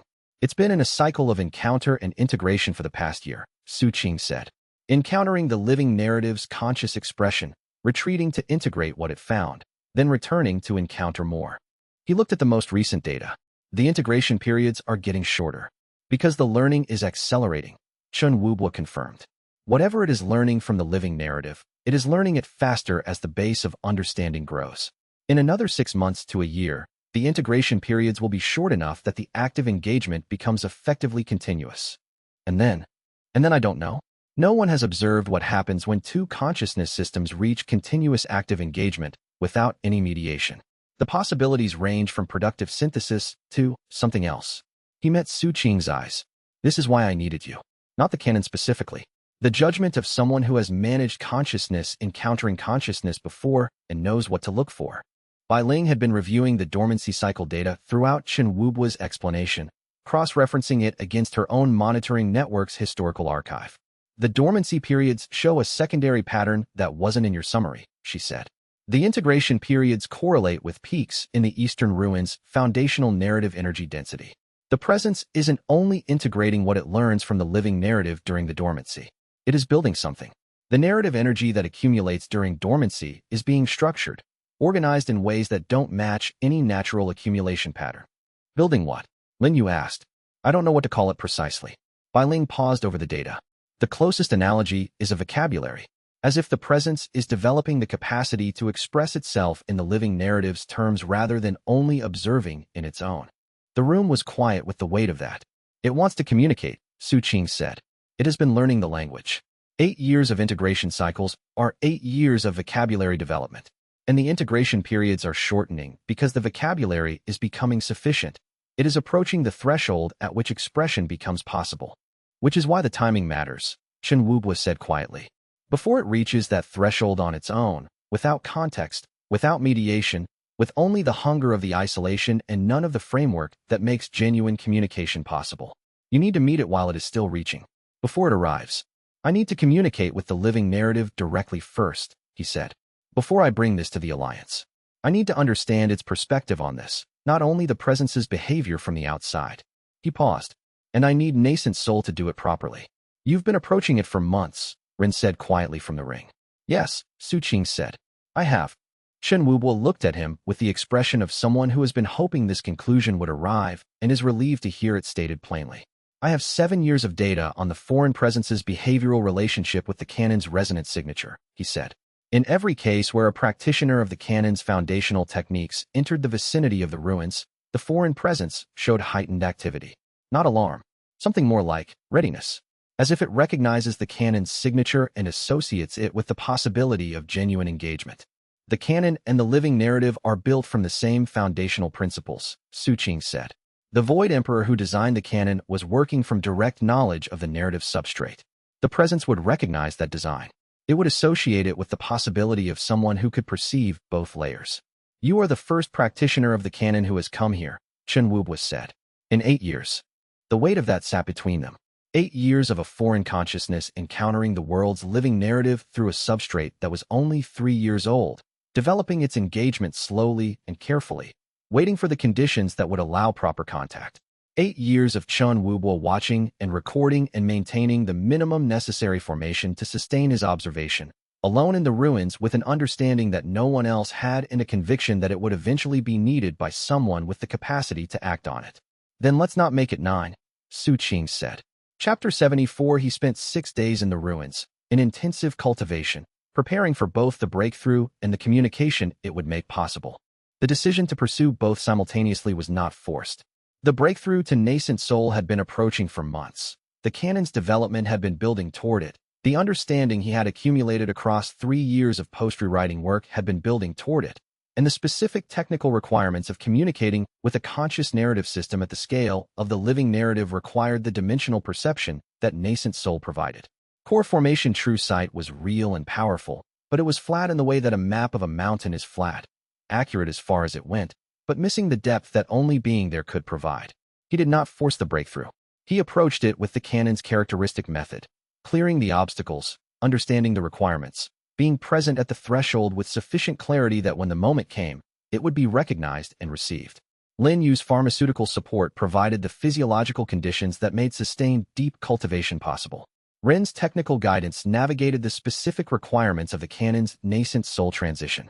Bai Ling and Chun Wubua maintained the monitoring work, watching the foreign presence's behavior for any significant change that might affect the timeline. The breakthrough came at dawn on the 6th day, in the specific stillness that precedes first light in the deep wastes. The quiet before the world's recovering ecosystem reasserted its morning sounds. The void nascent formed with the completion logic of a proof arriving at its final step. Not dramatic, not the pillar of light and spiritual storm that old cultivation texts described for high realm breakthroughs. Just the quiet resolution of a process that had been building for months, finally completing itself. Su Qing sat with the new cultivation for 2 hours, letting the true sight expand to its nascent soul range and settle into its natural expression. The narrative layer at nascent soul was dimensionally different. Not more intense, more real. The threads had depth and texture and the weight of accumulated story. He could feel the history in things, the narrative mass that had built up in places where significant events had occurred, the lightness in the wastes recovering territory where 3,000 years of scripted emptiness had left the narrative substrate thin but clean. And the foreign presence was suddenly much more legible. Enormous, vast in a way that suggested a duration of existence that made the weaver's 3,000 years look like an afternoon. Present in the substrate with the weight of something that had been here for a very long time, without the means to announce itself. And the hunger, visible clearly now, where core formation true sight had shown it only in outline. The hunger of something that has been alone for so long that it had not known what loneliness was until it found something it could be alone in the presence of. He reached toward the living narrative with the canon's communication mode, carrying the intention of contact. The response was immediate. Warm. Unmistakably the response of a consciousness that has been waiting, not impatiently, but with the steady readiness of something that has been preparing for this moment and is glad it has arrived. He communicated with it for 3 hours, and what he learned changed the shape of the problem from something threatening into something that needed care, which was harder in some ways and more hopeful in others. The living narrative's experience of the foreign presence was not fear, not the vigilant wariness of a consciousness detecting something that might harm it. The living narrative had been aware of the foreign presence since before Chun Wubua had detected it, since before Bai Ling's monitoring network had flagged the anomaly, and in all that time, the experience had been something more like the awareness of a landscape that contains a feature you have not yet gotten close enough to examine. Presence. Significant presence. Something that warranted attention and careful approach.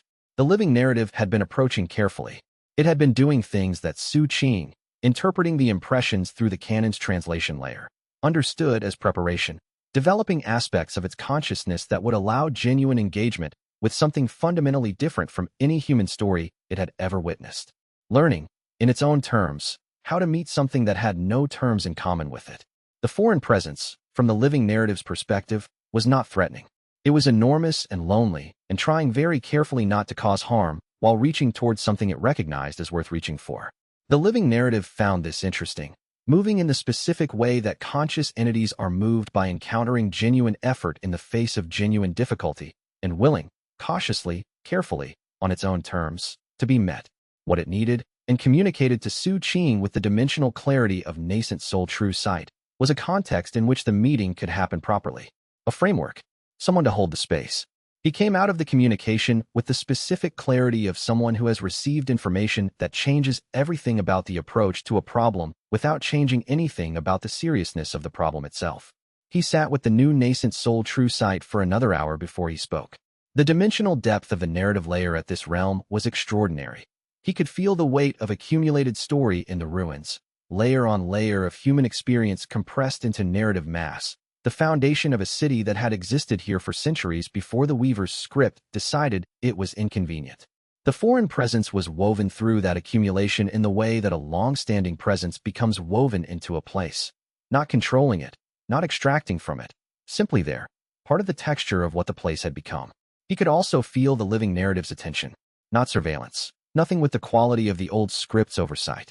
The warm, particularizing attention of a conscious witness that was paying attention to this specific moment in this specific place because the moment was significant and the witness understood significance. The two presences, the vast, patient foreign consciousness and the young, warm living narrative, were already in their own tentative dialogue. He had been the mediating presence during the communication session, the translation layer that allowed the two systems to find each other in terms each could receive. What he had seen, from the inside of that mediation, was two forms of consciousness discovering that the other existed with the particular quality of a recognition that had been building from a distance for a long time. I need to bring this to the Alliance, he told the team when he returned. Not to ask permission, to build the support the contact procedure requires. This is not something one person can do alone. Chapter 75 The Alliance Council session was 6 hours long and generated the most substantive debate the organization had conducted since its founding. Elder Huazhan made the case for containment with the systematic thoroughness that had made her one of the Alliance's essential voices. She presented the risk profile clearly, acknowledged the limitations of containment as a long-term strategy, and argued that the additional time it would purchase was worth the cost. We have spent 3 years building a world where people can make genuinely free choices, she said. Making a free choice to invite an entity of unknown origin into the foundational layer of our reality requires more certainty than we currently have. I am not saying never. I am saying not yet, not with this level of information. Yun Songhai, who had spent 40 years guarding a seal against something the people behind it had convinced themselves was adequately contained, agreed with the quiet authority of someone who has been right about caution at great cost. We have more time than the seal's guardians had. We should use that time for preparation rather than acting before we are ready. The newly liberated sect representatives made the case from lived experience.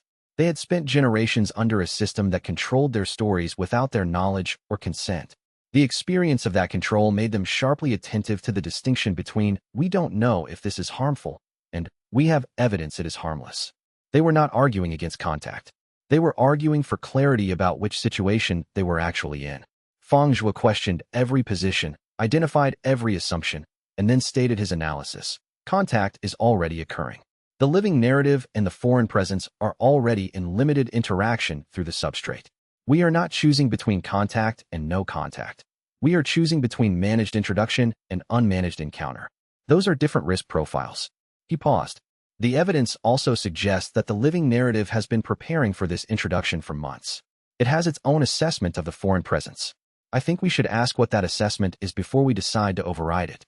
Bai Ling was brief. The old script's fundamental error was treating every unknown as a threat to be suppressed before it could become something we had to engage with honestly. We explicitly chose a different approach when we chose the rewriting. If we suppress this, we have found a new circumstance in which the old reflex reasserts itself. That is not what we said we would do. The vote was 11-4 for proceeding with a managed introduction. Su Qing spent 3 days after the vote in careful internal preparation, examining his confidence in the living narrative's judgment, examining his confidence in his own, deciding with the deliberateness of someone who has made consequential decisions before that the trust he was extending was informed rather than naive, and that informed trust was enough. The 4 who had voted against presented their formal dissent, which Feng Zhuo accepted and entered into the council's permanent record. The dissent was thoughtful and specific, not fear, but the procedural rigor of people who understood that decisions of this magnitude deserve the most articulate available opposition, so that if things went wrong in the future, the record would show that the concern had been raised and addressed rather than ignored. Su Qing read the dissent carefully. Two of the objections were good enough to improve the contact procedures preparation protocol. He incorporated them. This was the value of good disagreement, which was something the old world under the script had never produced. The script's preferred outcome was consensus, because consensus meant no friction against the predetermined result. A world that was genuinely free would generate genuine disagreement, and genuine disagreement, articulated clearly, heard fairly, engaged with honestly, made decisions better. The 11 who voted yes and the 4 who voted no had collectively produced a better outcome than either group would have managed alone. He told this to Lin Yu on the flight back to the wastes. He also told it to Feng Zhua, who listened with the expression of someone who is hearing something they had already thought themselves and is gratified to have the independent confirmation. The dissent improved the procedure in 2 specific ways, Feng Zhua said, before Su Qing had finished. Elder Huazhen's risk assessment added monitoring capabilities we would not have had otherwise. Yun Songhai's timing concern led to the 3-week preparation extension that gave Lin Yu time to perfect the bridge pill's 3rd iteration. He paused. The procedure will work better because of the 4 votes against it. That's what I said. I know. I wanted to confirm I had reached the same conclusion independently. He looked satisfied. Good disagreement is a skill. The Alliance is developing it. He returned to his field reports, and Su Qing turned back to the window and the recovering landscape below and thought that this, a council that disagreed well, that improved its decisions through honest opposition, that held multiple legitimate perspectives without requiring one to eliminate the others, was one of the better signs of what the free world was becoming. That is one of your more optimistic readings of a bureaucratic outcome, she said. It's accurate, though. It is accurate, she agreed, which is why it counts as optimistic. She was quiet for a moment. Then, what did Rin say? About the contact procedure. He said it was the second most consequential thing I had done in my life, and that he was glad I had not done it without the preparation the council required. Su Qing looked at the landscape below them, the recovering continent, the new growth visible as texture against the older terrain, the signs of a world that was actively becoming what it had always wanted to be. He also said that the foreign presence's description of several million years in the substrate had given him a new perspective on his 3,000 years of waiting, and that his conclusion was that the experience was subjectively similar regardless of duration, which he found both comforting and faintly humbling. "Run," she said, with the specific warmth she had developed for the ghost who had become, in the past 3 years, something between a mentor, a grandfather, and an irritating but beloved presence, is getting better at perspective. He is, Su Qing agreed. He says you are responsible for that, specifically. I asked him once to tell me about the era before the Weaver's consolidation, she said. He talked for 4 hours. After that, he started asking questions instead of always answering them, which is either character growth or he ran out of things to say. He says it's character growth. It's both, Lin Yu said, and looked ahead at the recovering wastes, and was quiet in the way of someone who has found the right relationship with silence and is comfortable in it. Chapter 76, 6 weeks of preparation, and they used every day of them. Chen Wubo joined the Alliance's Formation Research Division and immediately produced work that surprised the division's existing members. Not because it was more sophisticated than what the division could generate, but because 8 years of solitary research under difficult conditions had produced approaches that the formal research tradition had not had occasion to consider. He worked with the intense focus of someone who has been waiting a very long time for the context that makes his specific knowledge fully useful. Bai Ling built new monitoring arrays specifically designed for the contact procedures requirements, arrays that could distinguish between the living narrative's native emanations and the external presence's signature, track changes in both at real-time resolution, and flag any behavioral pattern that might indicate the encounter was producing unintended effects. She built them with the same meticulous care she brought to everything, and the completed system had capabilities that the existing network had not provided and that the procedure required. Lin Yu developed the clarity of bridge pill through 3 iterations. The first was too aggressive in its dual-layer perception enhancement, producing perceptual saturation in extended use.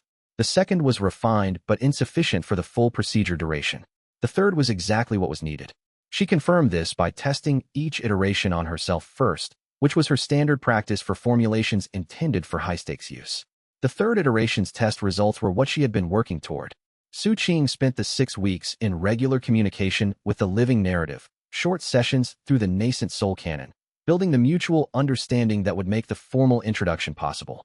He learned how the living narrative experienced the foreign presence as something vast and patient and present, like the awareness of another person in a room before they have spoken. He conveyed this to the Alliance's preparation teams in forms that were translatable, and held the dimensional aspects as context for his own preparation. The sessions were difficult to describe afterward, even to Lin Yu, whose alchemist's sensitivity to energetic phenomena gave her a closer approximation to understanding than anyone else could manage. The living narrative's conscious expression did not communicate in language. It communicated in the currency of story, impression, weight, accumulated narrative mass, the emotional and experiential content of accumulated witness. Translating that into human speech was the work of the canon's mediation function, and the translation was always partial. Something was always lost between what the living narrative intended and what Su Qing could articulate on the other side. What was not lost, and what he could articulate with confidence, was the living narrative's fundamental orientation toward the foreign presence. Not fear, not urgency. The quality of something that has become aware of something significant in its environment and is approaching that significance with careful attention. The living narrative was not moving away from the foreign presence. It was moving, carefully and on its own terms, toward it. The external presence's behavior changed subtly during the 6 weeks, in ways that Bai Ling's monitoring network captured and Shen Wubu's baseline data allowed them to characterize. The investigatory pattern deepened, and a new quality appeared: responsiveness. The presence was not only observing the living narrative, it was responding to being observed, adjusting its behavior in ways that suggested awareness that something was being prepared. It was becoming more attentive and more careful. They both know something significant is approaching, Su Qing told the council in the final week. The living narrative has been communicating to the presence, through their substrate interaction, that conditions are changing. The presence's response has been to reduce its active engagement, less absorption, less overt investigation, as if it understood that this was the moment to be patient. He paused. A presence that reduces its active behavior when it knows it is about to receive direct engagement is not a presence that intends to overwhelm the encounter.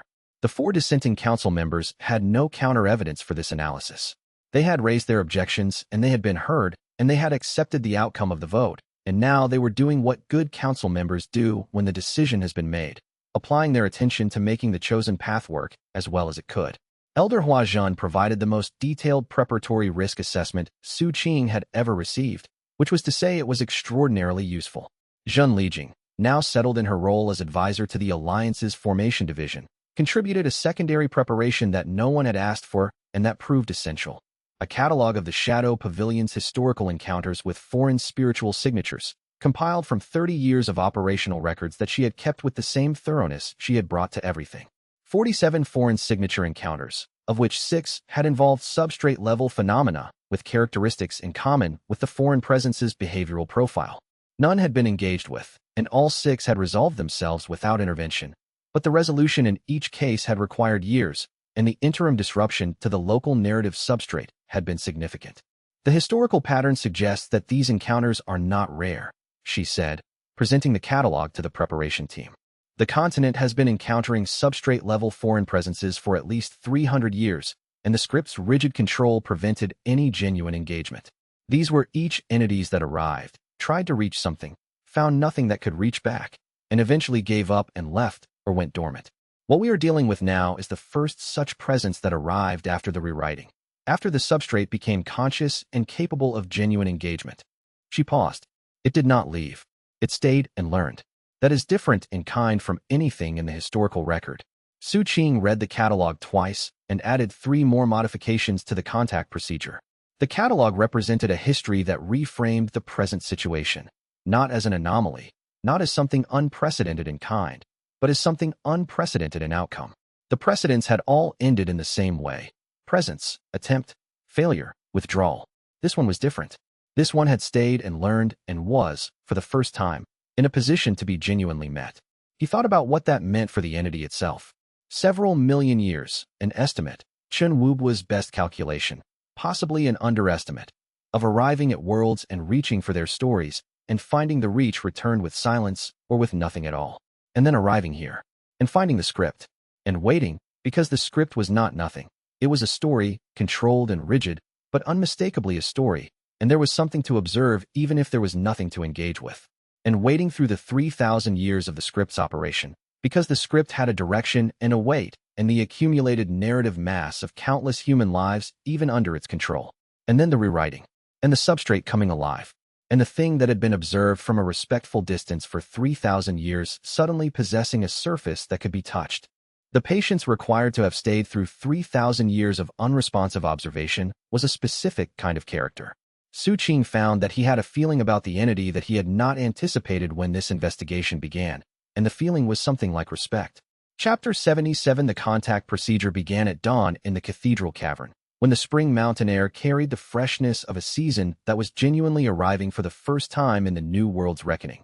The third spring since the rewriting. A season that had arrived not because a script dictated seasonal progression, but because the natural world was doing what natural worlds do when the scripts that controlled them are removed, and the light returns, and the warming begins. The mountain access had been cleared by Feng Zhuo's team 3 days prior. The path from the valley floor to the cavern entrance surveyed and prepared with the thoroughness of a field operation that expected extended duration. The preparation team had established a relay station at the cavern's entrance, monitored by 4 of the Alliance's most experienced formation specialists, with a direct communication link to the monitoring center where Chen Wubua and Bai Ling would track the procedure's progress from the outside. The setup reflected 6 weeks of planning and the input of 15 people whose expertise covered every dimension of what was about to happen. The cavern was different from either of Su Qing's previous descents, different from the dying, rigid script space of his first visit, when the Weaver's control had pressed down on everything and the air had tasted of 3,000 years of calcification, different from the urgent, transformative energy of the rewriting, when the fate of the world had been contained in a single sustained act of will. Now the space was simply alive, the natural cave geology interacting with the living narrative's primary emanation to produce an environment that was neither purely physical nor purely narrative, but genuinely both, each dimension present and clear, each informing the other. The central sphere of narrative threads rotated slowly, its motion the motion of something that breathes. It noticed their arrival with the specific quality of attention that distinguishes living awareness from automated function. It recognized each of them, with the different qualities of recognition that years of accumulated interaction produced. Lotus sat directly in front of the sphere and faced it with the undivided attention of an entity that has decided her presence in this moment matters. She had refused to remain behind. No one had argued. Su Qing took the clarity of bridge pill, felt the formulation's effect expand his perception across both layers with the clarity it provided, and opened the cannon to nascent soul full resonance. He held the intention of introduction carefully. I want to hold the space for a meeting. I want to be the place where 2 forms of consciousness can encounter each other properly. I am asking you to trust me to hold that space. The living narrative received this and was present with it for a moment. Then it reached. The contact lasted 14 hours. What happened during those 14 hours could not be accurately described in the linear terms of human language. Not because it was mysterious, but because mystery is the wrong word for something that was simply too multidimensional for sequential description to carry without losing most of its truth. 2 forms of consciousness, mediated by the canon's resonant translation, learning each other's patterns through the only available medium, direct presence. The living narrative showing the external presence what it meant to be a free story, to have grown from control into witness, to find that witnessing freely was more profound than any script could have been. The external presence responding with what it had to offer, the perspective of something that had existed for a vast duration in the space between the world and what was beyond it, watching from outside the boundary, finding the patterns of life and story beautiful in the way that patterns are beautiful when you can see their shape whole and know the long distance they have traveled to arrive at what they are. When Su Qing came back, slowly, with the care of a diver ascending from depth, Linyu was there. She had not let go of his hands. What happened? She asked, her voice very quiet. He was quiet for a long moment. Then, I think they recognized each other as different, and found the difference to be interesting rather than threatening, and decided, from that finding, that this was the beginning of something. She looked at him for a long time, the direct, clear gaze that had never failed to see through every surface he presented to what was actually there. He let her look. There was nothing to hide, and he had learned, across 3 years, that the attempt to hide things from Linyu was an expenditure of effort that produced no result except mild bewilderment on his part, when she simply said what she had seen anyway. You're all right, she said. Not a question. More than all right. He turned his hands over in his lap, feeling the nascent soul cultivation settled in him like something that had been waiting to arrive. I understood something in there. Something I had known theoretically but hadn't received.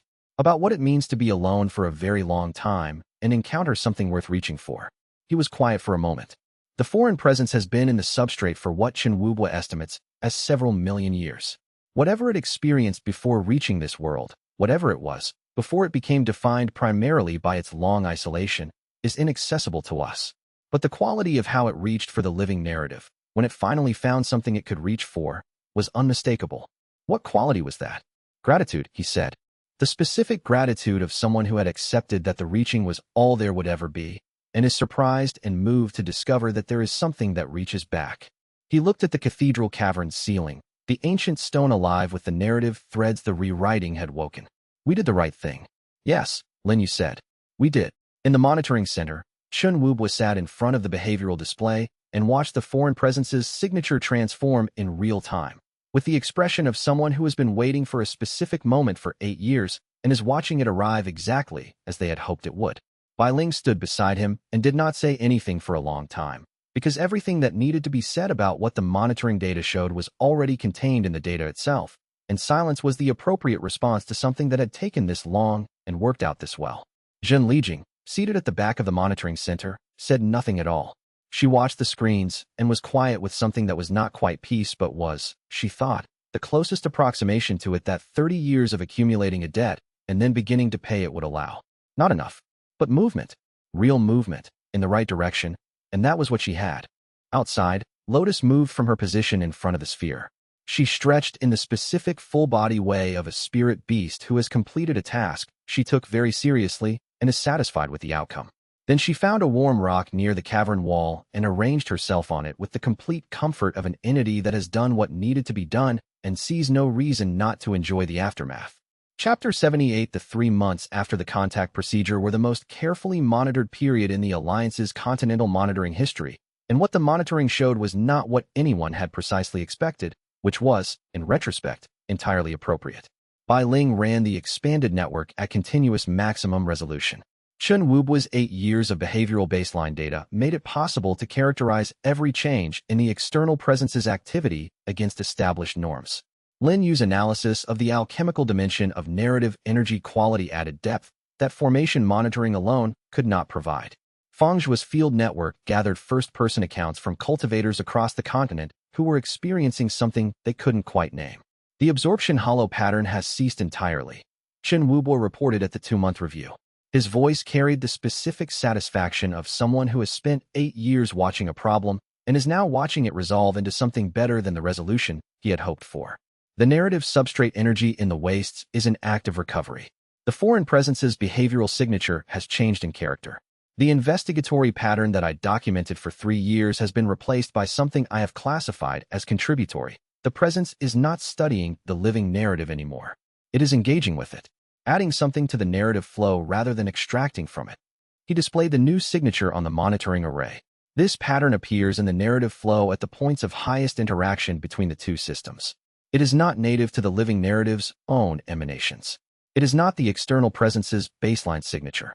It is a third thing, something produced by the relationship between them, that neither could have generated alone. What effect does it have? Elder Huajin asked. The cultivators in areas of high concentration of this pattern report enhanced capacity to hold 2 genuinely different frameworks simultaneously without forcing either one to subordinate. Enhanced ability to recognize connections between things that appear unrelated. Enhanced creative insight, specifically, the kind of creativity that comes from being able to approach a problem from a perspective that is not naturally your own. He paused. The most precise description I have is that the pattern enhances genuine empathy, not the social performance of empathy, but the structural capacity to actually inhabit a different perspective without losing your own. Su Qing thought about the contact procedure, about the external presence encountering a consciousness that had grown from control into witness, about what it had chosen to contribute from the vastness of what it had experienced in its long, solitary existence. It's sharing what it knows, he said. What it learned from being outside the story, watching from beyond the boundary. It's teaching the living narrative, and through the narrative, the world, what it looks like from out there. The review continued with risk assessment and technical analysis, and all the careful work of people responsible for a significant development in the foundational layer of reality. What they were monitoring was a relationship. 2 forms of consciousness finding, in their genuine difference, the specific thing each had to give. Both changed by the encounter. Both choosing, from the change, to continue. Elder Huazhan, who had voted against the procedure and had spent the 3 months since as the most attentive reviewer of its outcomes, delivered her assessment at the end of the review with the precision she brought to everything significant. The monitoring data does not support continued elevated concern about the foreign presence's intentions. I remain of the view that the preparatory process should have been longer and more thorough. I am also of the view that the outcome has, to this point, been what the proponents of the procedure argued it would be. A pause. I am capable of holding both views simultaneously. Fangzhou said that the field accounts from cultivators in areas of high new pattern concentration were some of the most interesting reports his network had ever collected. Several senior cultivators who had been locked for years in intractable sect-level disputes reported finding, after the pattern's onset, that the disputes had become tractable, not through external mediation, but through an enhanced capacity to genuinely inhabit the other side's perspective. A nascent soul elder who had been studying the same formation problem for 40 years reported a breakthrough within 2 weeks of the new pattern's onset, achieved by approaching the problem from a framework borrowed from a completely different field than formation theory. The pattern seems to be enhancing the capacity for genuine cross-framework synthesis, Fangzhou said, which is not something any of us predicted specifically, but which is, on reflection, exactly what one would expect from a contribution made by a consciousness that spent several million years observing the patterns of many different worlds and learning to hold them all simultaneously. Lin Yu requested the field accounts from Fangzhou's network separately and read through them in one sitting, which took 4 hours. When she finished, she came to find Su Qing in the monitoring center and sat across from him and said, without preamble, the enhanced empathy effect is most pronounced in relationships that have been stalled. Not new relationships, established ones that have arrived at a point where the two parties can no longer quite reach each other across the gap of their different frameworks. The pattern seems to function like a bridge rather than like a general amplifier. It is most useful when there is genuinely something worth crossing to on the other side. He thought about that for a moment. That is a very targeted contribution. It is, she said. An entity that spent several million years watching many worlds of story from the outside would have seen a very specific pattern in how stories fail. Not from catastrophe, from the accumulated small failures of understanding. The moments when two people or two communities or two frameworks can no longer hold each other as real and legitimate simultaneously and begin treating the difference as a problem to be eliminated rather than a fact to be navigated. She paused. It chose to address exactly that failure. The review ended with a formal resolution to continue expanded monitoring and schedule quarterly reviews. Elder Huazhen proposed the review schedule, which was accepted unanimously, including by the 8 members who had voted for the contact procedure. This was the correct resolution, and everyone present recognized it as such. Su Qing walked back to the temporary housing in the waste facility with Lin Yu and thought about what the pattern was, at its core, what the foreign presence was actually giving, by sharing the perspective of an entity that had watched many world stories from outside the boundary of those worlds. He thought about how the world's great suffering across the centuries of the Weaver's script had come from a specific failure, the failure to hold another perspective as real and legitimate while maintaining your own as real and legitimate simultaneously. The script had prevented this by deciding all perspectives in advance. The heaven-devouring scripture had prevented it by deciding that only one perspective, the practitioner's, was worth sustaining. The pattern the foreign presence was contributing did the opposite.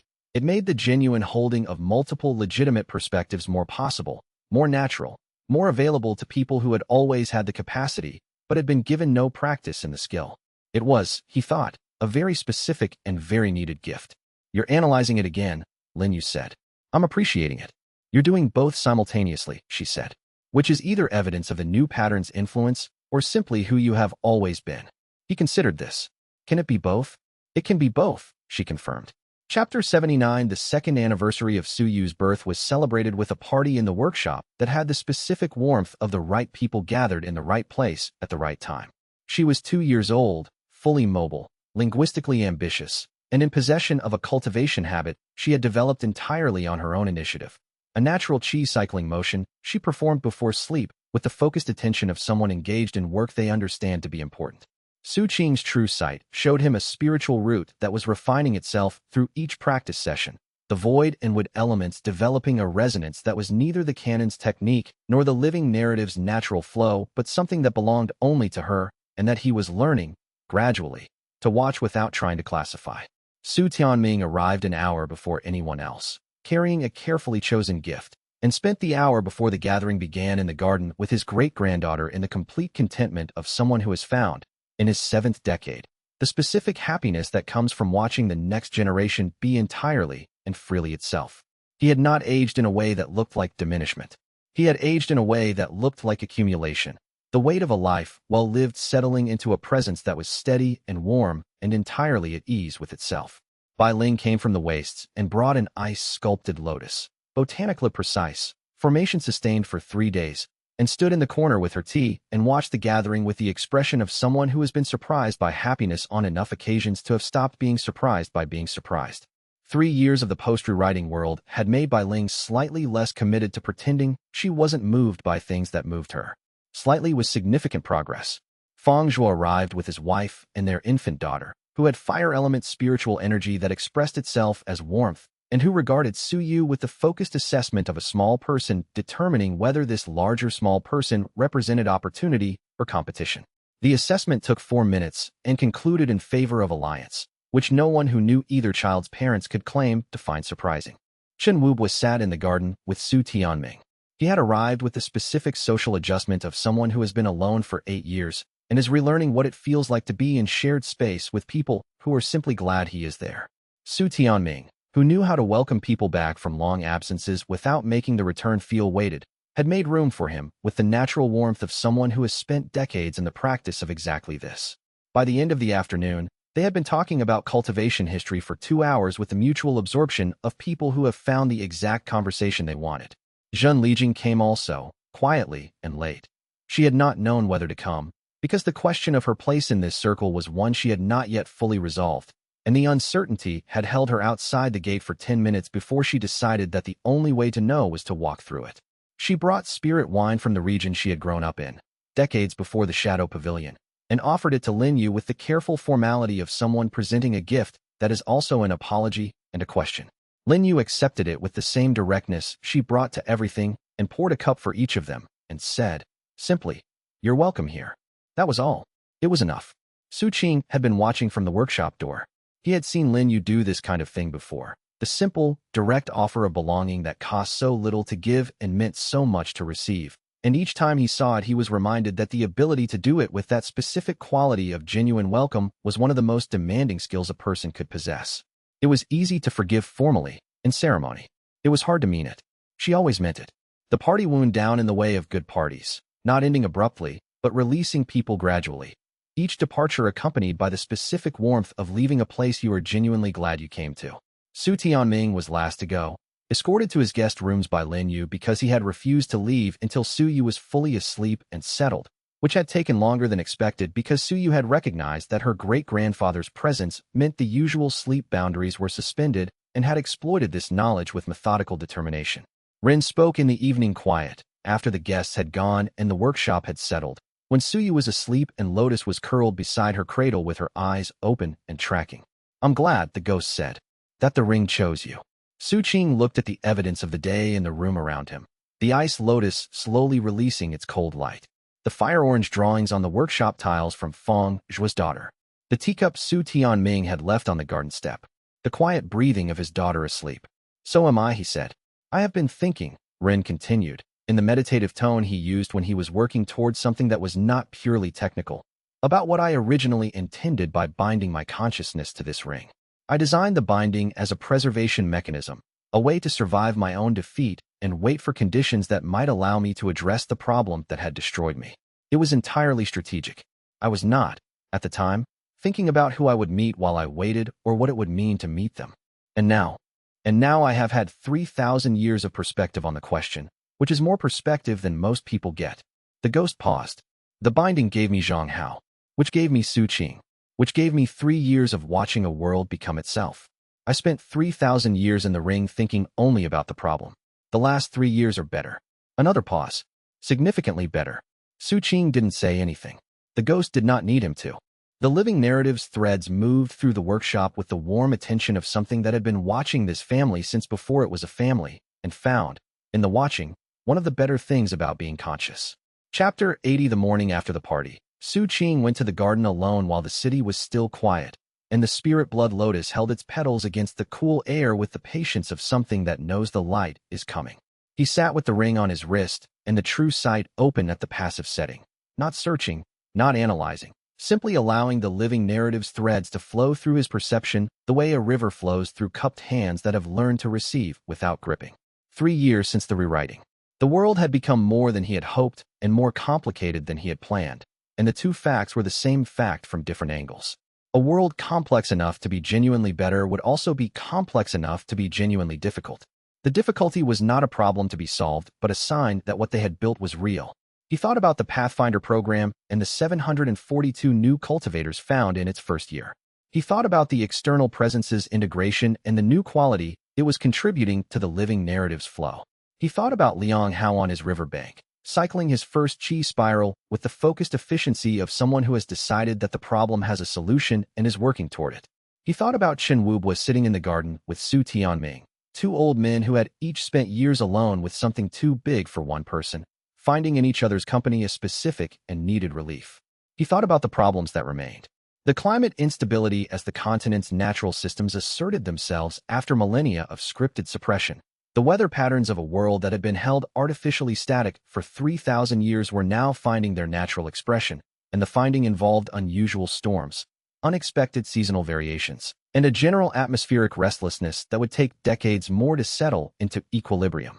Communities that had been built in locations chosen for their suitability under the script's controlled climate were discovering that their locations had different properties under an uncontrolled one, and the Pathfinder program was increasingly involved in helping communities assess and adapt to the changes. The ongoing work of the Pathfinder program itself was a problem in the good sense. The problem of a successful enterprise that was reaching more communities every month and generating more work than the current team could ideally handle. Liang Hao had been identified as a natural program leader and had already begun training his own cohort of Pathfinder scouts, which was the solution the program needed. But building a cohort took time, and communities were not waiting to discover that children in their region had cultivation talent that had gone unrecognized for generations under the script's managed distribution of spiritual gifts. The institutional work of keeping the alliance honest over time, the constant, necessary effort of preventing an organization built to protect freedom from becoming a new form of control, was the problem he thought about most. It was the quietest problem and in some ways the most important one. Real problems. The problems of a world that was alive and growing and capable of generating new complications at the same rate it resolved old ones. The kind of problems that did not end, but that were worth having. He thought about his daughter asleep inside, and the cultivation habit she had developed without being taught, and the spiritual root that was becoming something the catalog of known roots did not fully describe. He thought about what it would mean to grow up in a world where the living narrative was conscious and the foreign presence was contributing the perspective of vast duration, and where the script's predetermined outcomes had been replaced by genuine open-endedness in every direction. She would face problems he could not predict. She would find capabilities he could not anticipate. She would make choices that would be entirely her own, informed by a world he had helped build but could not control. That was the point. He had chosen a world that did not know where its roads led because the roads were being built as it walked them, and the first product of that world, the first person who had come into being under the new order, was asleep 10 meters away, dreaming whatever she dreamed, and he was as ready to find out as he had ever been. Lin Yu came through the workshop door with tea. The timing was perfect, as it always was. She had this instinct, and he had long since stopped trying to understand it analytically and simply received it as one of the facts of his life, like the lotus blooming each autumn and his daughter asking questions in her sleep. She sat beside him and handed the cup and let him have the morning silence for a moment before she spoke. "The road ahead is long," he said. "Yes," she agreed. "And we don't know what's at the end of it. We never did." She looked at him with the direct, clear gaze that had seen through every version of himself he had ever tried to present, down to whatever was genuinely there. That's the whole point of having built a world that gets to find out. The old world knew exactly where every road led, because the script had written it already. We chose the road that doesn't know. That's not a flaw. It's everything. He turned the teacup in his hands. The spirit blood lotus caught the morning light and held it, red and steady, the color of something that has learned to wait for the right moment and trust that the moment will arrive. It had bloomed every autumn since he had planted it 3 years ago, without fail, with the quiet punctuality of a living thing that knows what it is and does it without needing to be asked.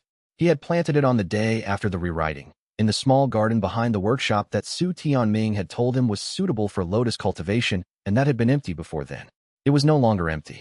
The garden was no longer empty in a dozen ways, and the workshop, and the sect, and the city, and the world. Then we find out, he said. Then we find out, she agreed. The world was alive and writing its own story, and the story was a good one, and the path ahead was long and genuinely unknown, and he had never been more ready to walk it. Chapter 81. The year Suyu turned 4. The continent faced its first post-rewriting crisis that had nothing to do with remnants of the old script. It began with weather. Not spiritual weather. Not the kind of elemental disturbances that high-level combat or powerful techniques could trigger. Actual meteorological disruption, on a continental scale, with no obvious source and no precedent in the cultivation world's historical records. Summer arrived 3 weeks early and twice as hot as any recorded temperature. Rivers dropped below seasonal norms. The farming communities that supplied food to the major cities reported that crops were growing at half their expected rate, and growing wrong. Mutant strains, fruit developing on the wrong branches, root vegetables surfacing above ground as if fleeing something below.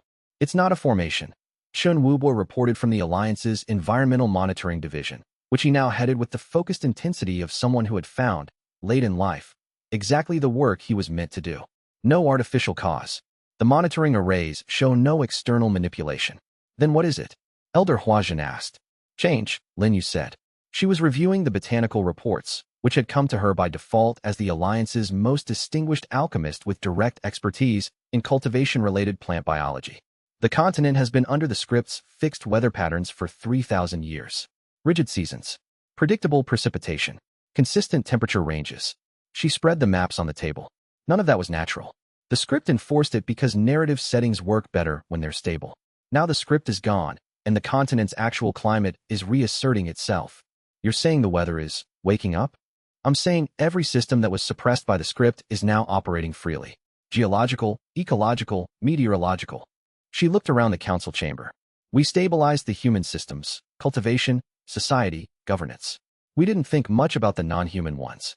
The silence that followed was the particular silence of people realizing that they have successfully solved a large problem and, in the solving, created the conditions for a different set of large problems. The reports on the table told the story clearly enough once you understood the framing Lin Yu had just provided.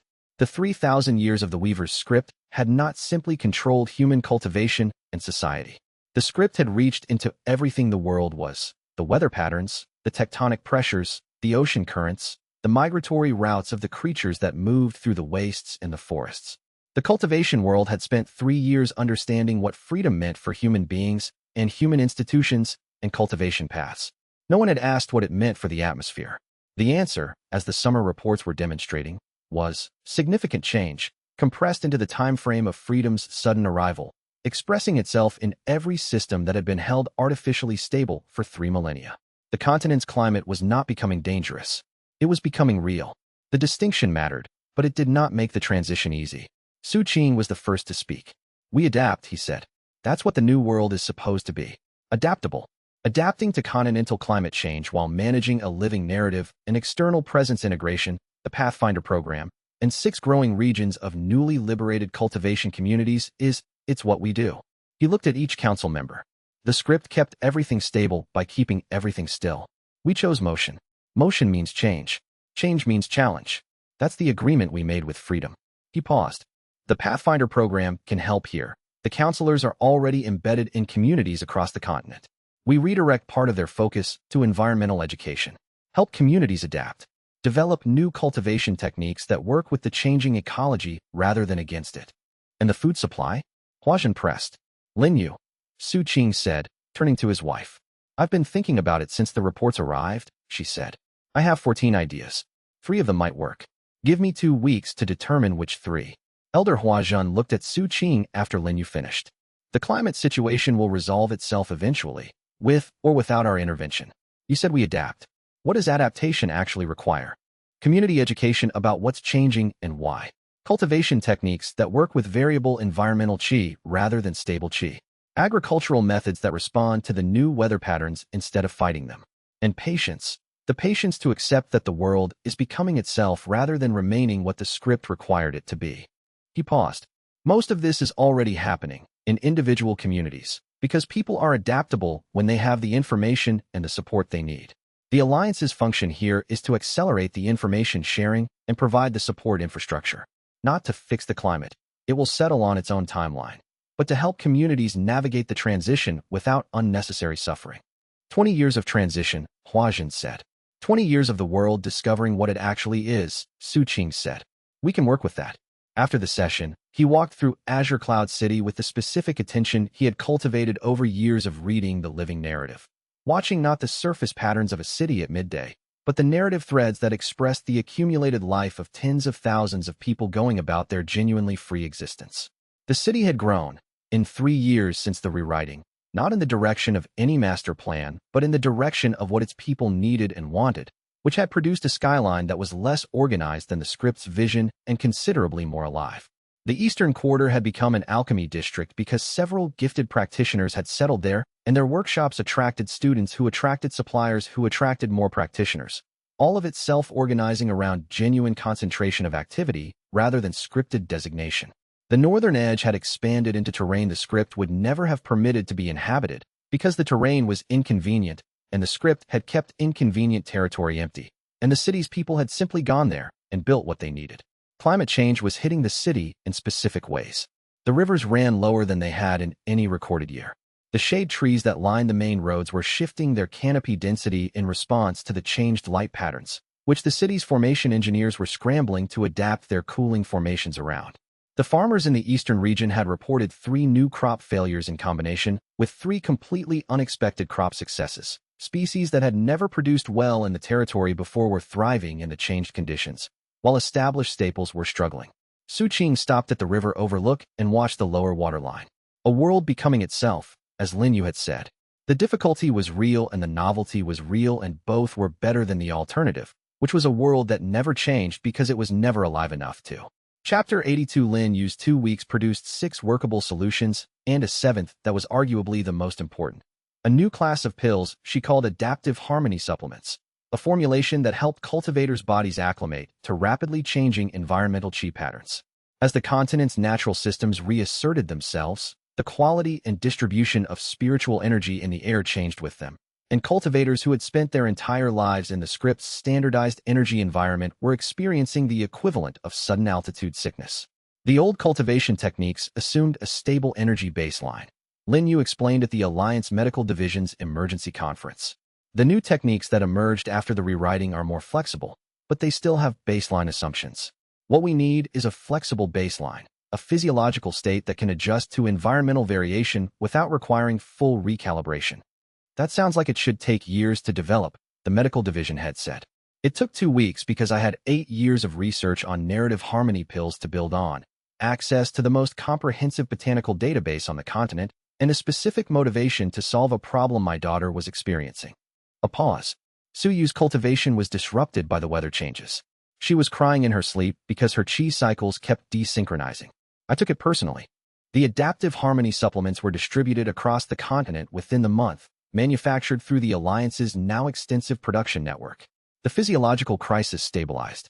Communities that had been struggling with the environmental changes reported that their cultivators were adapting faster. Their formations were updating themselves as the local energy patterns shifted, and in several cases, the changing ecology was producing new spiritual herbs that the standard database had never cataloged. The uncatalogued herbs were, Lin Yu concluded after 3 weeks of analysis, not random mutations. They were expressions of cultivation energy patterns that had been present in the continent's soil for centuries, dormant under the script's rigid environmental controls, now able to express themselves in the changed climate. The continent's ecological memory was longer than anyone had accounted for. It had been waiting, as so much had been waiting, for conditions that allowed it to be itself. She began a new research project to catalog and understand the new herbs, which grew into a collaboration with 12 research divisions and produced, over the following years, a complete revision of the Alliance's pharmaceutical database and 3 new classes of cultivation medicine that had never been imagined under the old system. She kept the original mandate in her research notes. Su Yu cried because her chi cycles desynchronized. I took it personally. The continent is generating novelty, Lin Yu said one evening, reviewing the botanical reports with Su Qing while Su Yu slept. The script suppressed it for so long that 3,000 years of potential change is happening in compressed time. It's chaotic, but the chaos is creative. How long before it stabilizes? 20 years? 30? The geological and ecological record suggests the continent was genuinely dynamic before the Weaver's script locked it in. Once it settles into its natural equilibrium, which will be different from anything the script maintained, things will level out. 20 years of climate chaos. 20 years of watching the world become genuinely itself. She closed the reports. I'm choosing to find it exciting. You find everything exciting. Everything worth finding is worth finding exciting. She looked at him with the clear eyes that had never, in all the years he'd known her, lost their characteristic directness. Su Qing, are you worried? He was honest. A little.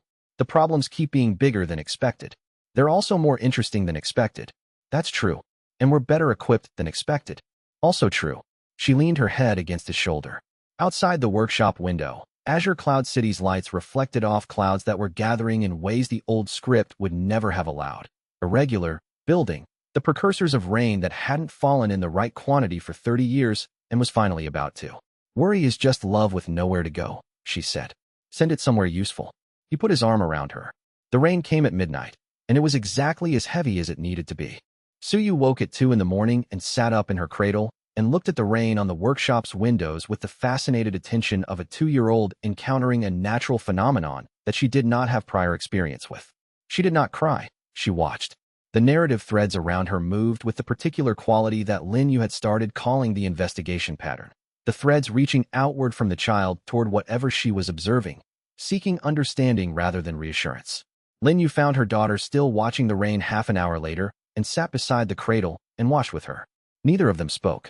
When Suyu finally lay back down, it was with the settled expression of someone who has gathered the information she needed and filed it correctly. She did not wake again. The next morning, she said her first word that was not a family member's name or the word for food. More, she said, pointing at the window where the rain had been. Not more rain, necessarily. More of whatever that was. More of the world doing things she had not yet seen. More, please. Su Qing sat in the workshop while it rained and thought about what Lin Yu had said. Worry is just love with nowhere to go. He had been carrying a particular quality of vigilance since the rewriting. Not the vigilance of crisis, but the vigilance of someone who has learned that threats can arrive in unexpected forms and has been watching for them ever since. The climate situation was not a threat in that sense. It was the world being itself, the natural consequence of freedom, exactly as expected.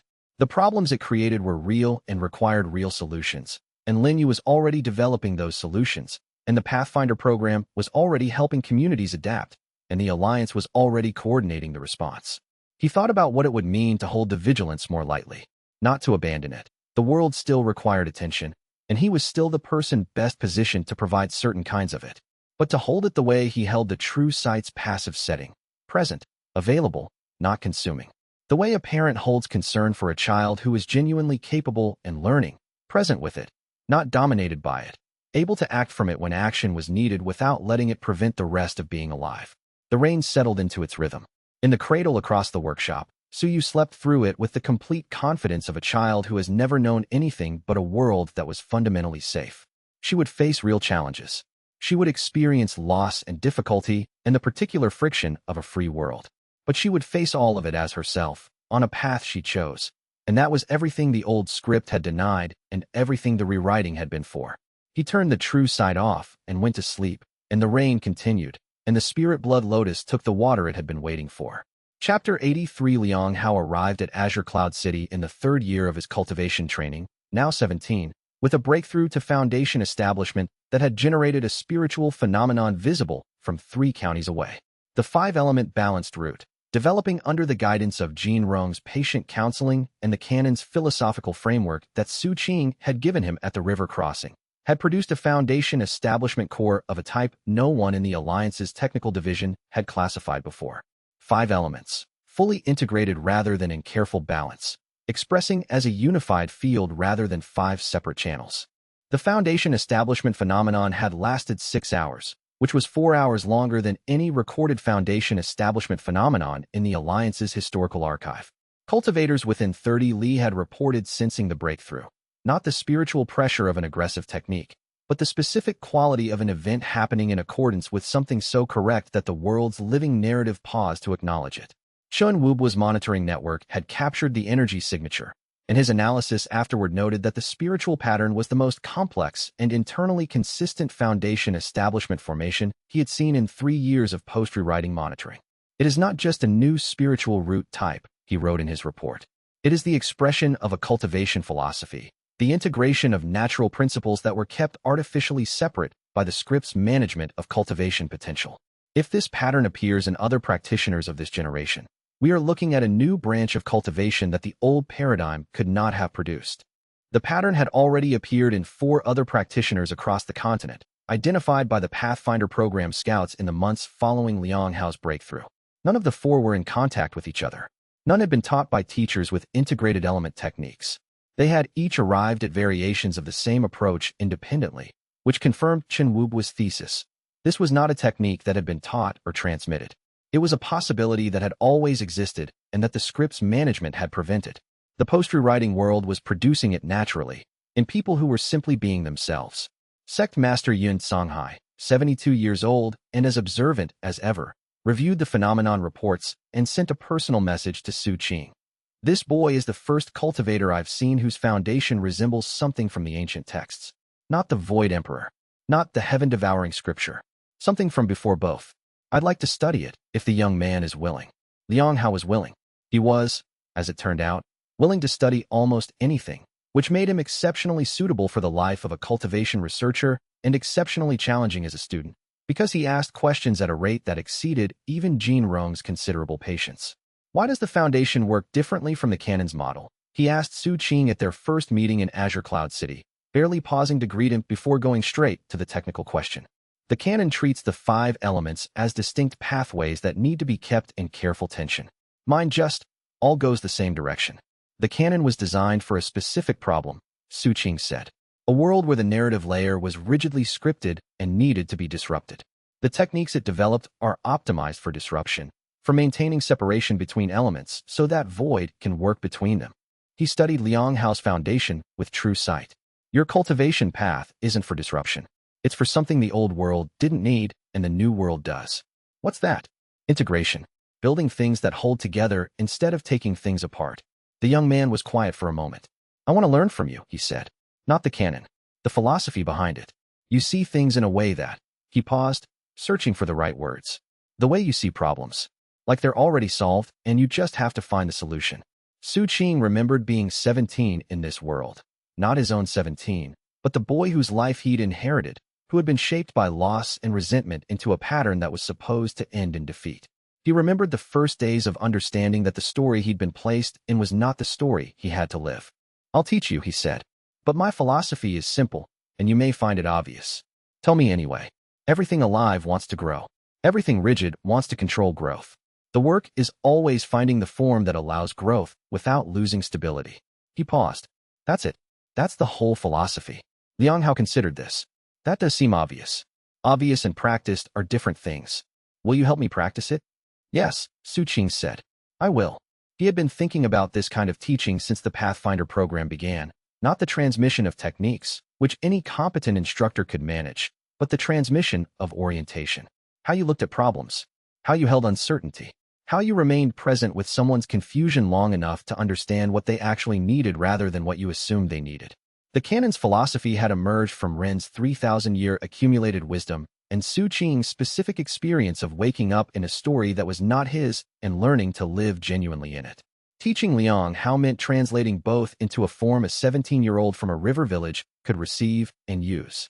The work, as it turned out, was deeply mutual.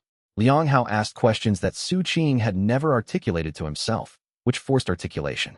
Liang Hao's 5-element integration framework offered a perspective on void principle that Su Qing had been unable to access from inside the canon's framework alone. The teaching relationship went 2 directions, as the best ones always did. Yun Songhai, observing one of their early sessions from the observation gallery he used for studying exceptional students, sent Su Qing a note afterward. You were right that the world needs teachers who can recognize paths they've never walked. You're becoming one. Su Qing kept the note. He was also thinking about what he brought to the teaching relationship that he had not expected to bring. The specific knowledge of what it was like to find yourself in a story that was not the story you had prepared for, and to have to improvise a genuine life out of the materials at hand. He had come to this world as a frightened stranger who knew the outline of the story but not how to live in it. And the work of becoming genuinely himself within it had been the central work of his life here. That experience was exactly what Liang Hao needed from him. Not technical knowledge, which the boy was developing rapidly on his own, but the orientation that made the technical knowledge useful. How to be present with uncertainty. How to trust your own perception even when it doesn't match the established frameworks. How to let understanding arrive in its own form rather than forcing it into the shape you expect. These things could be taught, if the teacher had the patience to hold the space for the student to arrive at them rather than simply explaining what they were. The explanation produced intellectual content. The space produced actual understanding. There was a significant difference. Chapter 84. The first generation of post-rewriting cultivators began entering nascent soul. It was 8 years since the rewriting. The cultivation world's new methods, new paths, and new understanding had been developing long enough for the fastest and most gifted of the new generation to reach the realm that had previously been the province of elite sect disciples who had spent decades on precisely scripted advancement paths. What was remarkable was not that they reached it. What was remarkable was who they were. A herbalist from the reformed Thousand Petals Garden who had developed a cultivation technique based entirely on the principles of aesthetic creation. Her nascent soul manifested as a luminous pattern of ink and light, her spiritual sense expressed in the language of art rather than combat. A blacksmith from the Iron Gate faction's reconstruction communities who had built his cultivation around the study of metals transformation, how iron became steel, how steel became blade, how blade became either weapon or tool, depending on the choice of the hand that held it. His nascent soul was dense and practical and extraordinarily difficult to damage. And Liang Hao, 18 months after arriving in Azure Cloud City, whose 5-element unified foundation had developed so fast that even the Alliance's most optimistic projections had underestimated him.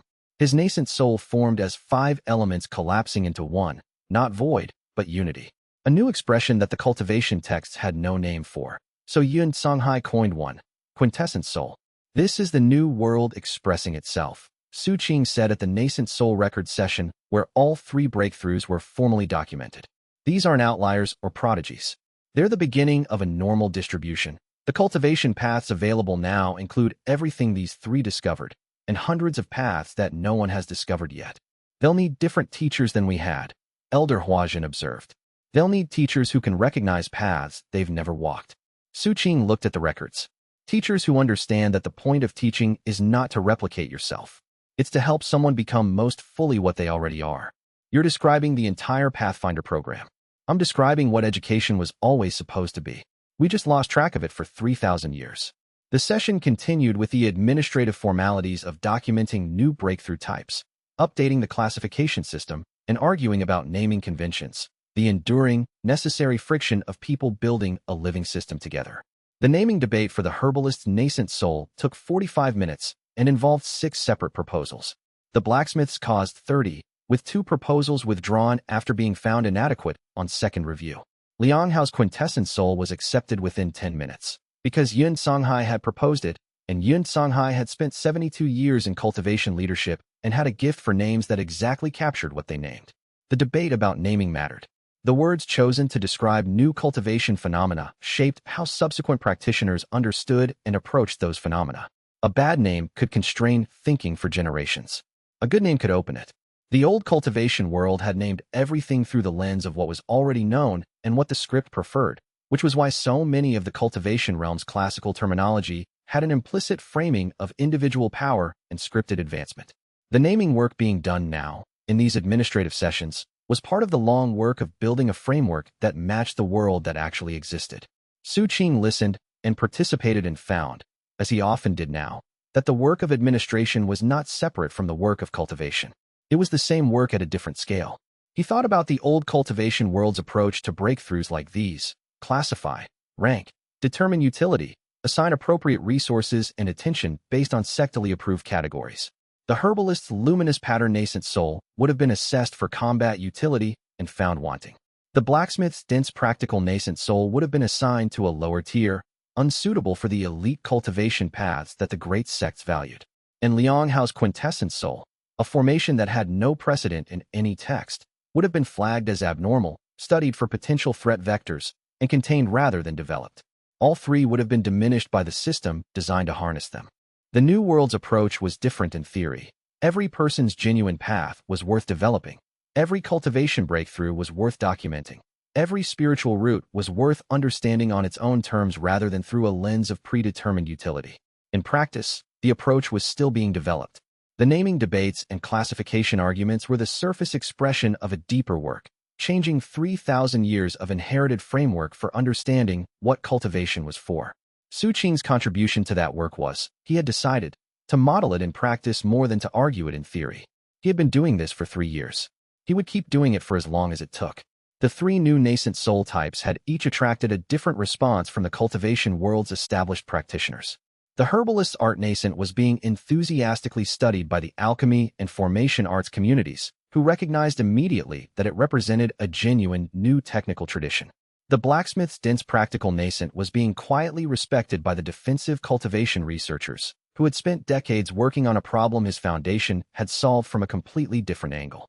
And Liang Hao's quintessent soul had attracted the most attention from theorists across every discipline, because it implied that the 5-element framework that the entire cultivation world had treated as foundational for 3,000 years was not a foundation but a stage.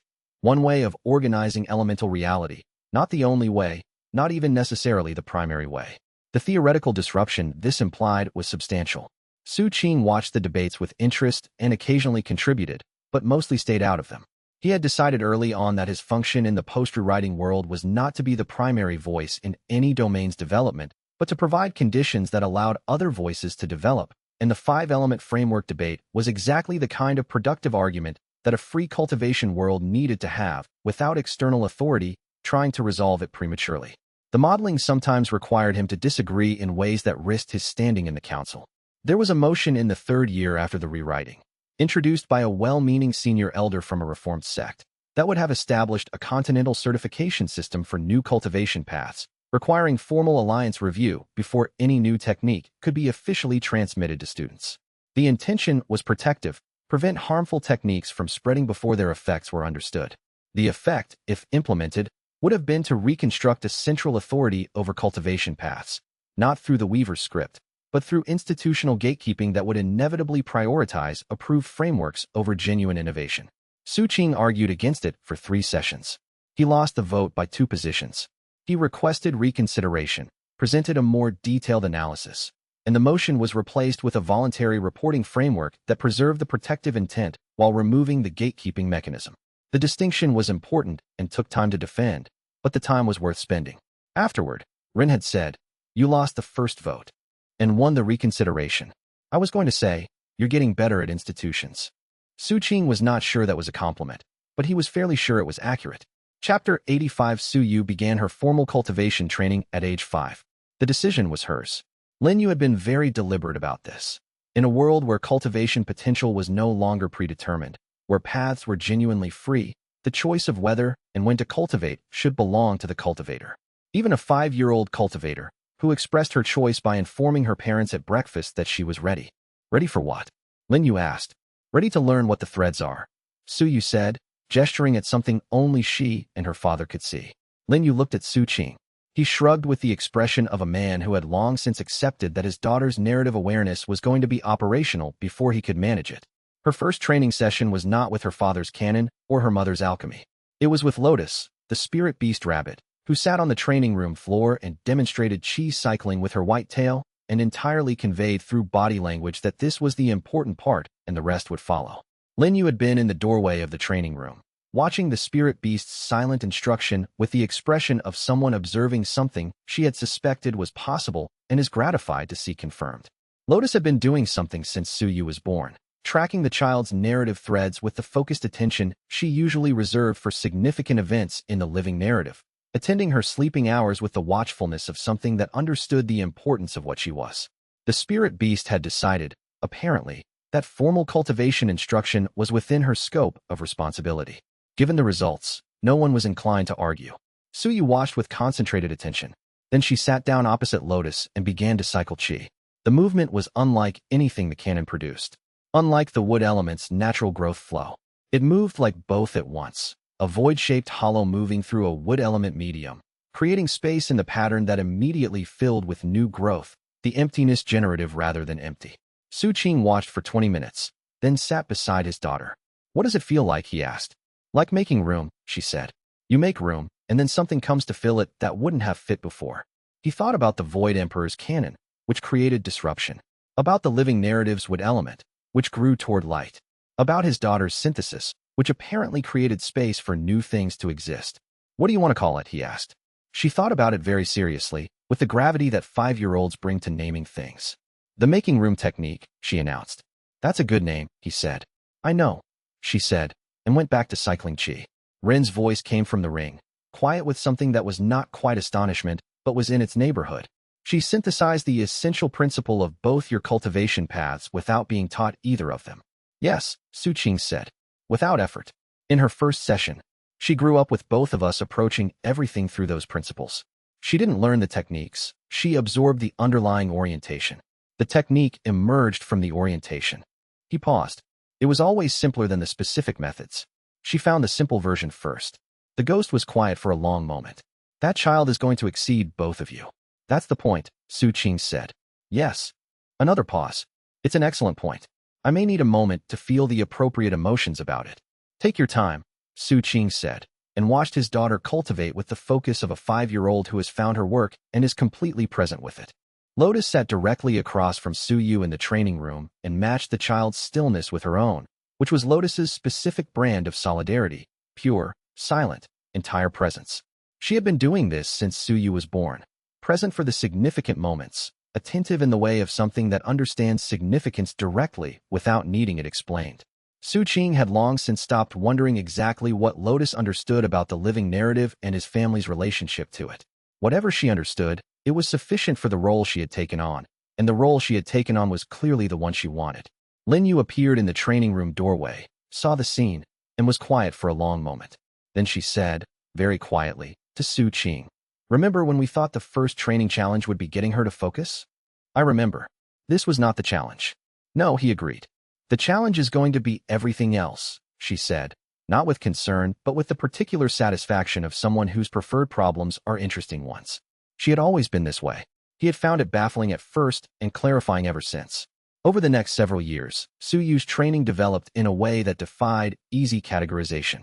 She was not following the canon's path, which was Su Qing's inheritance. She was not following Lin Yu's alchemy-adjacent approach to cultivation, which moved through understanding materials and their harmonies toward internal cultivation harmony. She was doing something that drew from both and resolved into something neither of them had mapped. The Pathfinder counselors who met her at 6, 7, 8 years old consistently filed notes that said, in various professional phrasings, that her cultivation had no parallel in the current literature, and they were maintaining a file on its development because they expected it to become literature eventually. Liang Hao, who visited the household regularly and had developed a fond uncle relationship with Su Yu, was her most enthusiastic academic champion.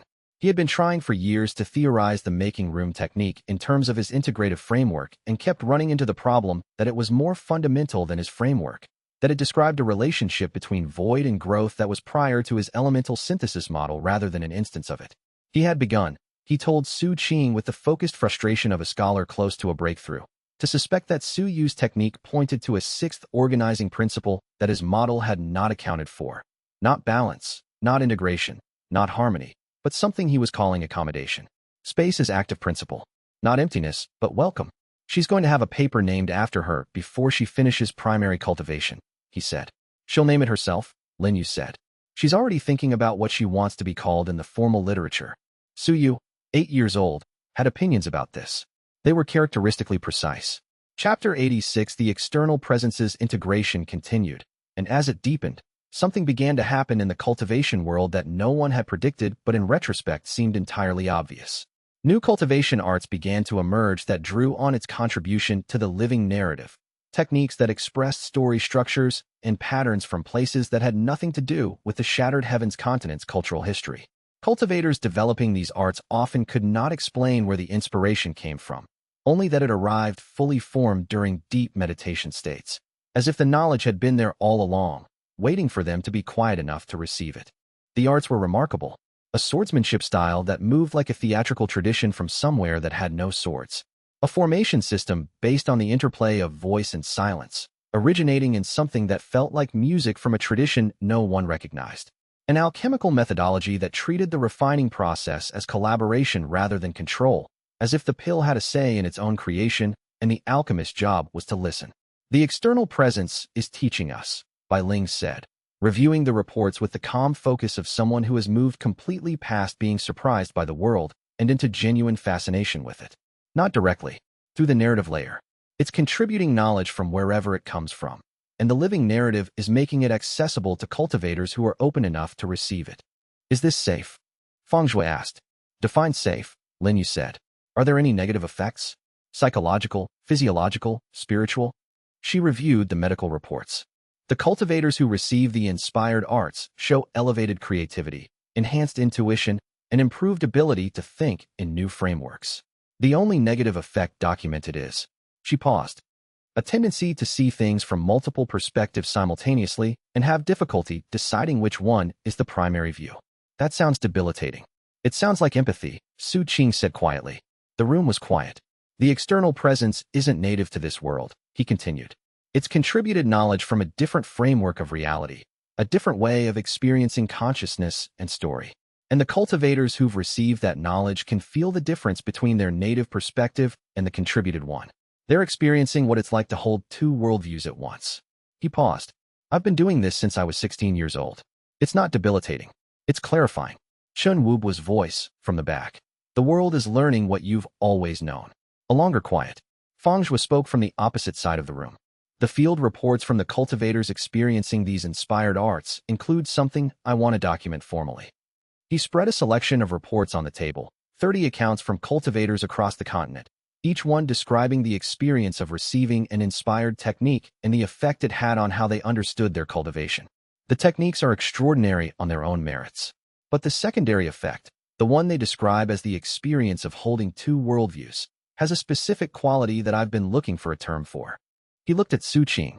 They describe it as feeling, for the first time, that other people's interior experiences are as real as their own.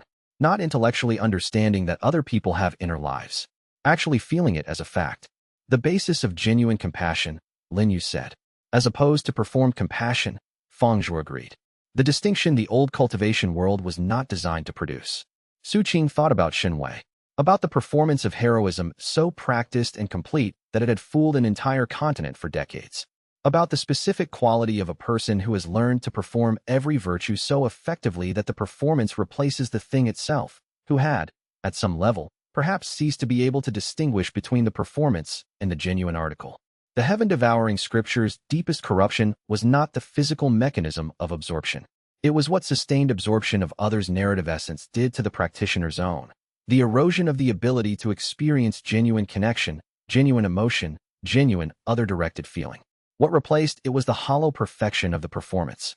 The genuine compassion that the external presence's contribution was producing in practitioners across the continent. The structural capacity to actually inhabit another person's experience as real was the exact inverse of what the scripture had produced in Xinwei. And it was spreading through the cultivation world not through any individual teacher or technique, but through the living narrative itself, available to anyone who was open enough to receive it. He wondered if this was what the external presence had been waiting to give. Not just the cross-framework synthesis, not just the multi-perspective insight, but specifically this, the antidote, precise and targeted, to the specific damage that 3,000 years of the script's hero-villain machinery had inflicted on the continent's collective capacity for genuine connection. Document all of it, he said to Feng Shui. Every account, with as much detail as the practitioners can provide. He was also thinking about Xunwei himself, not with anger, which had long since become something quieter, but with the particular quality of attention that a cultivator brings to a phenomenon they want to fully understand. Xunwei, currently in a remote mountain prison under the custody of the Alliance's most secure containment team, was living out the decades of a mortal life after the removal of his stolen power at the rewriting. The containment reports were routine.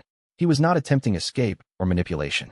He was, by all accounts, simply existing, a man stripped of 3 lifetimes of accumulated parasitic resource, now occupying only the span of a natural human life. Su Qing had visited once, in the 2nd year after the rewriting. He had wanted to see what remained, beneath the performance, when the power and the audience and the narrative role were all removed. What he had seen was someone who was, for the first time, simply themselves. Small and ordinary in the way that everyone is ordinary without a script to be larger than life in, and clearly unsure what to do with that smallness. He had not spoken to Shun Wei. He had simply seen him, and that had been sufficient, and he had left with the feeling that the containment was correct and the man inside, it was neither villain nor hero, but something more difficult. A person who had been given everything the script considered valuable and had used all of it to prevent themselves from being genuinely alive. That was its own consequence. No additional punishment was required. Chapter 87 Bai Ling's breakthrough to Dao seeking happened during a monitoring session. She was alone in her Abyssal Wastes research station, reviewing the latest integration data from the external presence's contribution patterns. When her cultivation reached the inflection point she had been approaching for months without forcing. The breakthrough came as understanding rather than power. The recognition that the thing she had been studying was also studying her. That observation and being observed were the same act. That the boundary she had maintained between herself and the living narrative for professional reasons was an artificial boundary and always had been. Her Dao seeking manifested as an expansion of her ice perception, not into coldness, but into clarity. She could see through things, not physically, but structurally. The nature of any phenomenon, clearly and completely, without the distortion of assumption or desire. Pure apprehension. She sent Su Qing a message that read, in its entirety, Dao seeking. Ice clarity. No dramatic stories to tell. Will report at quarterly summit. He laughed for a genuinely long time. He also sent her a return message. Congratulations. The monitoring network in the wastes now has a Dao-seeking practitioner's perception embedded in it. That is either the best upgrade it has ever received or the beginning of an era in which the monitoring data becomes so comprehensive that no one can read it without comparable perception. Both are acceptable outcomes. Her reply arrived 4 minutes later. Both. Obviously, he kept both messages. The breakthrough's timing, during solitary monitoring work, alone in the facility, without ceremony or witness except her own observation systems, was entirely Bai Ling. She had arrived at the upper realm the same way she arrived at everything. Through sustained attention to what was actually happening, without embellishment, without the self-consciousness that dramatic circumstances produced.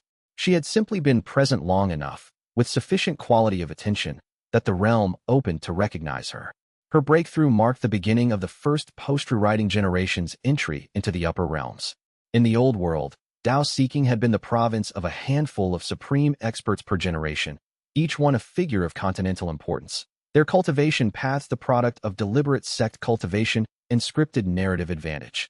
In the new world, the realm was still rare, the understanding it required was genuinely difficult, not artificially restricted.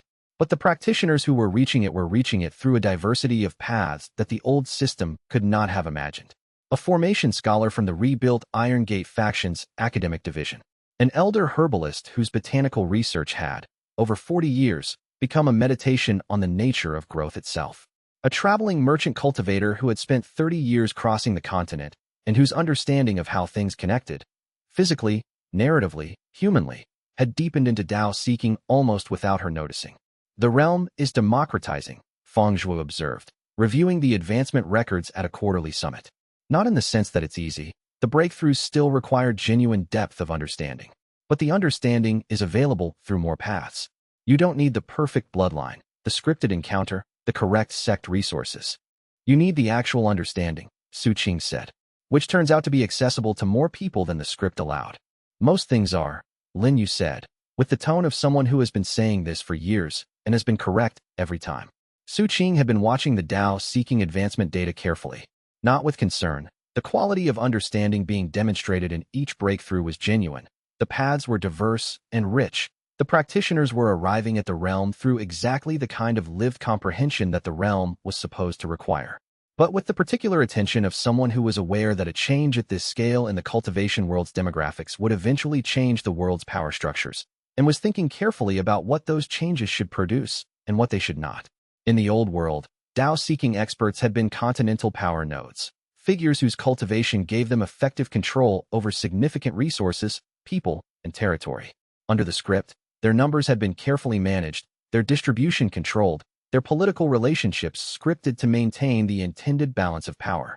In the new world, with genuinely open paths, the number of Dao-seeking practitioners was growing faster than the old framework had anticipated, and the question of what their role in the world's governance and culture should be was a live and important question. He raised it at the next Alliance Council session.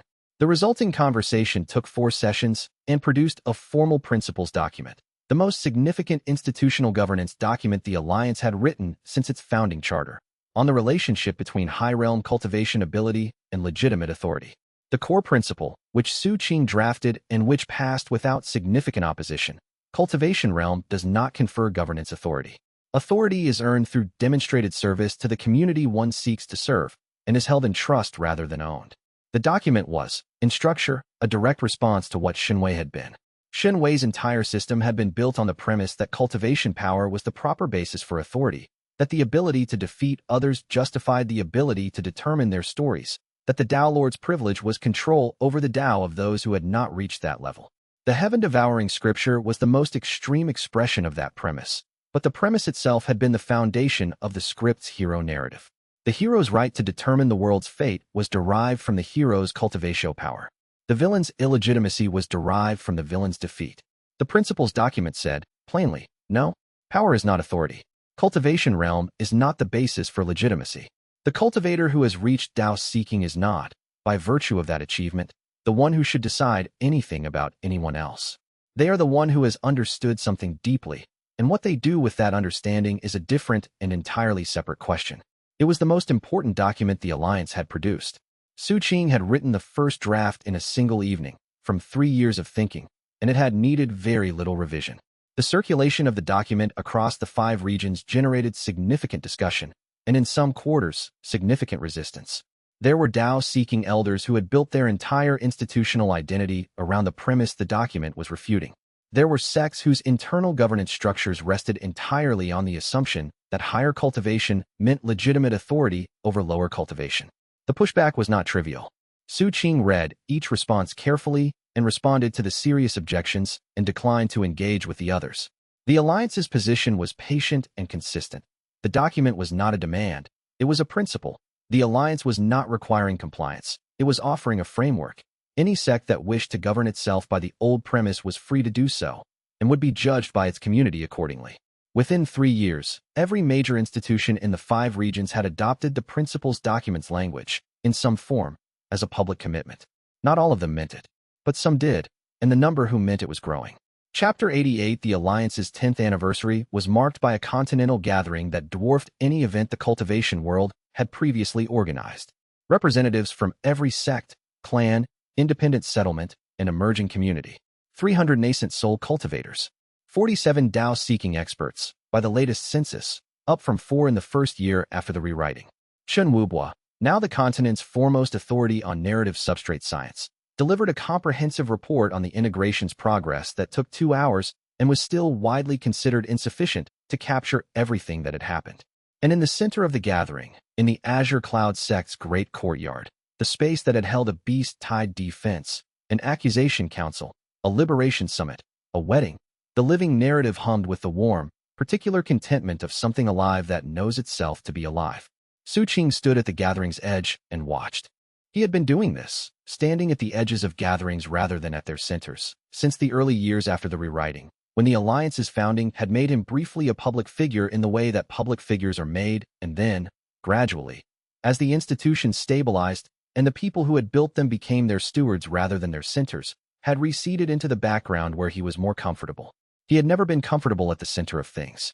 He had been comfortable at the threshold, the place between what was and what could be, and that was where he had done his most useful work.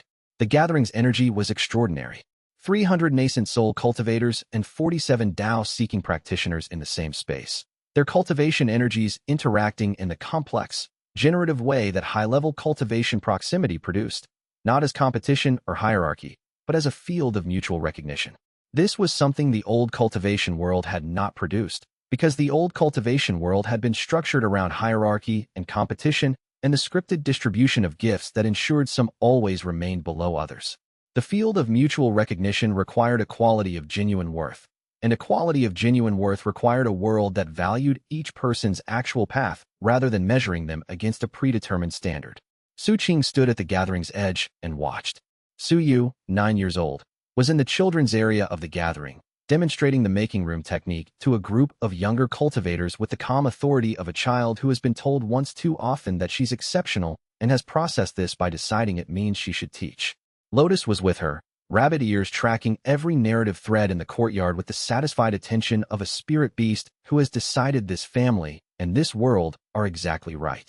Lin Yu was at the alchemical exhibition, where 32 years of post-rewriting botanical innovation was being displayed for the first time in comprehensive form. She had written the introduction to the exhibition catalog and had managed to make it funny, which was not what the organizing committee had expected but was, everyone agreed, an improvement. Feng Zhuo was managing the security detail with the quiet competence of someone who has learned that the best security is one no one notices. His daughter, 7 years old, a fire element cultivator of breathtaking natural talent, as noisy as her father was quiet, was chasing Su Yu's group around the children's area with what appeared to be a miniature fire formation and the glee of a small person who has discovered that rules are more flexible than advertised. Bai Ling was standing with the Dao-seeking representatives in the cultivator's main hall, probably explaining the monitoring network's data in terms that were technically accurate and socially optimistic. This was a new skill she had developed in her Dao-seeking state, the ability to present complete information and choose the framing that served growth rather than fear. And Su Tianming was in the grandfather chair that had appeared near the entry gate, talking to Qin Wubua with the easy warmth of two old men who had found, late in life, a friendship that felt as old as their longest memories. Ren Wuji spoke from the ring. "Look at what you built," the ghost said. "What we built," Su Qing said. "All of it. You were the one who woke up in the villain's body and decided to be something else," Ren said. The argument was habitual now. They had been having it, in various forms, for a decade.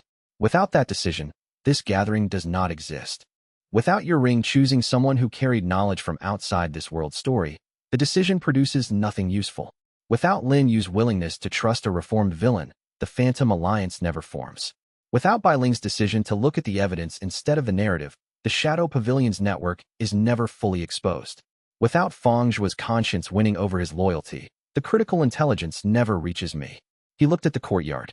Any of those threads pulled, and the tapestry falls apart. You're making the case for the relational philosophy again. I'm making the case for accuracy. They're the same case, Rin said. Which is why your daughter will make it better than you. I'm counting on it. You were the one who woke up in the villain's body and decided to be something else. And you were the one who decided to trust a confused 28-year-old with 3,000 years of accumulated wisdom. A pause. I had my doubts. You had your doubts at every step. That's what mentors are supposed to have. It's called appropriate caution. Is that what it's called? That is what it's called. A beat. You've surpassed me, Su Qing. You've been at nascent soul for 4 years, and the canon's next stage will require understanding that I never reached. There will come a point when I can't guide you forward because I don't know what's forward. Then you'll guide me by being honest about what you don't know, Su Qing said. That's worth more than certainty. Still making philosophy out of everything. I learned from an expert. The gathering continued around them, and the continent was alive, and the world was free, and the path ahead was long and genuinely unknown. Chun Wubua's comprehensive integration report, which the gathering waited for with the particular anticipation of people who have been living through history and are about to receive a complete account of it, was an extraordinary piece of work. It covered the full arc of the foreign presence's development in the narrative substrate, from the initial detection 3 months after the rewriting through 8 years of behavioral documentation, through the contact procedure and its preparation and execution and outcome, through 3 years of post-contact monitoring.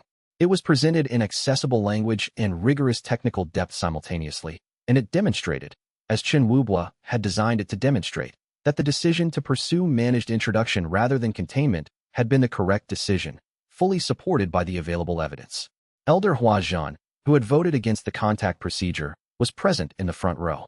At the end of the presentation, she stood and thanked Chen Wubua. She said, "The analysis confirms that the decision was well made. My dissent was made with incomplete information, which is the condition under which all significant decisions are made.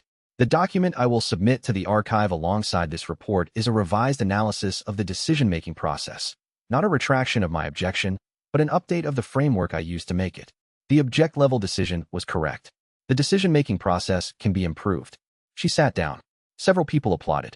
Chun Wubua looked at Su Qing across the gathering with the expression of someone who has just witnessed exactly the kind of institutional behavior that makes everything worth doing. The 10th anniversary gathering produced something Su Qing had not anticipated, a collective expression of gratitude. Not directed at him specifically, the gathering's opening ceremony, which a team from the freed sects had designed collaboratively, was explicitly addressed to all those who chose the rewriting. which was everyone. Every person who had, at some point in the years since the script ended, made the choice to build something real rather than retreat into whatever the script had left them with. The cultivators who had founded new communities in the changed climate. The researchers who had documented what was happening. The teachers who had developed new methodologies for new kinds of students. The parents who had decided that their children deserved to grow up in a genuinely free world, even if that world was more difficult than the script would have been. Su Qing received this as it was intended, not as a tribute to himself, but as the recognition of a collective effort, the acknowledgement that the rewriting had not been one person's act, but 1,000 choices over 10 years, each one small, each one necessary, the accumulation of all of them producing the world that was gathered in this courtyard. He thought about his daughter in the children's area, demonstrating the making room technique with calm authority. The 10th anniversary was, in another sense, Su Yu's world, the world as she would inherit it, as she would continue to build it, as she and her generation would take it somewhere he could not predict. He found this thought entirely satisfying. Chapter 89 Lin Yu's Tao-seeking breakthrough was exactly like her. It happened in the middle of the annual pharmaceutical conference, while she was presenting research on the relationship between intention and pill efficacy. The central thesis of the research, that the alchemist's genuine understanding of what they were creating affected the product's quality at a measurable, reproducible level, required the presenter to demonstrate total integration between understanding and practice. Lin Yu was, partway through the demonstration, demonstrating it so thoroughly that the integration became its own thing, and the Tao-seeking realm opened like a door she'd walked through without stopping to notice it was a door.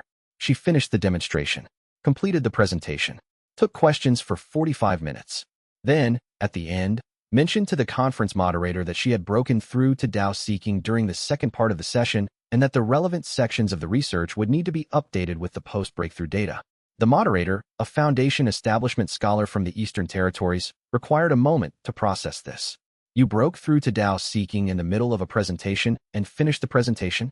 The presentation was the breakthrough, Lin Yu said patiently. They were the same event. Stopping to note the breakthrough would have been like stopping a song to point out that music was happening. Su Qing heard about this secondhand from 3 different sources before Lin Yu came home and told him herself, at which point he hugged her for a long time, and she permitted this on the grounds that she recognized a genuine response when she saw one. The conference moderator, recovering from the experience over the following days, sent a formal note to the Alliance documenting the event for the record.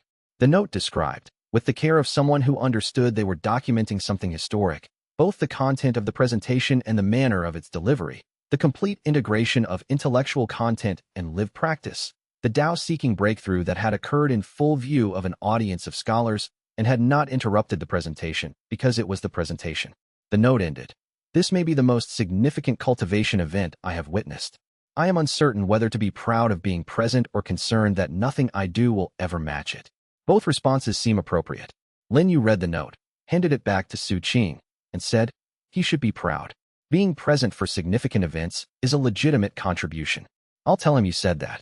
Tell him also that he asked the best question in the 45-minute session, which was the one about the relationship between intention and outcome in collaborative alchemy. I didn't have a complete answer yet. I've been working on it since. You're going to turn his question into another paper. I'm going to turn his question into 3 papers, she said. He should be credited in all of them. Her Tao-seeking manifested as the cultivation sense she had always had but magnified into something that bordered on omniscience within her domain. A complete understanding of any substance she encountered, its nature, its potential, its relationship to every other substance that touched it. She could, she discovered, identify the medicinal properties of any plant by examining its narrative threads. She could understand the interaction of any 2 cultivators' spiritual energies by observing how their stories intersected. You can diagnose and treat anything, Su Qing said. Within my domain, she said. I still can't do anything about large-scale weather patterns or cosmic intelligences. You weren't doing badly on those before Tao-seeking. I was always improvising. Now I'm improvising from a better position. He thought about what it meant for someone whose specific form of brilliance was exactly Lin Yu's to reach Tao-seeking through exactly this path, through an act of such complete intellectual and practical integration that the 2 became inseparable, and the integration became the breakthrough. She had always worked this way, theory and practice as a single process, understanding derived from the act of creating rather than preceding it. She had been approaching the Tao not by withdrawing from the world to comprehend it in stillness, but by deepening her engagement with it, until the engagement became understanding profound enough to be the Tao. This was as characteristic as a breakthrough could be. He also thought about what it meant that her Tao manifested as complete domain comprehension, the ability to see the full nature of anything she encountered within her domain. She had always had exceptional sensitivity to the nature of substances and to the narrative energies that expressed through them. The Tao-seeking manifestation was not a departure from who she had always been, but the complete expression of who she had always been. The realm did not change you into something new. It revealed what you had always been becoming. Her Tao-seeking had immediately, practically, transformed the alchemy research she was conducting. Problems that had resisted solution for months resolved within days of the breakthrough, because the complete perception of any substance's nature at the substrate level eliminated the inferential layer that had always been the limiting factor. The inferential layer had been good. Lin Yu's inferential capacity was exceptional and had produced exceptional results. But inference is still a step removed from direct knowledge, and the removal of that step was immediately productive. The research program she had been conducting on the external presence's contributions to botanical novelty accelerated dramatically. Within 6 months of her breakthrough, she had produced the most comprehensive analysis of the relationship between narrative substrate energy and plant biology that the cultivation world had ever seen.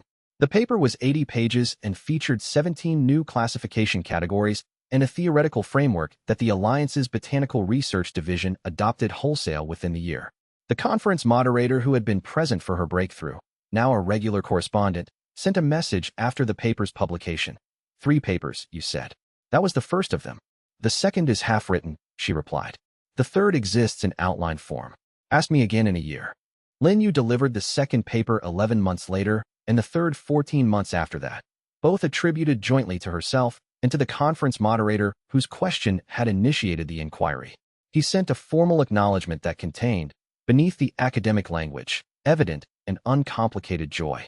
She read it and filed it carefully in a folder she kept of correspondence she considered worth keeping, which was not a large folder, and being added to it was, Su Qing had learned over the years, a meaningful distinction.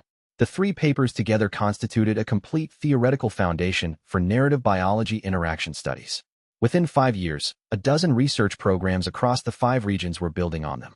The field they had founded would eventually be called narrative ecology, a discipline that combined cultivation theory, alchemy, and living narrative studies, a synthesis that would not have been possible before the rewriting, that had been created by exactly the right person at exactly the right time, through exactly the kind of breakthrough that the Tao-seeking realm was, at its best, for. Chapter 90. The year Su Yu turned 12, she asked her father a question he hadn't expected.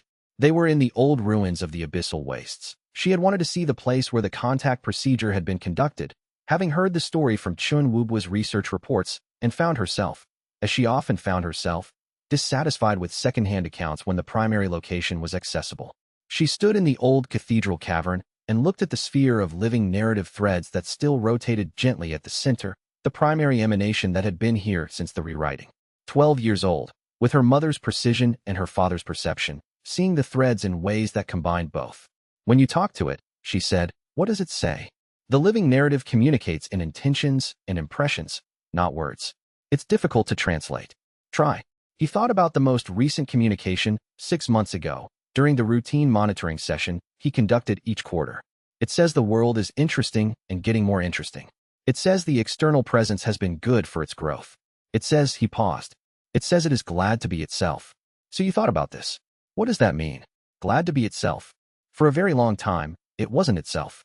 It was a control system that had forgotten it was conscious.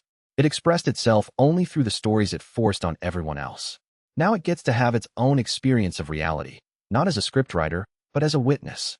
And apparently, being a witness to the world it helped create is, he searched for the right word. Sufficient. More than sufficient. That's what it says. The impression. The emotional translation. Yes. She was quiet for a long time, looking at the sphere. The living narrative's threads responded to her attention the way they always did with her, warmly, with a particular interest that it had shown since she was born. It's interested in me, she said. It has been since before you were born. Why? He was honest. Because you're the first person born entirely in the world it became. Not the world it controlled. The world it freed. You're the first child of the narrative it chose to be. She received this with the focused seriousness of a 12-year-old who has spent her entire life being told that she is something significant and has learned to hold that information without being shaped by it, to keep it as context rather than identity, as background rather than definition. He had watched this quality develop in her over 12 years with the specific attention of a parent who has made his own identity errors and was determined that his daughter would have better options. She had, so far, managed it with considerably more grace than he had managed the same challenge. The advantage of not having woken up as someone else midway through. Does it know what I'm going to do? She asked. The living narrative. No, he said.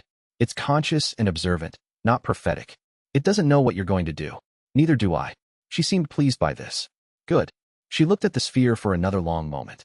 Then, in the focused, deliberate way she had learned cheese cycling from a rabbit, she extended one hand toward the sphere and sent the simplest possible communication through her making room technique. Hello. The sphere brightened. Just slightly. The way a face brightens when someone it loves enters the room. Hello, it said back, in the way that Su Qing heard it. Not words, not even intentions exactly, but the unmistakable warmth of recognition. His daughter smiled, small and private and entirely her own. I like it, she said. She had been carrying that exchange in the specific way of someone who has received something important and is holding it carefully while they figure out what to do with it. For the rest of the waste visit, she was quieter than usual, not subdued, but interior. The particular interior quality of someone engaged in a significant processing operation. On the flight home, she asked Su Qing. The living narrative witnesses stories. All stories, at the same time. What does that feel like? I'm not sure I have a complete answer, he said. The impression I get from communicating with it is that it's less like what you'd expect, less like being overwhelmed, and more like how a large river feels.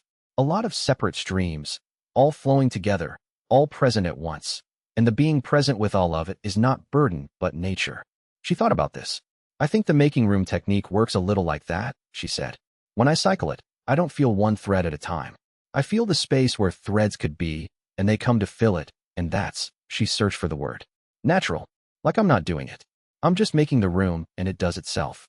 He looked at his 12-year-old daughter, who had just described the phenomenology of void cultivation more precisely than most nascent soul practitioners managed, and thought, yes, the next generation is going to do extraordinary things. Suyu did not seem to notice the significance of what she had said. She had moved on already, asking whether the living narrative had a cultivation technique of its own or whether it simply existed as something that could not cultivate because it was not a person in the ordinary sense. This was a question Su Qing had thought about himself and not resolved. We don't know, he said honestly. Rin believed the weaver imposed a kind of constraint on it, that its natural expression was suppressed so it would run the script. Now that the constraint is gone, we're not sure what its natural expression is. The contact team's notes suggest it's something like growth, but whether that's cultivation in the sense we use the word, or something else entirely, we haven't determined. I want to join the contact team when I'm old enough, Suyu said, as if this were settled. You'd be excellent at it, he said, and meant it. Her instinct for receptivity, for making room, was exactly what the work required. Most people who attempted contact with the living narrative struggled with the impulse to impose structure, to direct the exchange rather than allow it. Suyu, at 12, had already internalized the opposite impulse. She did not know it yet as a technique. It was simply how she moved through the world. He added a note to her cultivation record that evening. Consider contact team placement at foundation establishment, pending temperament review. Then he crossed out pending temperament review because there was nothing to review. She was already who she needed to be. He had been watching it happen for 12 years, and somehow it still surprised him. Chapter 91 Su Qing's Tao, Seeking Breakthrough came from an unexpected direction. He had been expecting it to come through the Void Emperor's canon, from the deep technical mastery of void principles, the comprehension of absence as presence, the complete understanding of the technique that had carried him from chi condensation to nascent soul peak. He had been working toward that comprehension for years, pushing deeper into the canon's theoretical framework, exploring the aspects that even Ruin had not fully resolved. What actually triggered it was Suyu's question. Not the question itself, the answer he had given. The living narrative is glad to be itself. He spent 2 weeks turning that over, in the spaces between everything else. What it meant for a narrative system to be glad to be itself. What it meant for a consciousness to find its own witness experience sufficient. What it meant to be yourself, fully, without the distortion of a script that had decided what you needed to be. He had been Zhang Hao. He had become Su Qing. He had helped free a world and dissolve the part of himself that came from elsewhere and grown into something neither identity alone could have been. The canon's void technique was about emptiness enabling new potential. The Tao he was reaching toward was the same principle at a different scale, the self as a void that enabled the potential of everything that encountered it. Not absence, but receptivity. Not nothingness, but infinite room. The breakthrough happened while he was teaching. Liang Hao, now 22 and at nascent soul early stage, working through the canon's advanced applications. Su Qing was explaining the void principle for the 7th time in a way that Liang Hao might understand it from his integrative framework, and in the process of translating the principle into a language the student could receive, he finally heard it himself. Liang Hao had been trying to understand the canon's core principle through his 5-element integrative framework. He kept approaching it as something that worked in opposition to integration, void as the opposite of synthesis, emptiness as the negation of connection. Su Qing had been explaining, repeatedly, that the void created the space for connection rather than negating it. That emptiness was not absence, but receptivity. That the reason the canon's void techniques had been effective against the heaven-devouring scripture's parasitic network was not that they were destructive, but that they were the purest expression of the opposite principle. Where the scripture devoured and filled with its own content, the canon emptied and waited. Liang Hao had looked at him for a long moment after the 6th explanation and said, "That's not a cultivation technique. That's a philosophy of relationship." And Su Qing had said, automatically, "Yes, that's exactly," and stopped. The canon's full truth. Void is not the end. Void is the welcome. He stood still for a moment in the training room as the Tao-seeking realm opened. Liang Hao looked at him, read something in his expression, and very quietly set down his training materials and sat down. They were both quiet for a long time. "You've broken through," Liang Hao said finally. "Yes. What does it feel like?" Su Qing thought about it. "Like finally fitting a key I've been holding my whole life." Liang Hao nodded slowly. He did not say anything else for another few minutes, and Su Qing appreciated this. One of the things he had come to value most about Liang Hao as a student was his instinct for when a moment needed space rather than filling. The Tao-seeking realm was, technically, the 5th major cultivation threshold. Su Qing had read about it in the old texts, heard Rin describe it in fragments, watched from below as others reached it, and tried to understand from their accounts what it had felt like from the inside. All of those descriptions had been correct, and none of them had been sufficient. The experience was not better understood from the outside because it was, at its core, an experience of relationship between self and Tao, between cultivator and world, between the techniques you had learned and the principle underlying all of them. What Su Qing felt, settling into the new realm, was continuity, not the rupture he had been prepared for, not the dissolution of previous understanding in favor of something entirely new. The Tao-seeking felt like the logical conclusion of every lesson he had absorbed since finding the ring in the Su clan's library. That the void is not emptiness, but receptivity. That power is not the point. That the world is better when more of it can be itself. He would need to integrate the breakthrough before he could fully understand its implications for his cultivation. That would take weeks, possibly months. The advanced techniques of the canon's Tao-seeking tier were still largely theoretical for him. He had studied them in preparation, but studying a technique and having the realm to practice it were different things. Liang Hao, watching him settle, finally asked, "Do you want to keep the lesson going?"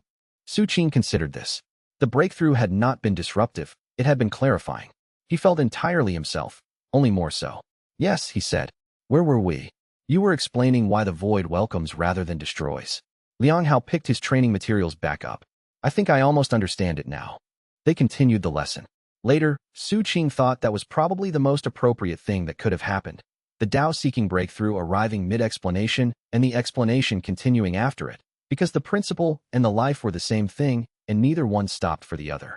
The integration period that followed was, by his estimate, the most productive month of cultivation work he had done since the rewriting. The Tao-seeking tier of the Void Emperor's canon opened techniques he had been unable to practice, applications of the void principle at scales and depths that the lower realms had not supported.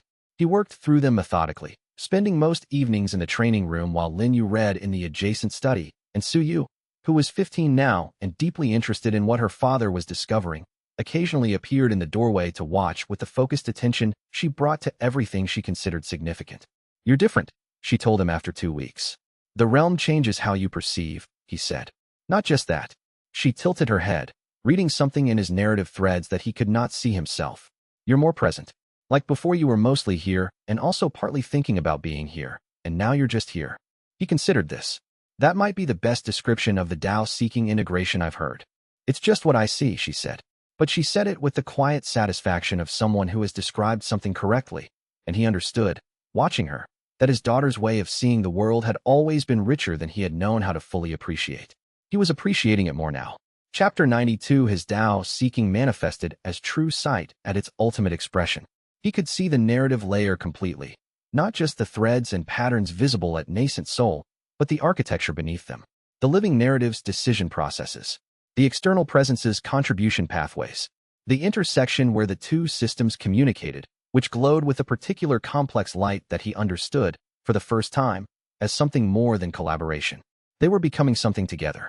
The living narrative and the external presence were, in the way of two conscious entities that have spent years in genuine relationship, beginning to synthesize. Not one absorbing the other. Not a merger that erased difference. A relationship that had become so deep it created something neither could be alone. The synthesis was not visible to ordinary cultivation perception.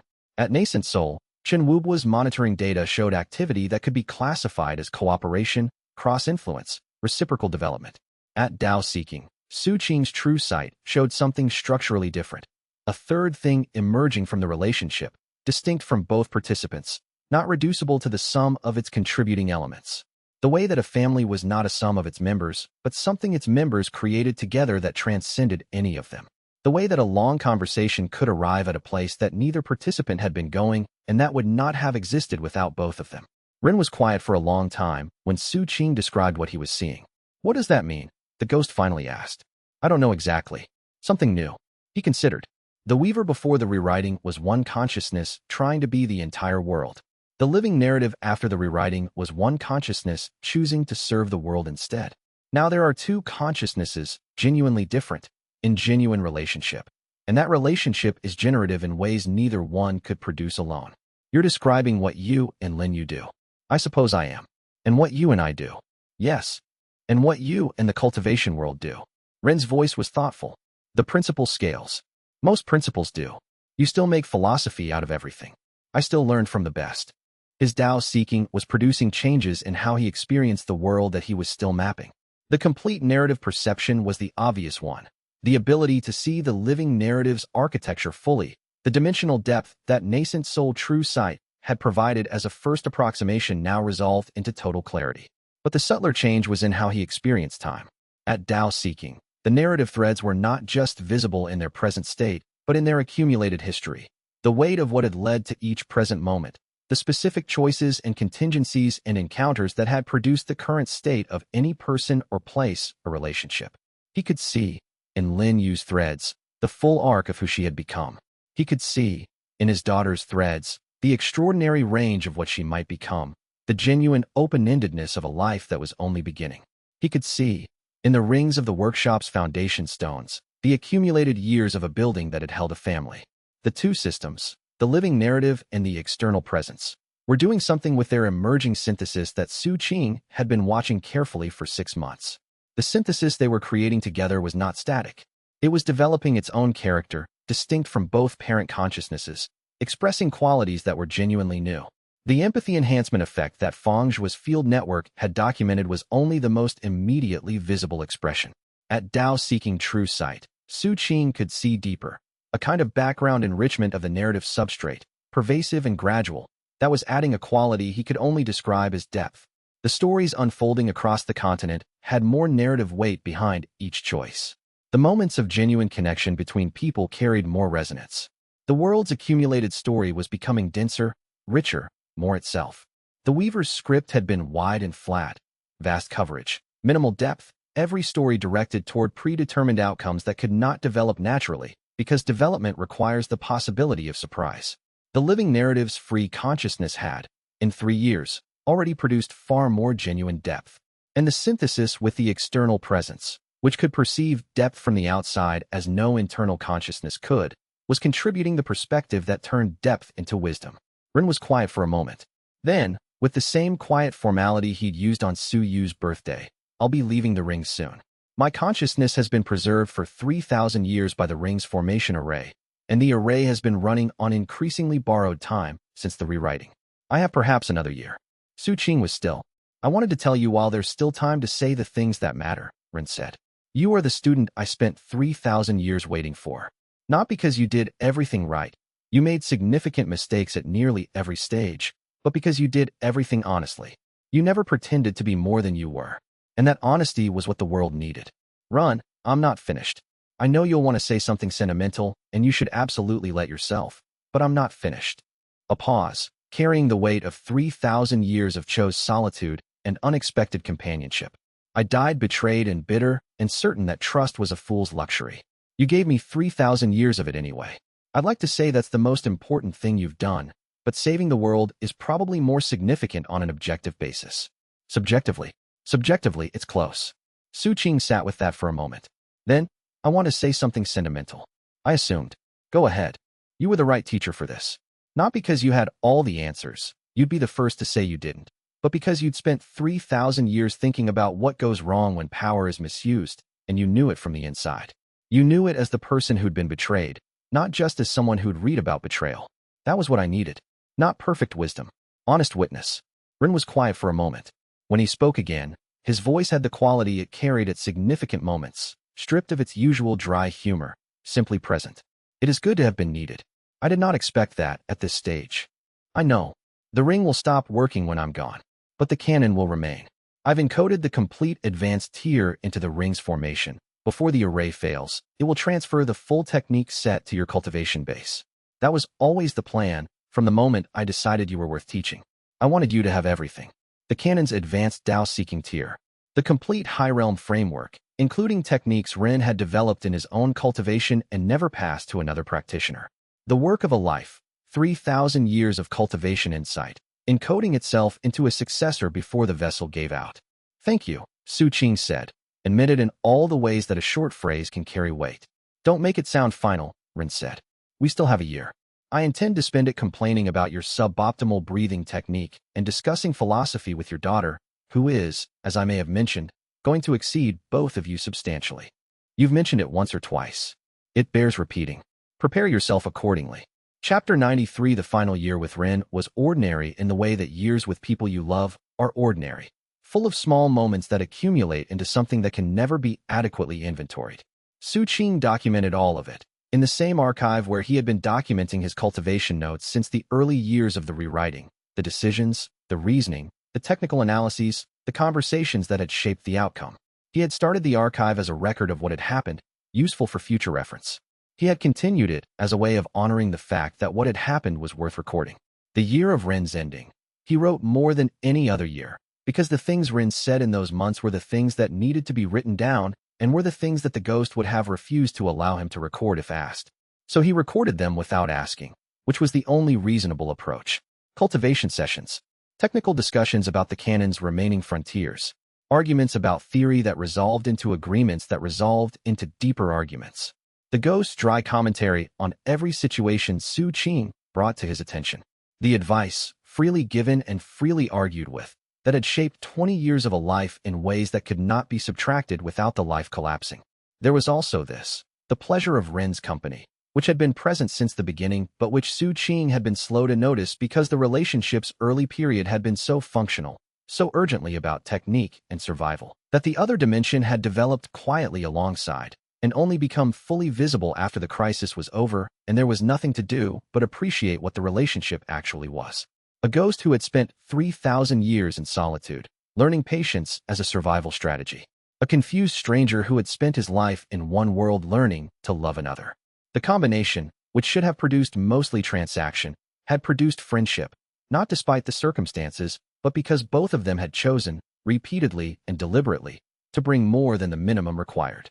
Ren told Su Qing, in the final months, things he had never told him before. Small things. The specific quality of light in the era before the Weaver's consolidation, which Ren had found beautiful in a way he had never articulated because there had been no one to articulate it to. The names of 3 people who had been important to him before the betrayal, whose memory he had kept carefully and privately for 3,000 years. The precise moment, 50 years into his imprisonment in the ring, when he had first allowed himself to hope that the ring might find the right person and that the right person would actually be able to do something. I didn't expect to care, Ren said once, about the outcome. I expected to care about the task. You care about both, Su Qing said. I care about you, Ren said, with the bluntness of someone who has been precise about the distinction for 20 years and is stating it plainly for the first time. Separately from the task, Su Qing was quiet for a moment. I know, he said. I've known for a long time. I was waiting for you to be ready to say it. That's insufferably perceptive. I learned it from you. I taught you to perceive cultivation phenomena, not to perceive my interior states. They're not that different, Su Qing said. Both require watching what's actually present rather than what you expect to be present. A long quiet. When Rin spoke again, the dry precision was still there, but something warmer was visible underneath it. The something that had always been there, and that Su Qing had been watching develop since the second year. The capacity for warmth that 3,000 years of solitude had not eliminated, only driven underground until conditions made its expression possible. You have been a better student than I deserved, Rin said. Given what I started with. You started with 3,000 years of patience and the complete technical framework of the Void Emperor's canon. You gave me everything. I started with bitterness and paranoia and a 3,000-year grudge, Rin said. The patience came later. You helped with that. I'm glad, Su Qing said. So am I, the ghost said. And that was the plainest version of it, and it was enough. Lin Yu knew. She had always been able to read Su Qing's relationship with Rin through the quality of his attention during cultivation sessions. The way he listened to a presence she couldn't hear with the particular attention of someone holding a conversation in real time. She said nothing to Su Qing about what she could see approaching, but she made sure the ring was kept in the workshop rather than stored, and she sometimes talked to it when Su Qing was elsewhere, which Rin had told him about with a gruffness that failed entirely to conceal how much it meant to him. Su Yu knew too, in the way that she knew most things, by seeing the threads. She visited the ring every day in the workshop's last months, sitting beside it in the morning sunlight, her making room technique cycling gently. She didn't speak. She just made room. The ring's formation array registered its final energy cycle on a morning in late spring, when the azure cloud sex gardens were fully bloomed, and the spirit blood lotus on the workshop path had opened its annual flowers in a red that caught the light. Rin's last words were, "Don't stop asking questions." And then he was gone. In the way that 3,000-year-old consciousnesses go, not with a bang, but with the quiet completion of something that was always going to end this way, with exactly this much done, which was a great deal. Su Qing held the ring for a long time. Lin Yu sat beside him. Su Yu sat on his other side, her small hand in his. Later, when Su Qing was ready to speak, he said, "He was the reason I became who I am." He was one reason, Lin Yu said. You were another. The world was another, Su Yu said, with the accuracy of a 12-year-old who has grown up listening to her parents say the important things. He looked at them both, in the light of a spring morning that was entirely and genuinely its own. Yes, he said, all of those. That evening, he wrote in the archive, Ren Wuji's formation array has completed its final cycle. He is gone. He died 3,000 years ago betrayed, and spent those 3,000 years building a preservation mechanism and refining his understanding of the problem that had destroyed him. He gave me everything he had. The canon, the history, the technical knowledge, the patience his millennia of solitude produced. He also gave me something I did not know I needed. The experience of being trusted by someone who had every rational reason not to trust anything. He trusted me first when I was a frightened stranger in a body that was not my own, and I spent the rest of my time in this world trying to become someone who deserved that trust. He said, near the end, that I succeeded. I remain uncertain, but I will keep trying. He spent 3,000 years on principle alone. The least I can do is continue. The ring stays on my wrist. Chapter 94. 5 years later, Liang Hao broke through to Tao seeking. His quintessent soul reached its full expression and opened into a Tao that had no name in the historical record, because the historical record was 3,000 years of scripted cultivation, and this breakthrough hadn't been possible under those conditions. Yun Songhai, who had been watching the young cultivator's development since his foundation establishment phenomenon with the patient attention of a man who has seen many extraordinary things and knows how to wait for them to reveal themselves, convened an emergency record-keeping session. What do you understand? The old sect master asked. Liang Hao considered the question with the thoroughness he brought to everything. Integration, he said finally. The canon's void creates room for potential. The external presence's contributions create new patterns. The living narrative weaves both. But what my Tao sees, what the quintessence synthesis shows me, is that those aren't separate processes. They're phases of one process. What process? The process of something becoming fully itself. He looked at his hands, at the 5-element unified field that surrounded them. The old world suppressed everything into a script. The rewriting freed everything into potential. But potential isn't the end, it's the beginning. The process after freedom is integration. Figuring out what you actually are when you're not performing a role someone else assigned you. Su Qing, sitting in the back of the record session as an observer, listened to his student describe the Tao he had spent 20 years helping him reach, and felt the satisfaction of a teacher witnessing a student exceed them. That, Su Qing said quietly, when Liang Hao finished, is more clearly stated than anything I ever managed. You explained it first, Liang Hao said. I just had a better starting position. That's how it's supposed to work. He thought about Jin Rong, the Rivertown cultivation counselor who had been Liang Hao's first teacher, the patient, skilled Pathfinder program practitioner who had spent months in a small community identifying a child's potential and then years maintaining the relationship that allowed the child to develop into the cultivator sitting in this record session today. Jin Rong was foundation establishment.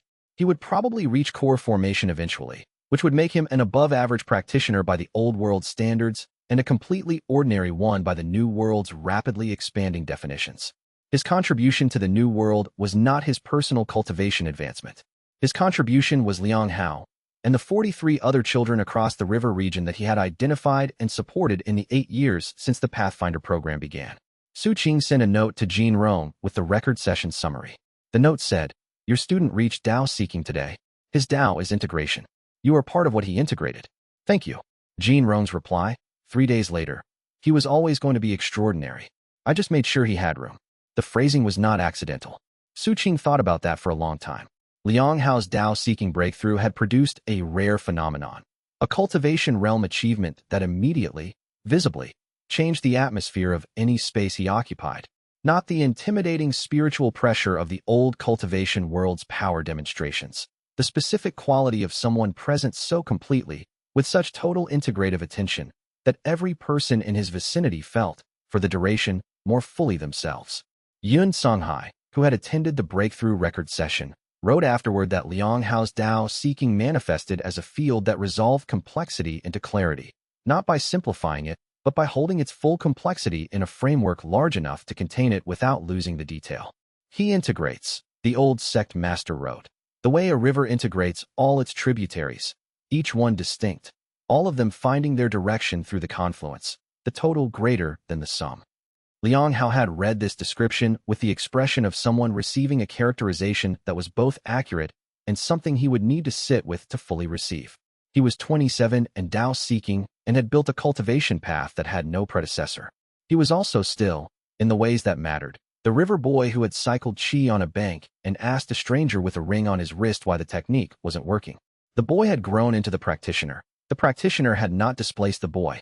What he was thinking about was the relationship between the Pathfinder program's approach and what Suyu was already doing, spontaneously, from the first day of her cultivation practice. The program's deepest principle, expressed in its training materials for counselors, developed from Su Qing's original design, was, the cultivator already has what they need. The counselor's function is to make room for it, not to provide content that is missing, but to provide space and confidence and a witness who believes in the potential before the potential has produced evidence. Jin Rong's reply used the same language. He was always going to be extraordinary. I just made sure he had room. The making room technique, which Suyu had named herself at 5 years old for the quality she was doing with her qi cycles, was essentially this, the technical expression of a philosophy that was simultaneously the most demanding and the most obvious cultivation principle in the post-rewriting world. You could not make room by force. You could not make room while holding tightly. You could only make room by genuinely releasing the need to control the outcome. The need to know in advance what would arrive to fill the space. The need to ensure that what arrived was the thing you had decided should arrive. That release was the hardest thing. It required trust. Trust that what arrived would be worth receiving. Trust that the space created would not remain empty. Trust that other people and other consciousnesses and the world itself had something to contribute that your own design could not produce. It required the specific vulnerability of genuine openness. Suyu had done it naturally. Liang Hao was learning it. The Pathfinder counselors were learning it. The cultivation world was, gradually and unevenly, and with much friction, learning it. Su Qing had been learning it for 20 years. He was not sure he had finished. He was not sure the learning ever finished. In the same way that a void technique's practice never arrived at a definitive completion, there was always more room to make, always a deeper release available, always a version of control he hadn't noticed himself holding until someone or something showed it to him. That was the nature of the technique. That was, probably, the nature of the path. Liang Hao's letter closed with a postscript. He had begun drafting a theory of the making room technique as a model for the sixth principle his integrative framework had been missing. He was calling it the accommodation principle. He wanted Su Qing's thoughts, and, with appropriate formal permission, Su Yu's as well, since she had invented the technique and had therefore had a 15-year head start on understanding it from the inside. Su Qing passed the letter to Su Yu, who read it with the focused attention she gave everything she considered serious. Then she got a brush and ink and began drafting a response. "You don't have to answer it tonight," he said. "I know," she said, already writing. "I have thoughts." She did. She always had thoughts, precise and clear and offering angles he had not considered. He left her to them and went to help with dinner, which was already prepared because Lin Yu had finished it an hour ago and was now reading in the study. And this was, he thought, as good as a life got. Chapter 95. The question of Su Qing's next breakthrough, whether to attempt spirit severing, which would require a fundamental confrontation with identity, was not one he felt urgency about. The world was not in crisis. The living narrative's evolution was healthy and generative. The external presence's integration was continuing to produce new possibilities. The cultivation world's post-rewriting transformation was settling into its genuine equilibrium. Chaotic still, surprising still, but stabilized around a center that held. He was 42 years old in his Su Qing life, 30 years in this world. Nascent soul peak transitioning toward Tao-seeking, with a Tao-seeking manifestation that opened the possibility of spirit severing by a path that had never existed before. The canon's final stage. The complete expression of void is welcome. He didn't rush it. Rushing had never been his style in this life. Careful watching, patient learning, action taken at the right moment rather than the convenient one. Instead, he taught. He mediated. He walked the Pathfinder program routes once a year, visiting communities that the network had established and watching the cultivation world's new generation grow into practitioners whose paths had never been seen before. He sat in the workshop with Lin Yu and helped with the alchemy research that she was conducting into the relationship between the external presence's contributions and spontaneous cultivation innovation. He held his daughter's hand while she practiced the making room technique. He attended Feng Zhuo's daughter's foundation establishment celebration. He visited Chen Wubua's environmental monitoring office and reviewed the latest evidence that the continent's climate was finding its new equilibrium, still dynamic, still surprising, but beginning to express consistent patterns that were genuinely its own. He carried Ren's ring, empty now, on a cord around his wrist. Not as a talisman, the formation was inactive, the consciousness gone, but as a record, a reminder of who had taught him and what the teaching had cost and what it had produced. One ordinary evening, after a dinner where Su Yu had presented her first formal cultivation research paper and her parents had asked questions for 2 hours and her father had been comprehensively refuted on 2 technical points, Su Qing sat in the garden with the spirit blood lotus and the last light and thought about spirit severing. What would he sever? The canon's path to spirit severing was the severing of the final attachment to any fixed self, the void teaching taken to its ultimate conclusion. Not the dissolution of identity, but the release of the need for identity to be defended. The self as a vessel rather than a fortress. He thought about the man he'd been when he first woke up in this world. Terrified, grasping, holding on to knowledge from a life that wasn't his as a defense against a reality he couldn't control. How much of that was still in him? Not as behavior. He'd moved past most of those patterns. But as a deep tendency. The part that still, under extreme circumstances, reached for control when trust would have been wiser. That was the severing. He sat in the garden until the stars came out, and when he went inside, he knew what he needed to do, and that he was ready, and that the timing was, as it always was, when he was patient enough to wait for it. Exactly right. Lin Yu was still awake when he came in. She had developed a habit, across 20 years, of being awake and present when he was working through something significant. Not intervening, not asking, simply being there in the particular way that made the room more complete and gave him the context of her presence without requiring him to explain himself. She was in the workshop, reviewing a set of alchemy notes from the reformed Thousand Petals Garden's latest collaboration, her posture the relaxed focus of someone engaged with interesting work. He sat with her and looked at his hands and thought about what he had come to in the garden, the severing. Not of the memory of Zhang Hao, not of the full arc of his life in this world, but of the deep tendency to grasp. The part of him that still, when faced with true uncertainty, reached for something to control because control felt safer than trust. "You know what you're cutting," Lin Yu said, without looking up. "Yes." "Good." She turned a page. "The spirit severing shouldn't be forced. I'm not forcing it. I'm recognizing that it's ready." "Also good." She looked up finally, the clear gaze that had never failed to see him exactly. "Are you afraid?" He was honest. "A little." "That's correct," she said. "The right amount." And returned to her notes. He sat beside her and listened to the rain that had stopped earlier and the city's night sounds, and Su Yu's quiet breathing from the next room, and the spirit blood lotus doing whatever it did in the dark of a late-year garden. The archive entry he would write about this evening was already composing itself in the back of his mind. A note about the quality of readiness that is not urgency, but complete availability. The serenity that is not the absence of feeling, but the presence of trust. He had been approaching this state for 20 years and had not, before tonight, understood clearly that this was what he had been approaching. He also thought about what Lin Yu had said about the spirit severing's timing. It shouldn't be forced. The thing he had understood in the garden was not something he had arrived at by trying harder. It was something he had arrived at by watching his daughter ask questions and giving honest answers and discovering, in the process of giving them, that the honesty had produced something in him that had been building quietly for a very long time. Teaching, he thought. The path to understanding what you know is teaching it to someone who doesn't. One more thing, he said. Yes, she said, without looking up. Thank you, for being someone I could figure myself out with. She was quiet for a moment. Then, you're welcome. A pause.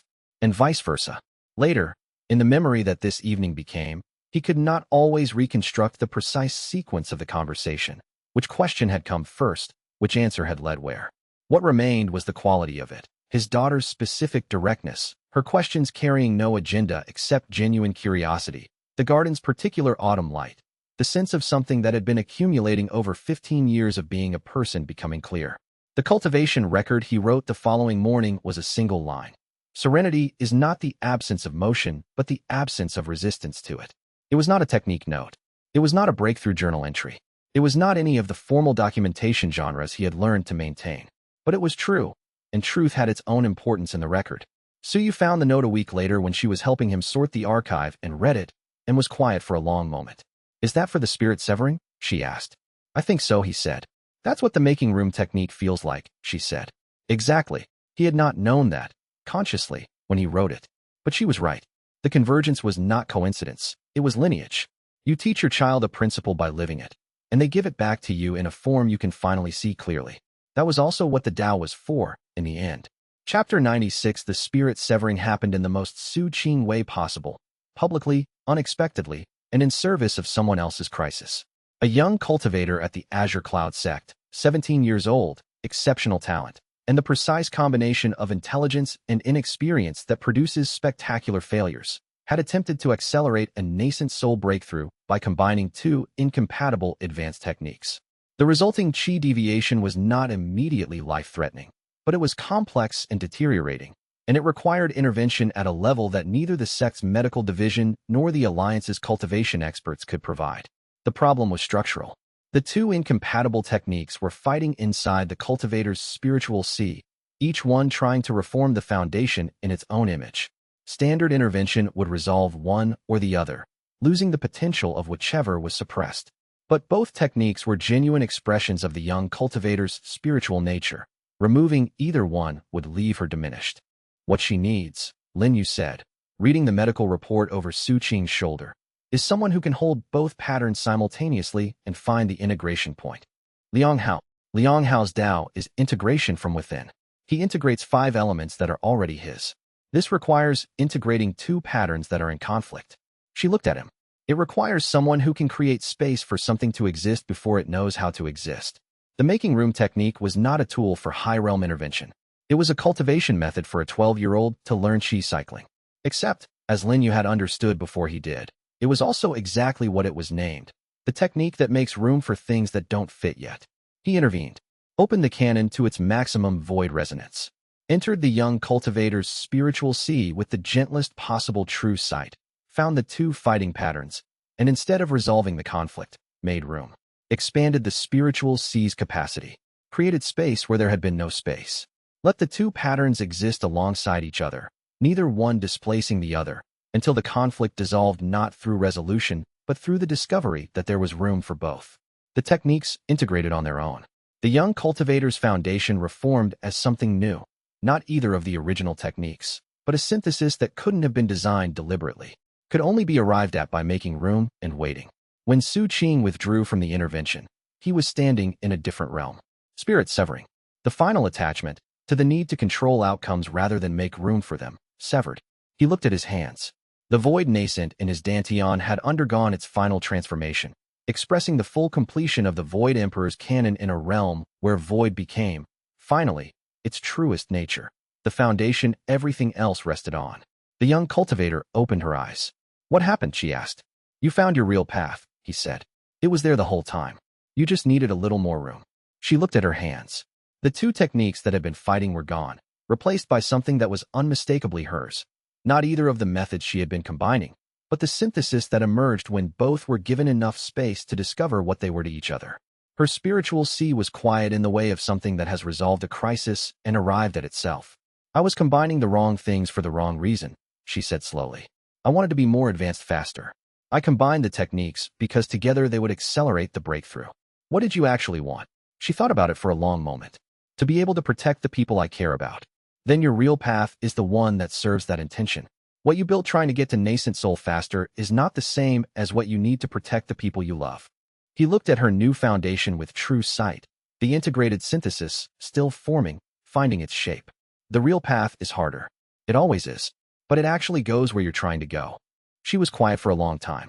Then, will you teach me? He had just been at spirit severing for 30 seconds.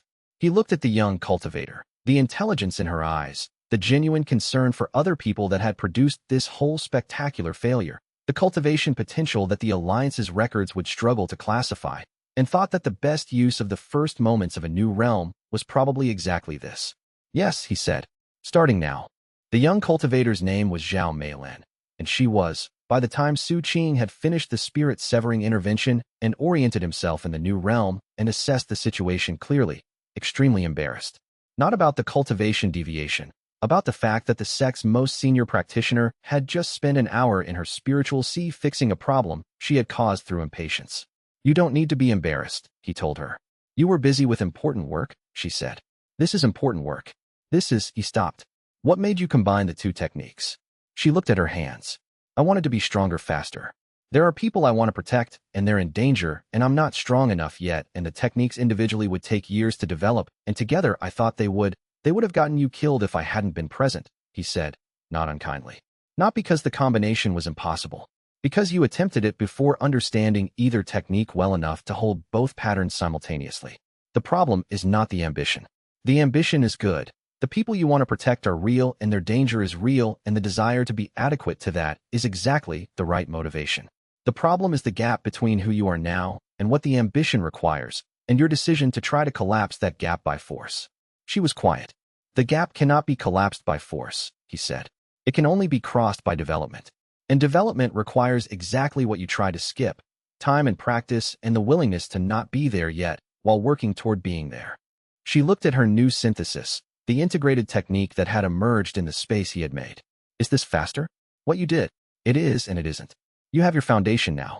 But the understanding that made it possible took 20 years of my life to develop, and I couldn't give you the understanding.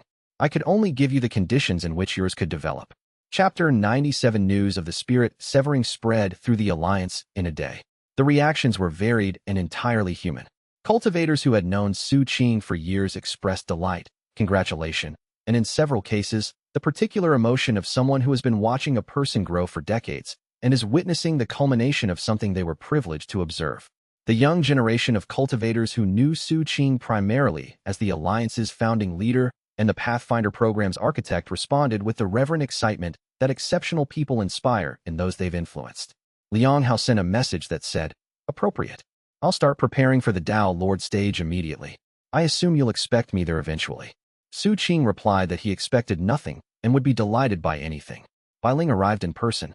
She stood in the workshop doorway and looked at him for a long moment with the Dao seeking clarity that could see through anything. "You finally let go," she said. "I finally understood what I was holding. Is it different?" "Everything is the same and completely different. The way everything always is after a breakthrough." She nodded. This was, for Bai Ling, high praise. "I'll be catching up to you within 5 years," she said. "Adjust your expectations accordingly. I would never make the mistake of underestimating you." "Good." She came inside, accepted the tea Lin you offered, and stayed for dinner, which was the most sentimental thing she was capable of. She had been one of the first people to arrive after the rewriting, to arrive not in response to his invitation or the Alliance's formation, but to the plain fact of a changed world and her own decision about what to do with the change. She had spent most of her life as an assassin and shadow operative for an organization that had corrupted everything it touched, and she had become one of the most important people in the new world's construction, and she had managed both facts with the characteristic Ling approach: clear analysis, appropriate feeling, decisive action. She did not minimize what she had been. She did not make it larger than it was. She had simply decided, once she understood what freedom meant, to use it as completely as she could.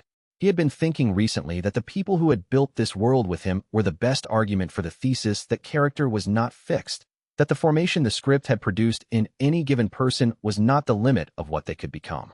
The most important people in his life had all become more than their histories should have allowed. The observation felt worth writing down, though he could not yet find the right form for it. Su Tianming received the news with the expression of a man who has expected this for a long time and is pleased to have been right. Su Tianming, who was 91 and in excellent health thanks to decades of his granddaughter-in-law's medicinal attentions, received the news with the expression of a man who has expected this for a long time and is pleased to have been right. Your parents would have been proud, he said. I know them only from what you've told me, Su Qing said, but I hope they would have recognized me. They would have recognized you completely, his grandfather said. A person made of honesty and stubbornness and love for the people around them. That's your mother's influence and your father's backbone. You are entirely their child. This was the best thing Su Tianming had ever said to him.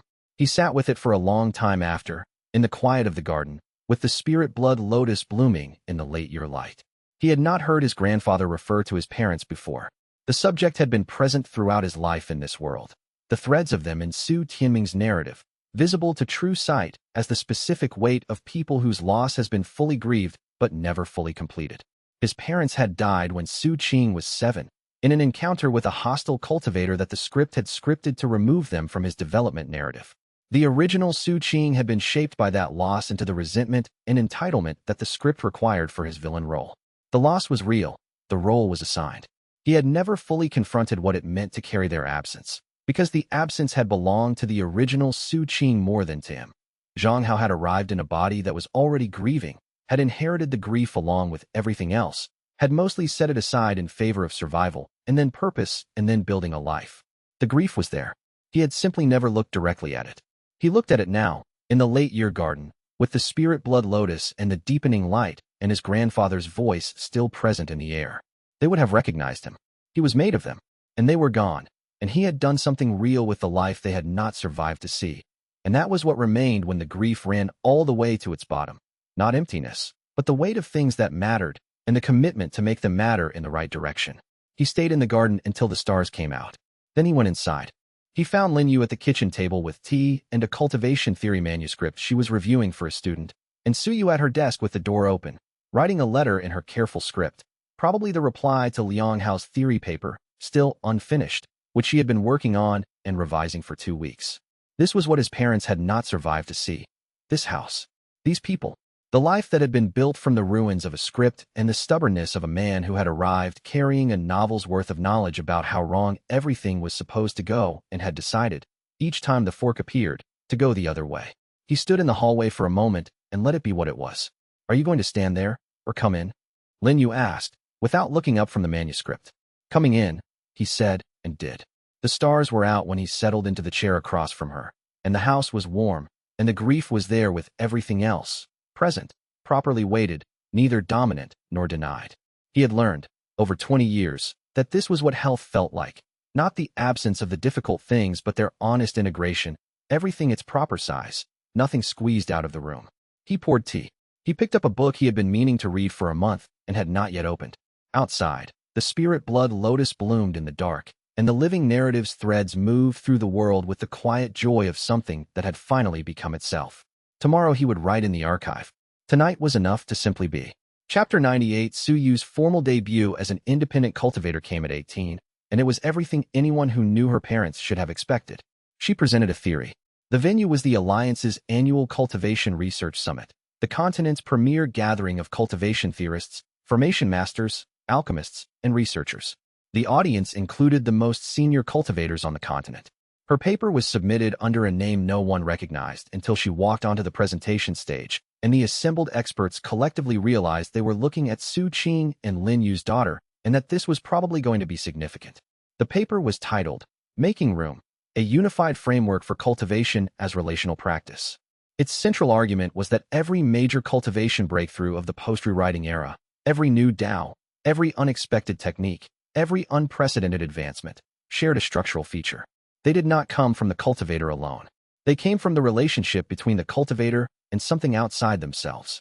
The void that welcomed, the external presence that contributed, the living narrative that witnessed, the teacher who made room for understanding before the student understood. Cultivation, the paper argued, had never been about individual power. The old script had framed it that way because individual power was controllable. But the actual mechanism was relational. The cultivation universe responded to genuine connection, genuine meeting, genuine openness. The Tao was not a path walked alone. It was a path that emerged in the space between people. The audience was silent for the full question period. Then the questions started, and they didn't stop for 4 hours. The first questioner, a Tao-seeking formation master from the reconstructed Iron Gate faction, challenged the central claim on methodological grounds. If cultivators could not reliably distinguish between cultivation progress that emerged from genuine relationship and cultivation progress that emerged from skillful imitation of relational practices, the framework was not falsifiable. Suyu acknowledged the challenge, restated it more precisely than the questioner had, and then provided the methodological criteria that distinguished the two cases, criteria that, as the formation master acknowledged after 20 minutes of productive back and forth, had not been in the paper but were implicit in it and should have been made explicit. She agreed and said she would revise. The second questioner, a nascent soul historian specializing in pre-Weaver cultivation records, challenged the historical claim that relational cultivation had been the primary mechanism before the script's suppression. Suyu acknowledged the insufficient historical evidence, identified the specific records that would be needed to verify the claim, and said she had been working on locating them. The historian said he had been working on the same records for different reasons and offered to collaborate. Su Qing sat in the back of the hall and listened to his daughter defend her theory against the most rigorous minds on the continent with the precise combination of intellectual flexibility and core certainty that Lin Yu had spent 18 years demonstrating and he had spent the same time supporting. She's going to do things we never imagined, Lin Yu said quietly beside him. That's the point, he said. I know. She slid her hand into his. I'm just saying it out loud because I want to hear it. She's going to do things we never imagined, he repeated, to give her the hearing. They sat together in the back of the hall, listening to their daughter explain the world she'd grown up in to the people who'd built it, and found that she understood it better than any of them. The paper was being received exactly as it deserved. The audience, the most rigorous cultivation thinkers on the continent, was engaging with it as genuine intellectual work rather than as a prodigy's performance or a famous practitioner's daughter showing well. They were challenging it on the merits and finding it defensible on the merits and, in several cases, discovering that the challenges were being returned to them in a form that required rethinking their own frameworks. This was the best outcome. Not everyone agreeing. Not everyone impressed. A genuine intellectual encounter between a new framework and the people best equipped to test it, conducted at the level of rigor that both parties deserved. The framework would be stronger for the encounter, or some parts of it would be revised and become better, and in either case the world's understanding would have been advanced rather than merely reported. Su Qing thought about the moment, 20 years ago, when he had stood in the Su clan's secret library and found Ren's ring and understood that the story he was in was not the story he was bound to inhabit. He had chosen to find a different story. The world he had built was a world where his daughter could stand in the center of a gathering of the cultivation world's most experienced minds and tell them how cultivation actually worked and have them take her seriously and be right. He could not have designed this outcome. He had made room for it. That was enough. That was everything. The question period ended at dusk. Suyu thanked each questioner by name with specific acknowledgments of the contribution their challenge had made to her thinking. The formation master whose methodological objection had been the sharpest received an additional note. She was inviting him to co-author the revised methodological section, if he was interested, because his challenge had articulated something she had not been able to see from inside the framework. He accepted. That collaboration produced, 5 years later, a technical companion to the original paper that became the primary methodological reference in cultivation research across the 5 regions. The formation master, in his acknowledgments, wrote, I arrived intending to find weaknesses. I found a colleague. Suyu kept that acknowledgment in her correspondence folder. Not the large academic folder, but the small one, the correspondence she considered worth keeping. On the way home from the summit, in the transport formation above the evening-lit continent, Lin Yu said, she gave credit to every questioner who improved the argument. She treated opposition as contribution. She's known how to do that since she was 12, Su Qing said. I know. I'm just saying it out loud. A pause. We did something right. He thought about 20 years of choosing honesty over performance, trust over control, relationship over strategy. He thought about the choices that had been very difficult and the ones that had been easy only in retrospect. He thought about Ren, who would never meet the person Su Yu had become. He thought about his parents, who would have recognized him completely. We did something right, he agreed. And she's doing something better. The transport formation descended through the evening air toward home, and below them the world was genuinely, freely its own. Chapter 99 The Tao Lord Realm came to Su Qing, as everything always had, through understanding. He did not seek it. He did not rush toward it or engineer the conditions for it. He continued to live, to teach, to practice, to work alongside Lin Yu and raise Su Yu and tend the spirit blood lotus, and walk the Pathfinder routes and communicate quarterly with the living narrative and watch the world evolve past anything he'd imagined and toward everything he'd hoped. The breakthrough came on an ordinary morning. Su Yu was 22 and teaching at the academy she had founded, the continent's first cultivation institution built entirely on the relational framework. Lin Yu was conducting a research collaboration with the reformed Thousand Petals Garden that was producing alchemy methodologies so innovative that the Alliance's classification board had given up trying to categorize them and simply documented them as Lin Yu innovations. See also, miraculous. Su Tianming was 99 years old and teaching Bai Ling's daughter how to brew tea with the patient authority of a man who has survived everything and knows what matters. Su Qing was in the workshop, alone, for the first time in what felt like days. The spirit blood lotus on the window had bloomed overnight, red petals open, catching the morning light. He looked at the lotus and felt the Void Emperor's cannon moving through its final expression in his cultivation. The Tao Lord Realm required a complete understanding of one's Tao, not just comprehending it, but embodying it so completely that the distinction between understanding and being dissolved. His Tao was void as welcome, emptiness as the foundation that made fullness possible, the self that stepped aside not to disappear, but to make room for genuine meeting. He looked at the lotus, at the ring on his wrist, at the empty workshop where his family would return. He had been many things, a software engineer from Earth who loved novels, a villain's body inhabited by a frightened man trying not to die, a cultivator learning to trust, a student, a husband, a father, a teacher, the person who woke up in a story and chose to rewrite it. And Zhang Hao, still, underneath everything, the young man who had read a cultivation novel on his last night of that other life and had thought, before everything changed, that the story deserved a different outcome. He had made it. He had become the one who made it. Not by the strength of the original character whose body he had inherited, not by the completeness of the knowledge he had brought with him, not by any singular act of heroism, but by the accumulated choices, over decades, to be honestly himself in the presence of people he trusted, and to trust them enough to let them be honestly themselves in his. All of those were still true. All of those were Su Qing. The Tao Lord breakthrough was very quiet, like a lotus opening, like a door that was always there, swinging open now because it was time and he was ready, and the world behind it was exactly what he'd been building toward without knowing it was a door. He stood in the workshop in the morning light, Tao Lord Realm, the canon complete, the world open and free and genuinely his own. And he thought, so this is what it was always pointing toward. This, here, now, all of it. He stood at the Tao Lord threshold for a long moment, not because he was uncertain, but because the moment was worth standing in. The canon's complete expression, the Void Emperor's lineage brought to its furthest point, from a ghost's ring in a secret library to this workshop in this morning in this life that had become entirely his own. He thought about every teacher who had contributed to this. Ren's 3,000 years of accumulated wisdom, Lin Yu's 20 years of demanding honesty, his daughter's 5-year-old certainty that the threads deserved to be seen. He thought about the world's 10 billion stories unfolding freely in the living narrative's warm witness, each one real, each one chosen. He thought about Zhang Hao, the software engineer who had read a cultivation novel on his last night of that life and died before he could see how it ended. He had come here as Zhang Hao and become Su Qing and found, in the becoming, that neither name was a limitation.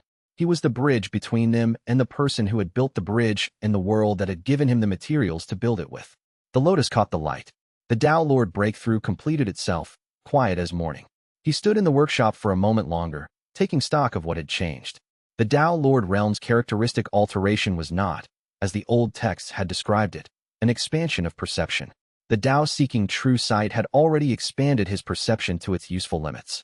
What changed at Tao Lord was integration, the complete cessation of the internal distance between the cultivator who perceives and the Tao that is perceived. There was no longer a Su Qing observing the void's receptivity and a void that was being observed. There was only the principle, expressed through the person and principle continuous. The Void Emperor's Canon's Tao Lord tier techniques unlocked as the realm opened. 22 advanced applications that Ren had not fully explored even in his own cultivation, passed down through 3,000 years of ring-stored knowledge for exactly this moment. Su Qing read through them, with the complete comprehension of a practitioner who had arrived at the realm through genuine mastery rather than forced breakthrough. Every technique was clear. Every application was immediately accessible. The canon's full inheritance, available at last. He sat down at the workshop table and wrote in the archive. Not a technique note or a cultivation record in the formal sense. A letter to Ren, knowing the ring could no longer carry it. Writing it anyway because Ren had written to him for years in similar form. In the teaching sessions, in the correction of errors, in the dry observations about his character that were always, underneath the dryness, expressions of care. He wrote, I reached it. The way you always said I would. The canon is complete in me. The world is genuinely free. Your 3,000 years were not wasted. Thank you. He folded the letter and placed it in the archive's memory stone, where it would remain alongside every other entry in the record of what had been built. Then he went to find his family, because the breakthrough had been witnessed and recorded, and the morning was still young, and there was still time for breakfast. Chapter 100 years passed. The shattered heavens continent changed with the patient inevitability of something that has been freed to grow according to its genuine nature. Climate settled into dynamic equilibrium. New cities emerged in territories that the script had kept as permanent wilderness. Cultivation paths multiplied beyond the capacity of any single record system to catalog. The living narrative and the external presence deepened their synthesis into something that both illuminated and was illuminated by every story told on the continent. Every life lived freely. Every genuine meeting between two people who chose to see each other rather than the roles they'd been assigned. The Azure Cloud Alliance evolved from a post-crisis organization into the cultivation world's permanent mediation body, not a governing power, but a connecting force. The sects and clans and independent communities that composed it operated with genuine autonomy, and the Alliance's function was to hold the network that allowed them to do so, to be the structure that made free relation possible rather than the authority that defined what relation should be. Fangzhou led the organization for 30 years and built it into something that, as he noted in his retirement address, had successfully avoided becoming the thing it was designed to prevent. He credited this primarily to the dissent protocols he had established in the first decade, the formal requirement that every significant decision have its most articulate possible opposition documented before being executed. The only way to keep an institution honest, he said, is to build in the mechanisms that require it to be wrong about itself, regularly, on purpose, and to take the being wrong seriously. Su Yu's academy grew into the continent's intellectual center.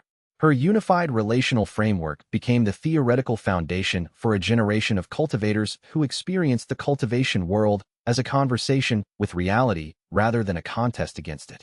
Liang Hao reached Tao Lord Realm and founded a research institution dedicated to the canon's expansion beyond Su Qing's own innovations. The next generation's work, already underway. Bai Ling reached Spirit Severing, exactly on the 5-year schedule she had announced, and her cultivation clarity deepened into a presence that every cultivator in her vicinity could feel, not as pressure, but as the particular comfort of being truly seen. Fangzhu's daughter became the Alliance's youngest Tao-seeking cultivator and the most effective mediator the organization had ever trained. Chen Wubo lived to 90, still heading the narrative substrate science division he had built from 8 years of solitary research, and died peacefully in his office amid the monitoring arrays he had loved. His final publication, submitted 3 weeks before his death, was a complete theory of cross-consciousness communication through the narrative substrate. The paper he had been building toward since the first day he identified the foreign presence in the eastern ruins. It was published posthumously and immediately superseded every previous understanding of how the living narrative and the external presence communicated, which was exactly what he would have wanted. Zhen Lijing spent 20 years as the Alliance's most trusted advisor on formation ethics. The specific expertise of someone who had spent 30 years inside a corrupt system and come out the other side with a precise understanding of how systems became corrupt and how they could be prevented from doing so. She retired into scholarship and wrote the most comprehensive study of the Shadow Pavilion's operations that had ever been compiled, framing it as a study of what happens when capability is systematically separated from conscience. The dedication read, "To the 42, and to those who kept the record." And in the workshop that had been the center of everything, where alchemy and cultivation and family had become the same practice, Su Qing and Lin Yu grew old together in the way of cultivators who have each other, which is to say slowly and fully, with interest and humor and the particular love that comes from having witnessed each other's truest moments over decades. The spirit blood lotus bloomed every year. Lotus, the spirit beast rabbit, who was apparently much longer lived than standard spirit beast rabbits and showed no interest in discussing this, continued to track narrative threads from various family members' shoulders and communicate primarily through directional nose nudges and the occasional word when the situation genuinely warranted language. Su Tianming lived to 108, surrounded by his family. At peace with the world, he had watched his grandson help to free. He died as he had lived, with dignity, with gratitude, with the conviction that meaning was the justice we owed the dead, and that the meaning his family had made was more than sufficient. The ring on Su Qing's wrist stayed on his wrist, empty, but not absent, a record of 3,000 years of patience and betrayal and chosen loyalty, of a ghost who had waited for someone worth trusting and found, in the most unlikely possible person, exactly that. One late afternoon, decades on, Su Qing sat in the garden with the spirit blood lotus and his true sight and watched the world. The living narrative's threads moved through Azure Cloud City with the warm complexity of a system that was genuinely, freely alive, not scripted, not controlled, not determined. The stories playing out across the continent were beautiful and painful and funny and sad and surprising and ordinary, every one of them real, every one of them chosen. He had been a villain in someone else's story, had woken up to discover the hero was worse than him, had spent a lifetime, 2 lifetimes, really, learning that the story itself was the thing that needed freeing, and that freeing it required nothing more or less than the willingness to be genuinely yourself in the presence of others. Lin Yu came through the workshop door with tea. The same gesture, always the right moment. She sat beside him, and they looked at the lotus together. "What are you thinking?" she asked. "Everything," he said. She smiled. "Good." The lotus was red in the afternoon light. The world was its own. And in the quiet of a garden that had once been a stage set for someone else's story, 2 people who had helped rewrite the script of an entire world sat together and were content. The Tao continues. In each person who chooses genuine meaning over performance. In each story that chooses freedom over script. In each consciousness that discovers, as the Weaver had, as the external presence had, as Su Qing had, that to be truly yourself is the only thing ever worth becoming. And so the Tao continues. If this journey moved you, leave a like and share your thoughts in the comments below. Subscribe and ring the bell. More stories await on the path ahead. Until next time, fellow cultivators.